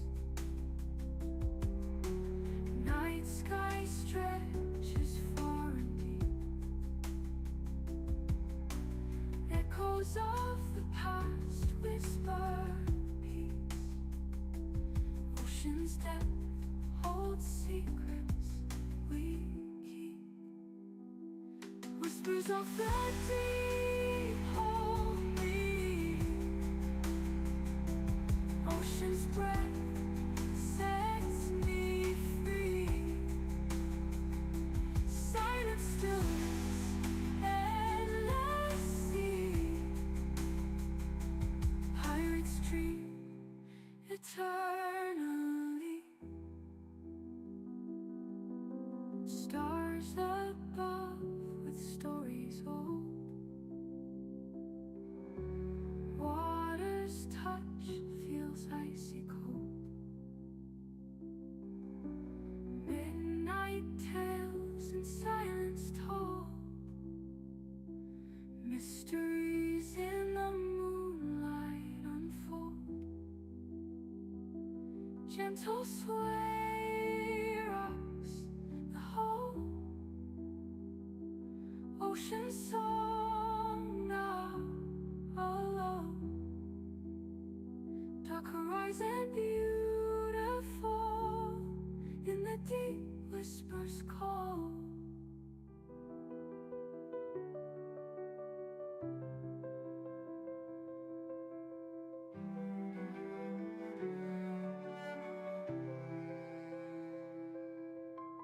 Moonlight on the waves, soft shimmer. Silent sea, my heart splinter. Wood creaks underfoot, whispers linger. Calm beauty makes me feel inner. Sails float gently in the breeze. Night sky stretches far and deep. Echoes of the past whisper peace. Ocean's depth holds secrets we keep. Whispers of the deep hold me. Ocean's breath sets me free. Silent stillness, endless sea. Pirates dream eternally. Stars above with stories old. Water's touch feels icy cold. Midnight tales in silence told. Mysteries in the moonlight unfold. Gentle sway rocks the whole. Ocean song now alone. Dark horizon beautiful. In the deep whispers call. Whispers of the deep hold me. Ocean's breath sets me free. Silent stillness, endless sea. Pirates dream eternally. Light on the waves.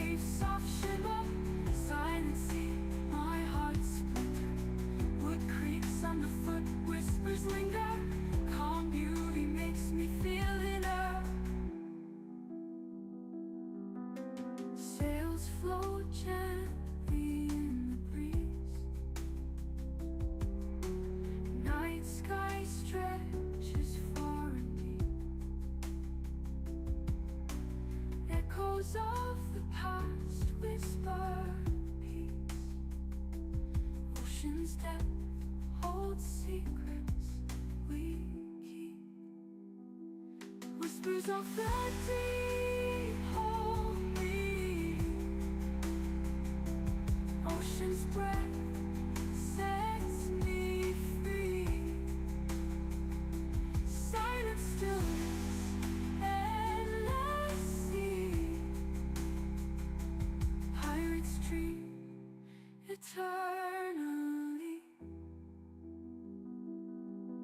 Stars above with stories old.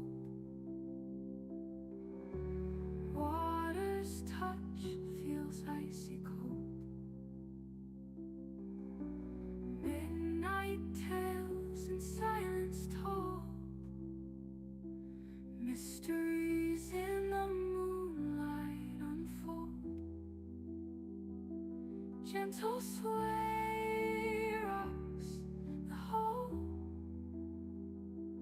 Ocean song now alone. Dark horizon beautiful. In the deep whispers call.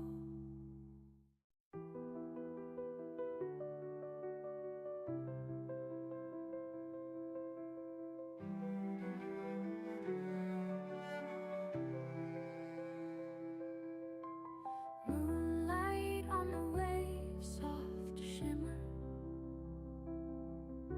Silent sea, my heart splinter.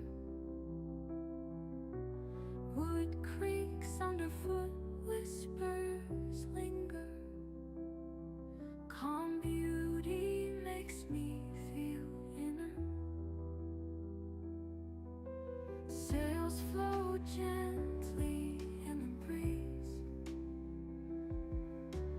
Night sky stretches far and deep. Echoes of the past whisper peace. Ocean's depth holds secrets we keep. Whispers of the deep hold me. Ocean's breath sets me free. Silent stillness, endless sea. Pirates dream eternally. Stars above with stories old. Water's touch feels icy cold. Midnight tales in silence told. Mysteries in the moonlight unfold. Gentle sway rocks the whole. Ocean song now alone. Dark horizon beautiful. In the deep whispers call. Whispers of the deep hold me. Ocean's breath sets me free. Silent stillness, endless sea. Pirates dream eternally. Light on the waves, soft shimmer. Silent sea, my heart splinter. Wood creaks underfoot, whispers linger. Calm beauty makes me feel inner. Sails float gently in the breeze. Night sky stretches far and deep. Echoes of the past whisper peace. Ocean's depth holds secrets we keep. Whispers of the deep hold me. Ocean's breath sets me free.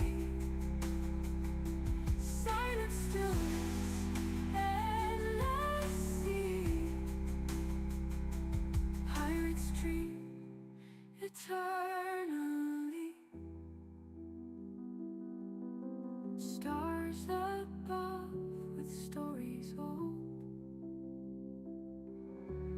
Water's touch feels icy cold. Midnight tales and silence told. Mysteries in the moonlight unfold.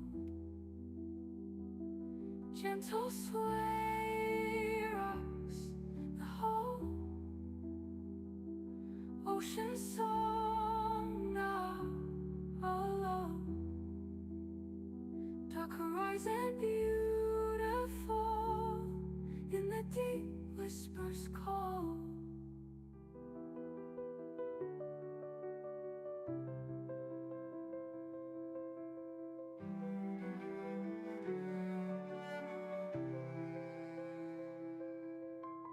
Moonlight on the waves, soft shimmer.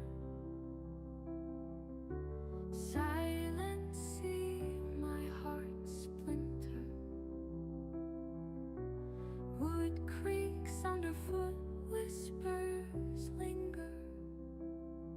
Calm beauty makes me feel inner. Sails flow gently in the breeze. Night sky stretches far and deep.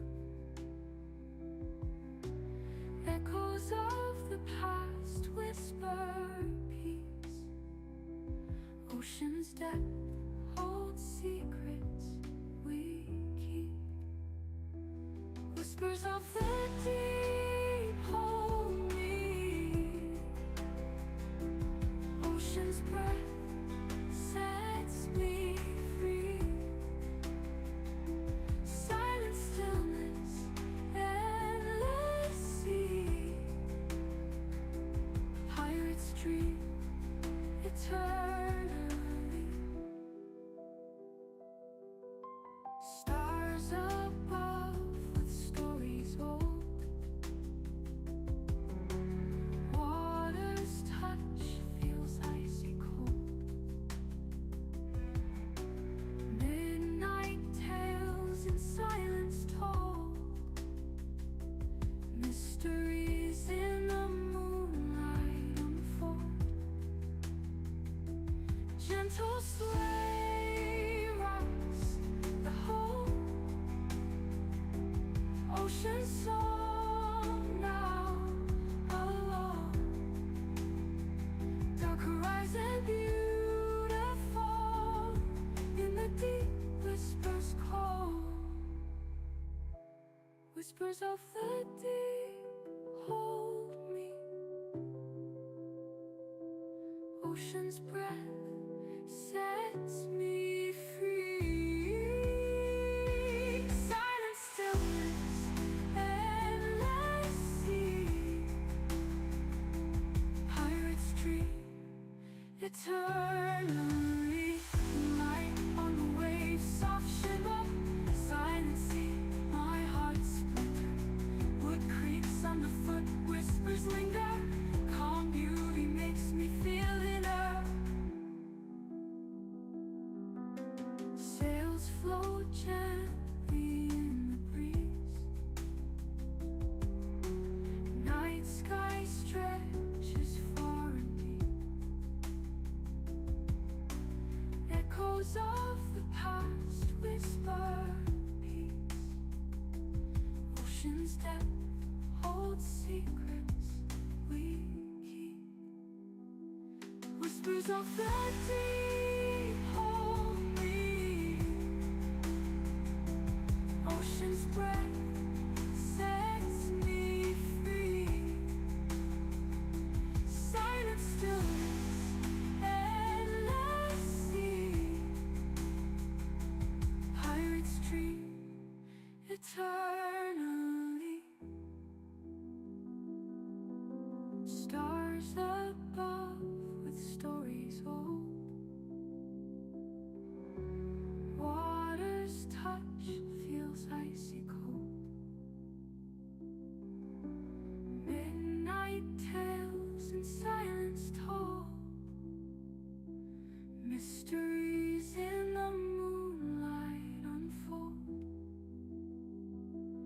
Gentle sway rocks the whole ocean song now alone. Dark horizon beautiful in the deep whispers call.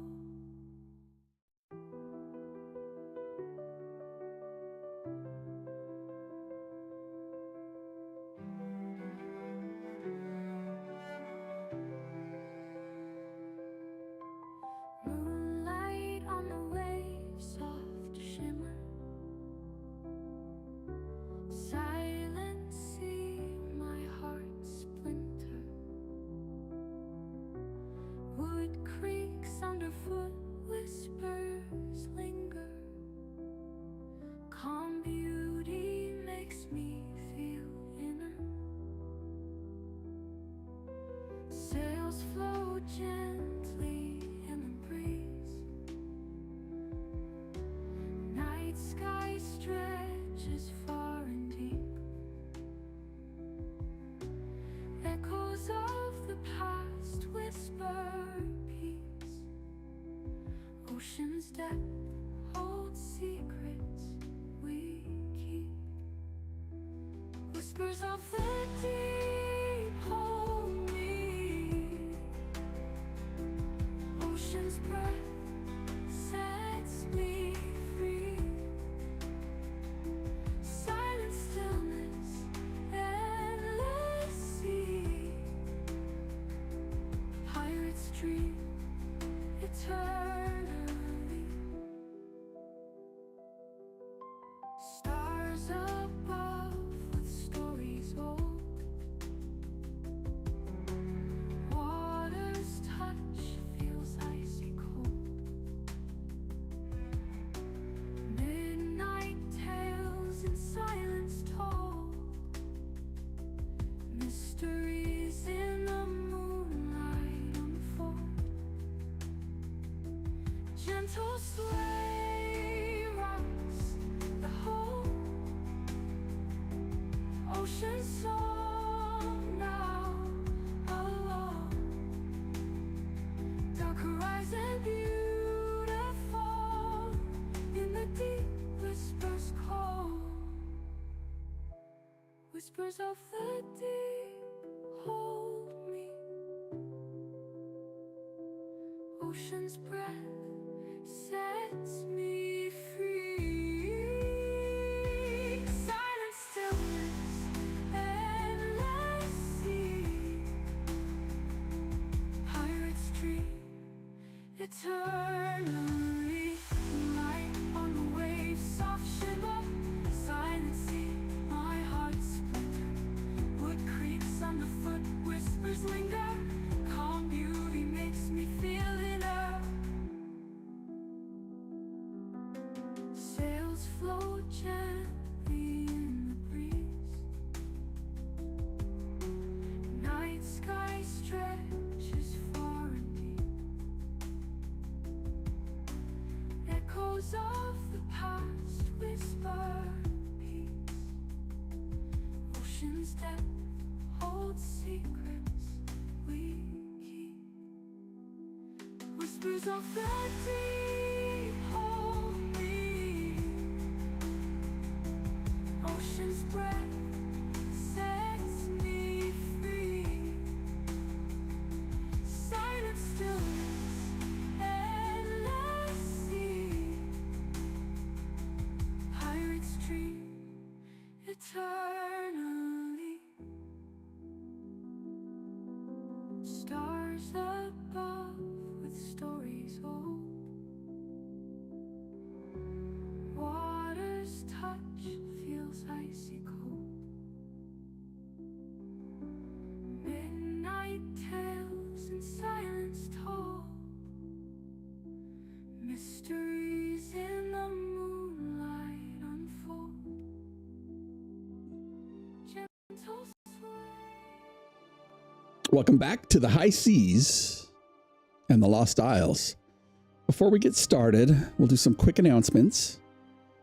First, if you love battle maps, then head over to my Patreon Every map's got all the extras, seasonal, day, night, gridless, PNG, web, animation, foreground, background, everything but a cursed treasure map. And I'm working on that one. If you need an encounter, every map comes with 6 battle-tested scenarios, 2 for each tier up to tier 3.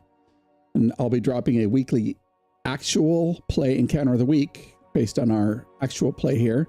Grab it, run it, and watch your players question their life choices. You can find all that at patreon.com/hallowedrpg. We are just over 150 followers. Next stop, 160. So I appreciate any follows that you may have or any references. Appreciate it. Founder badges. We still have a couple up for grabs. So show you have taste and style and a disregard for financial decisions and spend your gold before they're gone. And finally, we're looking for some players. Coming up, we have a few one-shots and or mini-series on the horizon. The next one is scheduled for this Friday. And if you think you or want to actually finish a one-shot in one session like we did last time, then hit me up on Discord, Twitch, YouTube, Patreon, or wherever you might find me. Just look for Hallowed RPG, and that's where I'll be. So I think that's all. One last announcement. Happy birthday to Bondo's fur baby, Winnie. Winnie the cat. Happy birthday, Yay. Winnie. It's such a cute picture. Such a cute picture in Discord. Happy birthday. Slept all day, but that's okay. All right. We ready? Here we go. Ready or not? Last time on Lost Isles, our heroes braved the heart of the storm, pursuing the cursed pirate vessel to rescue the kidnapped fishermen. After a hard-fought battle, they emerged victorious, only to uncover a deep betrayal, a warning of a traitor in their midst, and whispers of hidden artifact in Seabridge hinted that the raid had been more than just a simple attack. While searching for answers, Caesar discovered a crude ritual chamber where one of the missing fishermen was undergoing a horrific transformation, succumbing to the influence of the deep. With the remaining fishermen safely recovered, the crew set course for home, only to spot the wreckage of a freshly ruined ship. Its remains clinging to the jagged shoals, and they moved to investigate. And that's where we pick up this week. So what happens now, as you're about 200 yards off, you don't want to get too close with the main ship, seeing as how you have a load full of fishermen and the ship isn't that big. The wreckage is spilled across different rocks. So what would you guys like to do?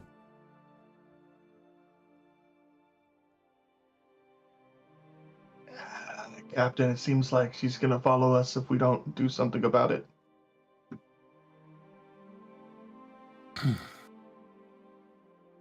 So we see the same glow as the last ship we saw, or? Yeah, there is a glow emitting from the center of the wreckage. But it's a wreck, so it's not following us. Last time we docked, wreck. This time we dock, wreck is still here. Feels like following to me.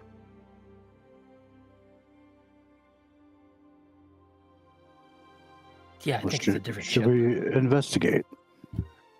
Yeah. Does we investigate mean Caesar jumps into the water? Nah, I got this one. Okay. I will dive into the water and wild shape into an octopus. Very nice.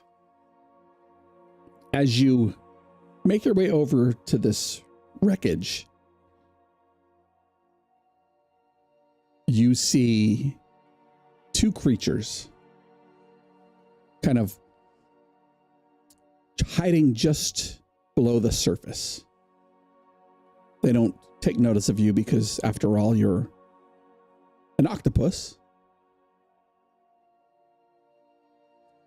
They wear old, ratty leather armor, long coat, carrying rusty cutlasses. Looks like they're lying in wait for you in the group. Do they look familiar? Like maybe undead or Sahagin? They certainly look like the remnants of some kind of fisherman, except for their skin has been pulled from the sea, bones breach through the cracks, and their eyes glow with a dark blue. So yes, you would assume that they are also undead.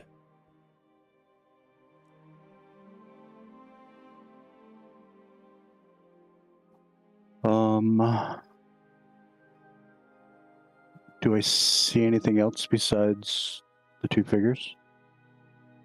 The glow is about 20 feet underneath. They're clinging to the wreckage as if they're waiting or lying in wait for somebody to come look for it.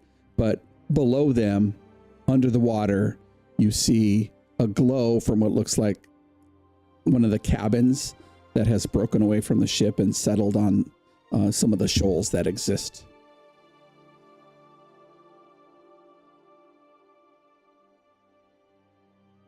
Can I try and slither my way? I think that's what octopus do, right? Slither? They certainly do slither. Can I try and get into the cabin? Yeah, it's easy enough. It's broken away. The door has been either torn off or ripped off in some way. And in there you see what looked like a potion that is emitting this glow, or at least, yeah, it's a potion that's sitting there. Next to it looks like a waterlogged journal, along with some long scroll tubes.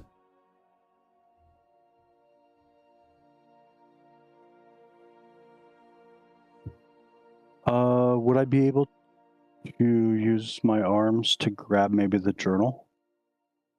Yeah. Easy enough. And try and You have slink 7 my more. way out of there? Oh, can I grab one of everything?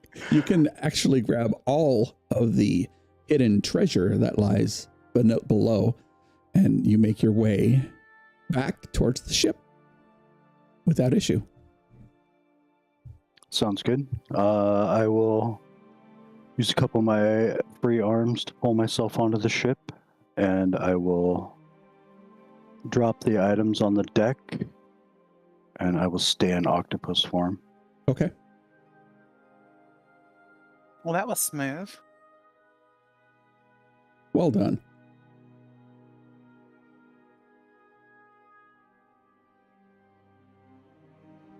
All right, I'll drop octopus form.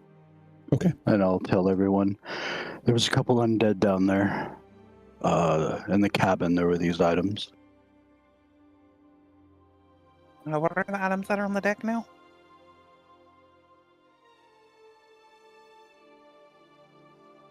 There is a potion, a journal, and what look like scroll tubes. Can I open the scroll tubes and see what's in there? Yes, absolutely. You open the scroll tubes and unfurl the dry parchment within. The scroll tubes looked like they were waterproof, and inside it are rolled up scrolls tied with a blue ribbon.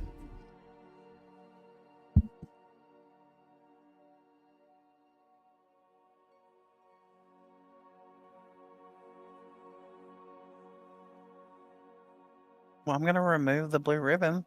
Okay. You open it up, and they appear to be sea charts. Oh.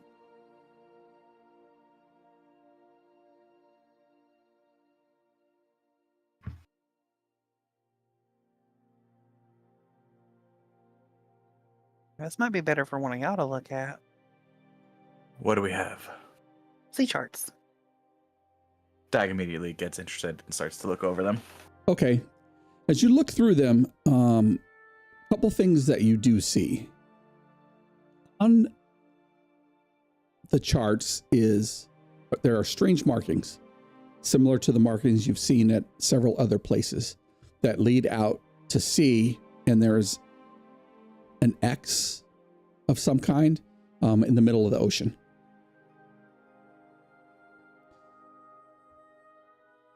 I think, Guildenstern, you would know that this area is uncharted, only marked by cryptic symbols and the warning scribbled in the and the warning scribbled on the side of the charts that says, "Island hidden by treacherous waters, a place no sailor dares to go."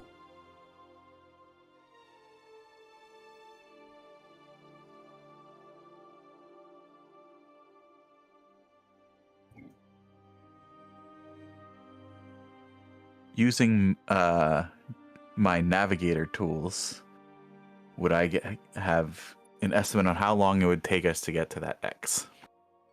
Probably 3 weeks if it's hard or rough sailing, because it goes through an area outskirts the Shattered Archipelago, and no telling what kind of storms whip up during that point in time.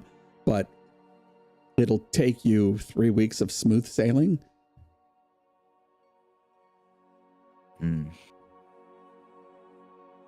A long Maybe journey. we have a goal for later.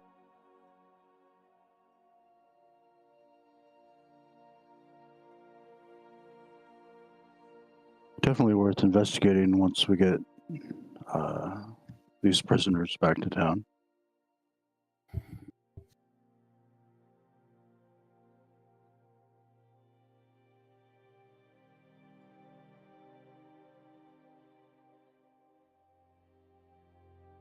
What does the journal say? You Can we sift read it? through the journal. Many of the pages are smeared by water and barely legible, but you manage to make out these details. It's scrawled in a hurried hand, and it is a journal of the captain, and he speaks of a mission, dangerous and secretive. Was tasked with delivering an ancient artifact to a hidden location. But it is clear that the later entries that his journey was doomed. He writes, "Something is watching us. The crew is restless. The artifact must reach the island, but the sea grows angrier each day. I fear we will not make it." As you turn to the sea chart, your eyes are drawn to the strange markings. A series of unusual currents and tides sketched out, all pointing to a mysterious island further out to sea.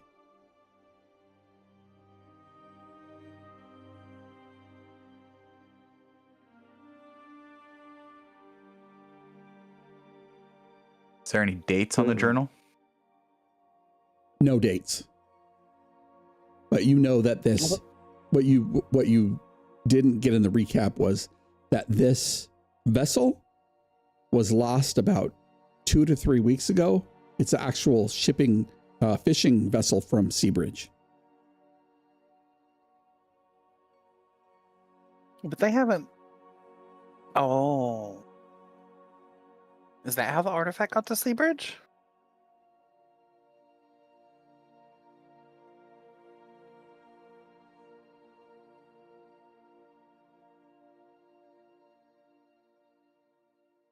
So we have this vessel with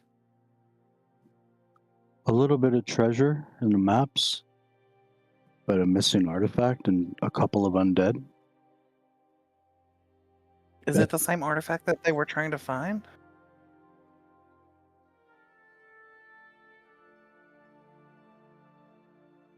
That's a good question.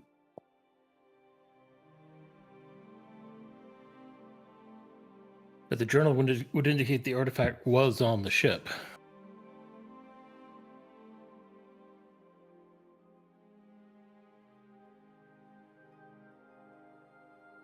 Maybe that glowing? The glowing's the potion.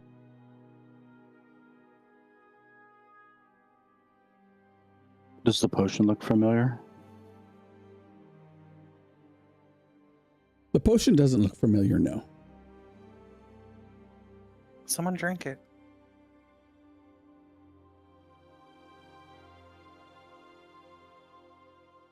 Yeah? I'll drink the potion. No, Okay. just take a daggle. Maybe just Take a yeah, pinky maybe in. just dip your pinky in Dab. and Taste it. I'll dip my pinky in and taste it.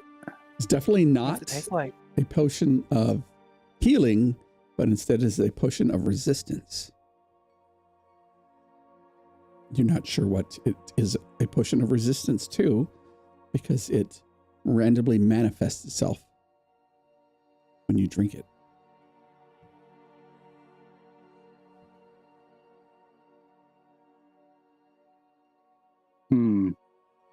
Well, we should hang on to it. I agree. Someone take the potion. I will take the potion. Probably cursed like the ship. Be careful.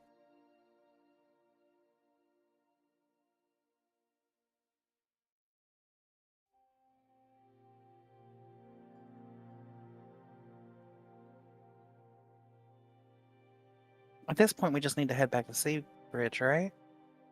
Get this guy back. Make sure no one kills him. Has anyone killed him yet? Where is he?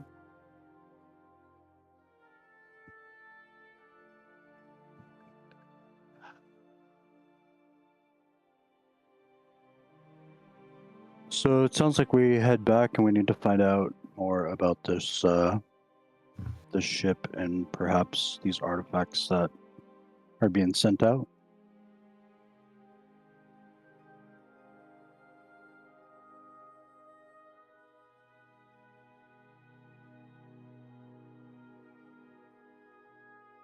I think we need to head back. Maybe Fine. mobilize, have the village search for this artifact. Hopefully we find it before they do.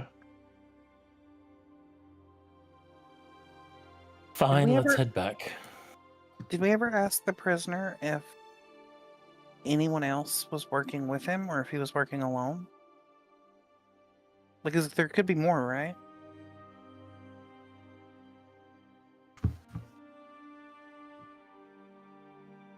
Go ask him. Okay, I guess I'll go ask. You make your way to the makeshift brig.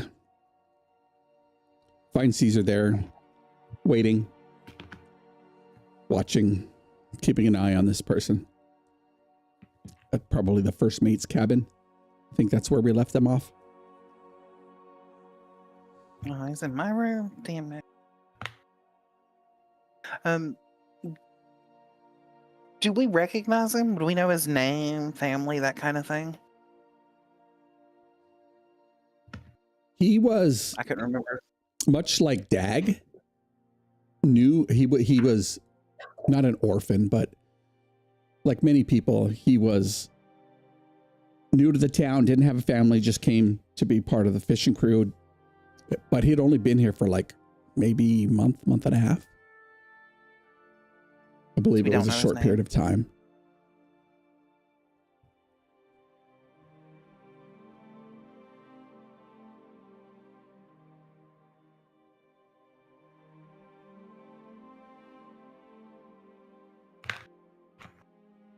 I guess Mouse would approach the first mate's cabin Mm-hmm. and let herself in. Yep. We see him sitting there, Check kind of on the cot. He's got his head in his hands, elbows on his knees, just thinking, regretting life choices at this point. Mouse just asked him, "Kid, what's your name?" Oh, my name's Finnan. All right, Finnan, do you know if anyone else was in the town was working with this group? Did they recruit you alone, or are there others? I don't know that there were any others. I didn't talk to anybody about it. I mean, until now.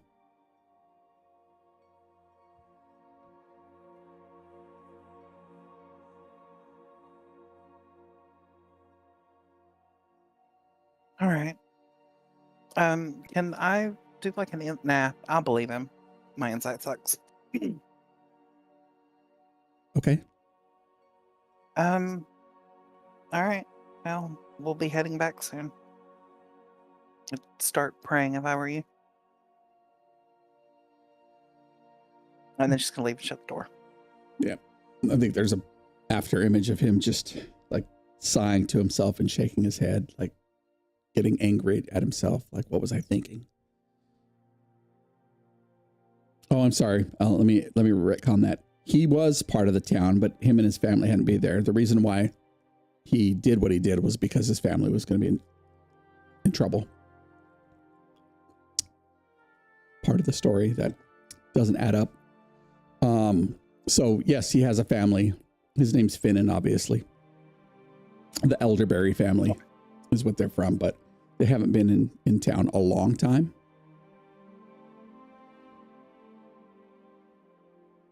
Okay.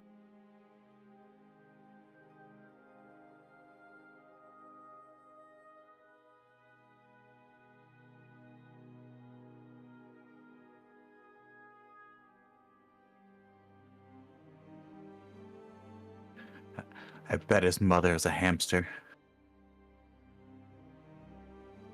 Really? Wow. Nice.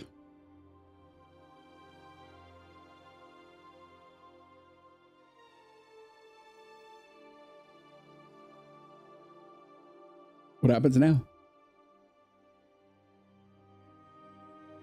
Let's go home.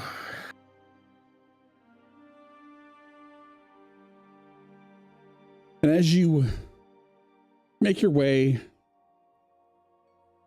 it'll take you a couple of days to get there.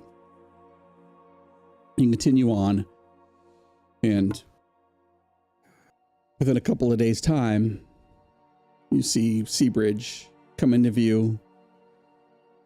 You're very familiar with this approach. You make your way back, guide the weary fisherman side of the familiar docks, brings a wave of relief to the group. The gray dawn gives way to soft morning light, casting a glow over the town. Villagers who are anxiously waiting at the shore spot your approach and begin to cheer. Voices carrying across the water as obviously some people have to sleep on deck. They spot loved ones, brothers, friends. Some clasp hands over their mouths while others embrace one another, crying, overcome with joy, seeing their loved one return. Oh, we did good. And as your boat docks, families rush forward, pull their brothers, fathers, sons into warm, tearful embraces. Children weave through the crowd, tugging at sleeves and exclaiming in delight, while the townsfolk offer words of gratitude, shaking your hands and thanking you with voices thick with emotion, and the weight of their relief fills the air like a palpable force. And in this moment, you realize the extent of the hope you've restored to these people. However, despite the joy, the tension lingers in the air. Fishermen recount the tales of dark waters, strange visions, and shadows lurking in the depths. The word spreads quickly, villagers exchanging wary glances as their gazes drift to the distant horizon, where the sea seems to shimmer with an unnatural, foreboding hue. Even amidst the celebration, an easy silence falls over Seabridge. The mayor makes his way through the crowd, steps through, gratitude and concern mingling in his eyes. You've brought our people back, people home, and for that we're indebted to you, he says, his voice solemn. But something dark still stirs in those waters. Sea's changed. I fear this is only the beginning. Thank you for your help and all you've done. And he clasps you on the shoulder as he heads back through the crowd. Find yourself on a warm, dry dock in the morning air. What happens now? Mouse turns to the group and says, I'm going to go look for Maris and see if we can start gathering up some trustworthy people to search for the artifact. Somebody should do something about the prisoner, and we should probably get his family before they find out.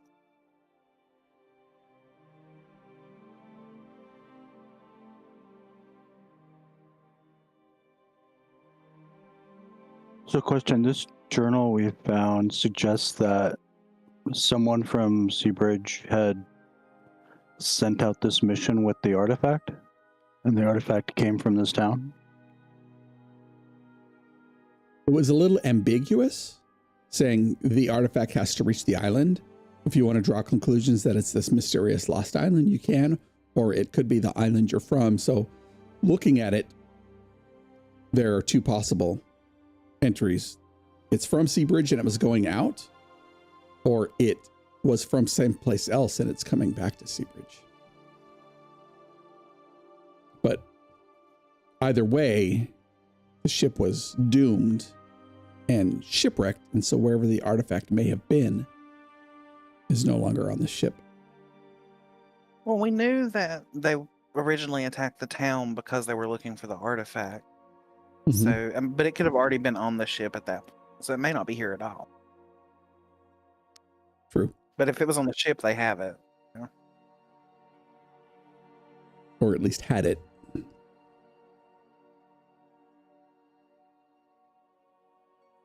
I feel like with the dead people chilling down there, they've kind of like probably already gotten, because the artifact wasn't still there. Not with the items that TP retrieved, no.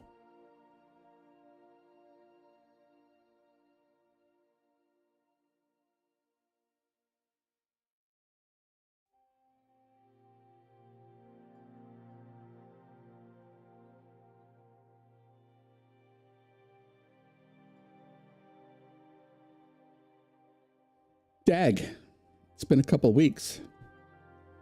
You've almost died twice here over the last few days. How do you feel? And more importantly, what are you doing? A bit worse for the wear.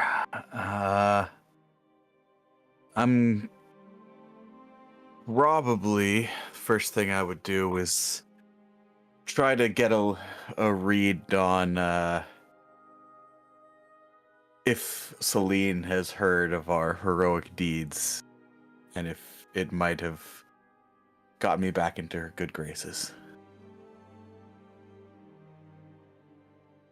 Let's play this out.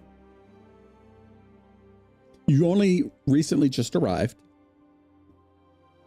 You've got all your gear with you.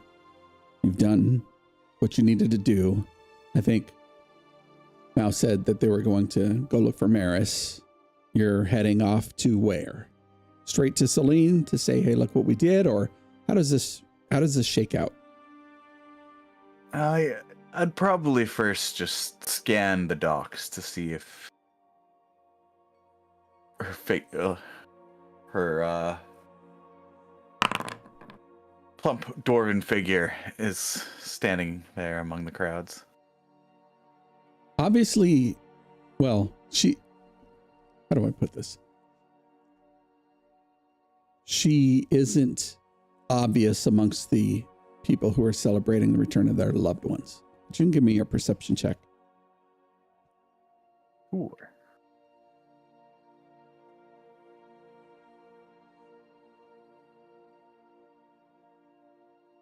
Make sure everything is connected.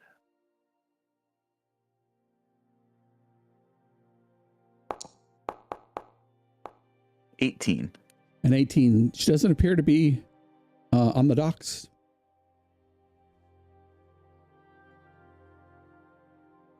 I will make my way to the house. You make your way across the raised walkways that crisscross through all of Seabridge. Make your way to the house. The door is closed. Home sweet home is the welcome mat that greets you.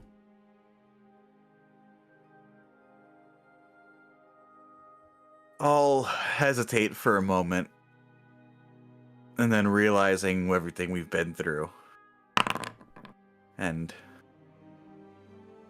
that I very nearly died a few times, even when I wasn't feeling myself, like someone had taken hold of me.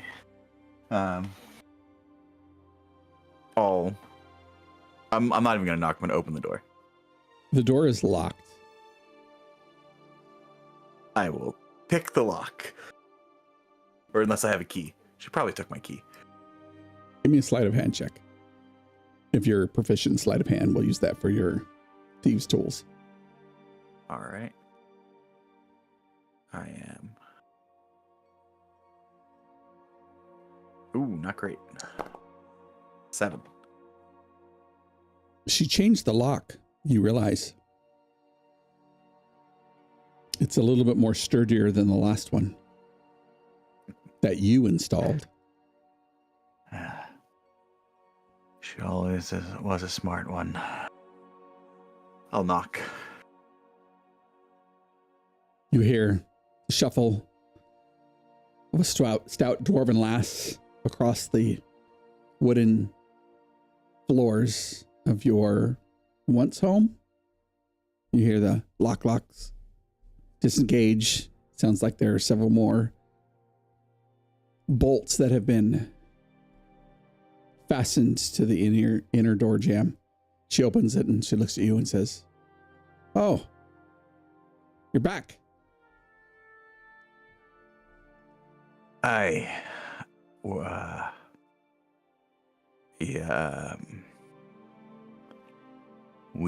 We just docked.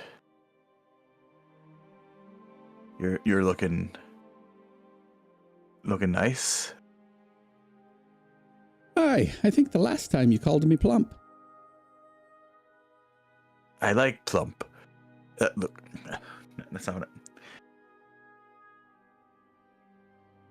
Well, I was just Have you getting been?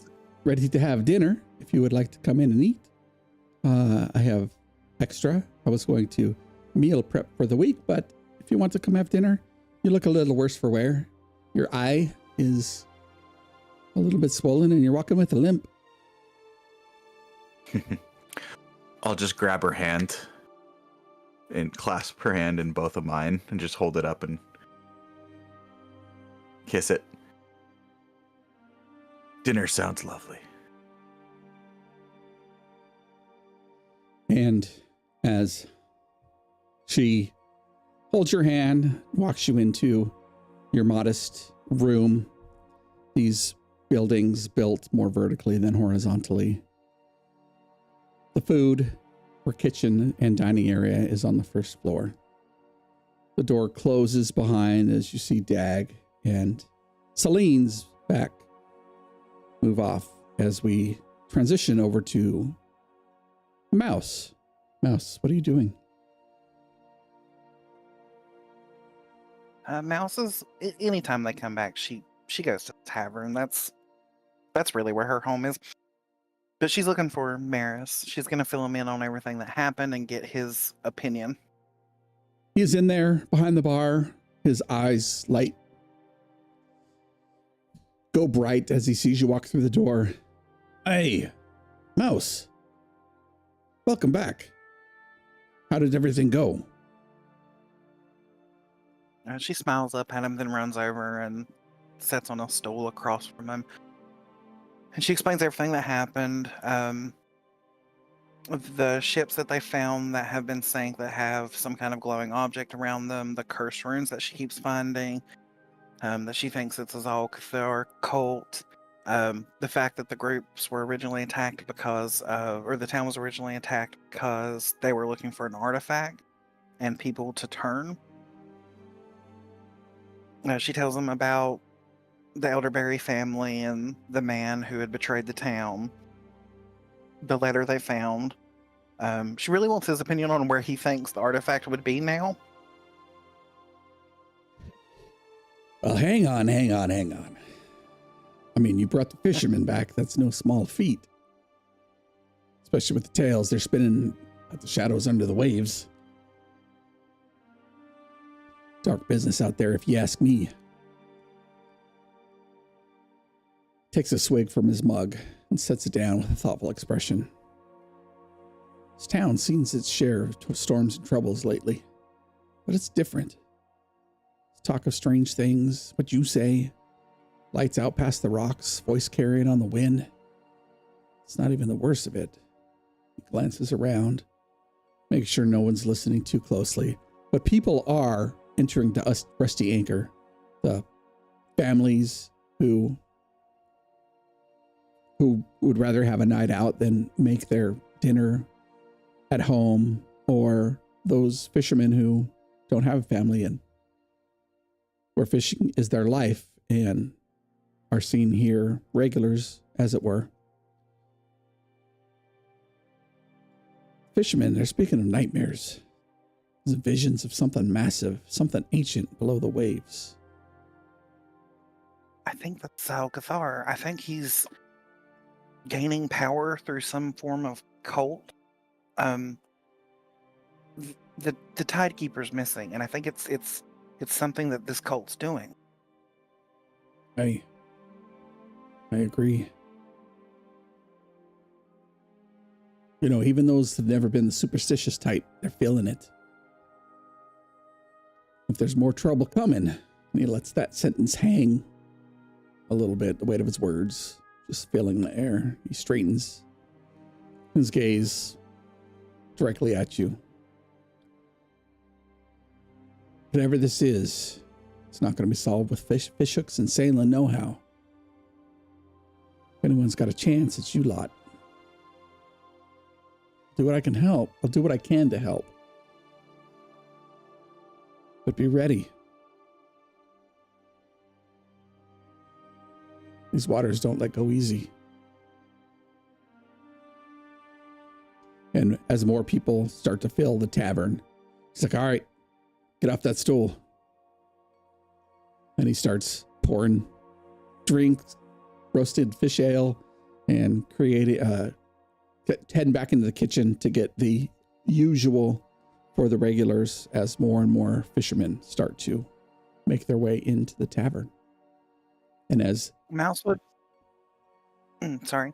No, go ahead, please. Mouse would put aside all the worry, the panic, and everything she's been feeling about her goddess and what's going on, and kind of shift into waitress mode. Mm-hmm. She's still casting prestidigitation on anything she serves. And she's going to start just tending to the bar, cleaning as she goes. Like, she'll pick up a glass that's dirty, round the corner, cast prestidigitation to clean it, and then immediately set it back up where it's ready for the next one. And as we pan away from the tavern full of patrons who've been lost at sea for a week now, and as Maris shovels around, Mouse hurries from table to table, and we pan back over to to TP and Guildenstern and Caesar standing on the docks as the people start to leave, going back to their home or to the tavern itself. What are you three doing? And we'll start with TP. I'd say to the group, I got something I want to do. Need to go down to the shore and gather some mussels. And I would make my way down to the shore looking for some mussels or clams. Mm-hmm. Easy enough to find. Barnacles, mussels, even clams cling to the underside of the docks as you make your way around towards the coast. It's a little bit more rocky. That is very much the topography here of these islands. It's as if when Heartland Isle was destroyed, it threw all of these islands out into the Etherean Sea upside down. And so these villages cling to these rocky outcroppings, and you make your way along towards the western side of the area where you know that they grow plentiful, and you're able to collect any of the mussels, clams, and other sea creatures that you'd like. Once I gather all that I need, I would make my way back to the tavern and head to the kitchen to try and concoct something.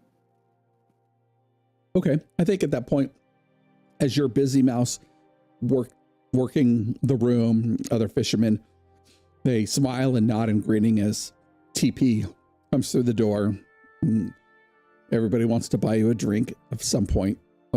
particularly roasted fish ale, because that's the town favorite, apparently. And they're nodding, and Maris watches you as you commonly do. Go through the room, behind the bar, into the kitchen. I'd find an empty space on the counter, and I would grab some type of pot, like a larger one, and then I'd start chucking. Actually, no, I would leave him shelled. I'd throw the 5 mussels into the pot, and then I'd reach down into the bag and I'd pull out the blue potion that I found, dip my finger in it again, give it a taste, and begin to marinate these mussels in the blue potion. Cool. And as we see TP start to go about his business in the kitchen, we pan back to the bosun and the captain. Caesar, what are you doing? Captain, I'm sure you have more important things to do. I'll go make sure the kid and his family are not hung immediately. Works for Thanks. me.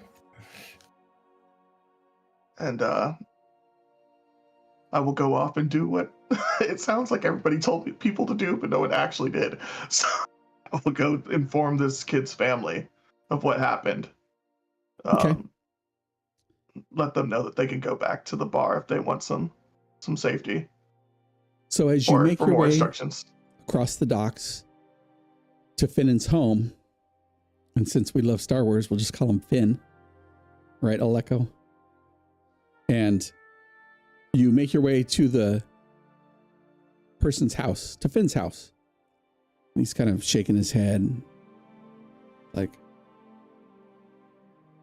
Oh, Finn's a Star Wars character. I knew that. and he knocks on the door, and there's no answer.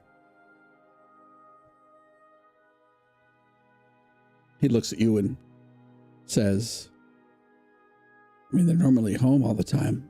Hope nothing happened. And he starts hollering, Ma? Pa?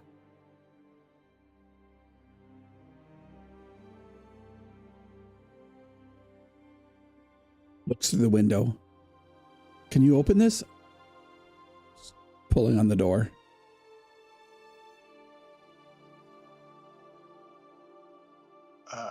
Sure.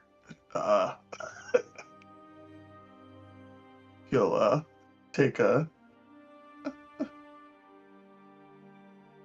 I'm sure when he probably grabbed his bag of tools off the ship. He doesn't like to be too far away from him.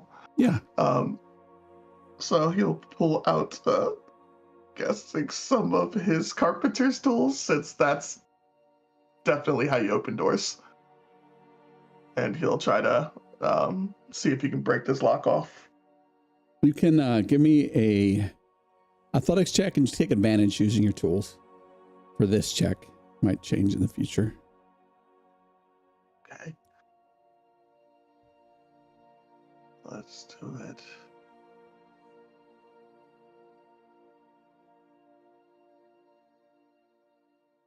That's not what I wanted to do, but It's a natural 20. Easily, you pop the door open and a rancid odor wafts from within the house. And you hear Finnan, no. And he rushes in and he starts to gag and throw up.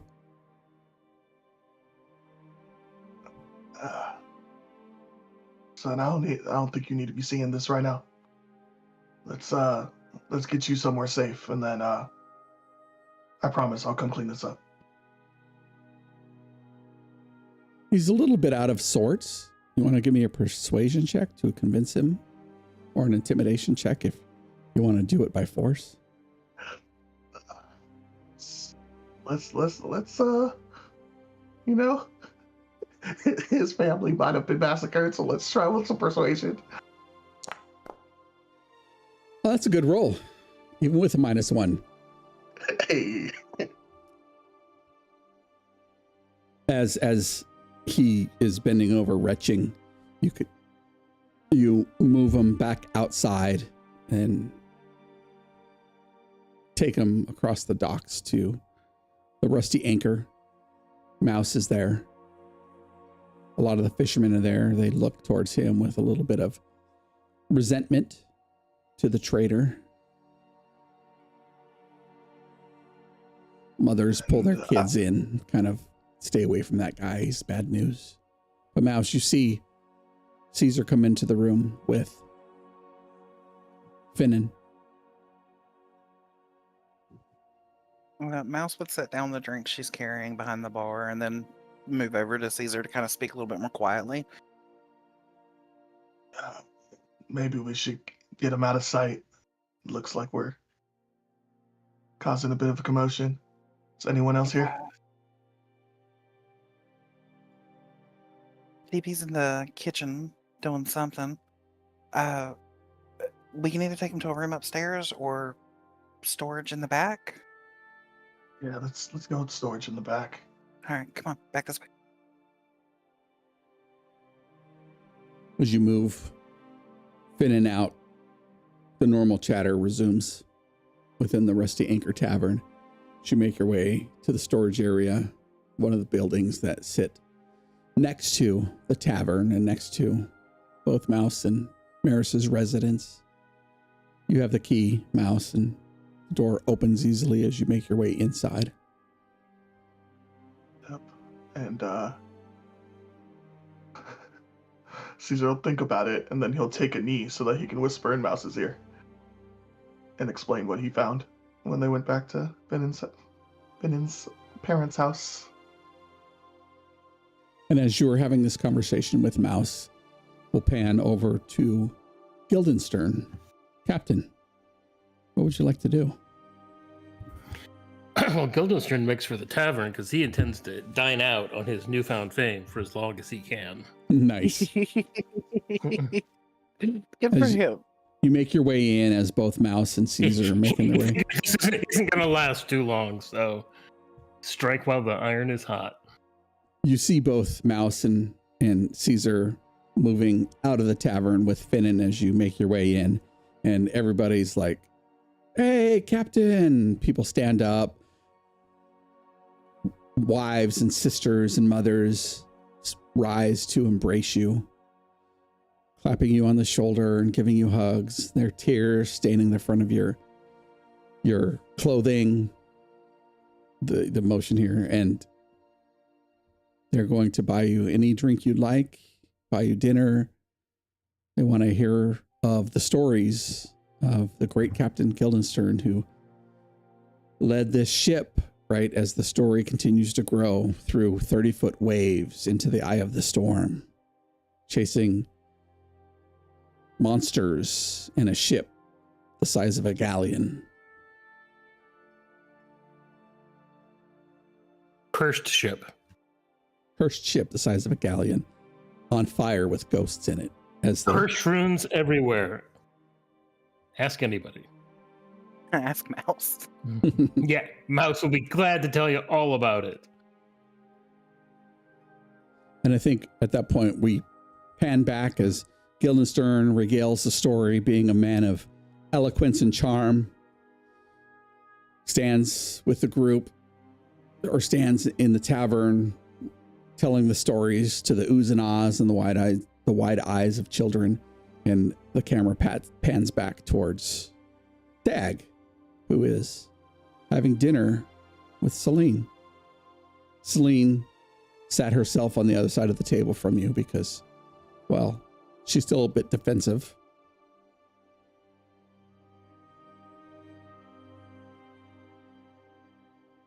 So, Dag, gonna get yourself killed out there, aren't you?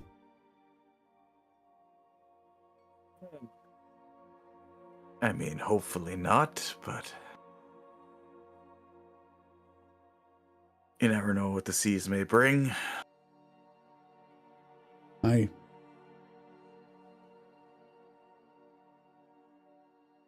I mean, I'd prefer if I didn't. Well, I'd prefer it too.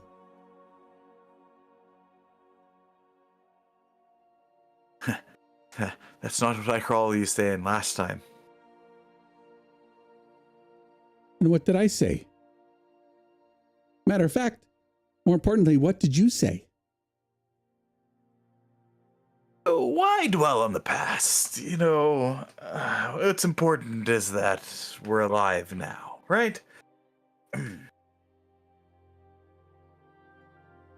Because it's always the past. It's always the past. It's always something with Dag.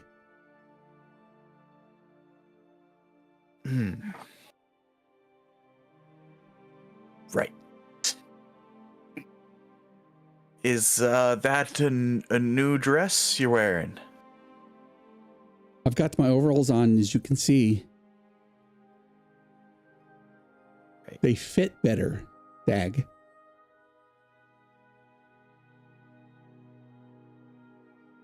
Did I mention we saved the town pretty much? Lots of people would have been horrible fish monsters if we didn't heroically risk our lives and you know, I played a very, very important part in getting them home.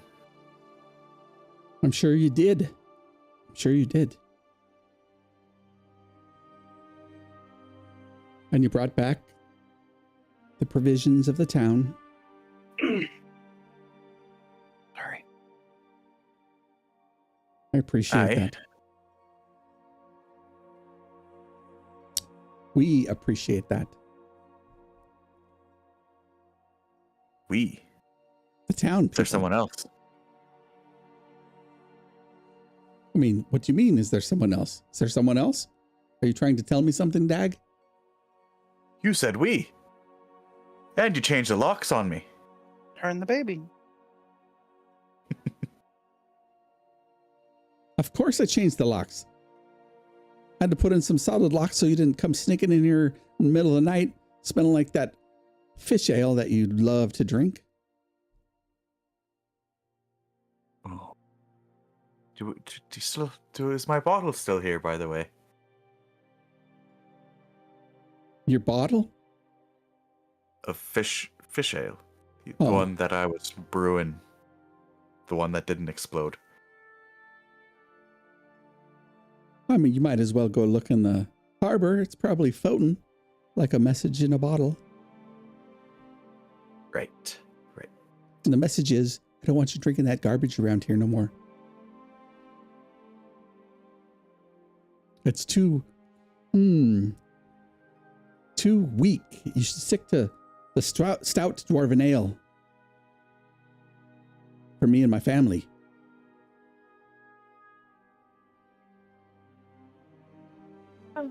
You know, it's just that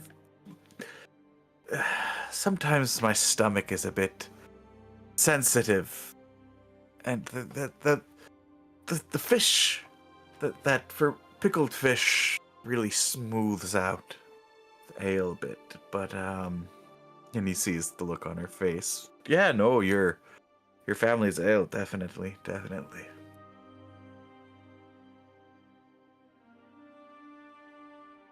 It's like you saying you don't like DPA or something. That's just preposterous. You'd rather drink the light colored ales.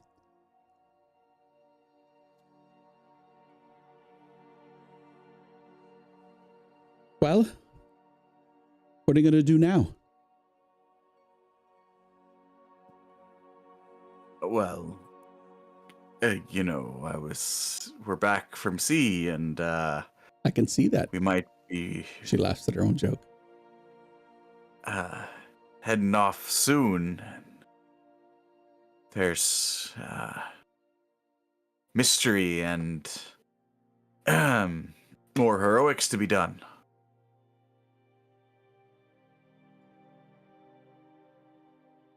You know, if we're having dinner, I was thinking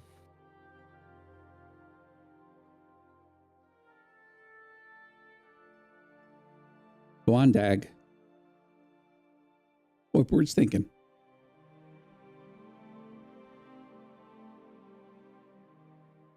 Bit of dessert for a hero sailor returning home. You hear her laugh. Oh, Dag. Always the gentleman. As the camera pulls away and we find TP Petrie in the kitchen with his new brew. TP, what are we cooking? Well, thinking that it would need more ingredients, I'd probably start juicing some good berries and throwing any kind of herb I could find into it. And then realizing I needed a few extra things, I would go back to the ship where my chest is in the galley, grab my brewer's supplies, head back to the kitchen. Nice. And attempt to bottle up 5 bottles of whatever this is going to make. What is it going to make? I have no idea. Okay. The hopes of whatever magic was bestowed upon this potion would be marinated into these mussels and clams, then brewed into a good berry base type of beer. Very cool. I would say you can give me a wisdom check. Give me a wisdom check. You can take advantage using your brewer's tools or brewer's supplies, excuse me. Knowing the right balance between hops and barley.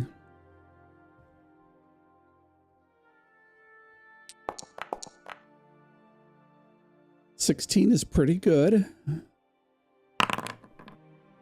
I think as you begin to taste it, you taste it and you feel better. If you were feeling any mechanically, if you're down any hit points, you feel better. It feels like this brew is going to last you at least until midday. You won't be hungry, but you also feel as you're boiling it, the fire of the hearth does not seem as hot as it once did before. And I'll mark this down and we'll figure out what it does and what benefits it has for you. That's okay. Sure, sounds good. Just a mad scientist moment. Yep, for sure. And we look back as Mouse heads back into the tavern and Caesar heads back out into the docks. Caesar, what happens? I can go in and make sure his parents are taken care of with some dignity. If you can handle him.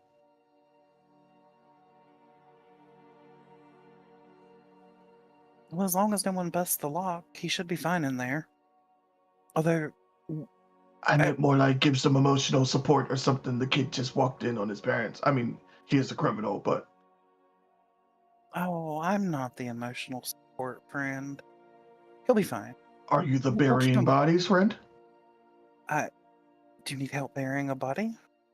I mean, his parents are just rotting in that house. I will come help clean up. Okay, we'll leave GP to the guy. Finn, we're gonna lock this door. Don't do it. Is there anything in here that looks like obviously he can hurt himself with it? He can get absolutely shit-faced. Oh, go for it, man. Yeah, that's fine. We'll leave him in here. Okay. You're paying for it though. What? And Caesar heads off. Wait, I'm broke. Follows. As you make your way across the docks, you come to the Elderberry household. Door closed, but only because Caesar propped it back into place before he left. You unprop it, and that smell comes wafting back out of the house. It's a smell of brine mixed with death. We should investigate before we do anything else. You want to take a look around? Give me a perception Mouse. check. Mouse, what would you Heather like to do? Mount. But look around to see if we can kind of get an idea of what happened.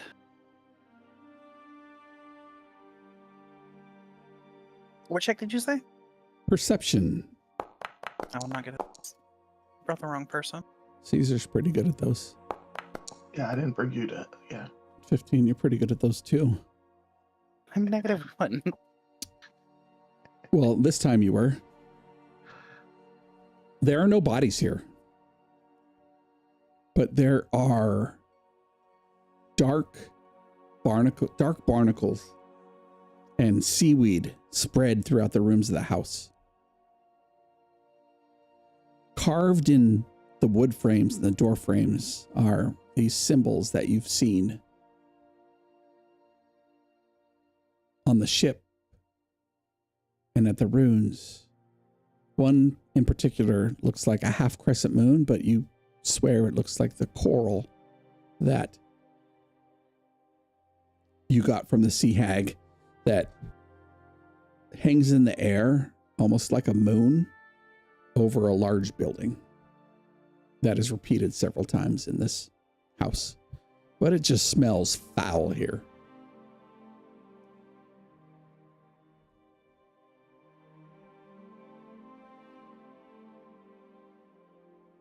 How much trouble will we be in if we just burn it? I was thinking the same thing. I'm more concerned about not being able to keep the fire under control. Because, I mean, it's nothing but wood. Like, if... Grab the mayor.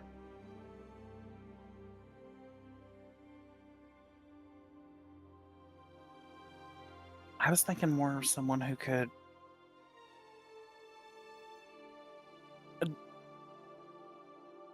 I don't know. Create water? I mean, this is your town. I figured we were the only ones that could do that type of stuff. Well, it's not... Most people aren't a fan of it. So even people who you don't normally announce... I can... Fuck it, let's burn it. All right. You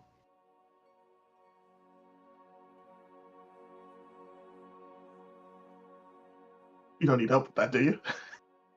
No, I was just thinking, I really want this to one big burst. Can I cast chromatic orb and make it fire damage just in the middle of the home? Like step outside and then throw it in?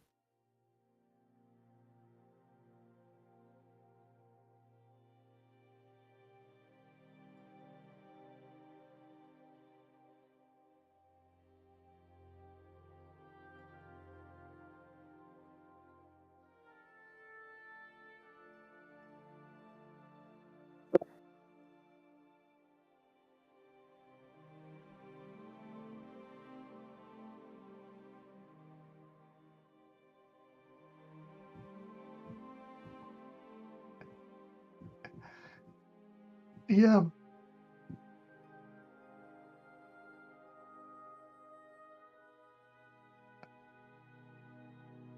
Arson committed successfully? Rick, you might be muted. Yes, I am. The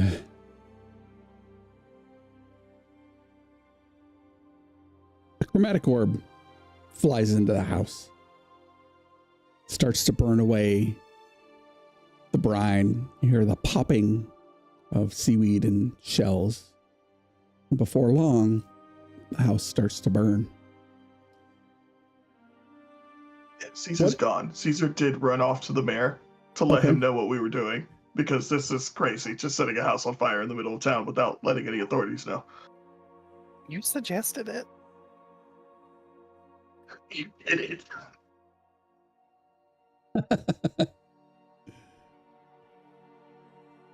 Meanwhile, Mouse is going to head back to the tavern and pretend she has no idea what's going on. fair. Meanwhile, head back to the tavern as we follow Mouse. Guildenstern is there. Guildenstern, as you sit inside regaling the folks in the tavern of your heroics. After a while, people go back to spending time with their loved ones, or groups of fishermen are off having a conversation, glad to be home. You see a figure step inside. He spots you immediately and your eyes lock. And his presence is immediately unsettling. It's a fisherman that you rescued, but he appears not like himself, even the few hours that you saw earlier today.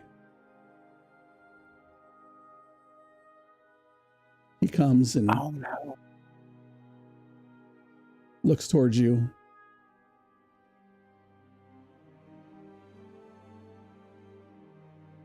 Captain, you got a minute? Certainly. Can we step outside? Is my mug empty, by the way? Because if it's empty, I'm going to look suggestively at my mug. Your mug has not been empty all day and night. However long you've been in here, it has not been empty.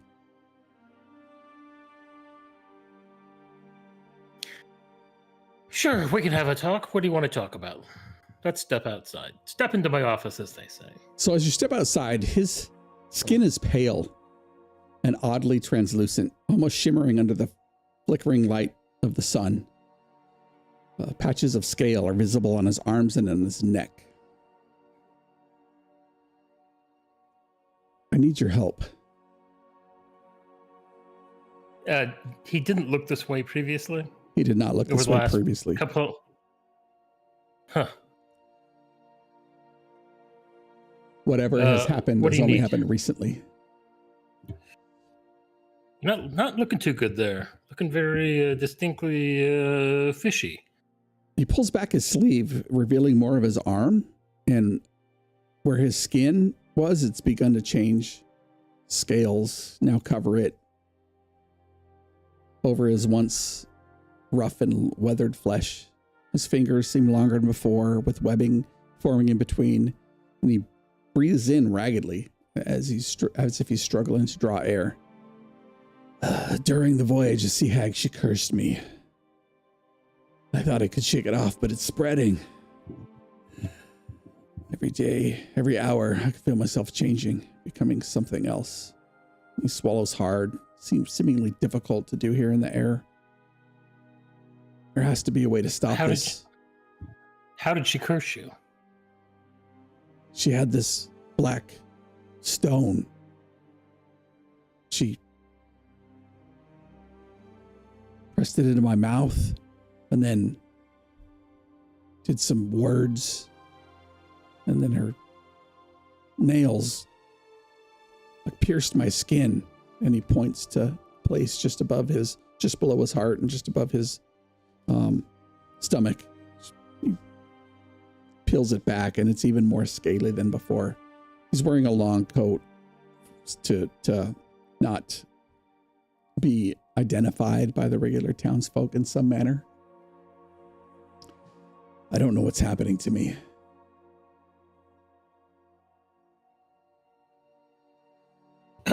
Well, this is wow, never seen anything like this before. Kind of out of my my experience here.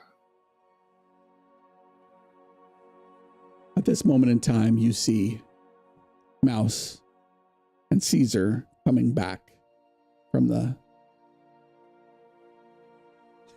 arson, coming back from the house. Nonchalantly walking down the and the two of you see Guildenstern having a conversation with this person who has a long coat on.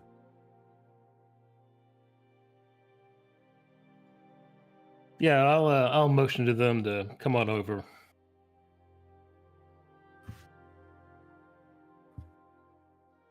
Captain, I thought you'd be celebrating. And I have been. But my friend here seems to have a bit of a problem. Briefly reiterate to them what he's told me.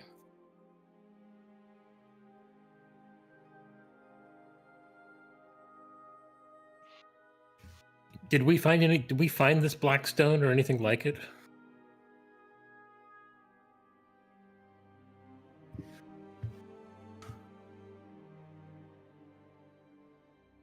Team, did you Might be guys find muted. any black stone or coral? It has been so long, I don't remember.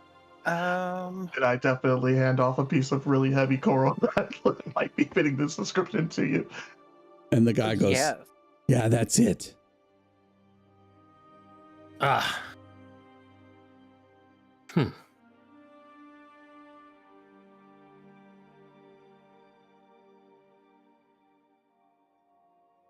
is this the artifact?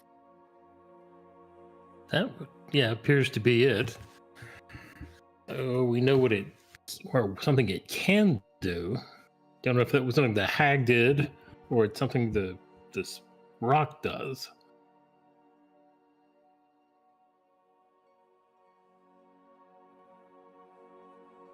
Mouse, why don't you give me, well, anybody here, the three of you can give me an Arcana check if you'd like. Oh, yeah.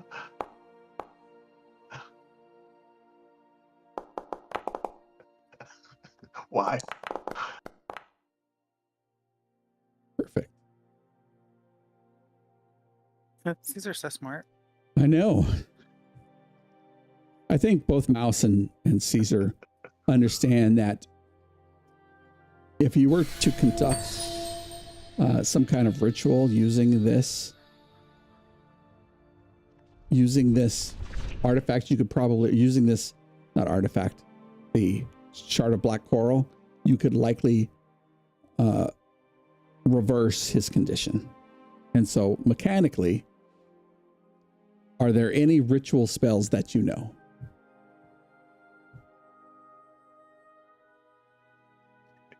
No. That's a no from me. So we'd have to go get TP, I think. You can, this shard of coral will be a spell focus in the process to reverse this person's condition.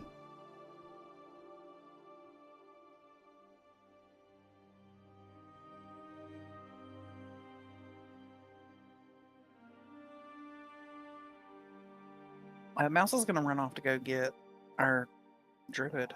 Okay. You find TP in the kitchen brewing something. A big smile on his face as he is sipping on whatever he had concocted. That smells, well, you tell me, what does it smell like, TP? It smells horrible. It smells like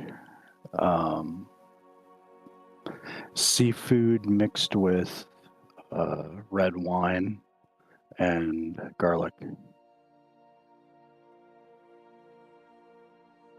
I guess you might like it, but it doesn't smell very good. It smells like bad seafood. But I'm enjoying it.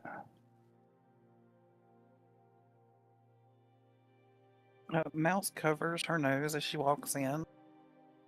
This is just as bad as the house. Oh, Please, Mouse, here, I got something for you to try. And I'll hand you a little shot of what I'm making. Mouse, not wanting to be rude, takes the shot, just shoots it back. You gain 1 hit point if you were down 1 hit point. And you feel like you're somewhat resistant to cold or fire. You're not sure which. Not bad, huh? No, not really. The smell, though. I'm working on it. We need your help. We need your help. Can you? One of the fishermen looks like he's turning, and we think the coral can be used in a ritual to stop it. So, Turn it undead. turning into a fish, Weird. scales, gills, that kind of thing. This was someone from the boat. Yes. But if we can stop it, we should probably also see if there's more people infected. Oh, We also should there's a house on check fire. everyone from the boat. Yeah. Can you create water? Let me just put this up on the shelf here. Oh yeah, take And your time. I'll- It's just a fire and a fish. A fire. I'll give A you lot like a has strange happened. look as I'm putting my bottles up on a shelf.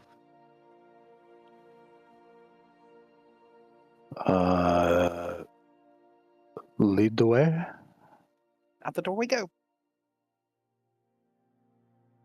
And as you make your way across the docks, in the distance, you see some smoke coming from the corner of Seabridge, clearly where this fire is. Caesar and Guildenstern are having a conversation with one of the fishermen you rescued before.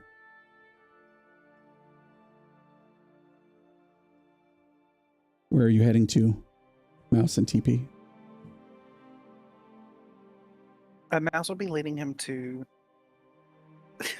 the person, the group. We'll deal with the fire.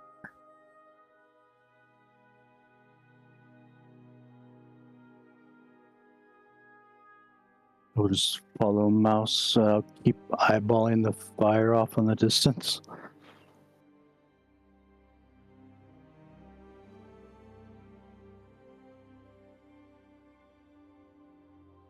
I'm sorry, what were you? I was thinking Richard. Thanks so much for the gift sub, Richard. Which way? I just said I would.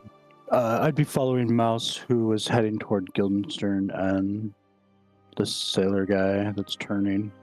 And I would be keeping an eye on this fire that I'm slowly piquing my interest. Okay.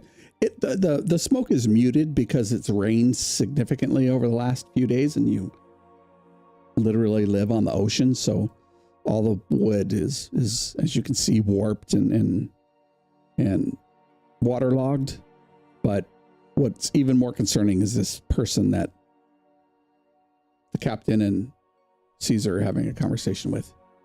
He's struggling to breathe. His skin is, as you get closer, scaly in places. His hands have thick webbing between them.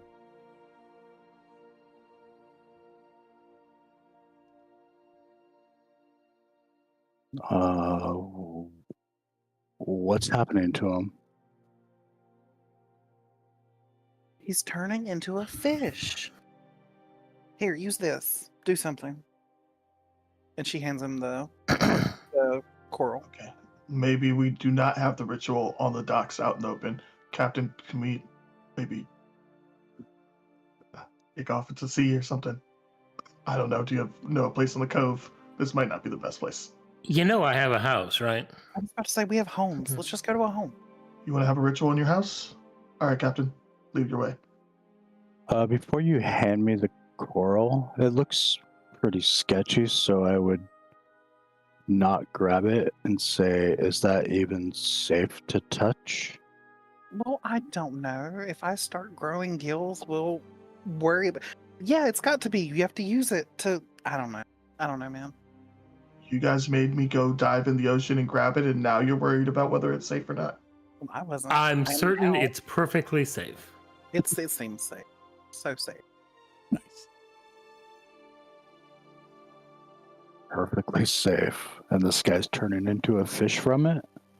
It was used in a Well, ritual. there was a ritual involved in which, not just touching it. Look, I pick it up and I wave it around. See?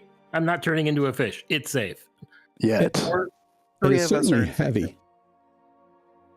heavier than a rock that should be that is this size, and it has this dark aura. You're a magic user. You feel this aura coming from this thing. So mechanically, you can use this as a spell focus. And if you have an appropriate spell that you can cast on this creature before he turns, it will break this pseudo curse that he's been cursed with.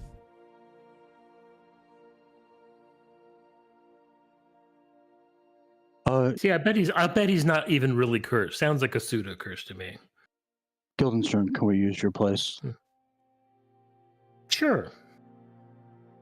As you make your way across the docks, Guildenstern's house is directly south from the cluster of the Rusty Anchor Tavern, the storage area, and Mouse's home. You head across the docks. Guildenstern, actually, his house is pretty big compared to the rest. Leads you inside. What happens?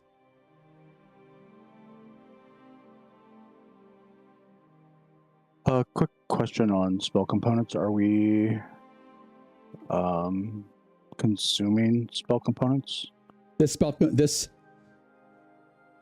it has a monetary value, yes. But this coral will be the focus and can replace any spell components for this casting of this spell.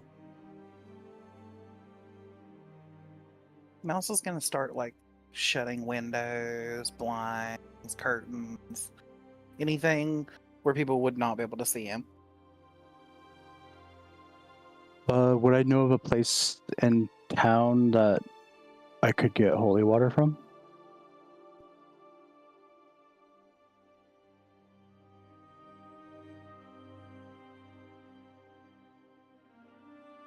I would say yes.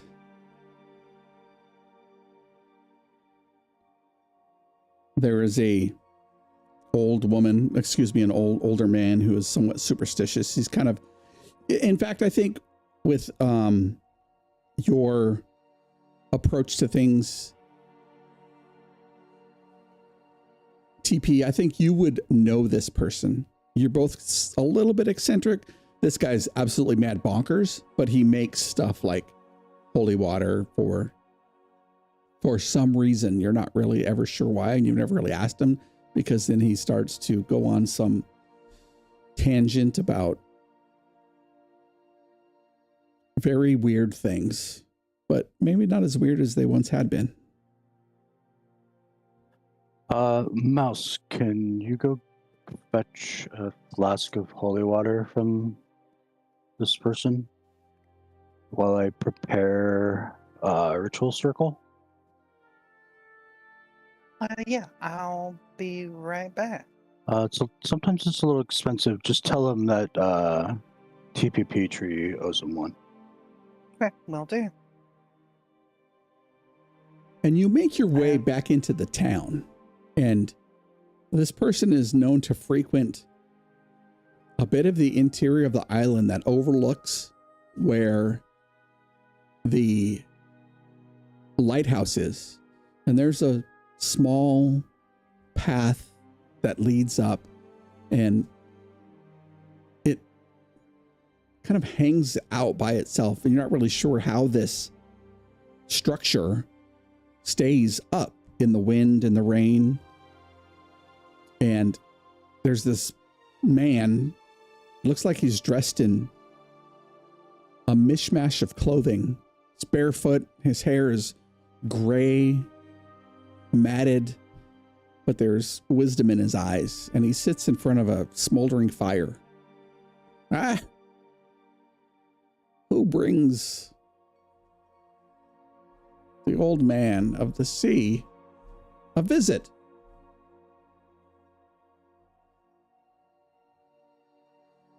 It's Mouse. TP asked if I could get some holy water from you. He said he would owe you.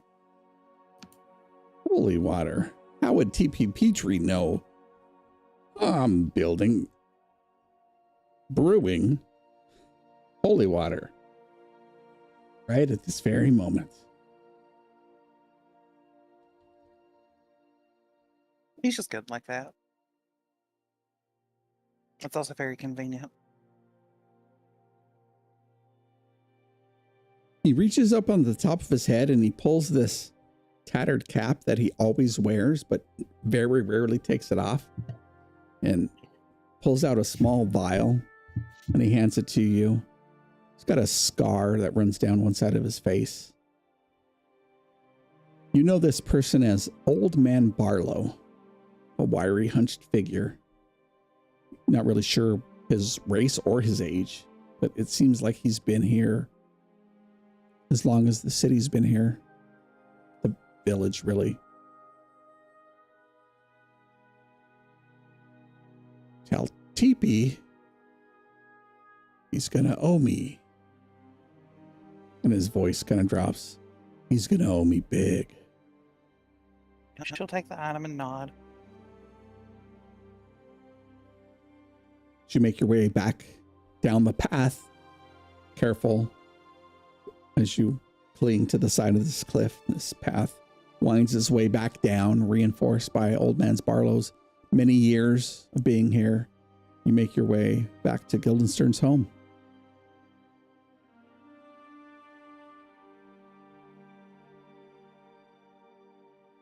She'll charge in, won't even knock. Sigh. Then hand the water to him. He said you owe him big. Oh, he had the water. He Terrific. did have the water. He thought it was convenient that you knew about the water, or that you needed it when he was. I don't know. He kind of creeped me out. I was gonna ask him if he had any knowledge about what was going on with the Tidekeeper, but then I thought I didn't want to open that can of worms, because you start a conversation with them and then they think they can talk to you every time they see you. Yeah, he's an interesting fellow, but very useful. Mouse goes and puts herself in a corner, just watches. So you now have the holy water TPP tree. What happens now? During the time when she was gone, I would have been creating a ritual circle, which consists of some twigs and runic symbols, more druidic symbols, and a candle on the northern point of the circle. I would have the person with the curse lay down in the circle, and then I will have him drink the holy water, and as he does, I will cast protection from good and evil on him. Mm-hmm.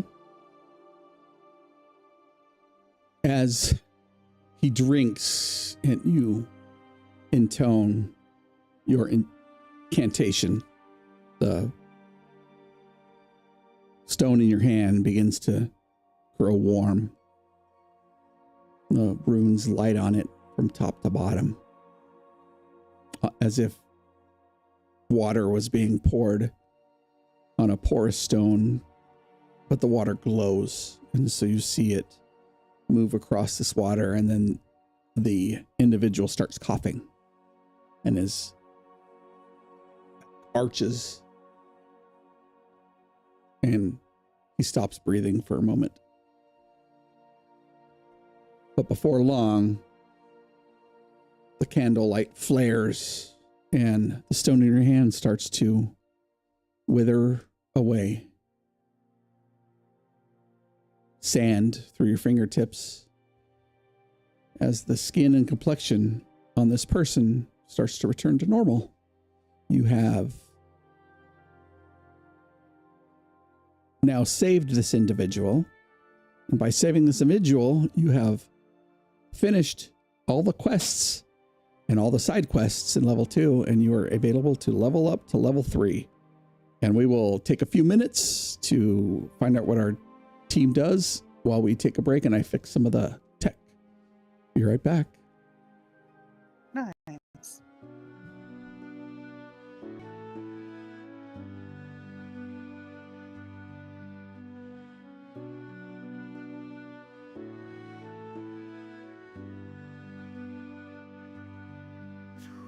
storm and midnight's cry.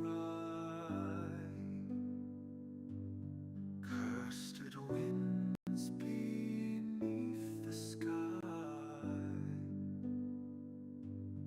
Maps of old with riddles deep. Secrets buried where shadows sleep. Stars above in silver gleam. Echoes drift from lands unseen. Golden plunder in our sights. Sailing through the endless nights. Hoist the sails and grip the wheel. Chase the prize with hearts of steel. Fortune calls across the waves.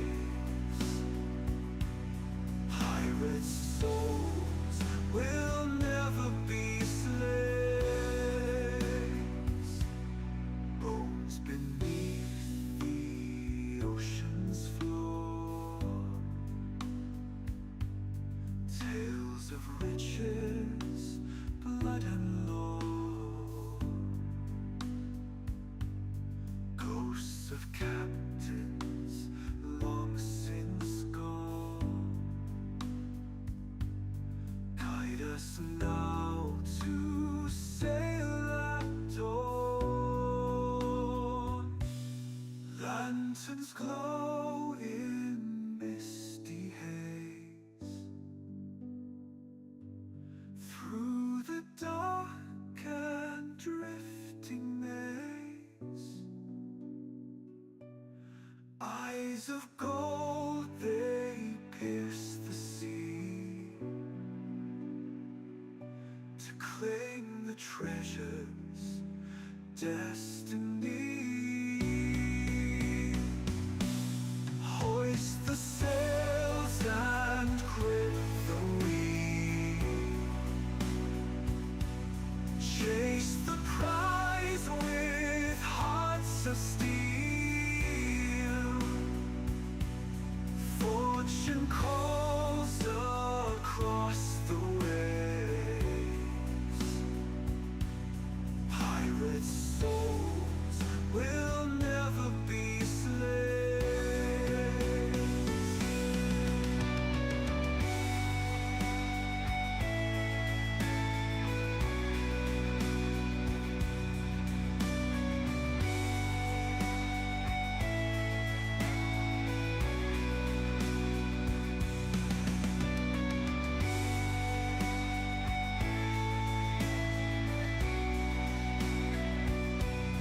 Pirate souls will never be slaves. Through the storm and midnight's cry. Cursed of winds beneath the sky. Maps of old with riddles deep. Secrets buried where shadows sleep. Stars above in silver gleam. Echoes drift from lands unseen. Golden plunder in our sights. Sailing through the endless night. Hoist the sails and grip the wheel. Chase the prize with hearts of steel. Fortune calls across the waves.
the storm and midnight's cry. Cursed winds beneath the sky. Maps of old with riddles deep. Secrets buried where shadows sleep. Stars above in silver gleam. Echoes drift from lands unseen. Golden plunder in our sights. Sailing through the endless nights. Hoist the sails and grip the wheel. Chase the prize with hearts of steel. Fortune calls across the waves. Pirates' souls will never be slaves. Bones beneath the ocean's floor. Tales of riches, blood and lore. Ghosts of captains long since gone. Guide us now to sail at dawn. Lanterns glow in misty haze. Through the dark and drifting maze. Eyes of gold, they pierce the sea. To claim the treasures, destiny. Hoist the sails and grip the wheel. Chase the prize with hearts of steel.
storm and midnight's cry. Cursed winds beneath the sky. Maps of old with riddles deep. Secrets buried where shadows sleep. Stars above in silver gleam. Echoes drift from lands unseen. Golden plunder in our sights. Sailing through the endless nights. Hoist the sails and grip the wheel. Chase the prize with hearts of steel. Fortune calls across the waves. Pirates' souls will never be slaves. Bones beneath the ocean's floor. Tales of riches, blood and lore. Ghosts of captains long since gone. Guide us now to sail at dawn. Lanterns glow in misty haze. Through the dark and drifting maze. Eyes of gold, they pierce the sea. To claim the treasures, destiny. Hoist the sails and grip the wheel. Chase the prize with hearts of steel. Fortune calls across the waves. Pirates' souls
Stars above in silver gleam,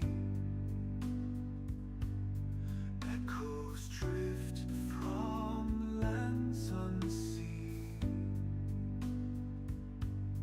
golden plunder in our sights, sailing through the endless nights. Hoist the sails and quit the wheel, chase the prize with hearts of steel.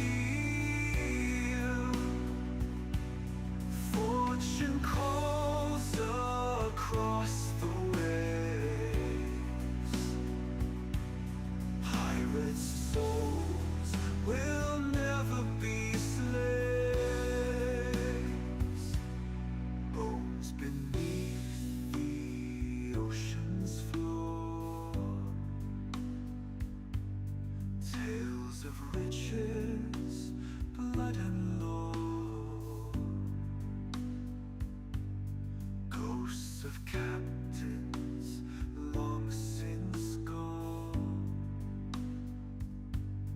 guide us now to sail at dawn. Lanterns glow in misty haze, through the dark and drifting maze. Eyes of gold, they pierce the sea to claim the treasures destined. Welcome back to the Lost Isles. Our party has just leveled up to 3. And so as you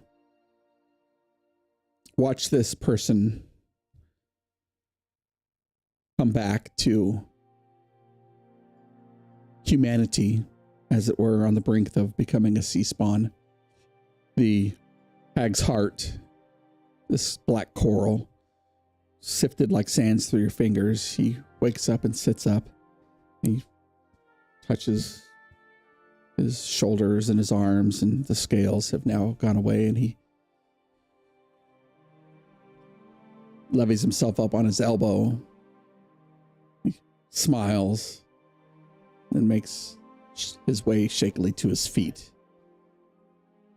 And he looks towards the captain and then looks back towards TP Petrie and he says, "Holy shit, you did it. I don't know how I can ever repay you." But, and he reaches into his pocket and he pulls out what looks like a compass. But the compass isn't tarnished. It's made of a nice brass case on the outside. And he says, "It was a family heirloom, and, well, since I don't have any other family, I can't pass this down. So I'm going to pass it to you." And he hands it to you, TP Petrie. Oh, you didn't have to, but thank you. I'm glad you're feeling better. I feel great. I feel like I can get out to the water, back to work. I don't know what you guys can do, but you've already done so much for us. Some of the things these folks were saying and talking about, I mean, just the wicked words that they use. I don't understand any of it, but it doesn't sound good. And we were out on that boat, and the hag was just arms spread out, talking, and there were these creatures, like leviathans, but not large, but bigger than eels, just dark, swimming around the ship. And then she raised her hands, and they all swam away. It was a sight to see, but not a good sight. I'll tell you that. Anyways, I think I want to join the guys in the tavern. If that's okay. Quick question. Do you know if anyone else on this ship may have been cursed? I mean, there was one other person, I think, but it had happened, well before me. I think I saw your man here carry him out.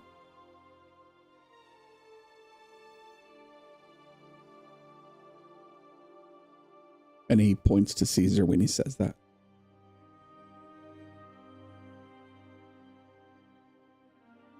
Caesar, do you know where this person is? No, I think this was the one that we found in the hole, right? That is correct.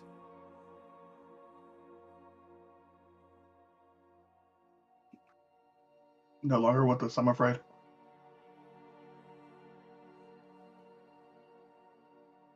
Well, at least no one else is cursed.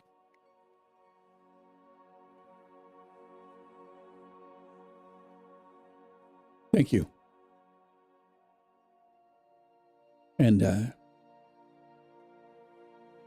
you need a drink, I'll be in the tavern. Lord knows I need one. He says, Fulgar knows I need one. And he makes his way out of Guildenstern's house, and the five of you find yourself there.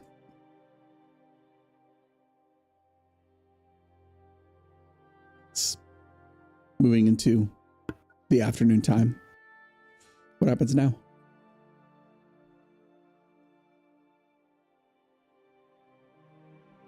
So anybody go check on that fire? Yeah. How much of the town is burned down by this point? I think in the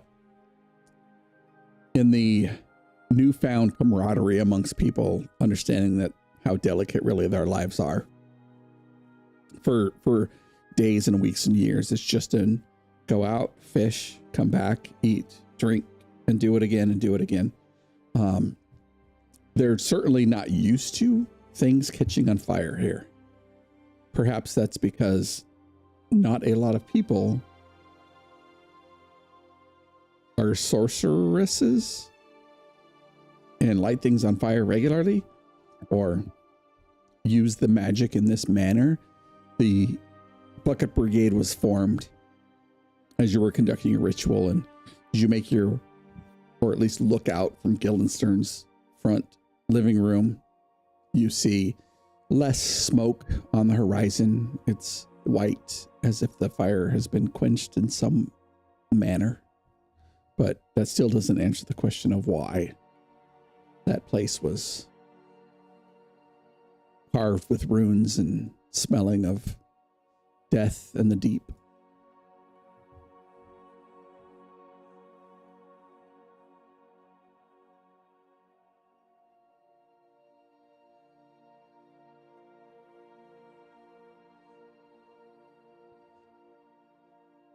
TPP Mouse. Well, why are you catching this house on fire? Well, the bodies were missing. It smelled like decay. There was coral and symbols everywhere. It just seemed like the right decision. Leaving it probably wasn't a good idea.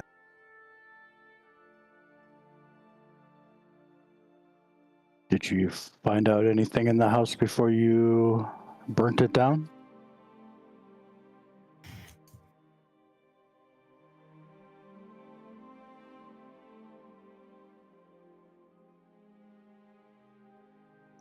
Well, what now, Captain? Well, now we go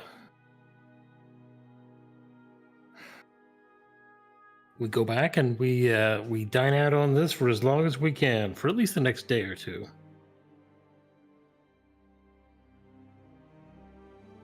After that, we get back out on the water and do what we do. Fish? Fish. We are fishermen, after all.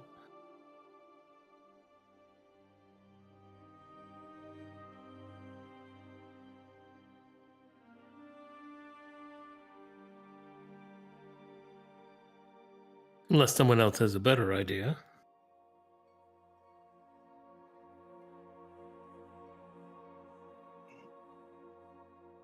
Well, we do have that map.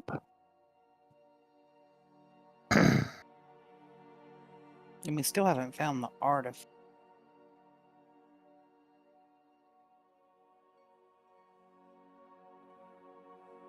I'm getting the impression the artifact, wherever it is, isn't here currently. So if we're going to use the map in the journal, where might we head? X. That X is that's a considerable distance away.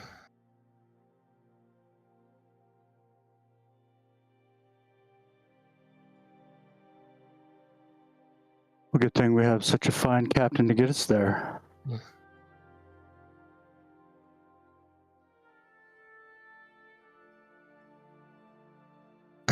If everyone wants to go to the X, we can try going to the X.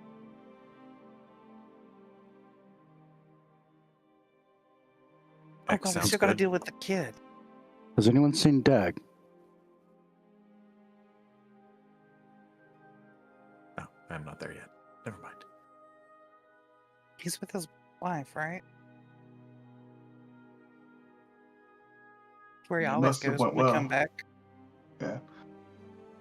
Should we go get the kid out of the storage building?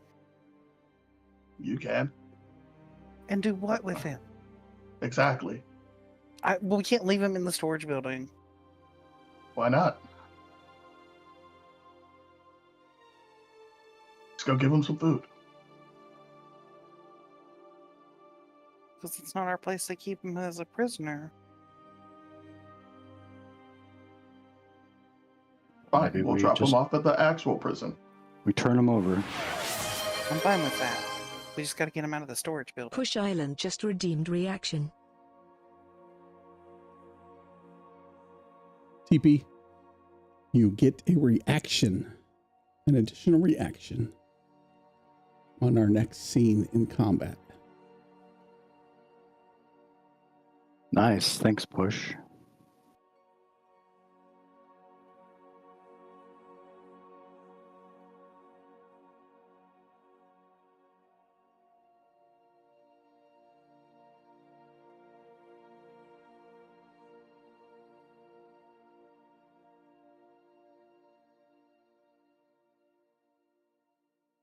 So what would you guys like to do? Mouse is gonna head back to the tavern. Back to the tavern, eat, drink, and be merry. Get some rest, and then we'll head back out. I suppose we might want to provision ourselves for if we're going on a really long voyage.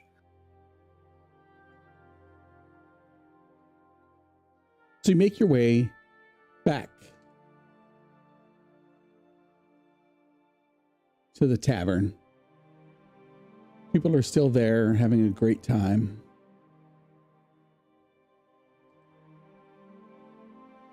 But the night winds long. Maris nods to you, Mouse, before heading out. He winks. Don't eat me out of house and home, but stay up as long as you want. Drink, eat, within reason, whatever you'd like. And I'll see you in the morning.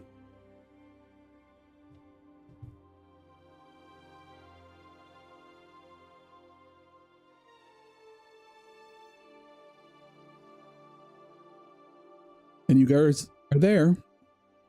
Slowly, one by one, people leave and go back to their homes or sleeping quarters. And the five of you are sitting around the table closest to the drinks and the food. Is there anything you want to discuss as the night draws on?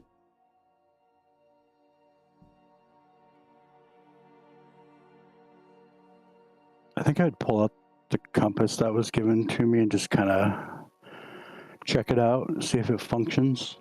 As you pop open the compass, what you do notice is there is a large letter N at the top, larger than the other east, west, and south. This compass, and you've known a lot of people use compasses, but whenever there are storms or any electromagnetic fields, as you get closer to the shattered archipelago,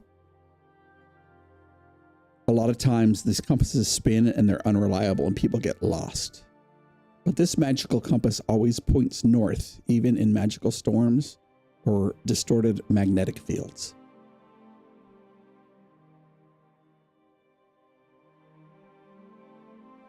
Good to know.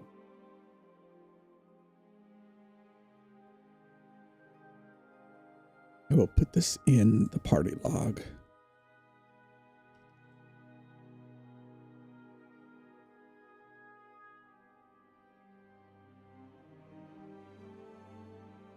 I'll explain that to the captain as I'm showing him it and say this should come in handy if we get into a dire situation. You mean like wanting to go north? Yeah, who knows what's going to happen out on the sea.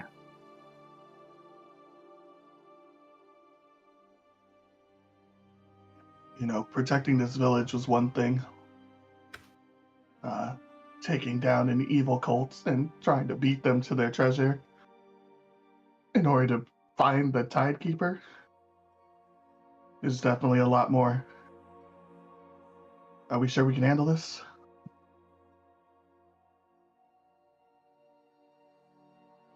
I mean, as long as we can make it through the storm, just getting an artifact.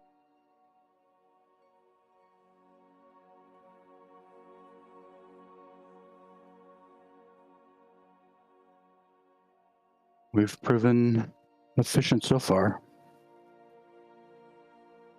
Well, we've always stayed pretty close to the island here. I mean, you remember the ocean's always trying to kill you.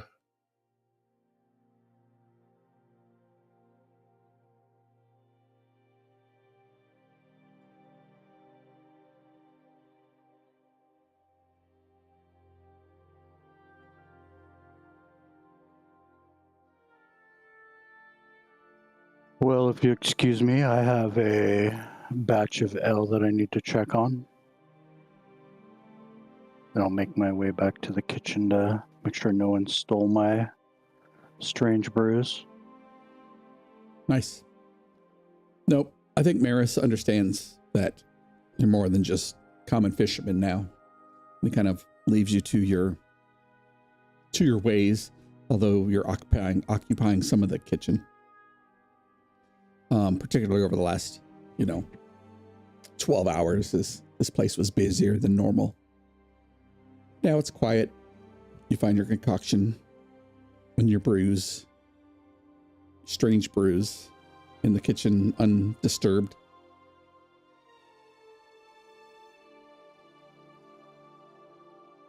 But if there isn't anything you want to achieve, the night will grow long.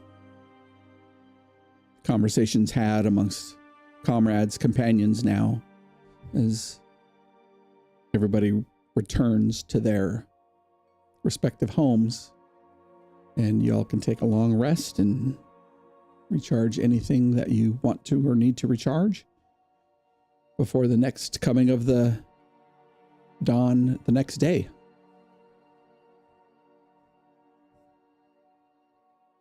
Each of you wake in the morning, refreshed after your long journey at sea, tiresome. It's the real first night you've been able to rest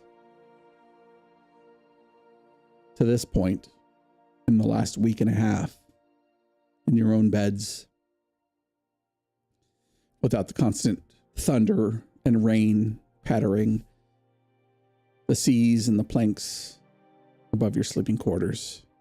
You make your way to the Rusty Anchor Tavern, where Maris is there. Mouse, do you get up early today, or do you sleep in a little bit? Mouse always up early. Yep. You're having an early breakfast with the group. Anybody who chooses to be there early. But as the first rays of the morning light filter through the dusty windows of the rusty anchor, the door swings open and the mayor steps in. His expression, one of quiet resolve mixed with a hint of worry.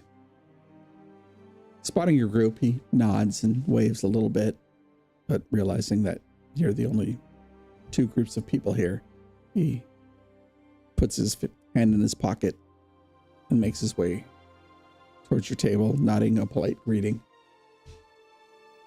His visage has deep lines of worry etched into his face, and he greets you with a heavy sigh. His posture stooped under the weight of what's been happening. Good morning. He nods.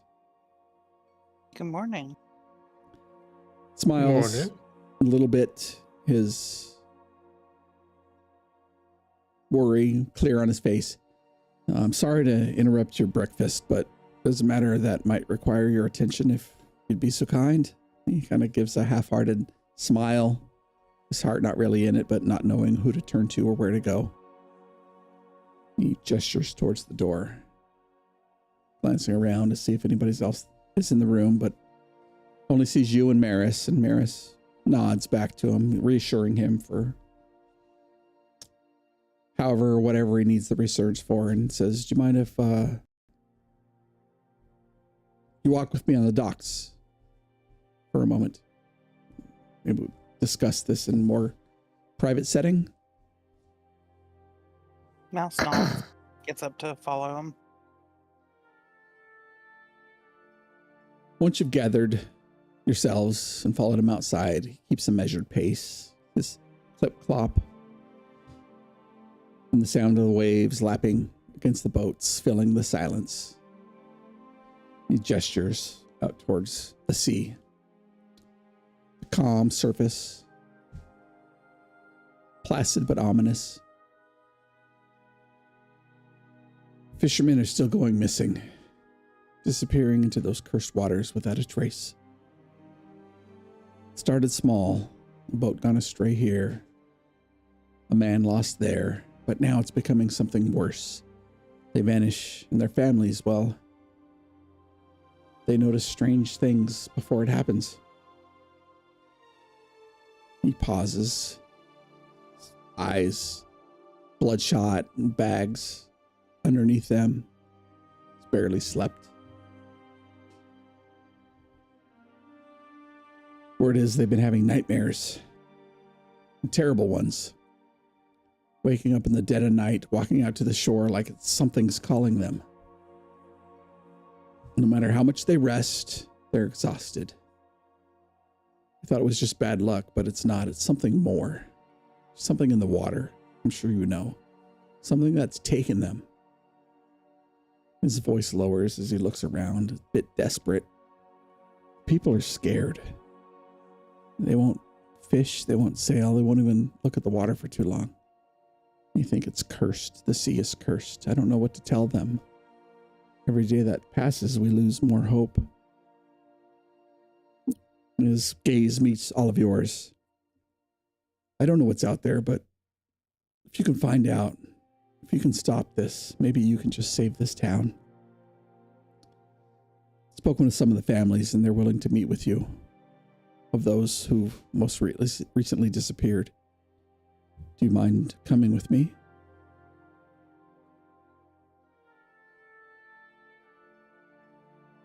I believe we can do that. He smiles and, if you'll let him, grips you warmly on the shoulder and squeezes it more for himself than for you. And you walk along the docks. You head east. And you come to the abode of the Grimwater family. They live in a modest home. The smell of salt and fish lingers in the air as you walk, though the usual liveliness of the town seems absent. A man opens. Old Harkham Grimwater, a grizzled fisherman long past his days at sea.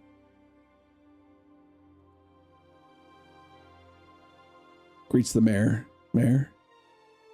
Mayor looks back to him and says, our heroes are here to figure out what's going on. You mind talking with him? You know, Mayor, I told you I'd be willing to share what we know or what we've learned, what has gone on. Says, nods to each of you. Please come in.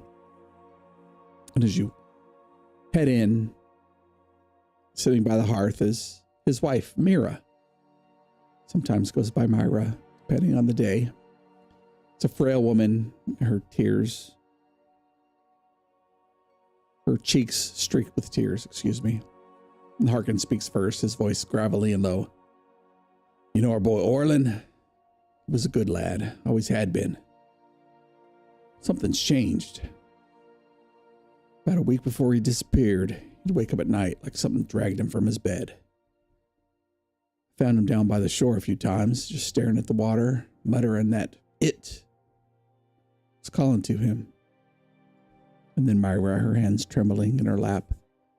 He looked so tired, like the sea was draining the life from him. Begged him not to go out on the boat, but he just wouldn't listen. Said he had to, that the sea needed him, and he just never came back. Her voice cracks and breaks.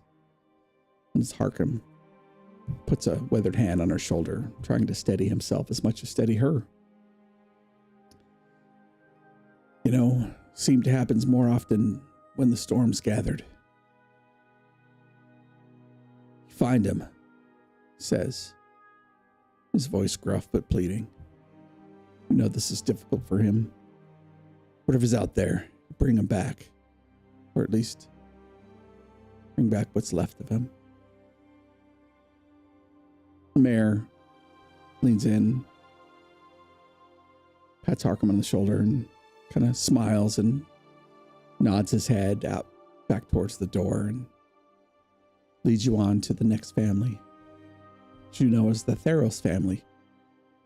His home sits on the edge of She Bridge on the eastern side. Lisa Theros, strong-willed woman in her middle years, opens the door with a solemn expression. Mayor, Guildenstern, Mouse, Dag, TP, Caesar.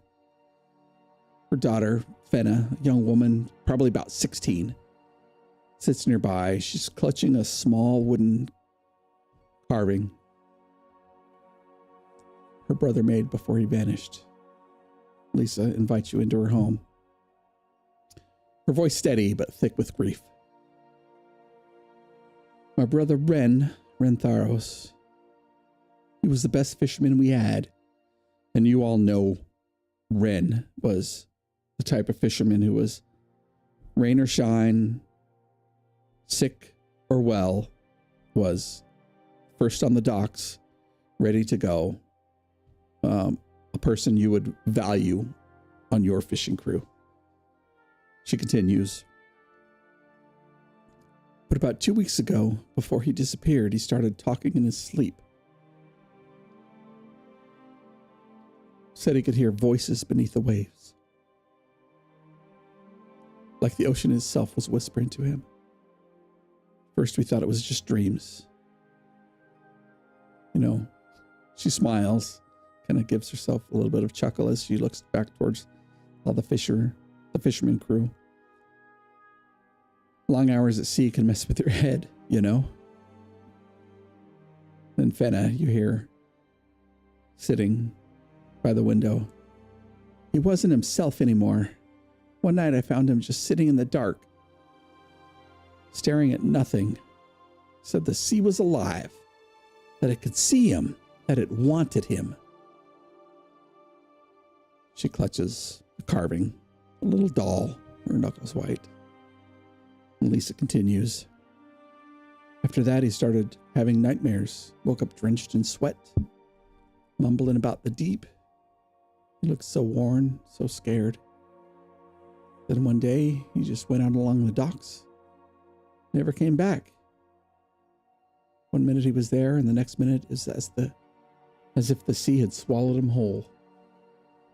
Her eyes narrow as she fixes you with a hard stare. Whatever's out there, it took him. And it's not done with us.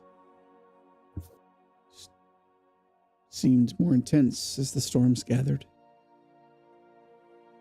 And she moves over to her daughter and gives her a hug as tears begin to well in her eyes. And again, the mayor, thank you, Lisa. We'll figure out what's going on. And he nods towards the door. And you head to the last family you visit for the day, the Kalins. Live in a small house near the tavern.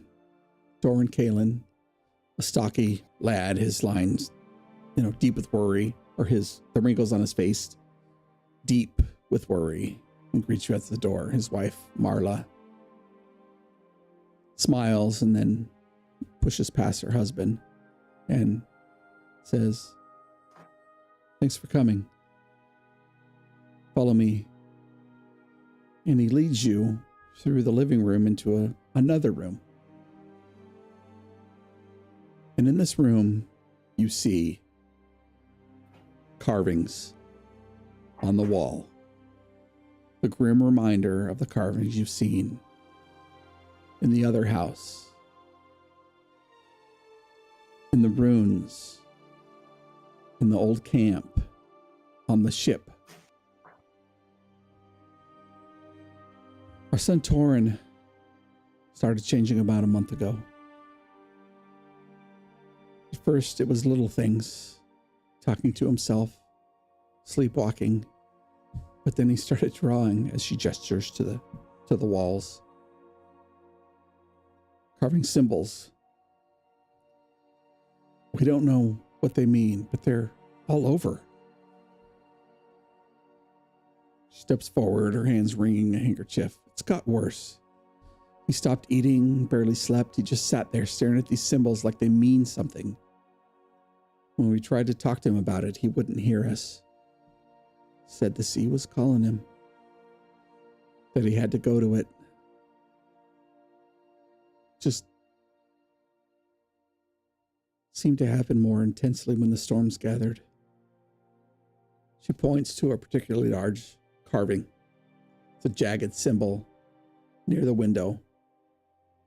It looks like a crescent moon over a large square house. That's the one he kept drawing over and again. And her voice breaks as she speaks. And then he was gone. Left in the little middle of the night, straight for the docks. No one's seen him since. She looks to the group, pleading. Find out what's happening. You can't lose anymore. And the mayor says, we'll find him. Don't worry. We'll find out what happens. These heroes